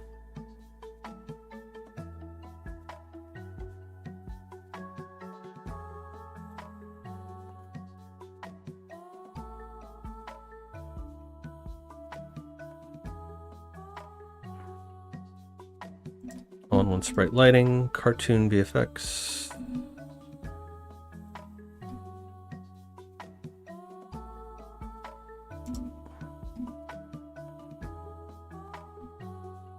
See, this is something else too, is I can use the game jam time as an excuse to look through and test out a bunch of these packages.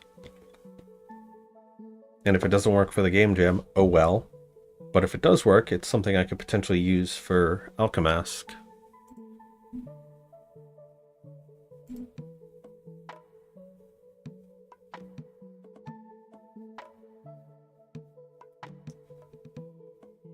Unless the game will always be with spiders.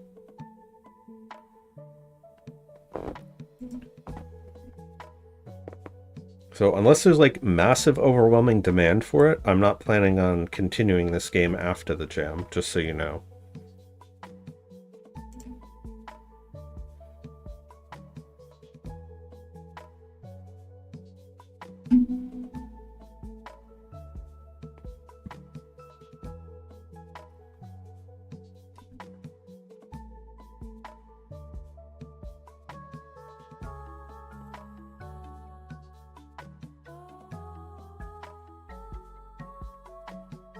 Here's what this is.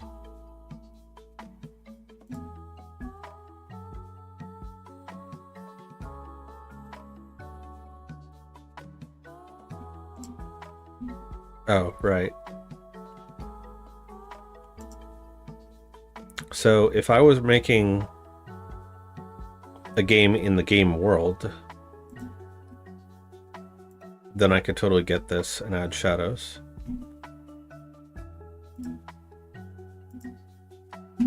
So we don't need that. Polyverse skies. I think these are just sky boxes. Yeah. Procedural textures for shader graph.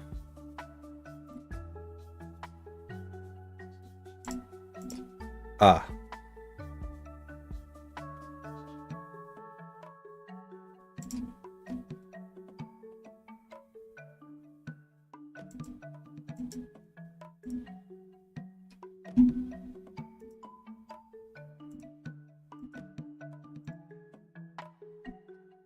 Got it.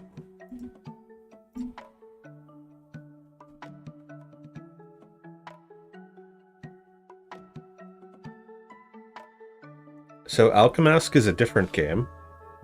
If you watched our GDD video,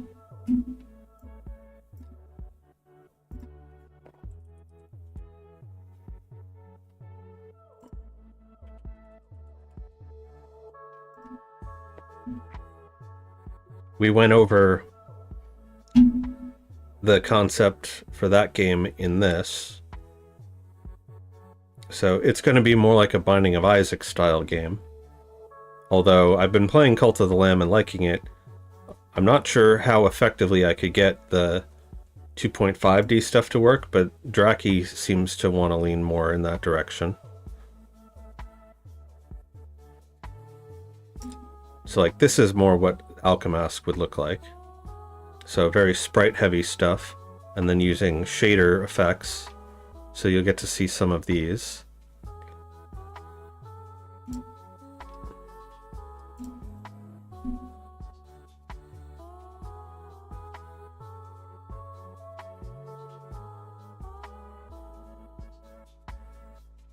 Yeah, even with countless hours poured in daily, some stuff will inevitably get cut. Correct.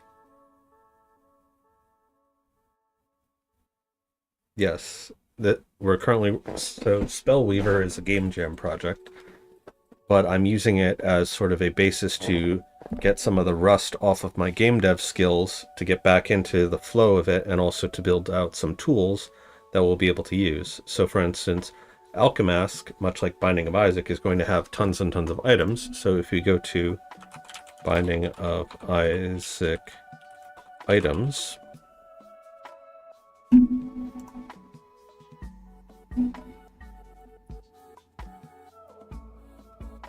these are all of the items in Binding of Isaac.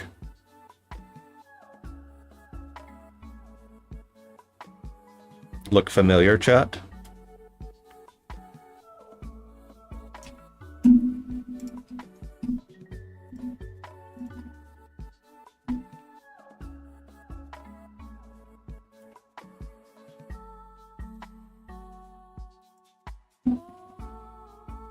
These are all the ones that we made for Spellweaver. So we made 400 something of those.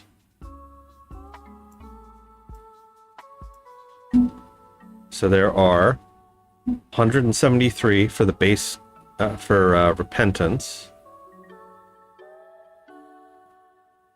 So there's items and there's trinkets. Let's just count the items, right?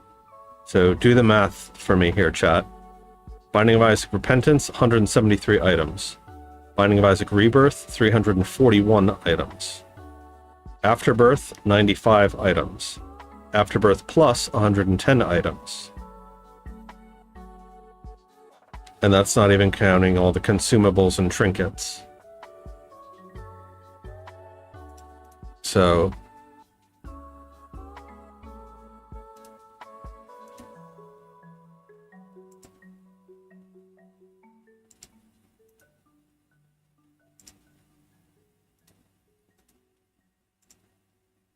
tally those up for me. Tell me how many total items there are in the game.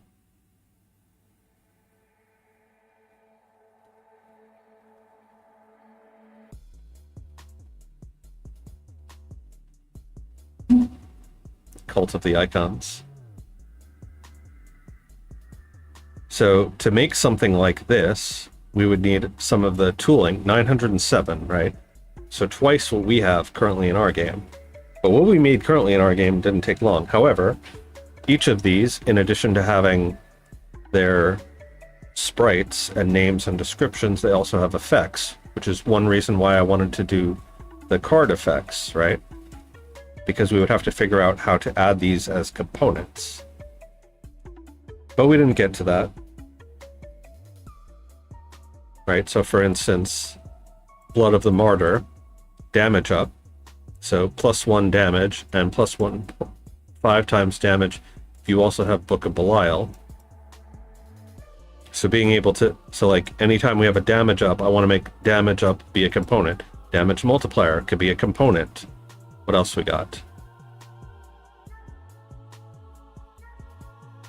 Right, so when you're at half a red heart, do something could be a component. Playing as Eve could be a component.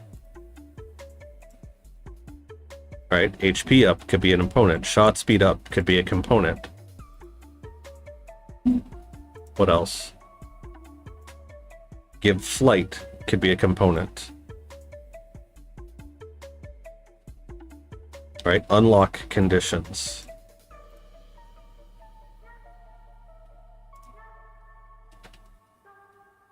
Yeah, well, okay, so that may seem like a lot, but this is 1,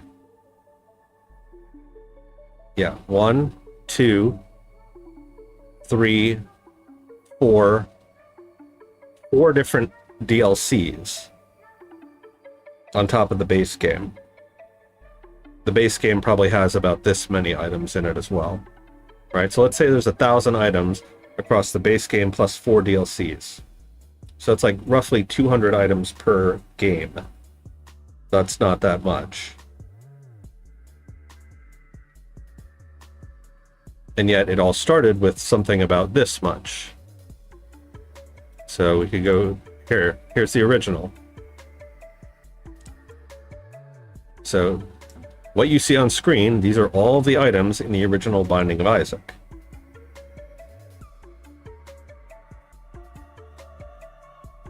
So this is where that started. And then eventually going into Rebirth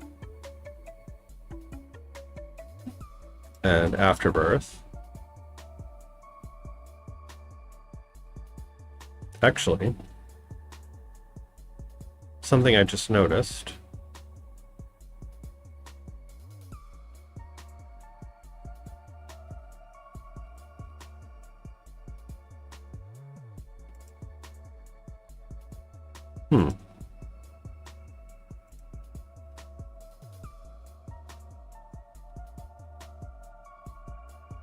Alright, so the ones that are in the Rebirth are also apparently including the ones in the base game. They're pixel art, though? Yeah. But technically, so are the ones that we made. They're raster graphics. Eventually, the ones I want to make will be primarily vector-based.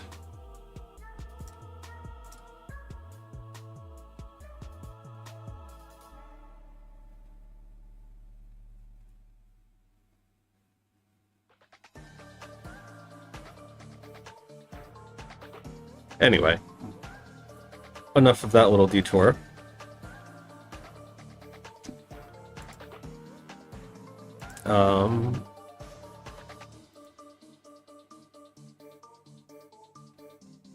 Can't remember what this is.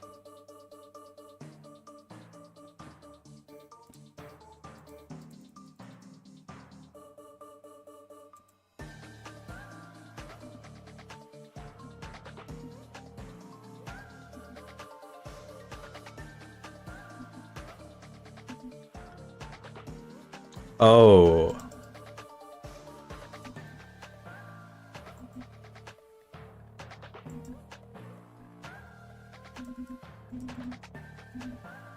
I remember what this is. So if we were doing cards, chat, what this asset allows you to do is create cool, like, visual effects on top of cards within shaders.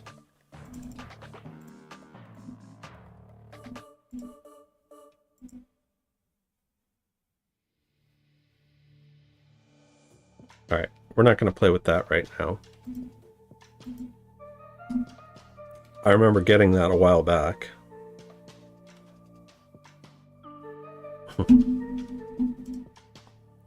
A villain with both magnitude and direction. Highlighter post-processing.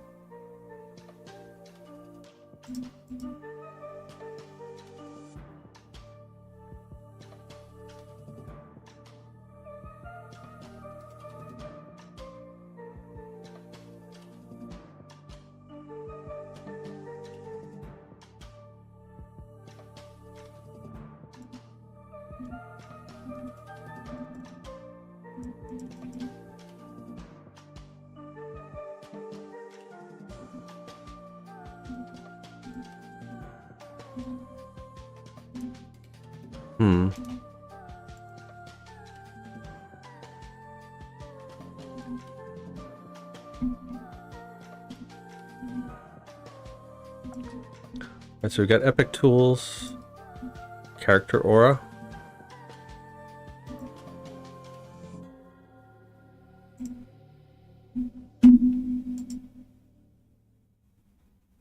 Ah.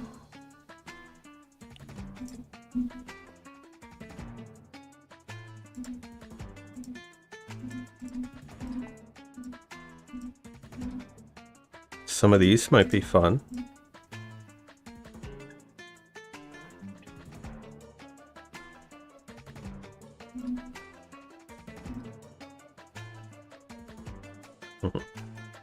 Yes, Vector was the villain in the original Despicable Me.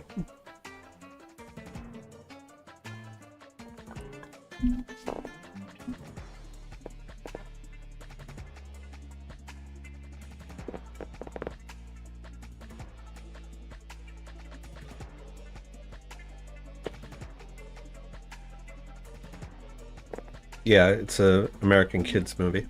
If you've ever seen Minions.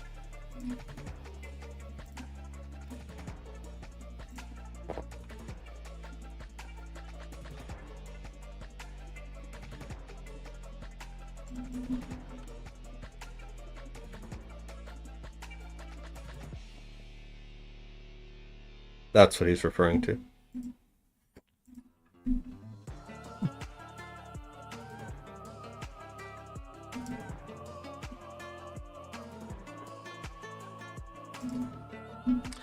Okay. Alright,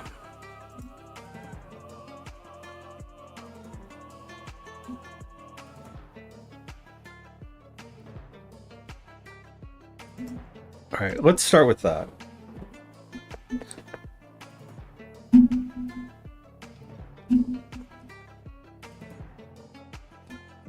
So, I think most importantly, we should probably start with background music, right?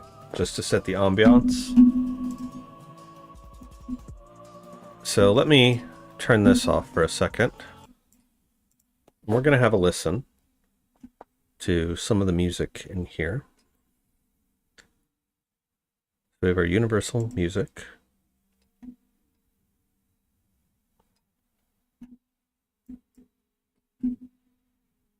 So we'll start with ambiance.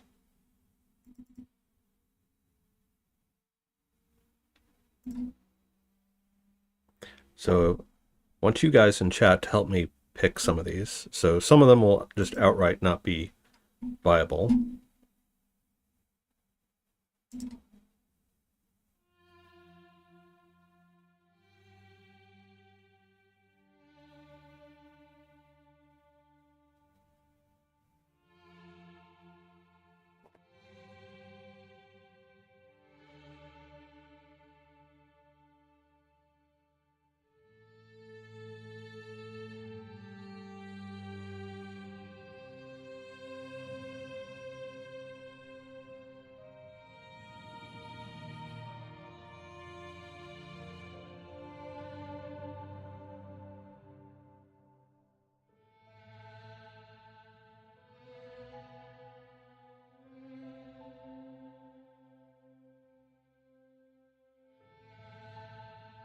Have I actually been live 8 hours? No, I've been live 8 hours and 51 minutes.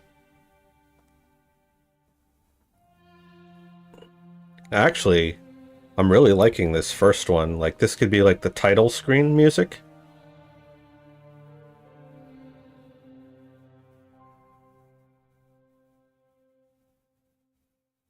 Yeah, I like that a lot. I think we might have got it in one. So, let's go back to our music folder. So that is definitely a candidate for title music.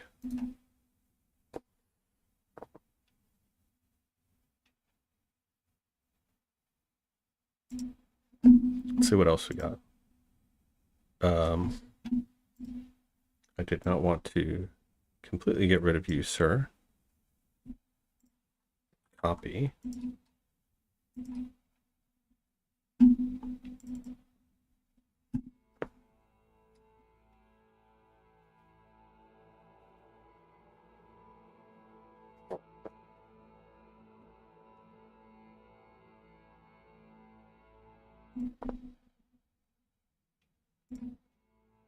Play them here.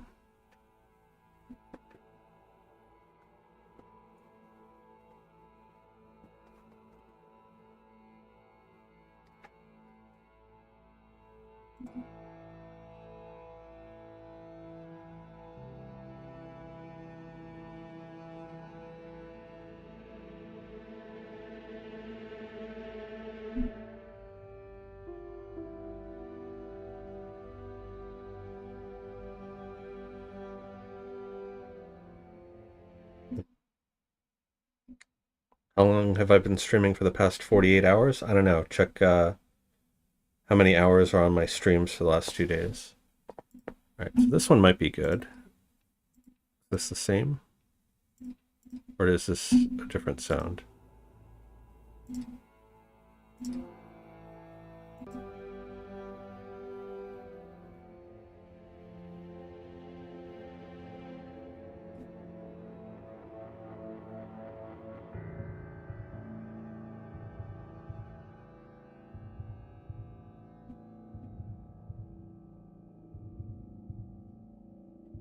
In fact, it's also looped.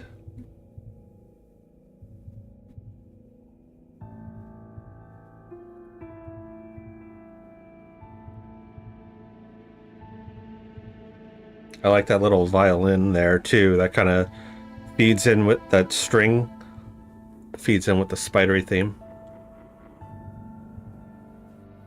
Yesterday's stream was not 16 hours because I capped them all at 12.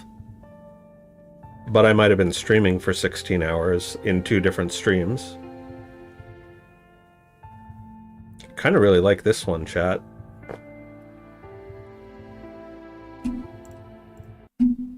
So we're going to copy you.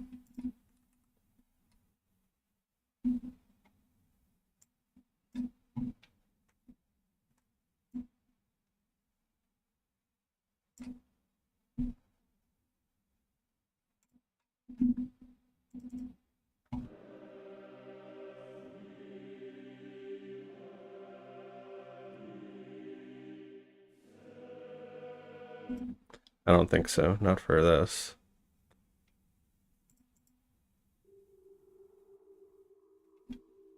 No, I want to play them here.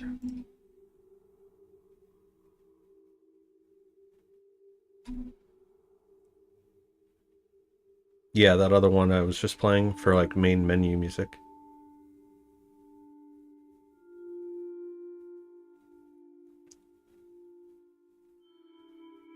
This kind of reminds me of the Ghost Grotto from Rune Fencer Ilya.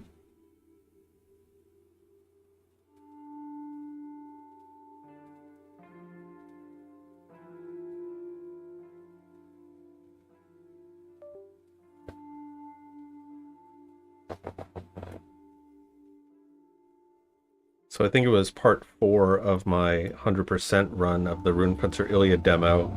We went into the Ghost Grotto, and this is kind of what that reminds me of.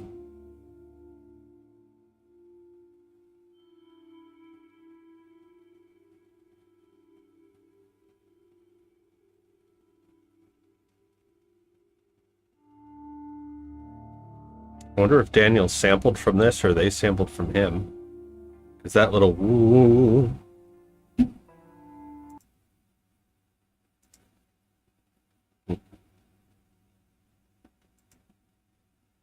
When we get a bigger following, maybe you could do a subathon, memberthon. So we already have memberships. So once we get some more members, I will definitely do monthly membership only streams.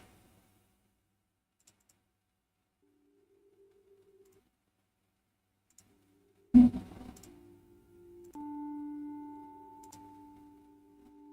right, let's try some of this.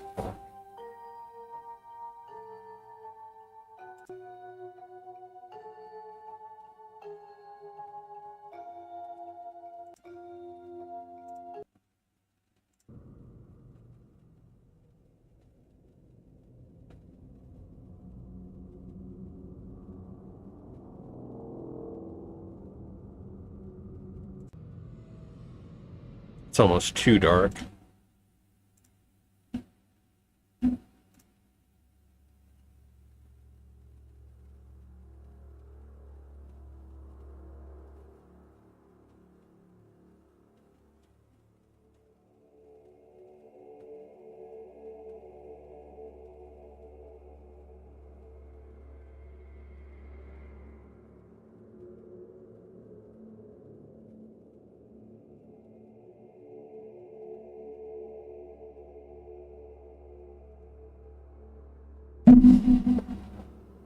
Again, that's a little too dark, I think.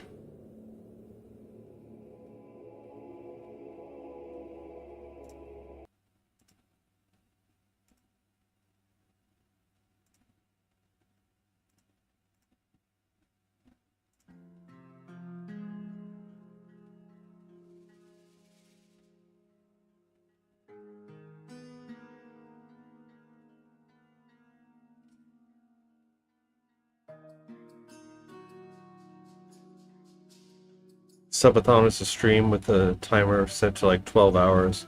Every sub adds time.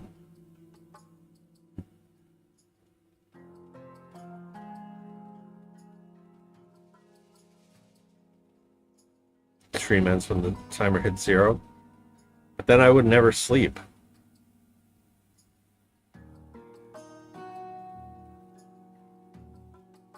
Unless it only adds like a minute. I'm not really feeling this one.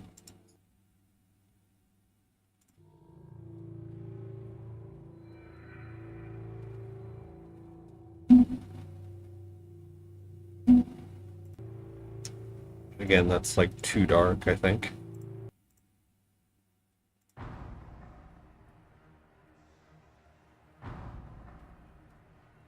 Also too dark.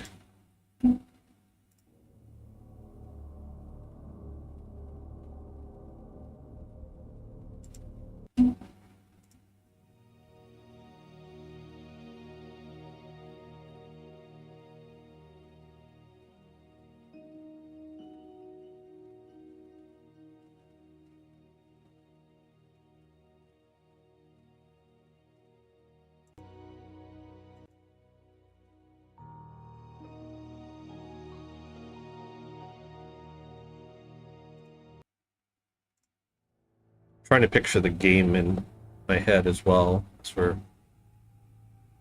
listening to these.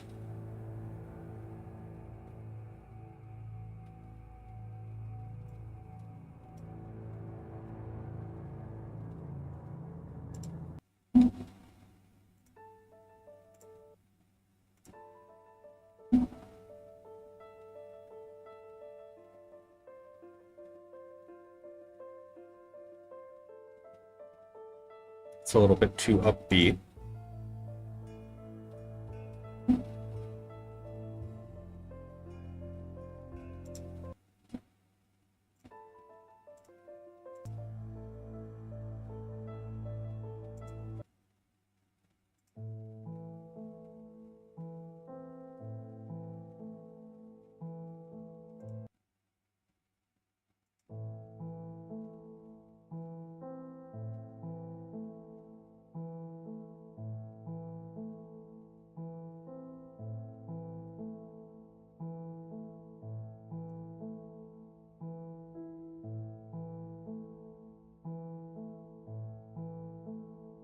Yeah, I agree. Doing that kind of thing is probably mental torture.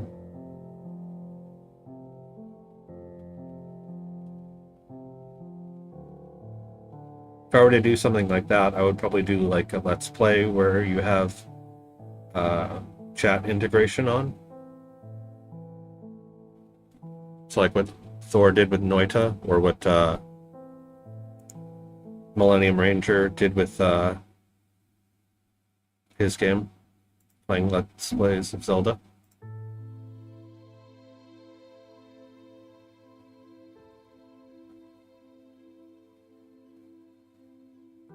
Yeah, that's my point. So like if you're going to be sleeping on stream, or if you rotate out with people, so like if the Chess Bras did that, then they could just take turns, or like the Botez sisters, they could take turns, one person up, one person down. But for me, just by my lonesome, nah.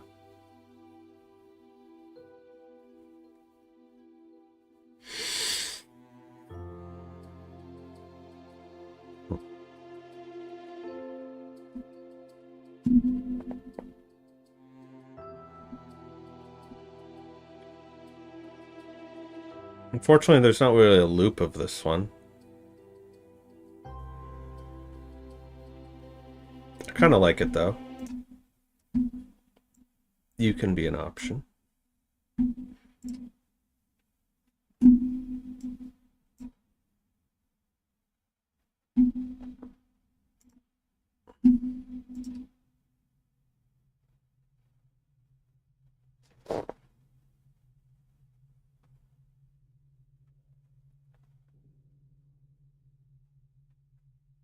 This kind of feels like on board a spaceship. Can you guys hear all these, by the way?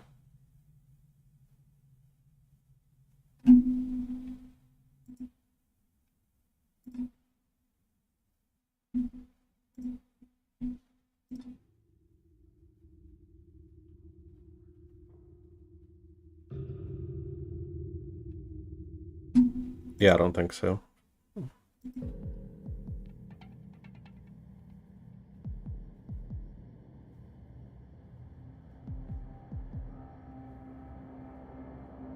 Not really.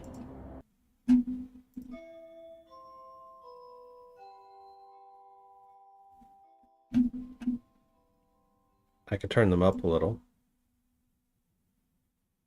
Just be mindful. I've never heard any of these, so some of them might be loud. So I'm only going to put it up a little bit.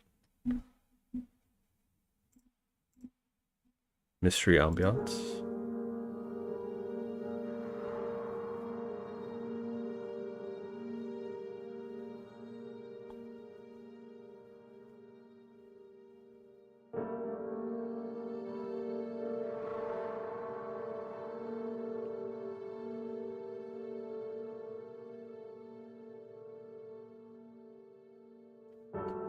I'm looking at the waveforms. I'm not liking sort of the regularity of it. I kind of want a little more variety. I feel like you could get hypnotized with that one quite easily.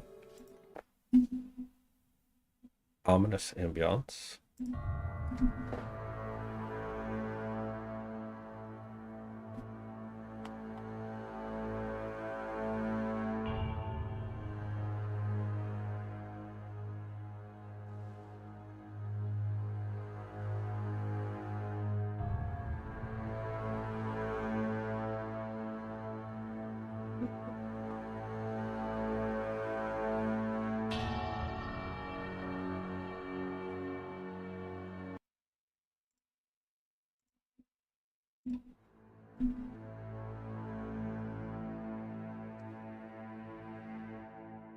throw in some tuplets.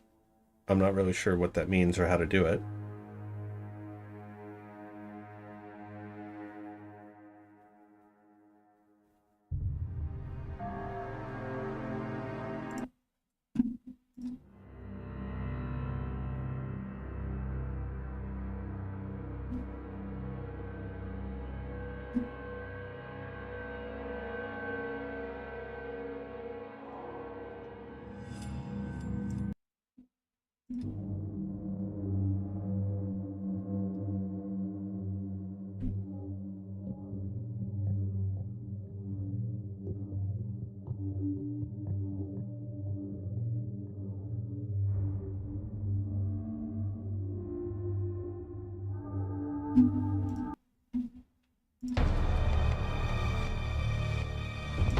That's too high beat.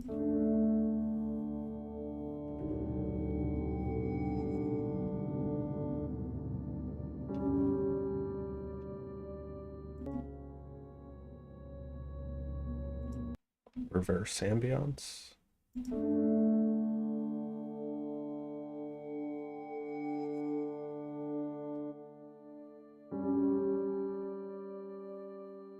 Rising danger.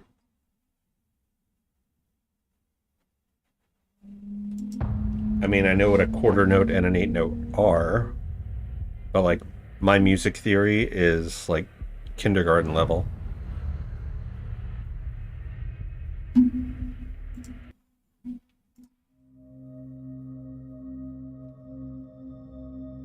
Shimmering horror.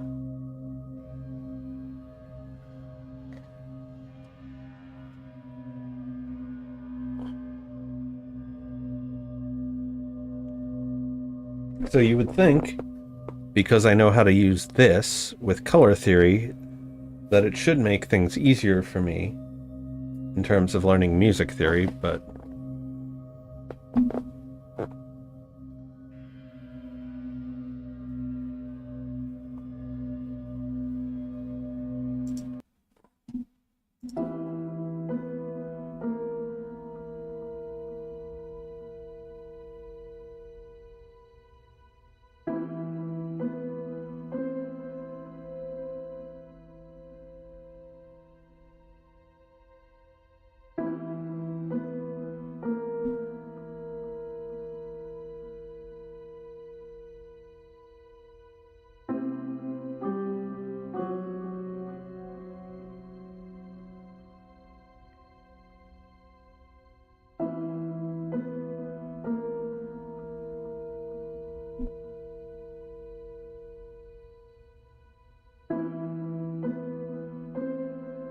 simplest tuplet is a triplet. You can fit 3 quarter note tuplets into the space of 2 quarter notes, temporarily speaking.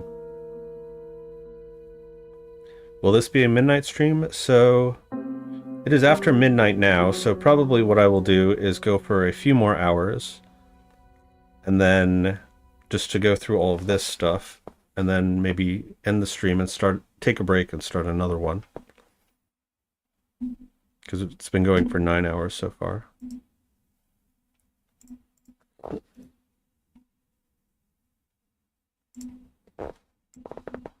Yeah.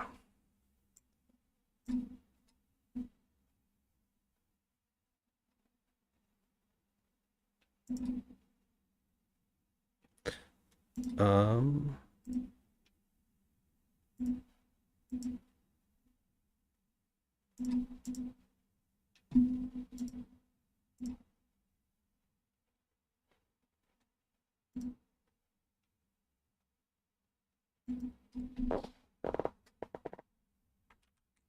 Let me look this up real quick.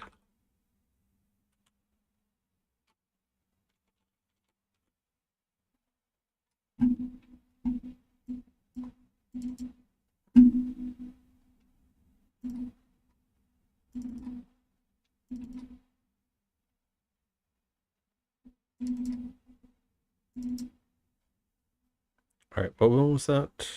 Short mystery. So what I'm going to do is copy them from this folder to here. That's so much easier. Okay.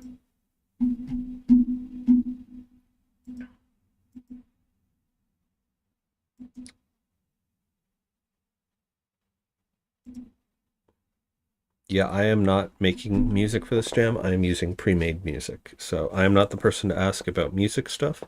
You can ask Alex about that. He knows more about that than I do.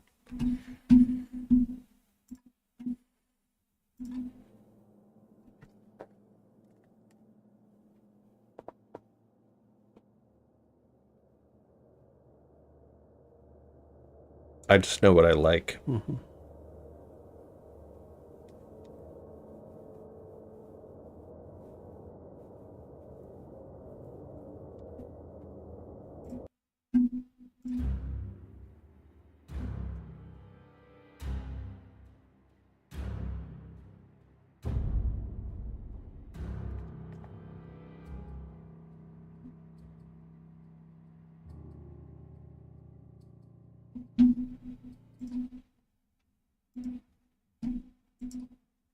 Surface exploration.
Kind of works.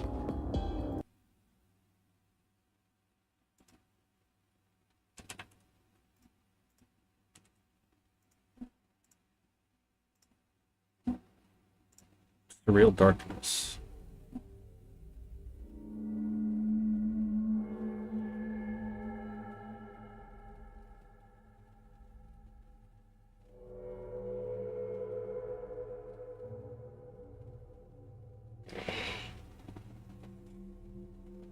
I might have to get a cup of coffee because some of these are putting me to sleep. Reminds me, I was watching a video of Gotham Chess where the title is Gotham Sleeps During His Match. And so he had calculated out all the different potential moves that he was going to make based on what his opponent was doing. And so he was playing blitz chess, right? That's the real tension part of it. So as the opponent was thinking, he would nod off to sleep. And then presumably when the clack sound from the piece moving was made, he knew that his opponent moved, so he would like wake up and be like, oh, okay, move, go back to sleep. It was really funny.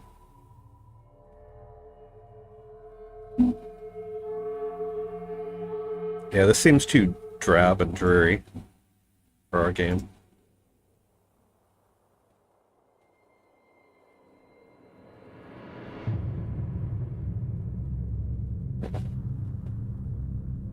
This also seems very drab and dreary.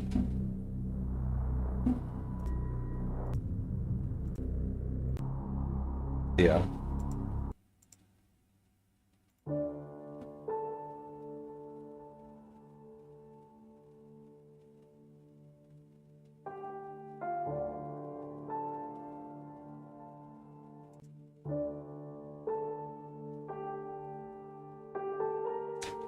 So to your suggestion about pitching it up, I can only do pitch stuff in Unity here, right? Like I'm not set to learn Audacity or FL Studio at the moment. Because again, we only have 2 days, less than that, right? Technically, it's now Tuesday. So we have a little more than 24 hours left.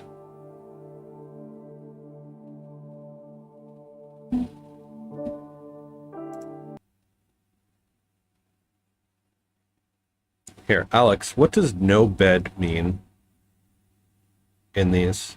Is that like a technical term?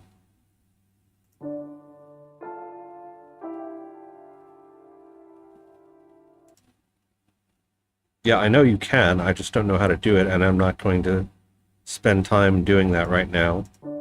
If I can just find something that works well enough.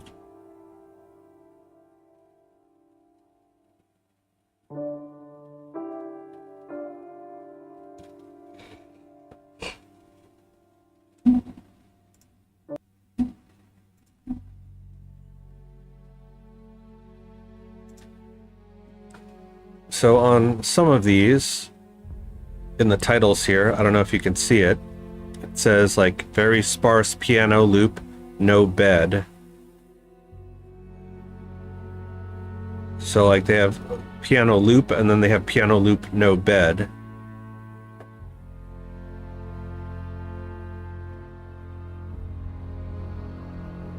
Oh, there's a loop of this? Let's try this one.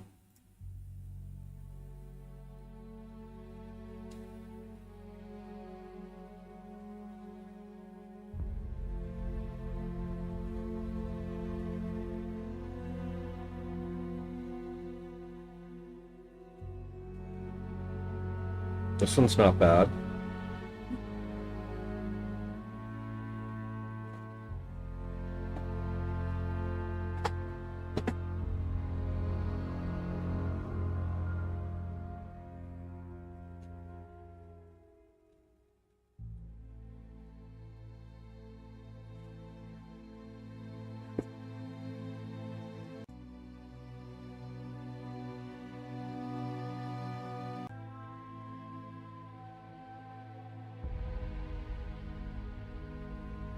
It might be something that the creator here, like one of their own personal jargon terms. Alright, so the Wasteland full is good. What about main?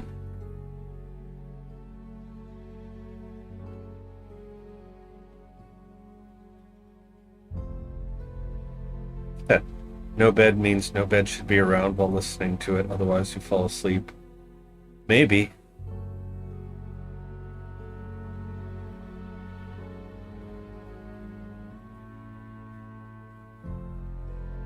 This isn't bad either.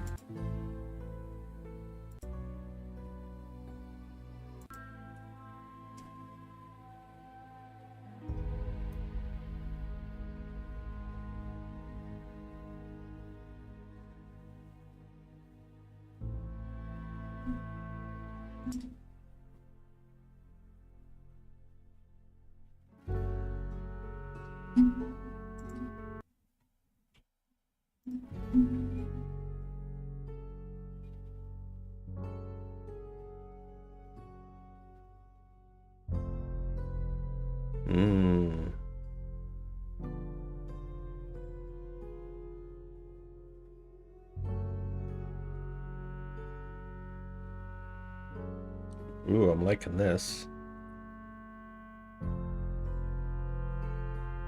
It's not too upbeat, not too drab.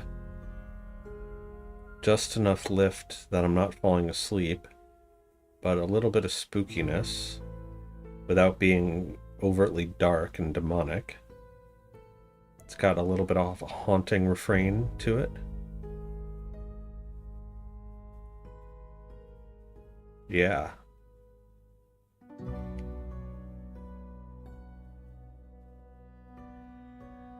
And it's got enough variation that it's like pleasant to listen to without getting hypnotic.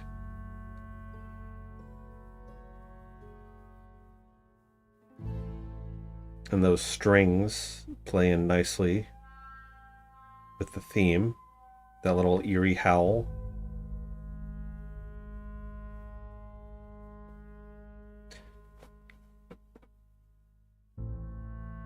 According to Google, no bed means a piece of music that repeats indefinitely.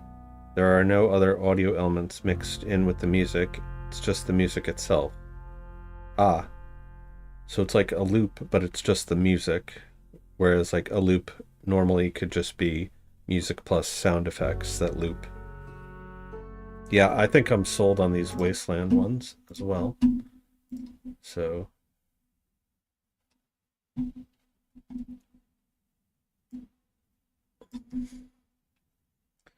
Wasteland ambient loop, main loop.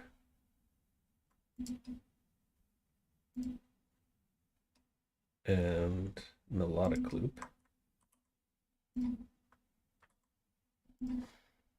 Okay.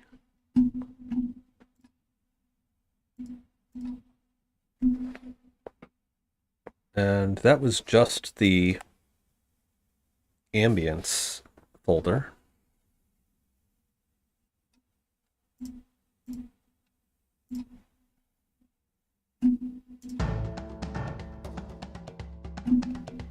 I guess let's start from the top. Nope.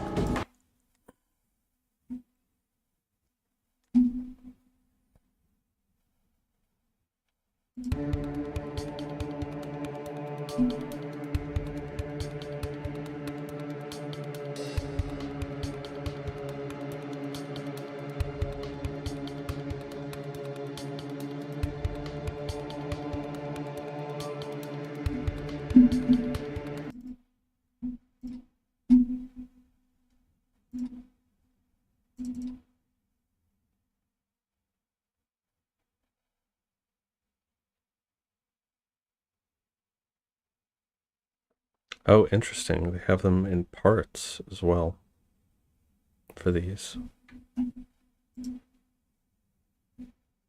Yeah, it would be a good boss fight. Unfortunately, we don't have a boss.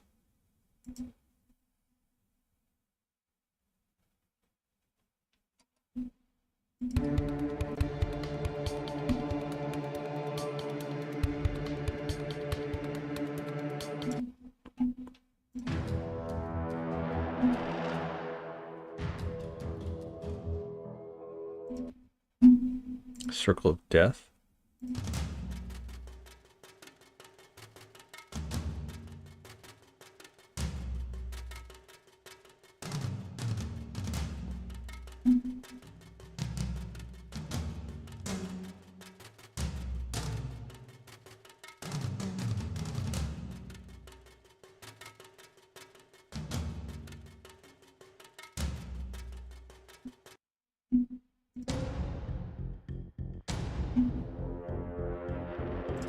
Enemies loop.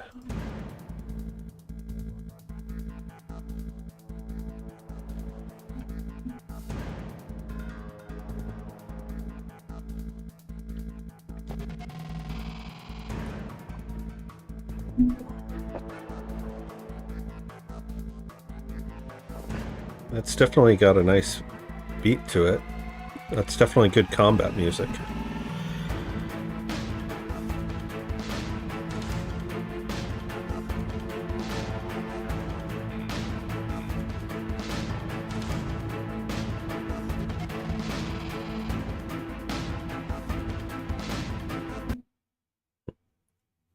This would be good for a training dojo sequence. I could see that being like an actual in-game combat sequence depending on the game. A baiting loop. No. That's like a superhero movie.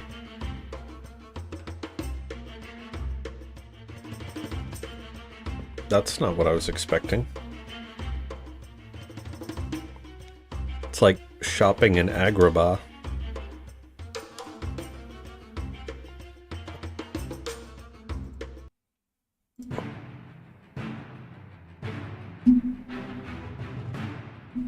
That's like boss music.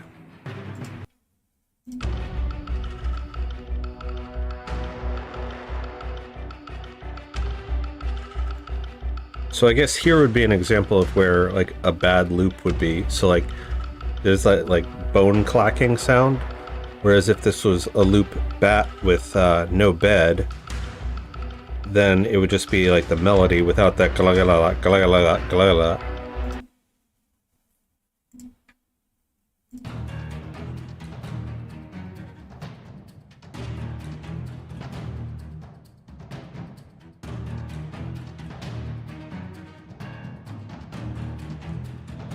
Actually, it's good that I'm listening through some of these, because it just gave me the idea I could use some of this stuff in my regular videos as well.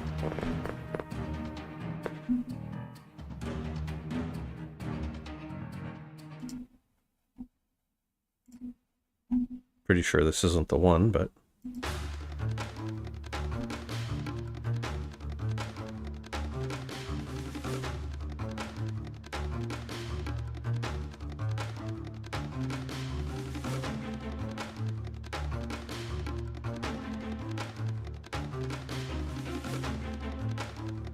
You know, I said that, but... picturing it...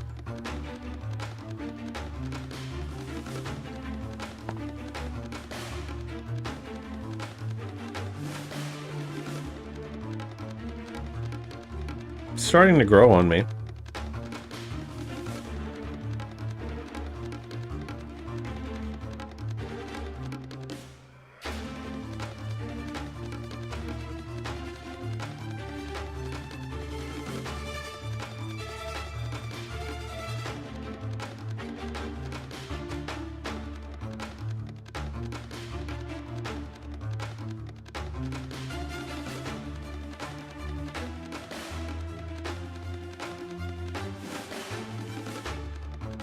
I don't know.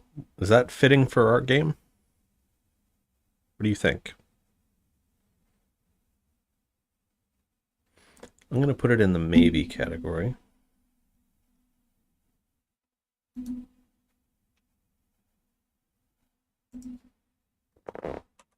Just because it's hard to find them.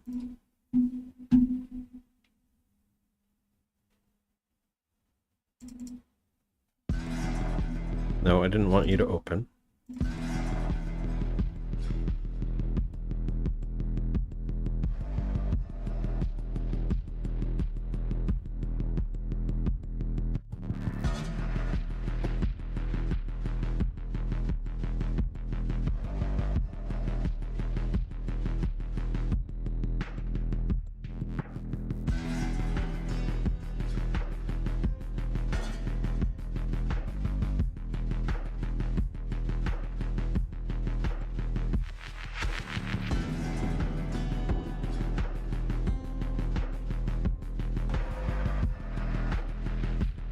I think gameplay needs to be seen or described. The whole spider mechanic changes the perspective of the game.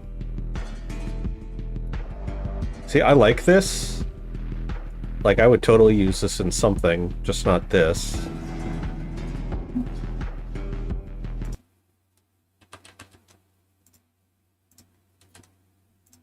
Alright, what else we got? Dungeons?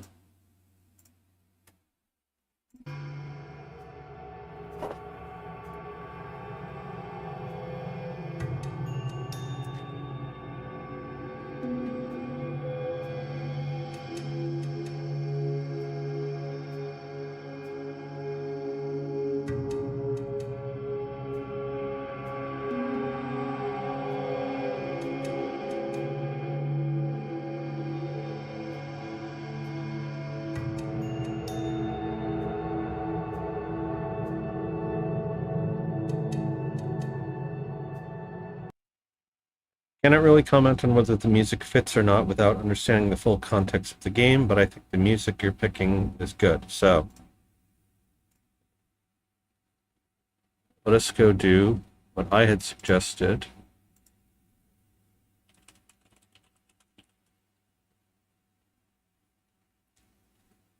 Also, see, now our thumbnails work, but then there'll be other times when I'll search and our thumbnails won't work. So I don't get that. So let's go here. Let's work.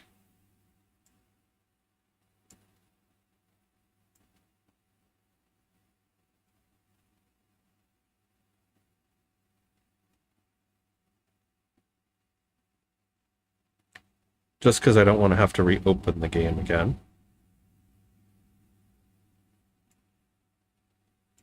And if he takes it off the screen, we don't have access to it anymore, and we lose points for that. But this all about taking the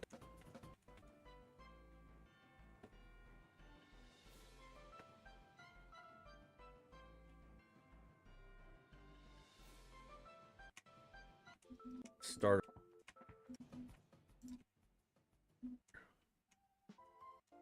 Come on. All right. And so actually, we're going to wait a second here, because you'll see I have little critters that spawn.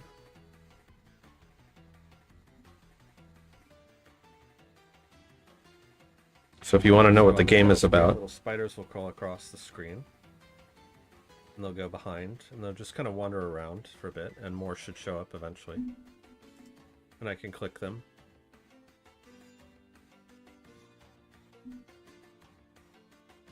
And actually, I didn't think about this, but if you click them, you're probably going to get... Okay, so we've got our catalog, so we've got these unlocked here, and I turned off ray casting, so they're tooltip, so we can combine. So we can combine these, and we got nice updates. And the spiders are coming and harassing us, so we can't get to our UI, so we kill them off, and we see we get points for that.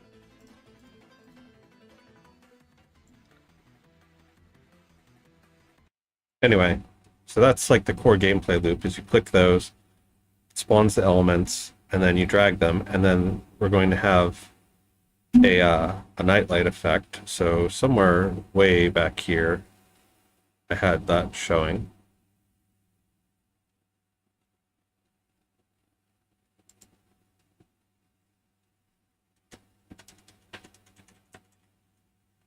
Anyway, you get the idea.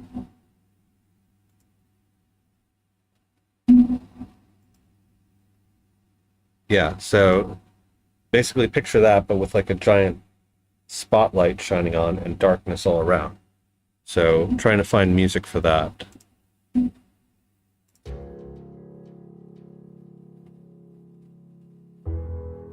That is definitely not the one.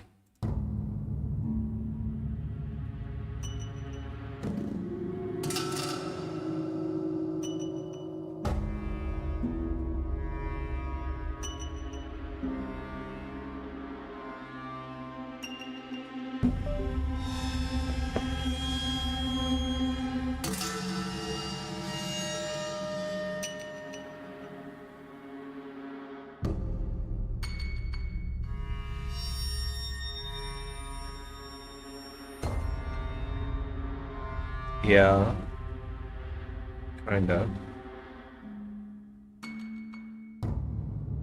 We'll put it into the mix.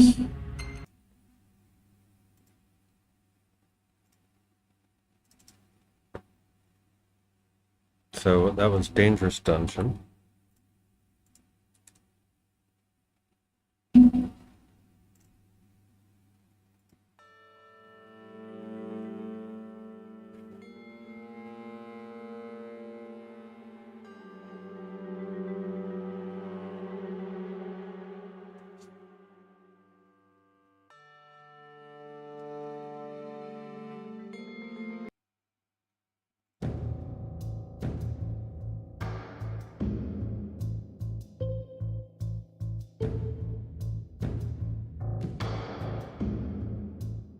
I like this one better than the last one.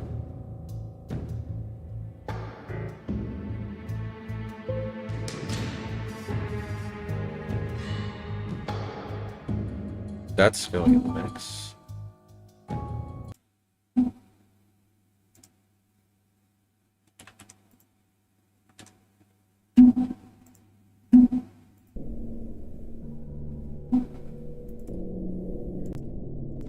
Nope. Pretty Dungeon?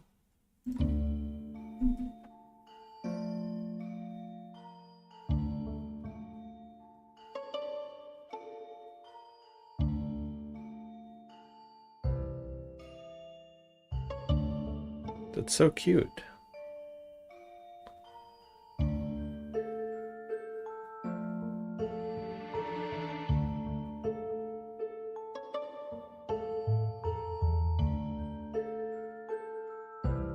This would be for like a cute Metroidvania going through like a cave or something. You know what? It's cute enough, and our game is cute enough. It might work. It's going in the mix.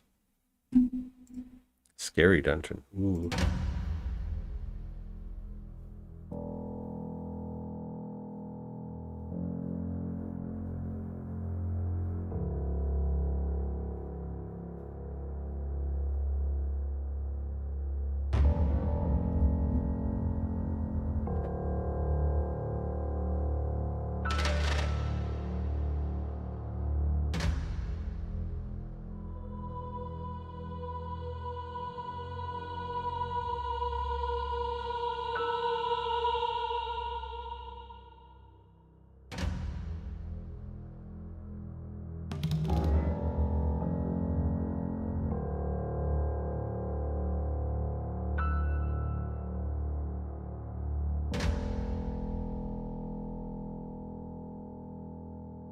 Ambience music set with 20% volume.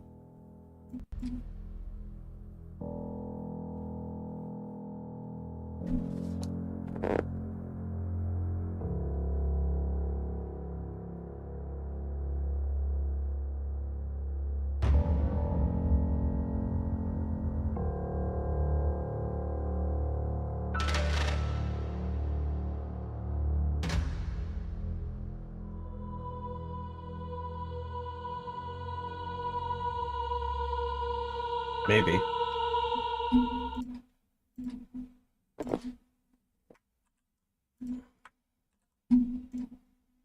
Alright, what else? Fantasy orchestral. Nope.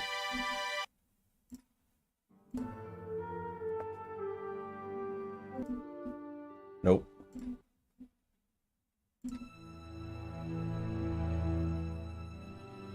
Nope. Definitely nope. Yep.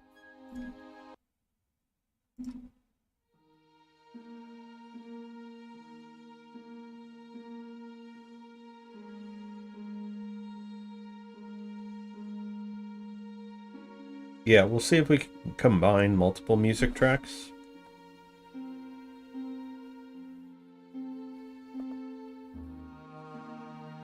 Alright, go get your tea.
That might be really good for like an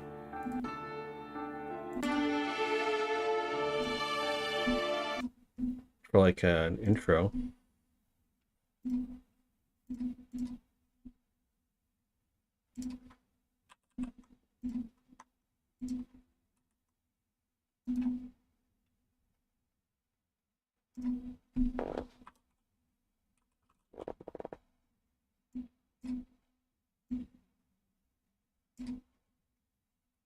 I had this other one too that I'll try.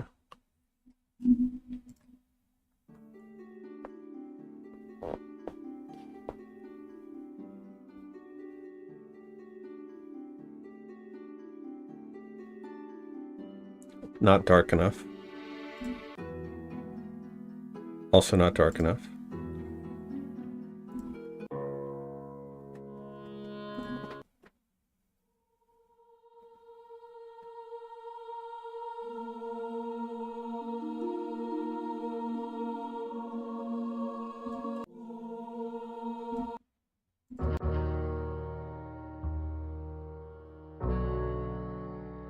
Wrong mood.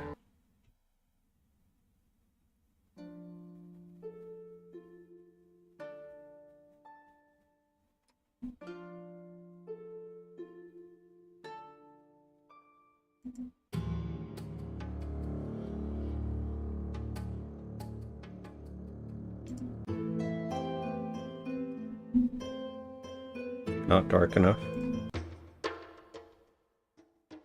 Wrong mood.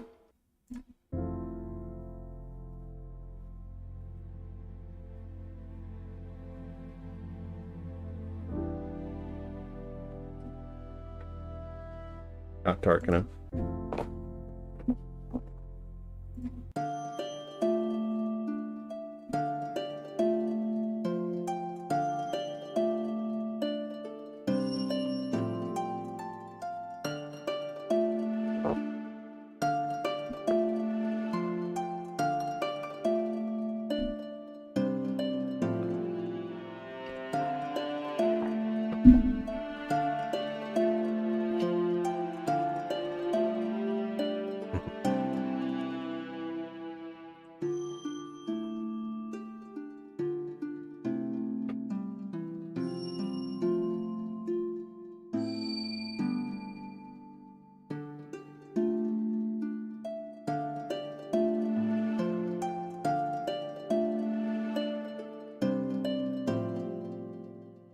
A little too peppy.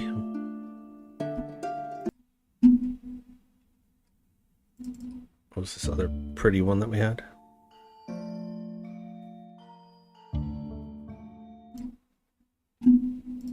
You know what?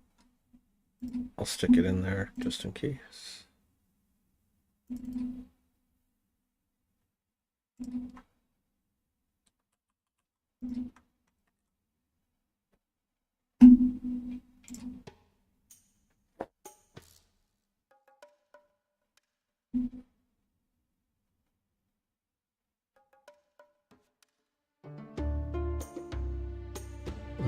Nope, wrong vibe.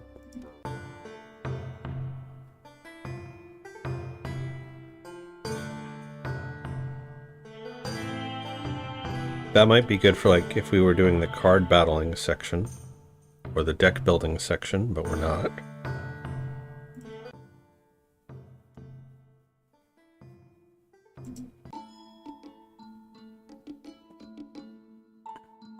Wrong vibe.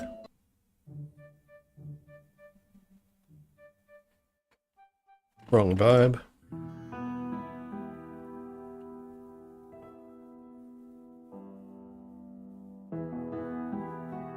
Wrong vibe. Wrong vibe.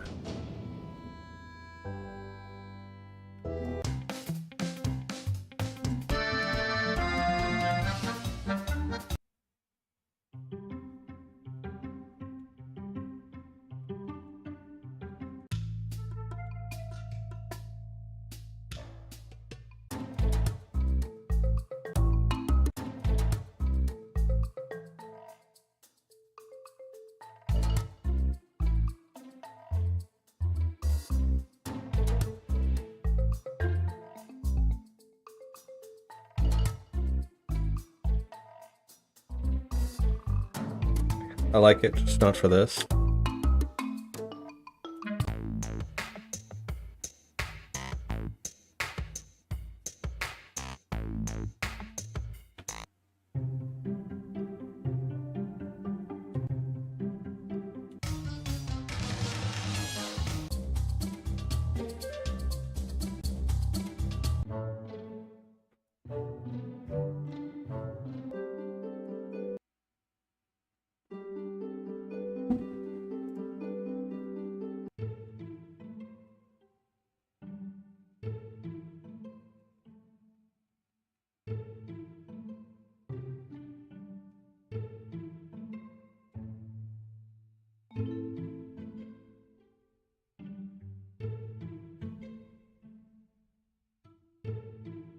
Definitely has like a puzzle vibe to it.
Definitely has point and click adventure vibes, like Sam and Max.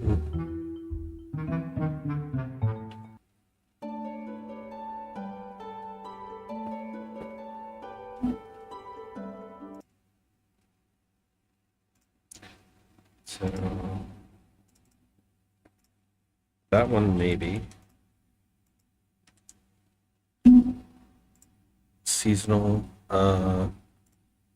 Halloween.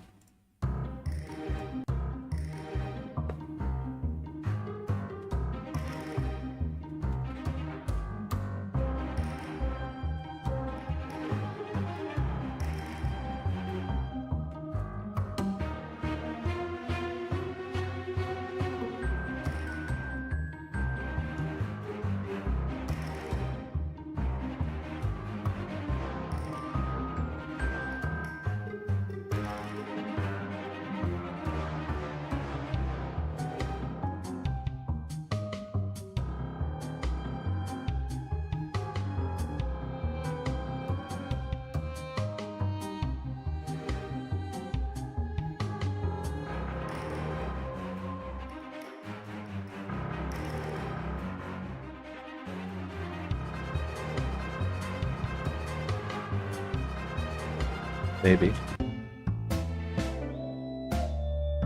Nope.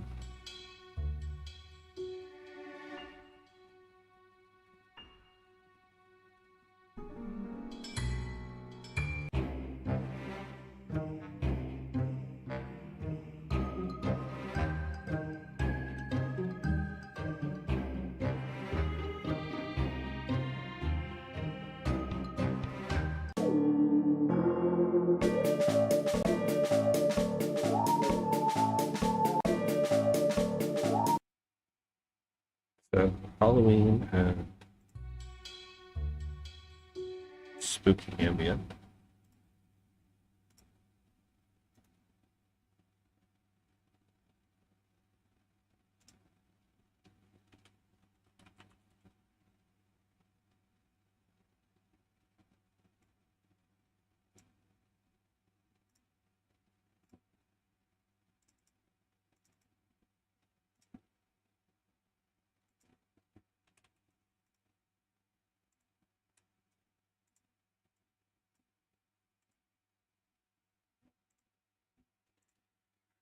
Short cues. Titles. How many of these are there?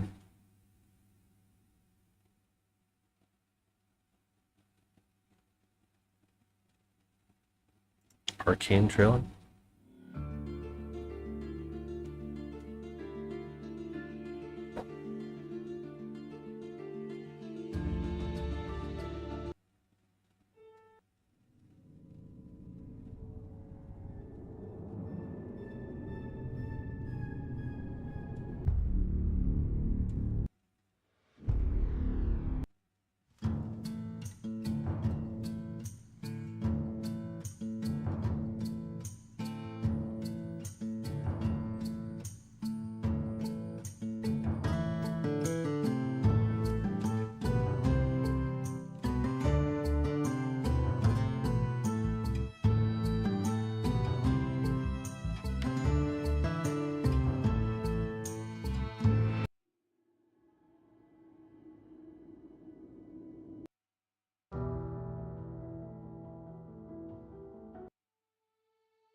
Combat collection.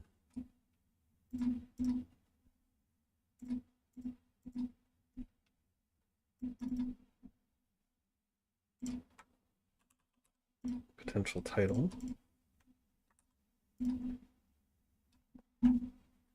Casual. Definitely not. Nope.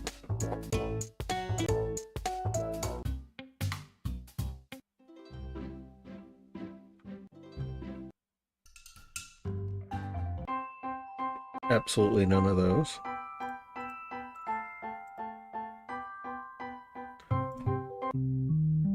Doubt we'll use any of these, but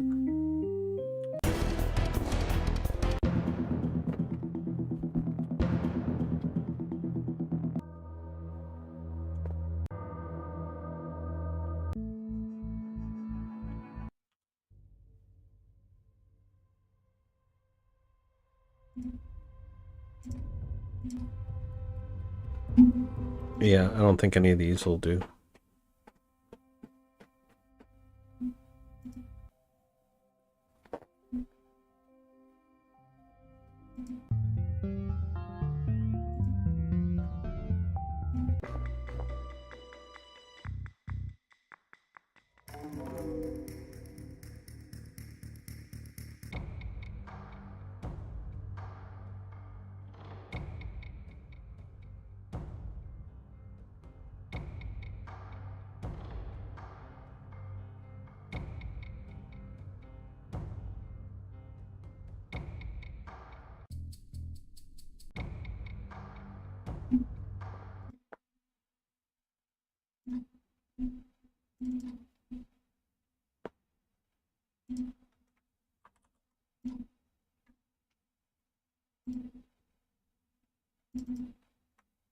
Maybe for ambiance. Short cues.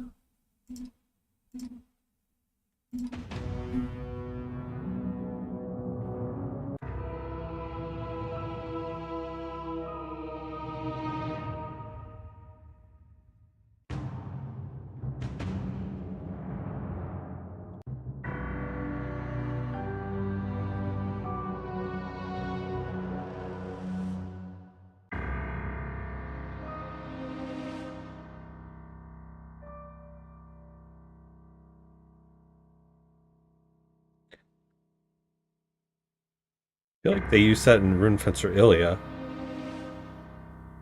In fact, they did use that in Runefencer Ilia.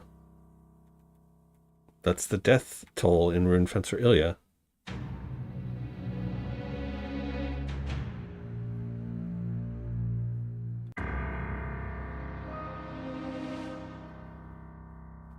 That's the death toll in Runefencer Ilia.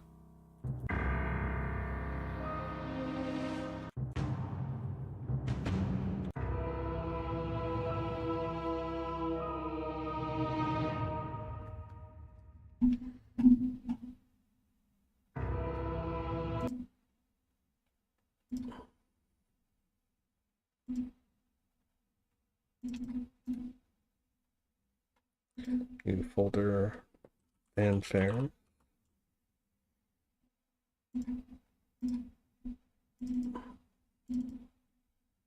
What's that, choir?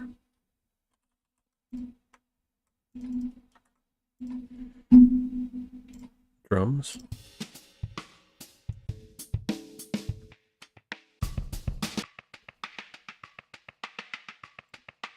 Item stores.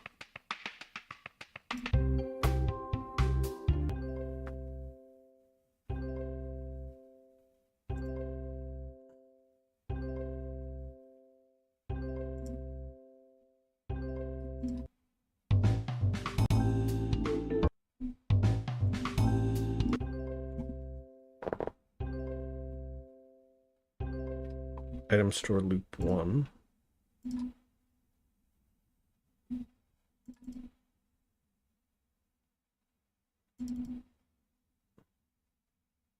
Loop 1 end.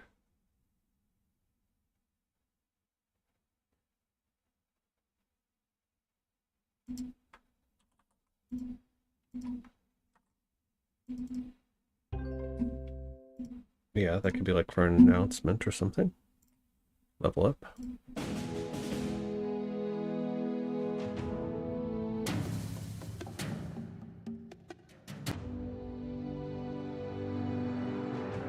They're all too long.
So the 2 dark defeats.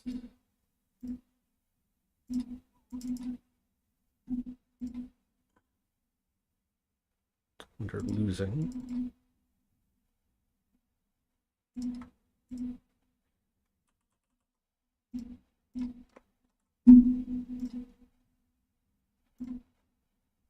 Okay, what else we got? Mystery.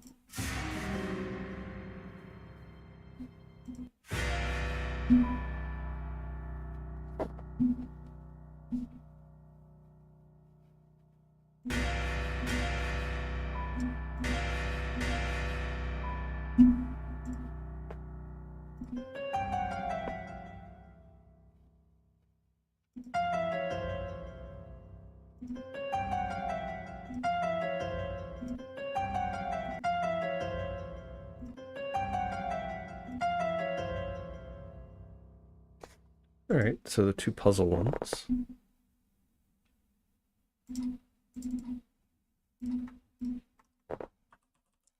So like for hint and unlock.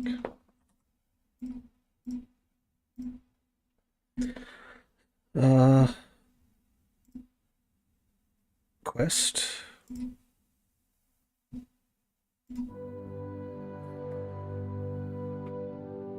Too long.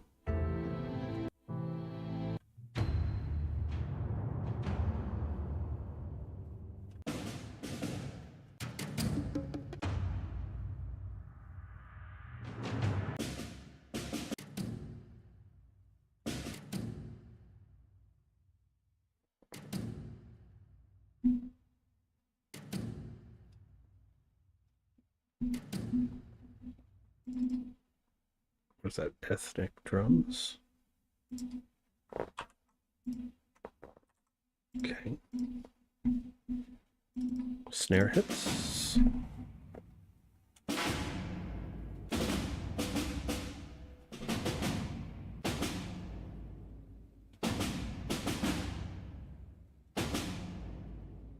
So 1.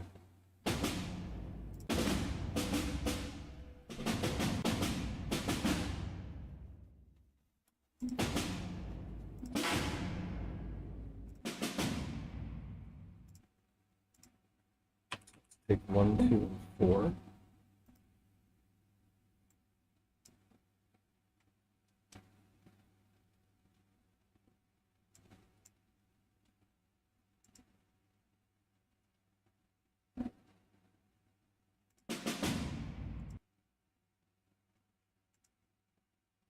So these could be like the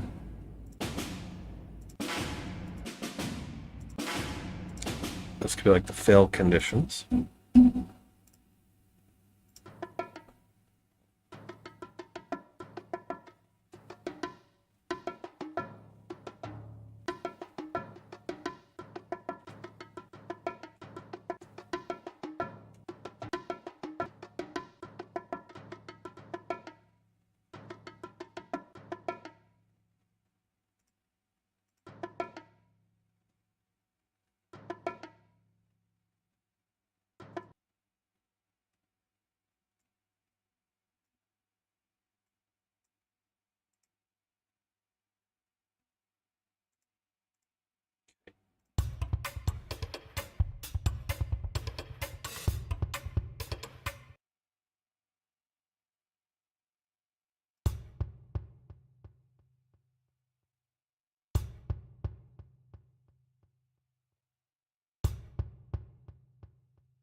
Hey, welcome back.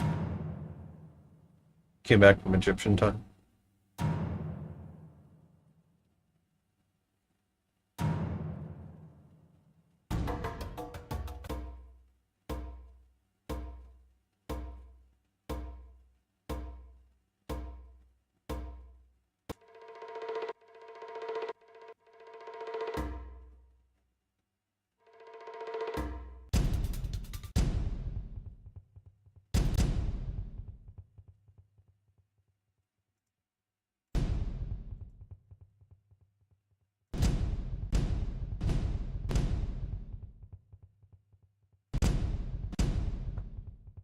All right, so that one,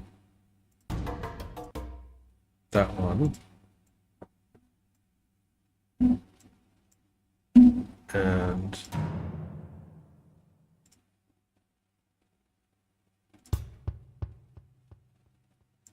those two.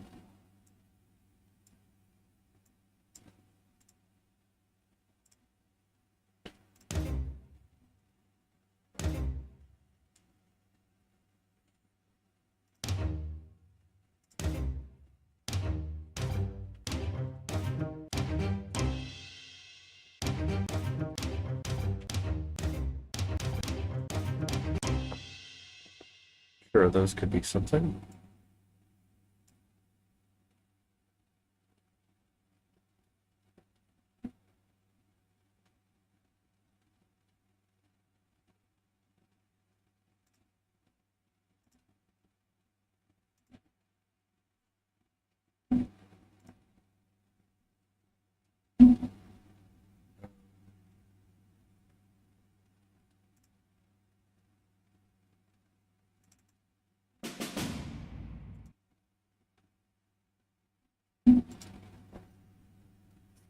Game Jam has around 24 hours left. Let's check.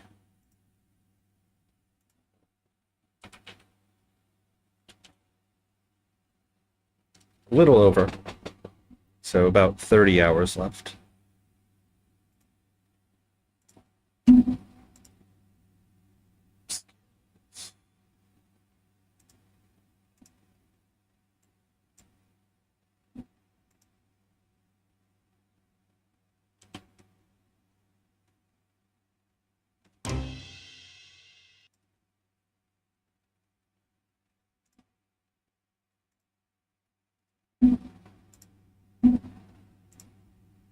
Scares.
I think we just take that whole folder. What is it? Short cues, scares.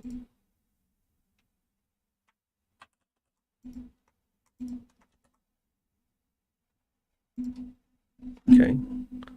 Scores.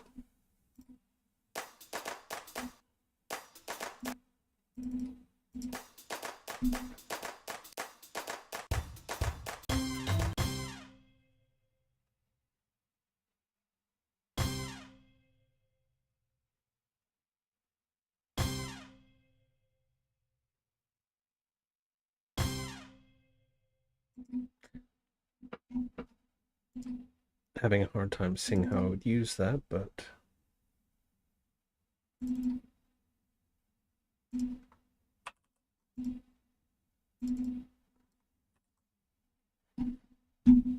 okay. Sound effects.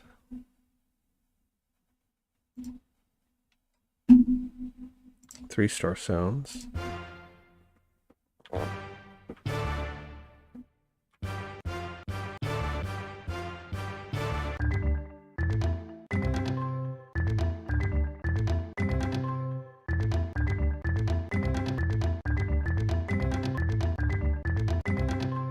That's kind of cute.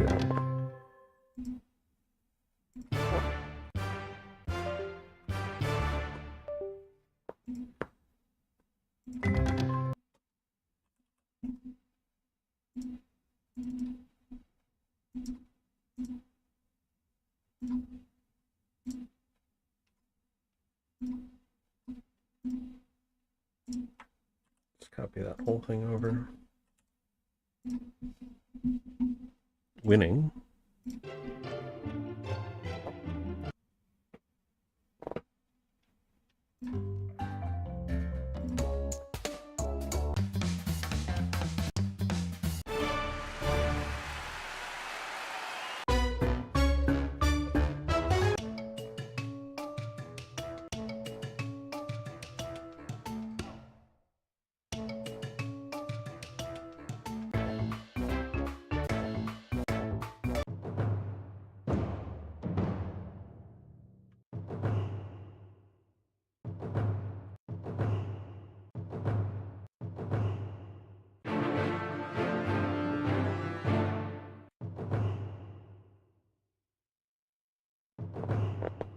So, tribal win, forest win.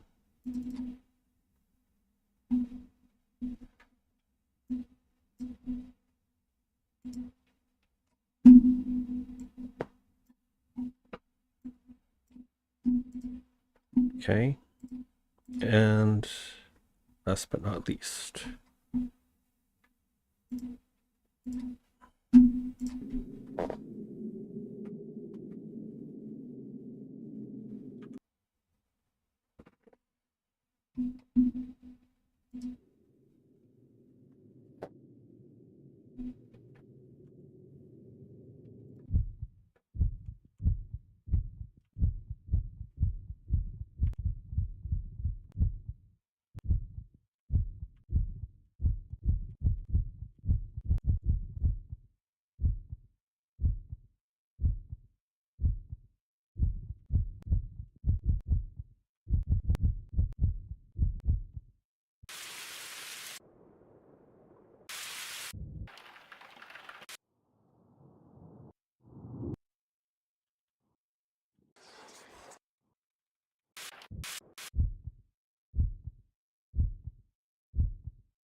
wondering if I should use these for like when they grab the things and just randomize them.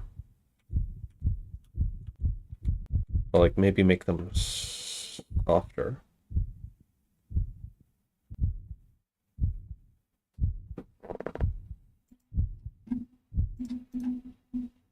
Let's do heartbeats.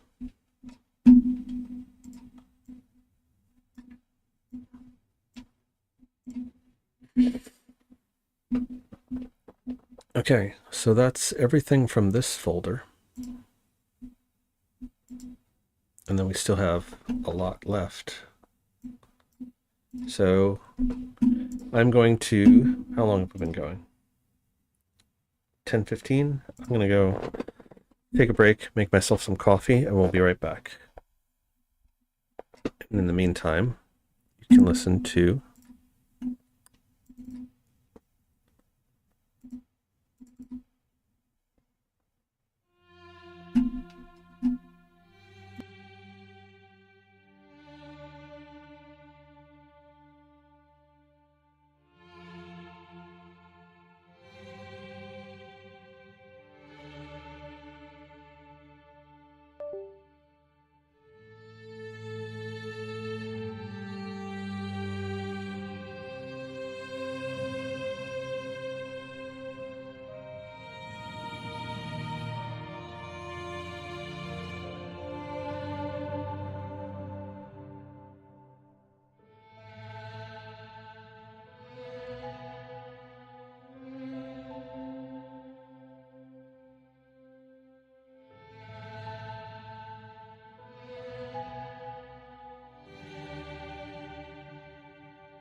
The music you hear when the coffee is missing.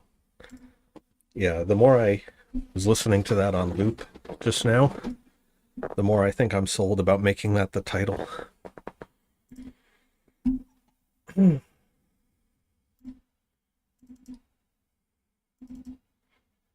were the other ones that we had as options for the title? It was this one.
And then there was this one. So I think these were the three that I really liked as potential title things.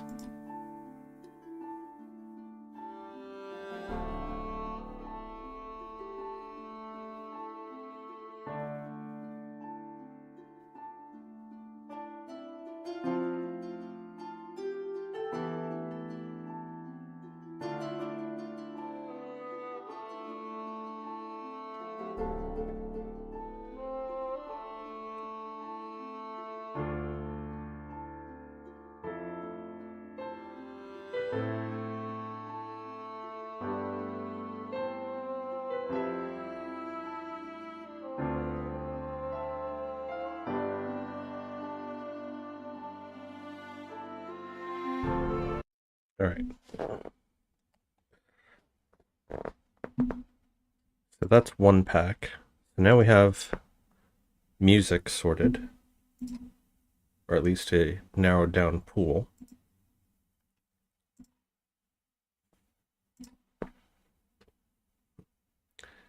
Tend to slap copyrighted music and then try your best to find the best match for it, so you already know how it could sound. Yeah, if you're making it yourself.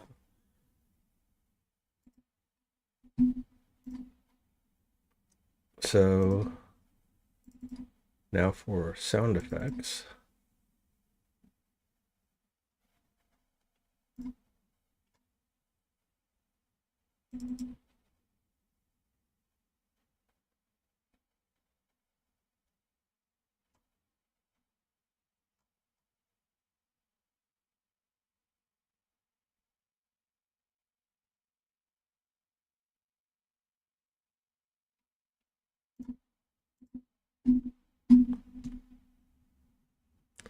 All right, so there are a lot of these to go through. Let's check our list, see what we kind of need. We need like groans and splats, element spawning, page turning.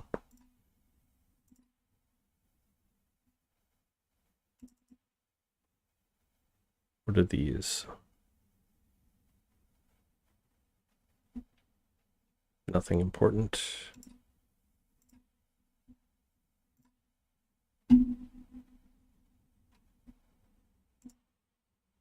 8-bit we don't want. Alarms we probably don't want. I'm going to turn the audio back down for this because some of these could get loud.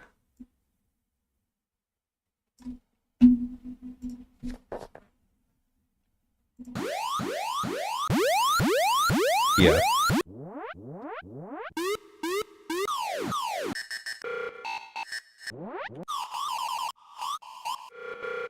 Yeah, we don't need those. Definitely don't need any foghorns.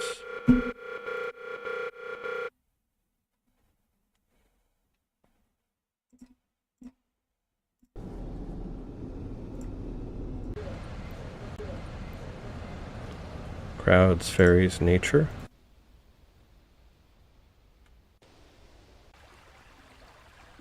Wind, water. Underwater.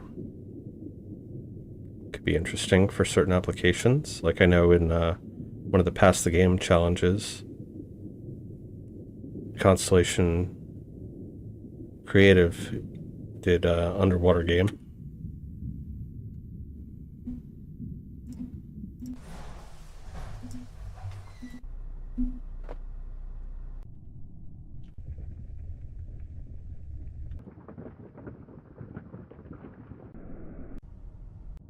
Various humming.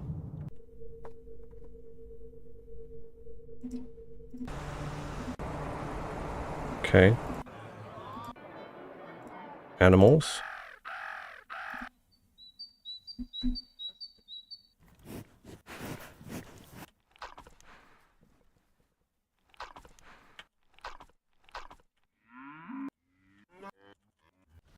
Bunch of cows.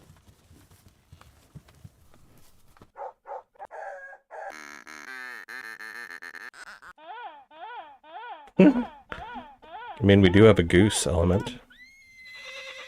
Right, horses.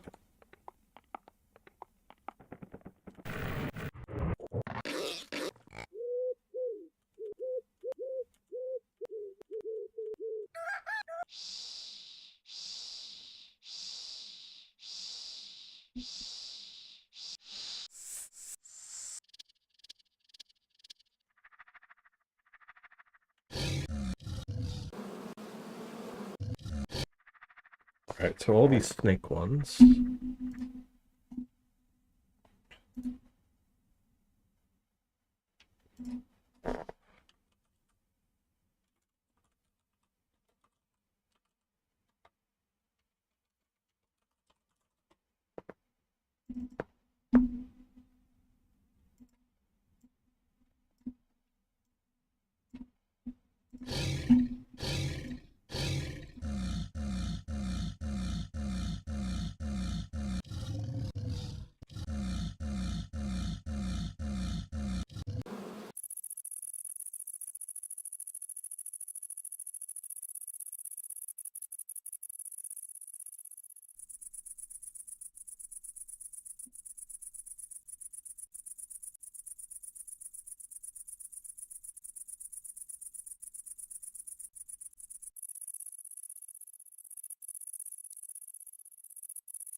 Thinking something like that for the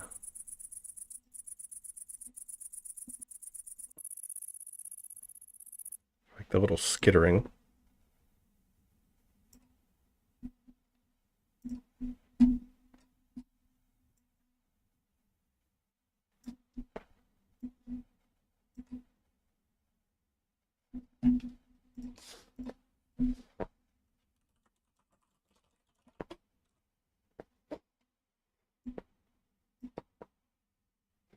And then there was one here. It's like a tiger.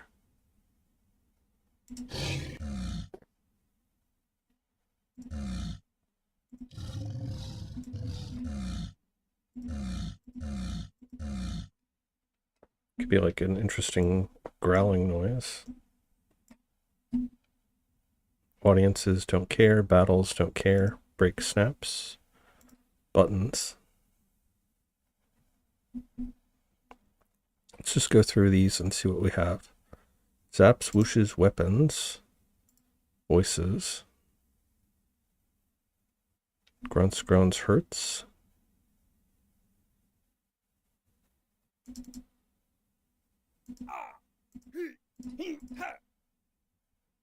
Exclamations.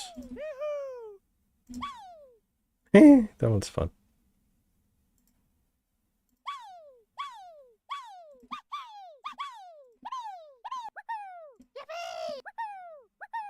Hey, Mario!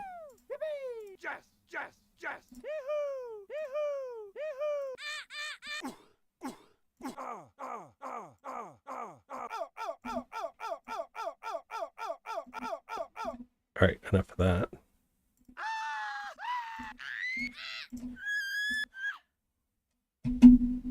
Mario sound effects, yeah. Words and phrases. 0, 1, 2, 3, additional, add-on. Oh, interesting. Nuclear, missile. Of course, off. So you can have like basic voice acting. Hold this position. Hit. High score. So like if you're making an RTS or something, or a fighting game. High score. High score. Interesting. Immediately. Incoming. Orders received. Orders. So definitely if you're making an RTS. Oh yeah. Time to rock and roll. Quad kill. Oh, neat. Hold this position. Hostile. I'm on it. Neat. So we don't need any of those. Vehicles we don't need. User interfaces.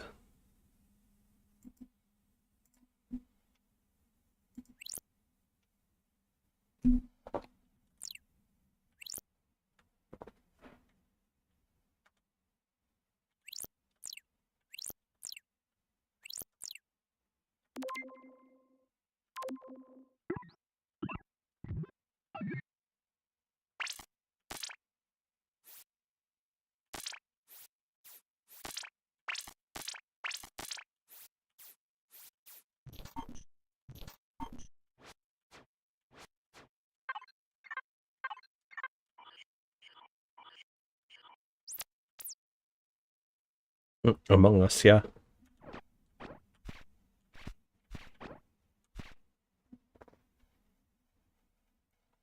Beeps.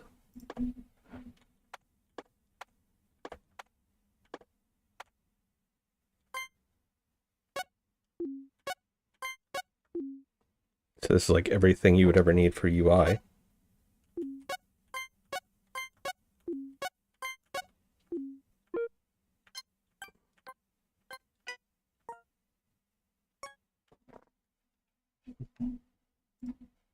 Someone had to make an Among Us game jam. Among Us was made in Unity.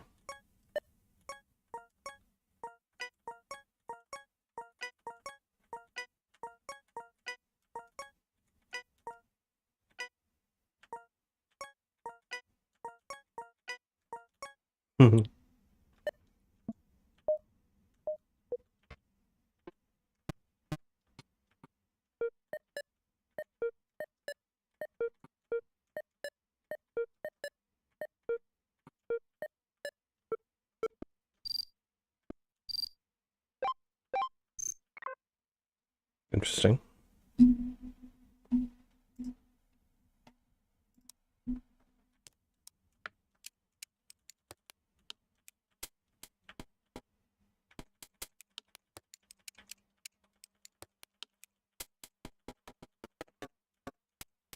These are all the different kinds of taps that we were looking for.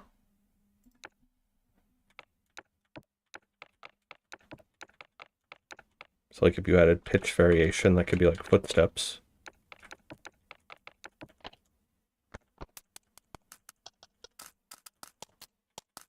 Grass is like the sound when you go over grass in Minecraft.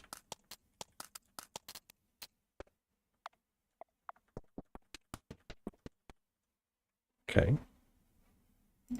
Digital.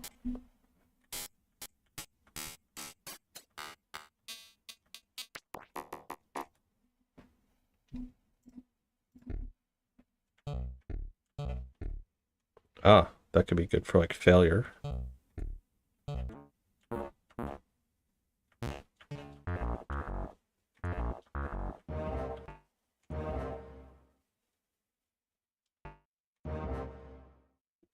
Game over potentially.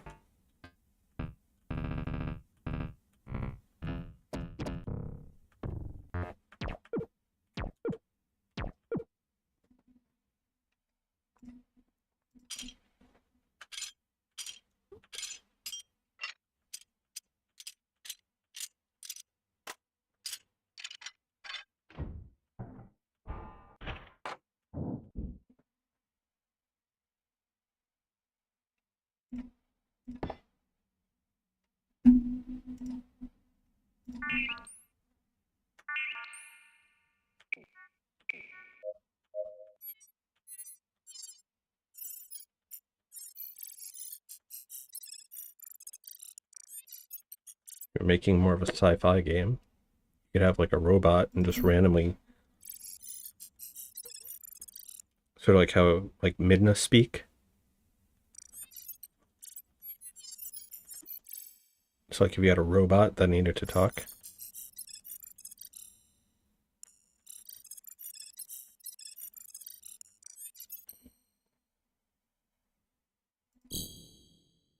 Ooh.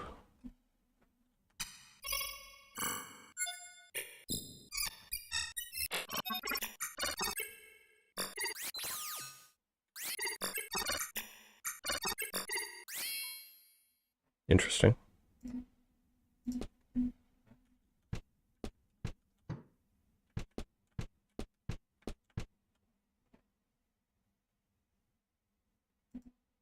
Toggles.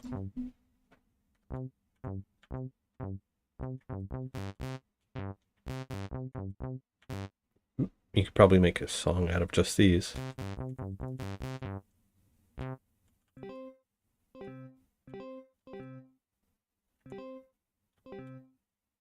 Speaking of Midna, that's like when you summon her.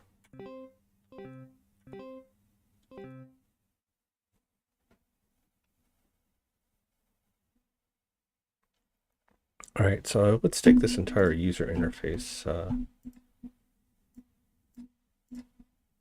One.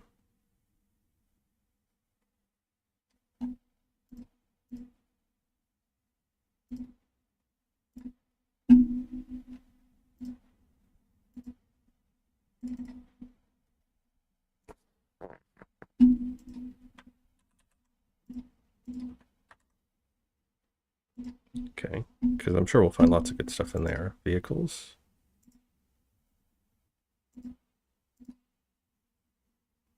Probably don't need that.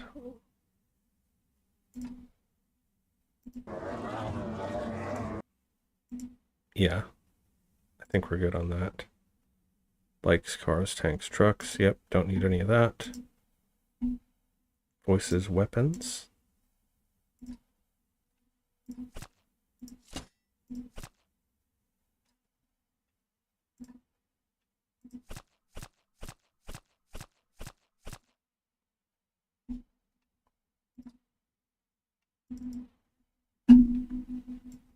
Let's just take that as like a spider sound.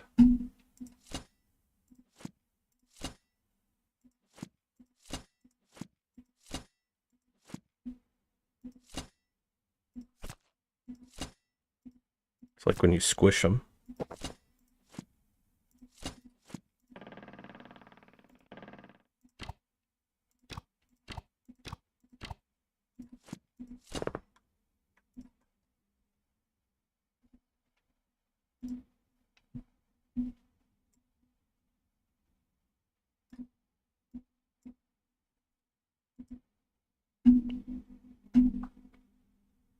Firearms, casings.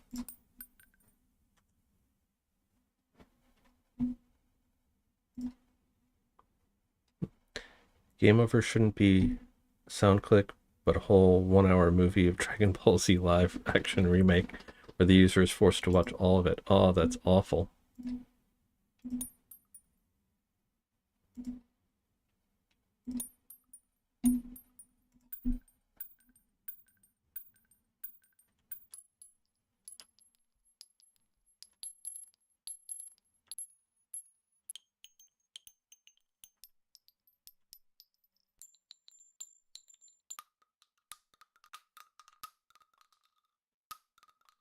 Hmm. We don't need gun sounds. Handling.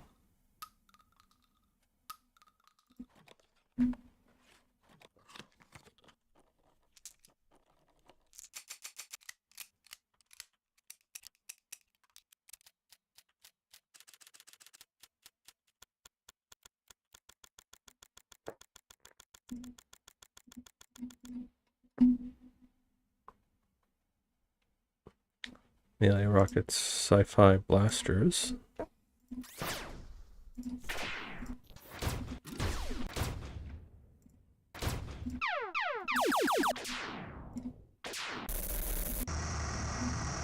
Pretty sure we don't need any of that.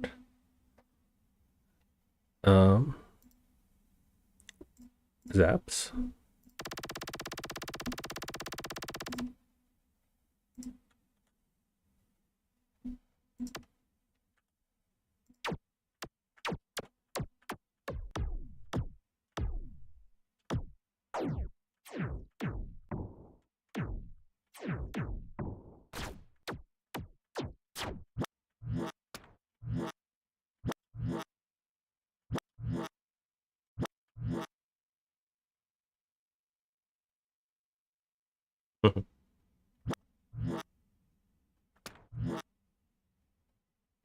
That might be the only one I take. Reverso 2.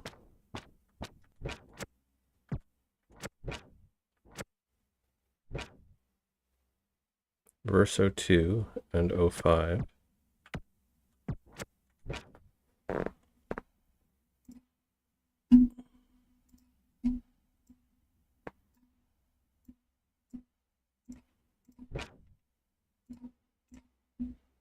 Okay.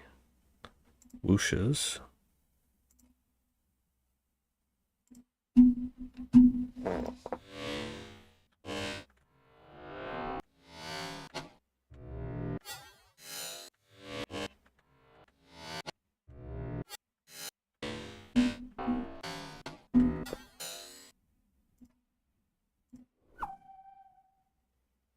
That was interesting.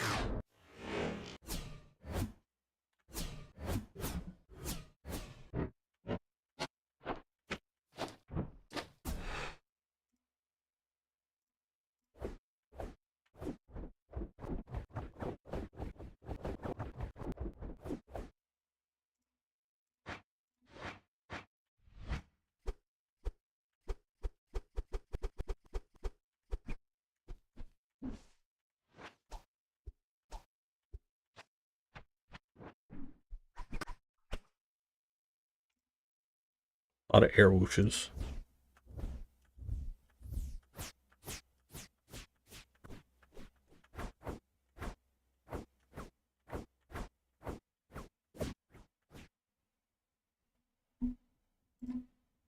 Can watch the live stream at 2 times or at quarter speed and see which already heard sound you like.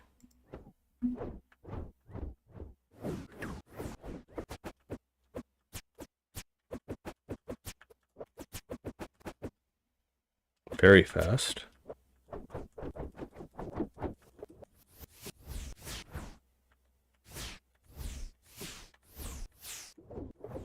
Alright, I might just take this whole folder.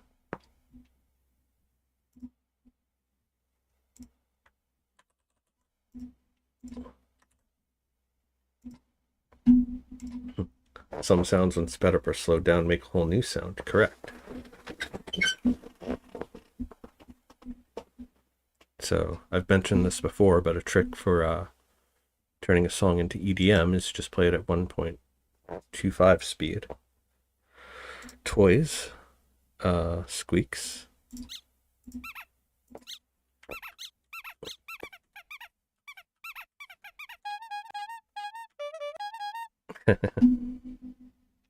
Tools, chainsaw, we don't need.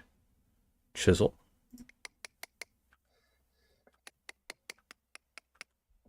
Don't need. Definitely not that.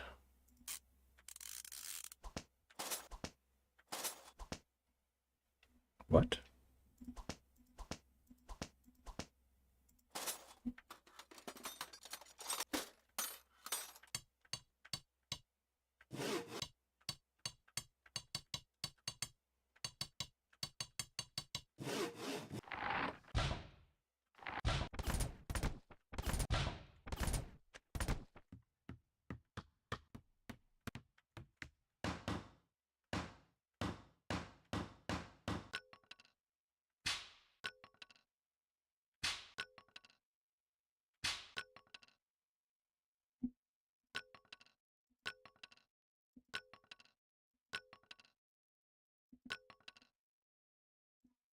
Maybe that one.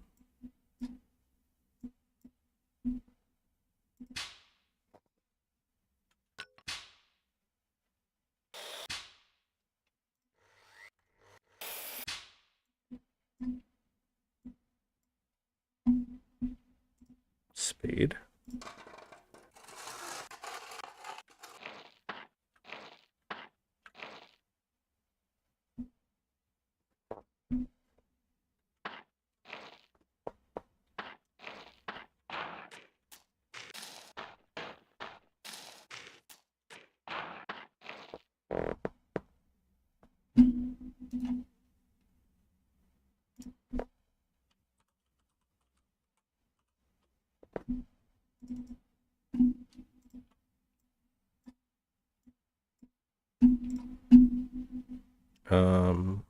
Various.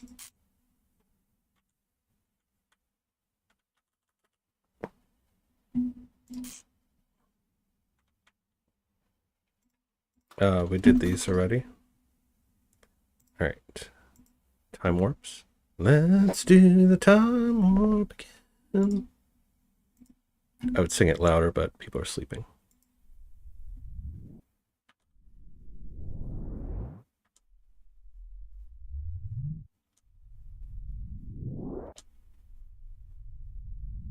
It's like the intro to Yu Yu Hakusho.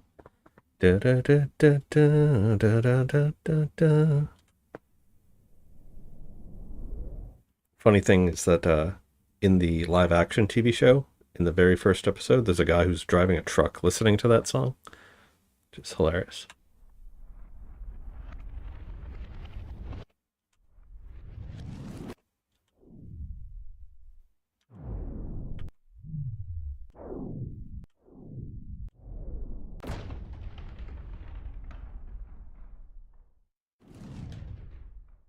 All right, let's take that whole folder.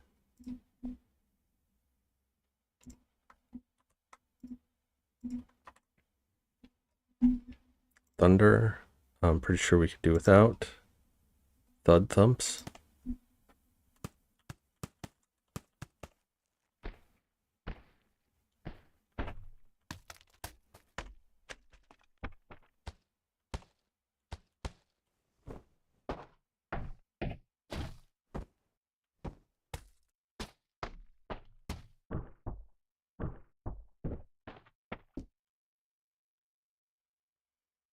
Thruster flames.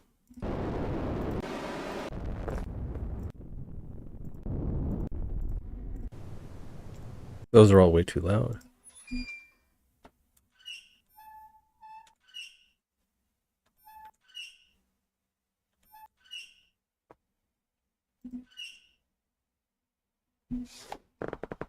So thud thumps will take.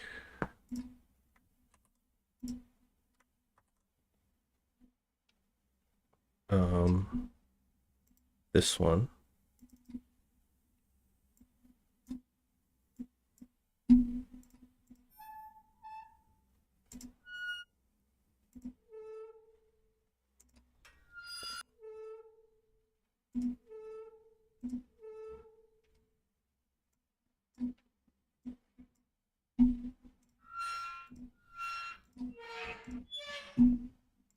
Okay, sports.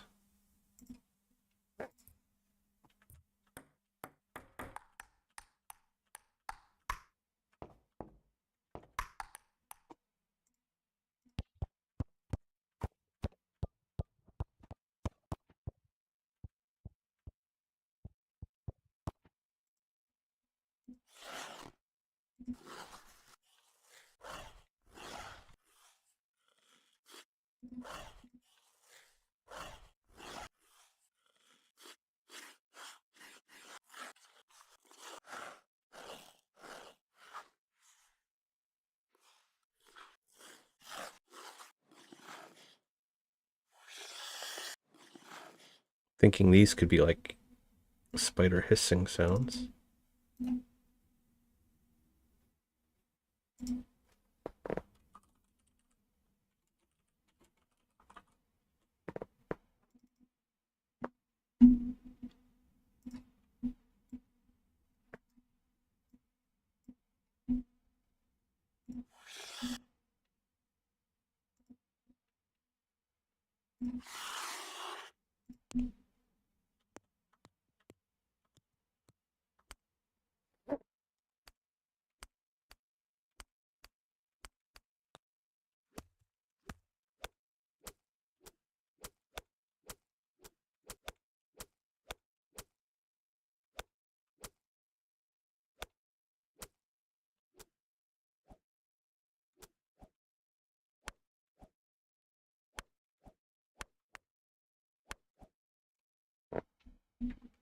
That's a generally good whooshing sound.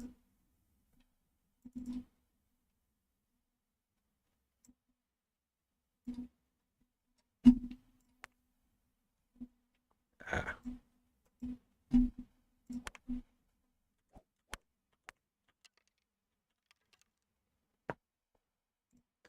Okay, space warps.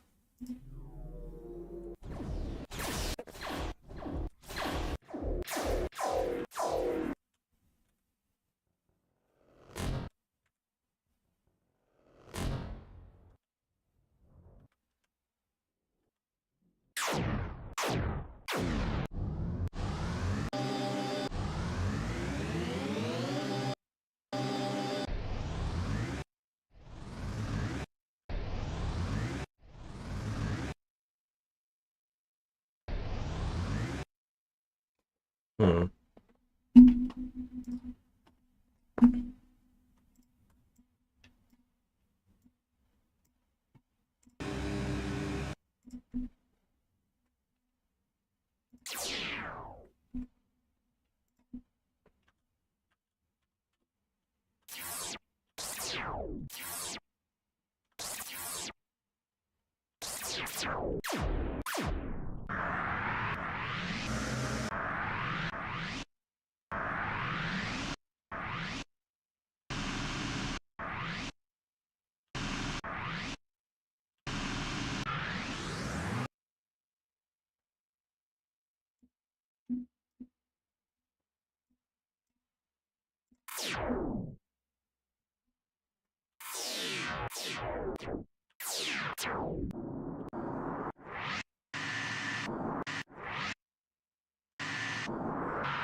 I think most of these might be too sci-fi for us. Shatter.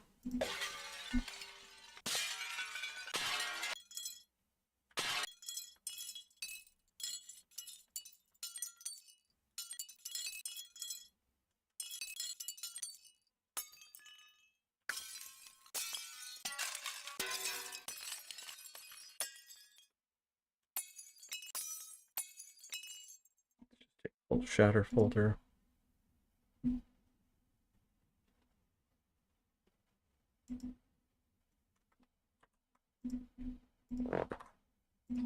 Did I miss one? Squeaks. No, we did that. Okay.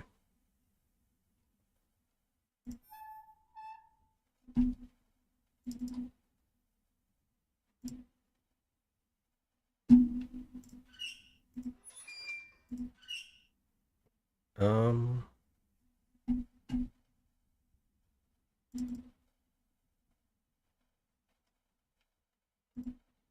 Hmm.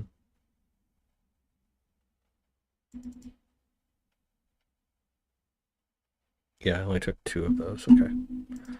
Space warp, shatter, scrape.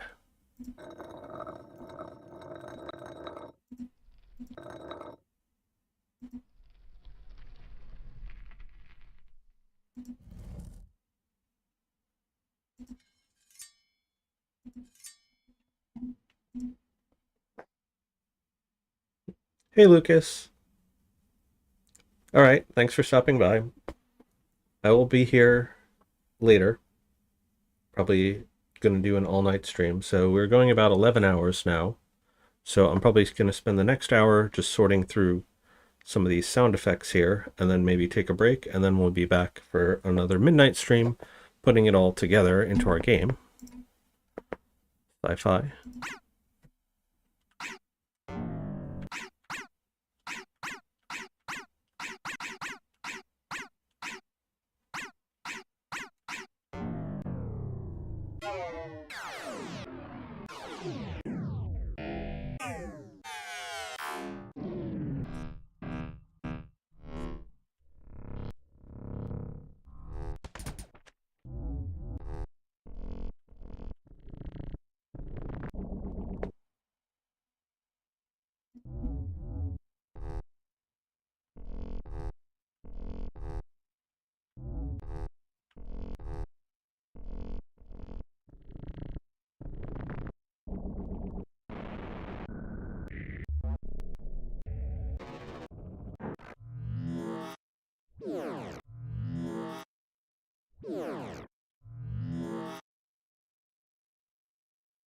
Maybe.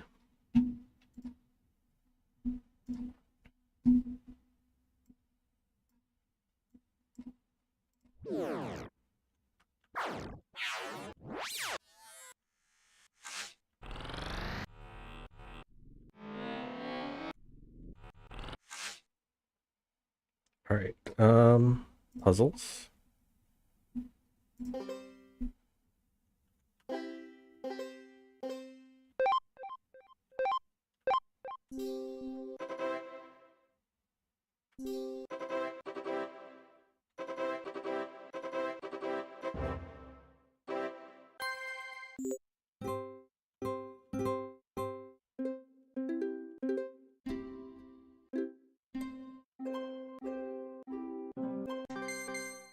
A lot of these are really nice.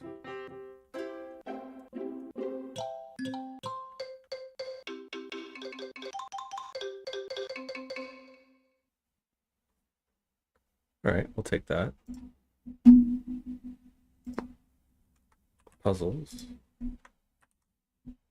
Let's see, notifications.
Interesting.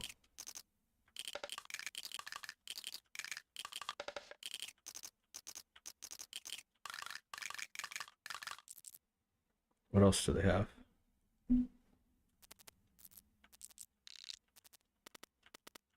All right, we'll take the notifications.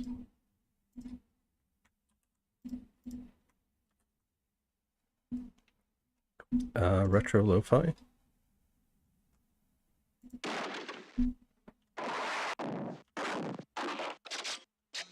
Oh, these are like old-time movie effects.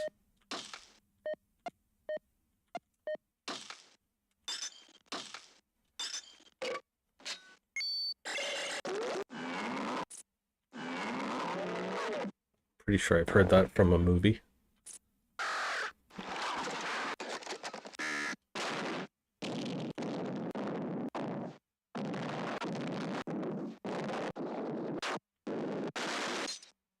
Like if you've ever watched movies from the 50s, that's what these are like.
Right.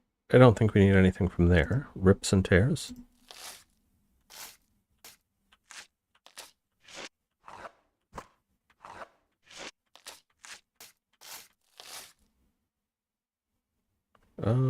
Yeah, we'll take that.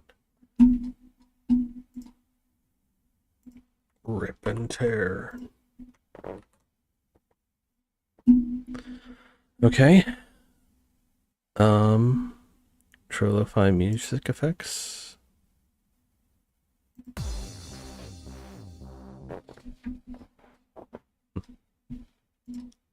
So after the game jam, we're going to work on our other game. Yes, but not right away. So I kind of want to take a mental break, do a post-mortem. I may do a couple videos based on stuff that I made here. Also, after the jam, I'm going to be streaming, playing some of other people's games from the jam, so we can see what the competition did.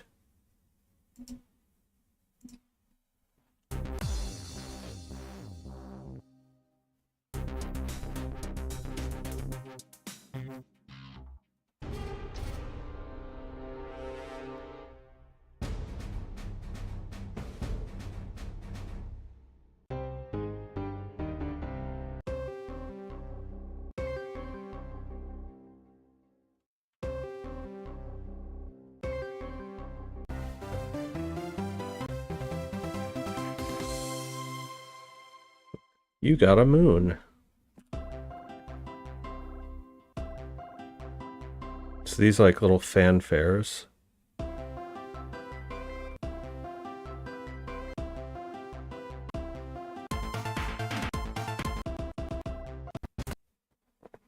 Interesting.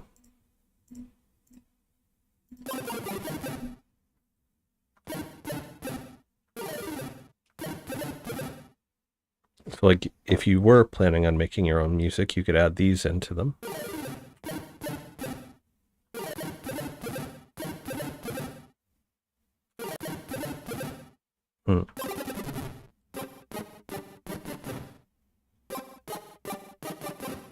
These are all really cool.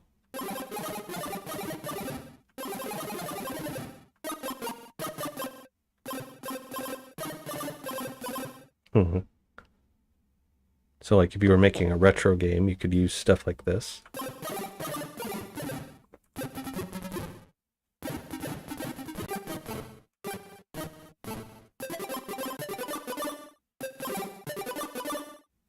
Da da da da da.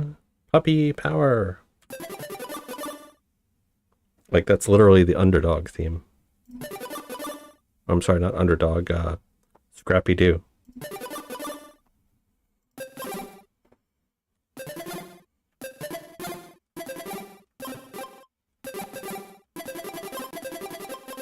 I think, let's see what we got. Heh.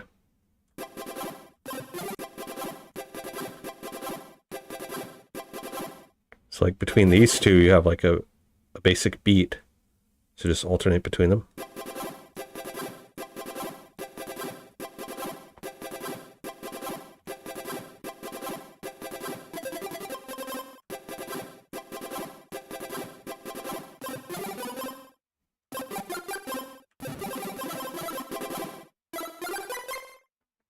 I think this one is still my favorite.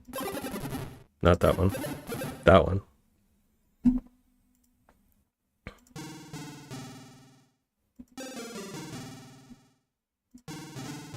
Alright, so it's all the same effects, just with different types of waves. Oh, interesting.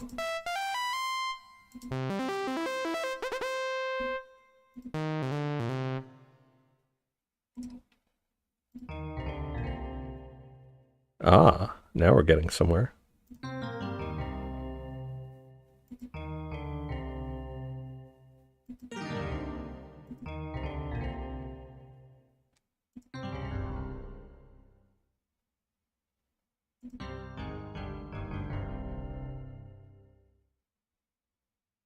I like those. Let's take that. That in fanfares.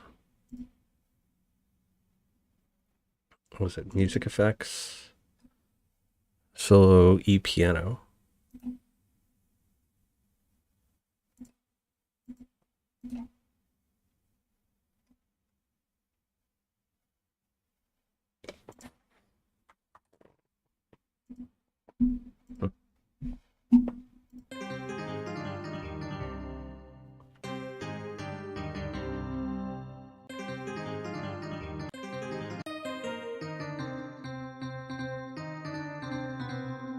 Mhm.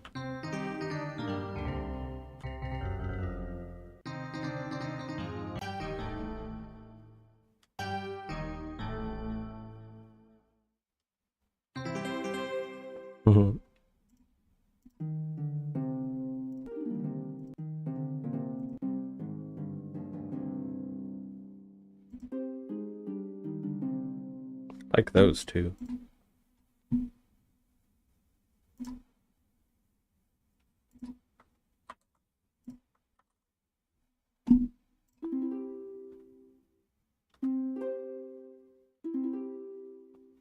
So that would be a good fanfare for like a success.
Hmm.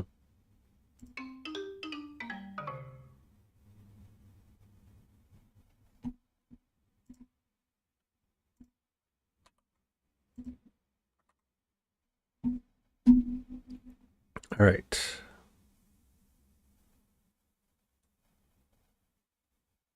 Animals battle break and snap.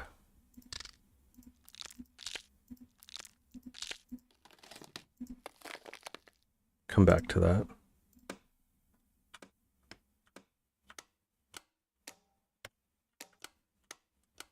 Remember I was saying about the light switch?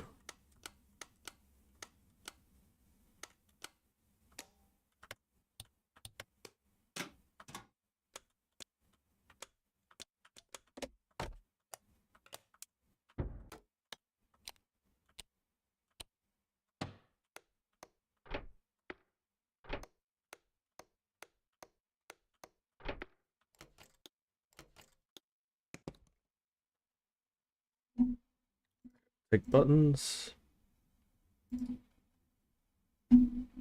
All buttons. Cartoon. Heh.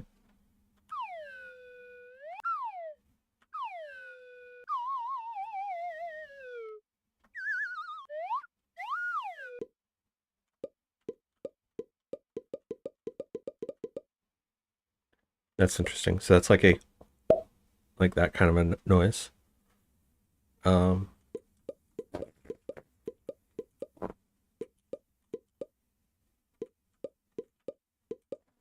I'll take those.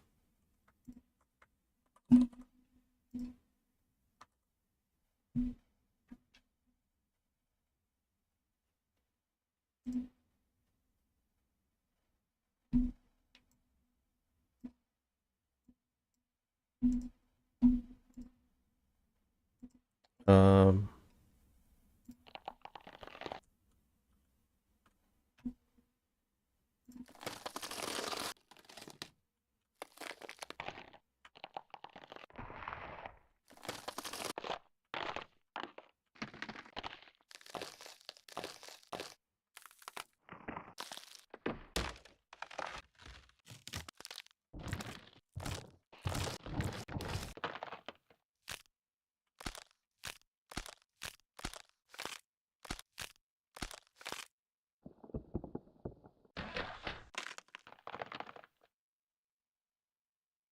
I'll take that whole folder. What is that? Break snaps.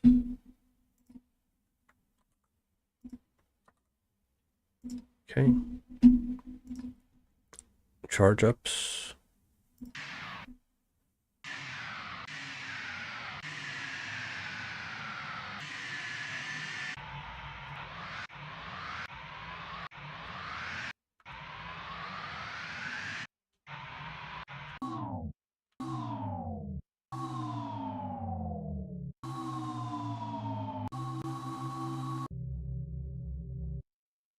Hmm.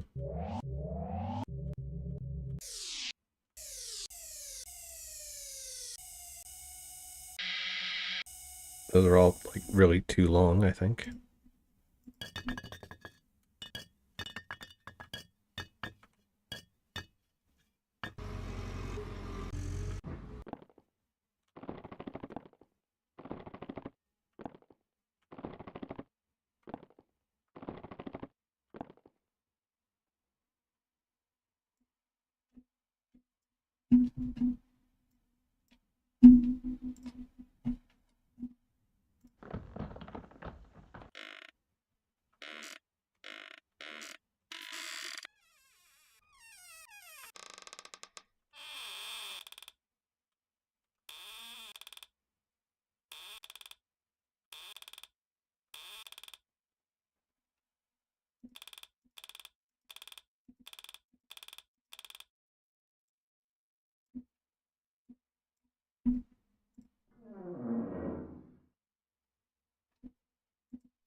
Might be able to do something with that.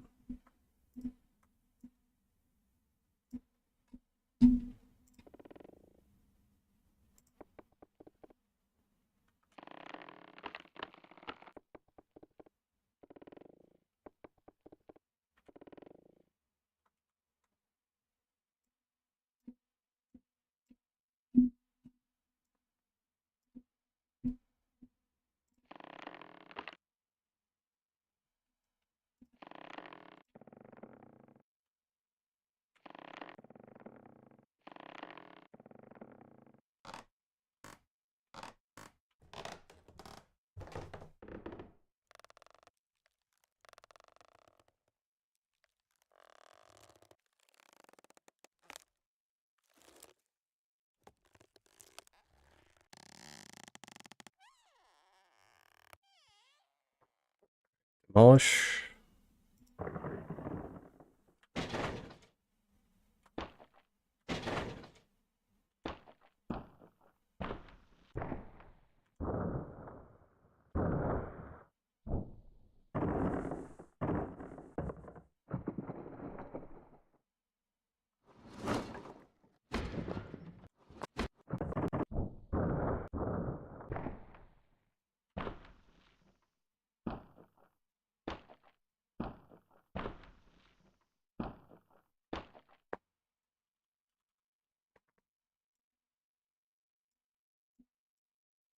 Okay.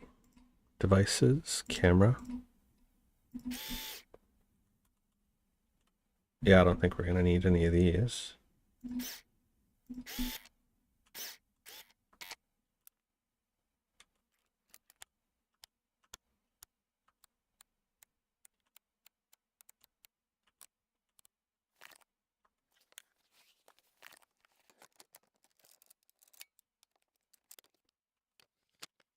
Yeah, they're either like too small or irrelevant.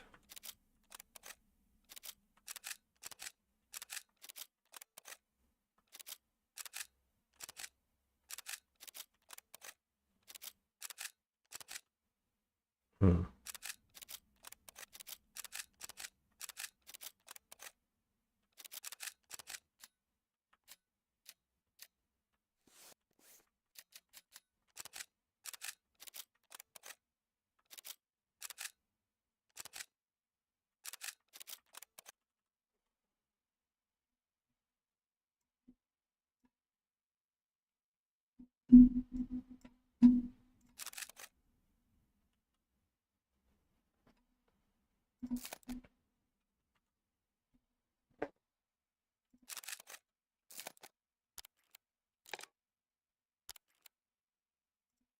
Digital.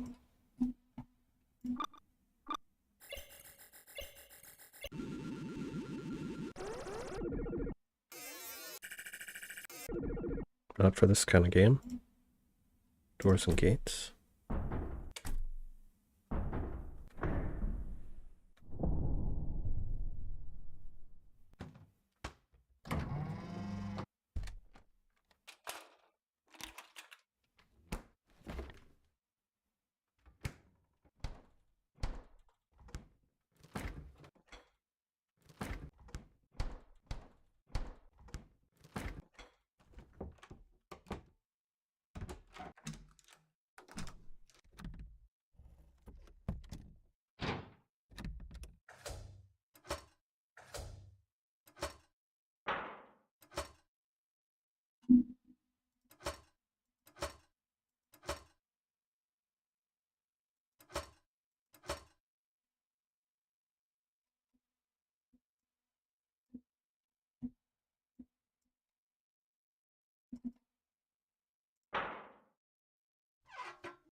A lot of these are Foley sounds, by which you mean people just holding up a microphone to objects as they deal with them. Used more so in like movie making or in animation.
Refinements.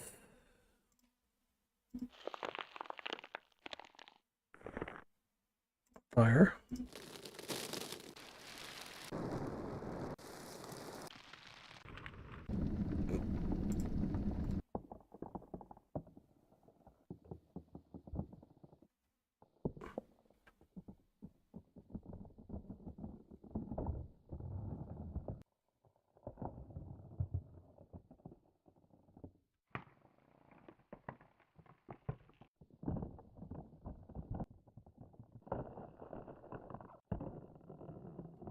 I'm wondering maybe having this is just be like an ambient noise.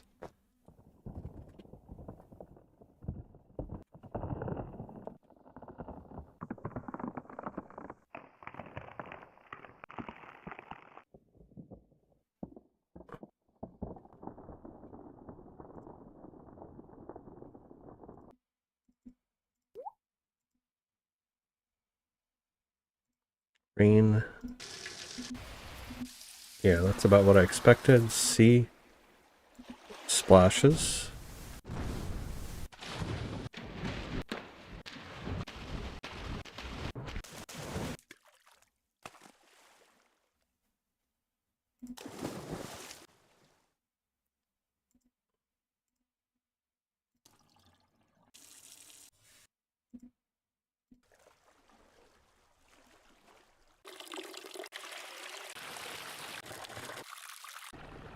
Those would be great for like outdoor environments, but I think the only one of these we'll take is ice and maybe earth.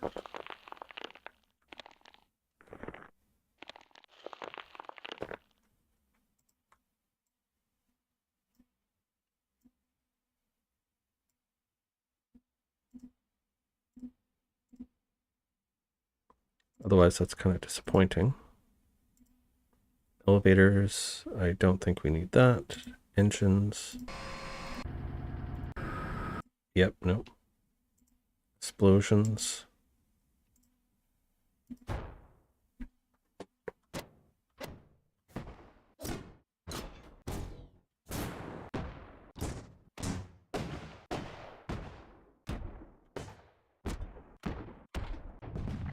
Maybe if I were doing the 20 game challenge.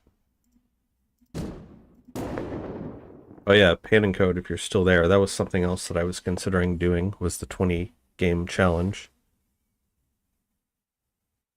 Might be something that I could do in between this and the GMTK jam, because that would also give me an opportunity to build tools.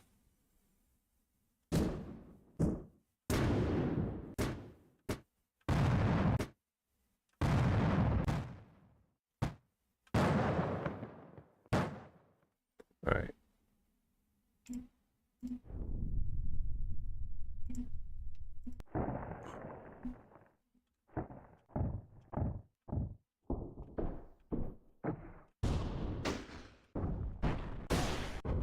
I'm not really seeing much of a use for these. Hey, Zaid. Can I play the game for a bit? You want to see what it looks like? Sure. I just have to close this project out and open it again, which is going to take a minute. And actually, yeah, we've only got about a half hour left in the stream, and then I'm going to take a break, and then I'll be back in a little bit. Yes, it has spiders. Here's a whole bunch of Foley sounds. Let's see, magic.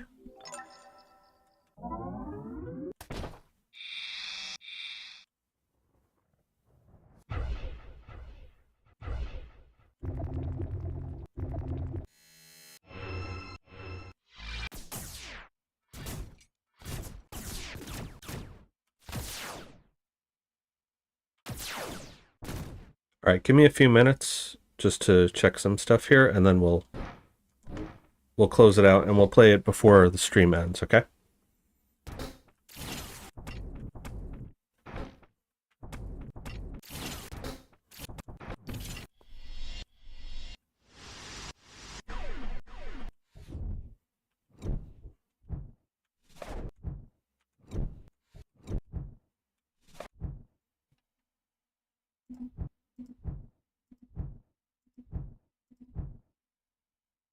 These kind of aren't what I was expecting them to be.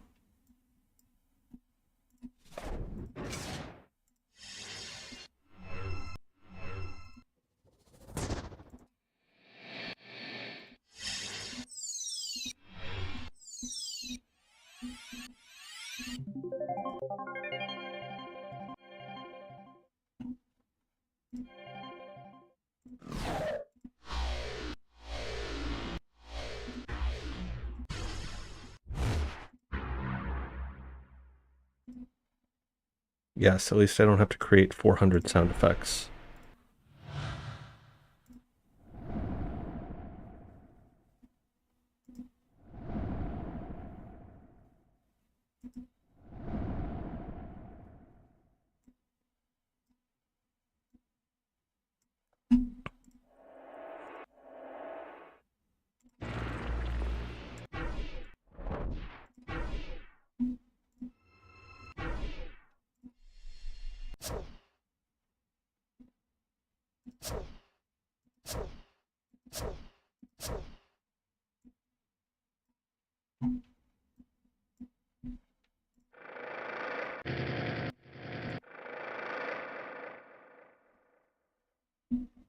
If I have that just be like a low ambient sound every now and then, that'd be kind of creepy.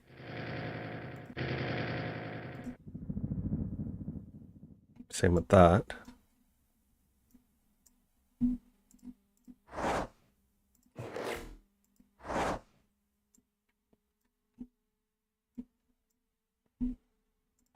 Okay, mechanics.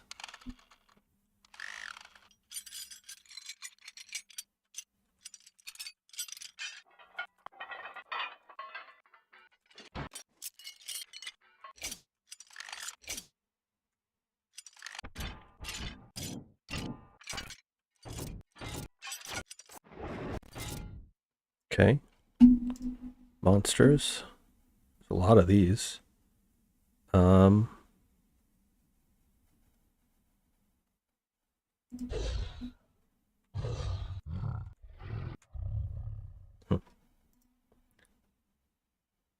How did I make it so the audio files automatically play whenever you select them? So there's this button right here. It says turn autoplay on or off. You can also turn loop on and off, and you can just play them one shot as well. So if I turn loop on,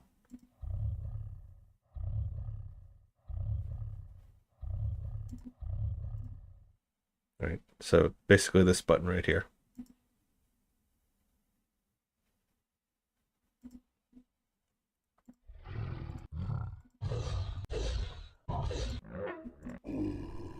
It's a lot of growls.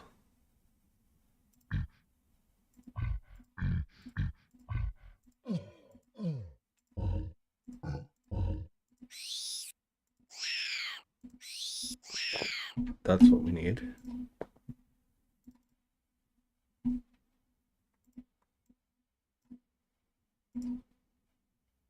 Yep, I didn't know about it either until about an hour ago.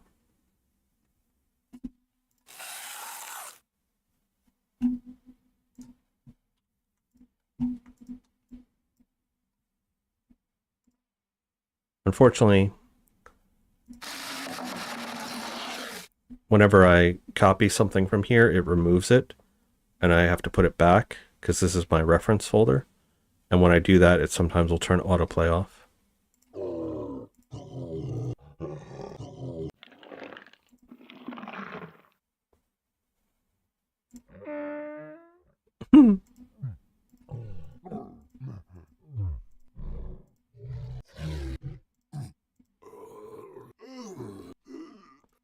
So if you're making a zombie game, right, these are all different types of growls.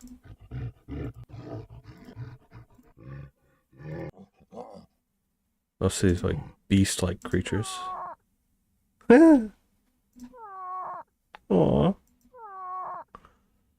That's so cute.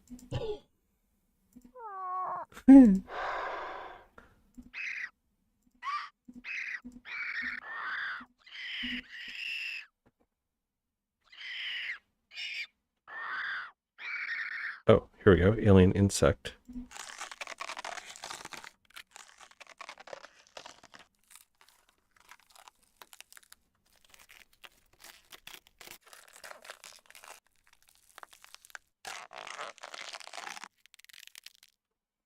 Eh. All right, fine.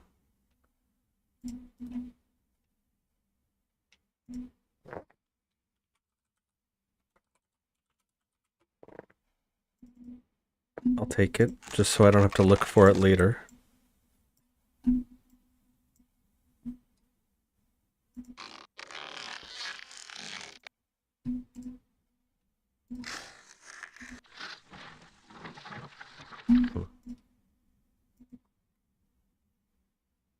Is this the Infenzia pack? This is the Universal Sound Effects pack. So if I go on the Unity Asset Store,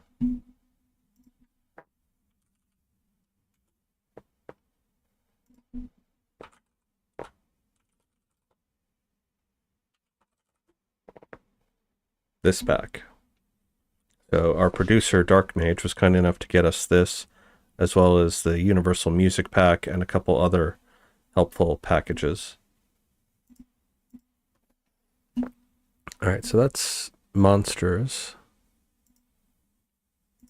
Animals, anything else? Got snakes, crickets, breaks, snaps, charges, construction, creaks, demolish, devices, fabric.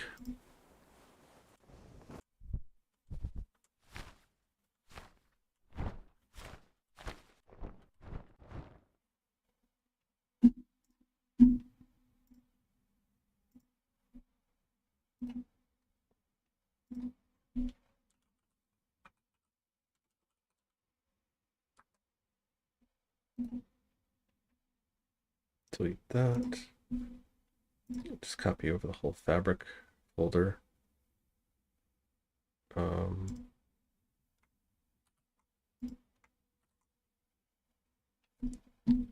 So basically, I'm just taking a look at what all of these packs are, what they have in them. So like we went through all the music packs before, picking out a couple of good potential tracks for a game. Now I'm going through picking out sound effects. And then in the next stream, which will be in like 20 minutes, well, we'll be ending in about 20 minutes, and then I'll take a break, and maybe in an hour or two we'll come back, and then we'll start hooking stuff up.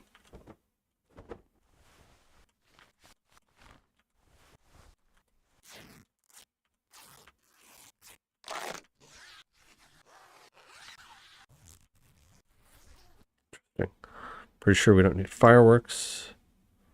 Fully friction glass.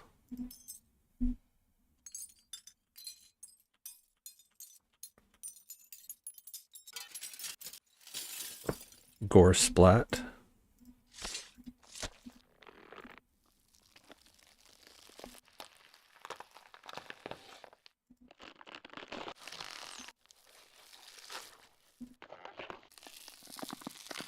Where's a short one?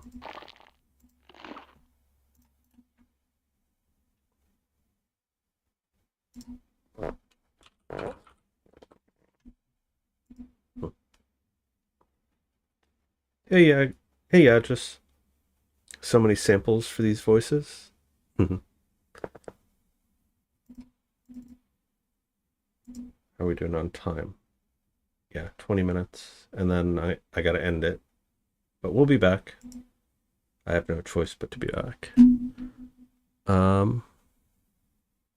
Deep short.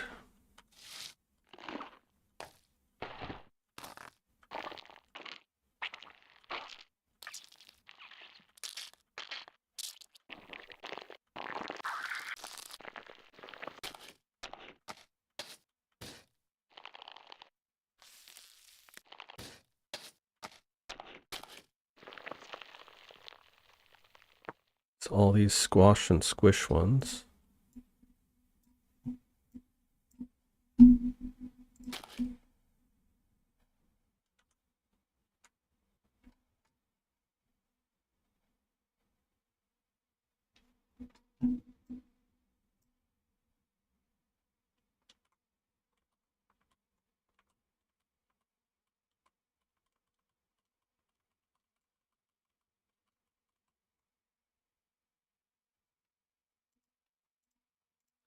I didn't want to do that. But yeah, in the last few minutes, if you guys have any burning questions, things you want to know about, things you want to ask me about, and then in a few minutes we'll take a look at the game.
Will spiderwebs like cobwebs to block the icons? No.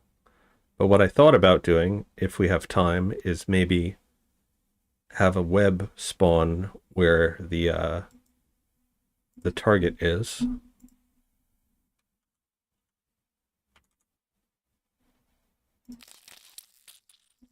Since I went ahead and made all those webs.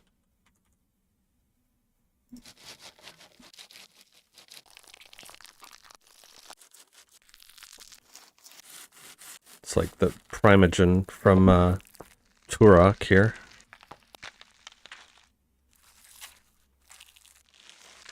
All these so gross.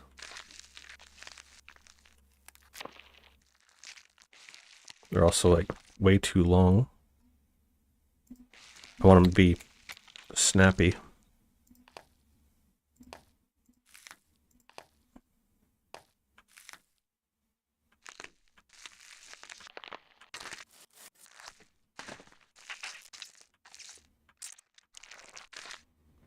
Juicy.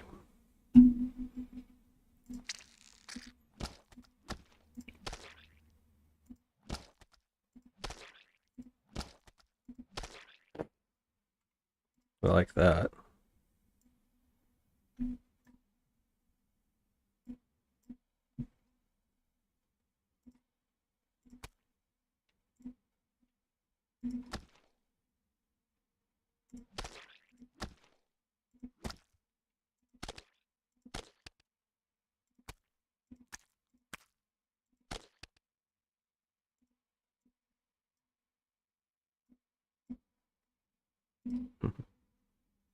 Hey, Chaos Eve.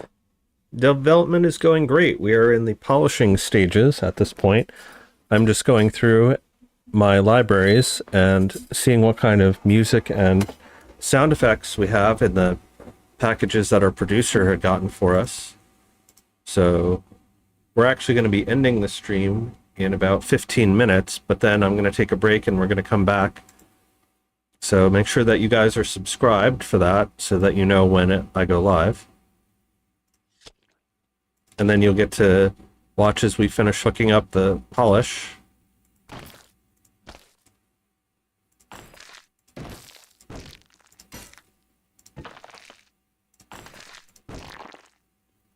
Right now I'm looking up sound effects for our spiders.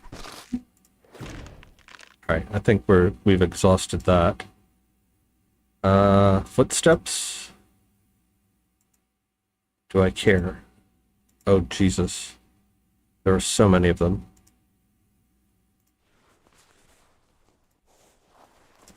You know what? I kind of don't, maybe?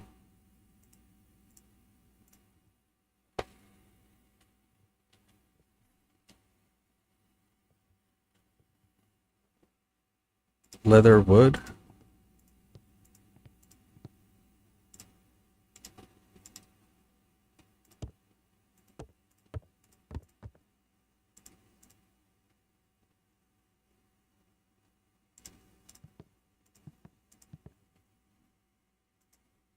Yes, it's for the Pirate Software Game Jam, which we've got 30 hours remaining. You're super new to game dev stuff? Well, that's the point of the game jam, is that you learn. It's okay if you won't be done in time. So my last game jam, I was not done in time. And we had a month to do that.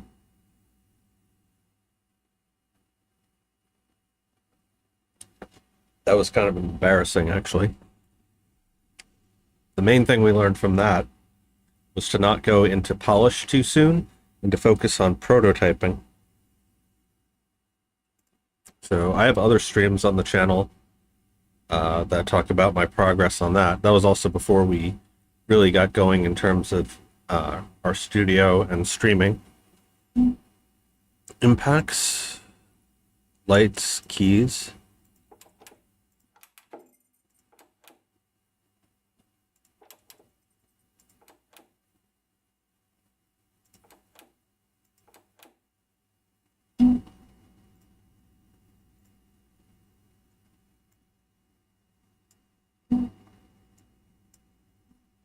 Yeah, so from that experience, I developed what I call the 7 Ps of game development. You have plan, prototype,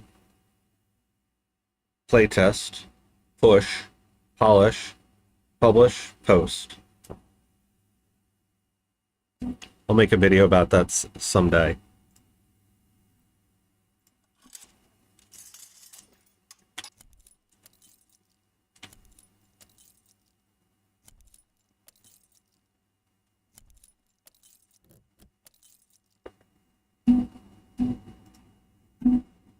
But the idea is that you do those in order. And actually in our GDD, we kind of have those outlaid a little bit. If you watch actually the very first stream here, the day 1 stream, where we're actually making our GDD, you can see that I took into consideration all those steps.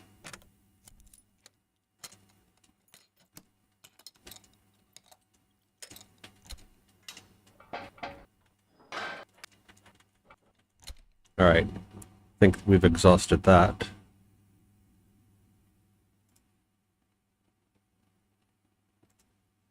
And Foley, do we want anything from Foley or friction? Or glass?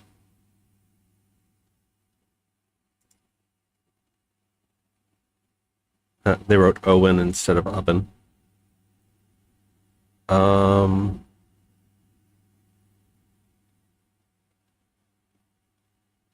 Cupboard, books.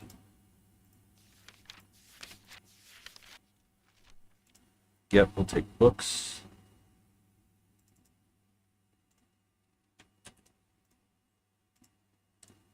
For the page turning stuff, cardboard.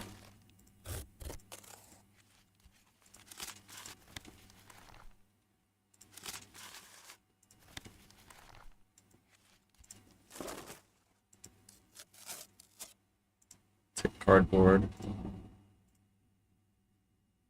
I didn't see paper. Oh, they have pen paper. That's like writing, I bet. Pen paper. Oh, crumble? Yeah, alright. Waste bin? Perfect. Sold.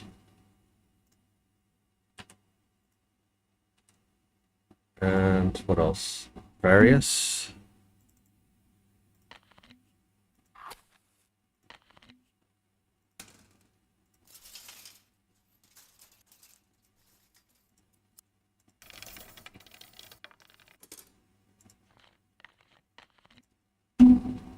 And glass. Which, let's just take the whole glass folder. Because I'm pretty sure there'll be things in there that we can use.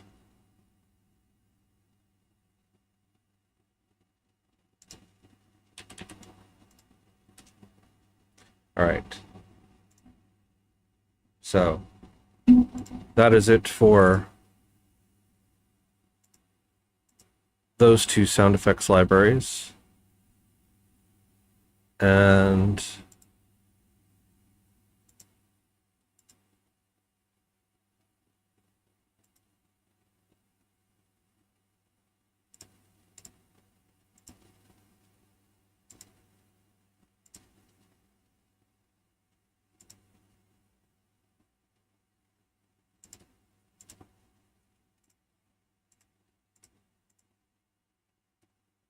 okay, so we'll deal with particle effects in the next stream.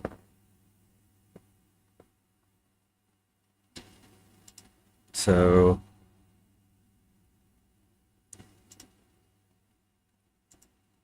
yeah, because I still have to go through and select ones that we can use, which is going to take time. So let us switch over back to our project. I did not mean to open the tooling one again.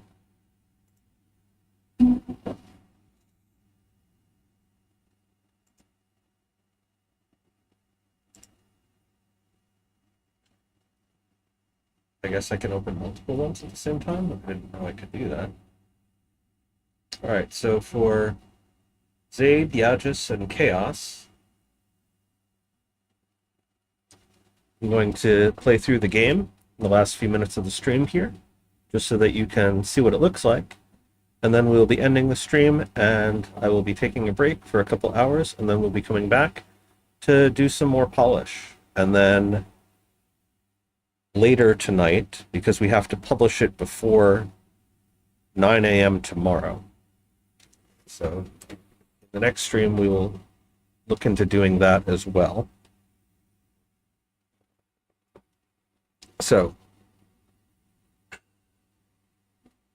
here's our game.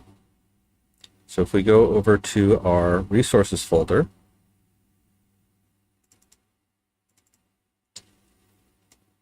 we have over 440 elements in our game. These are different recipes that you can unlock within the game. I made all of these by hand myself, in a matter of 36 hours. And then we have special tools that we developed in Unity to mass generate and populate scriptable objects from database lists. So here's a list of all our recipe combinations, and here's a list of all our element data.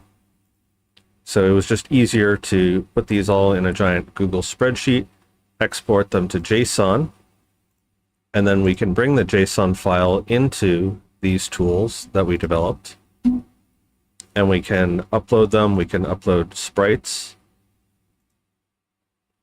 and it'll create all of them and populate them to a list. So that is how I was able to mass generate 400 of these bad boys in a matter of minutes. Well, the whole process didn't take minutes, just the generating and populating them did. Doing the icons alone took 36 hours. Doing all of the data, coming up with the elements, took several days. But a lot faster than having to sit here, right-click, go to create a thing, click on the thing, populate each field. Much better to automate that process. And thankfully, Unity has a way that you can create and save scriptable objects through code. And thanks to Odin, we can make nice little custom inspectors here and have buttons in the inspector so we can run it in the editor because they're scriptable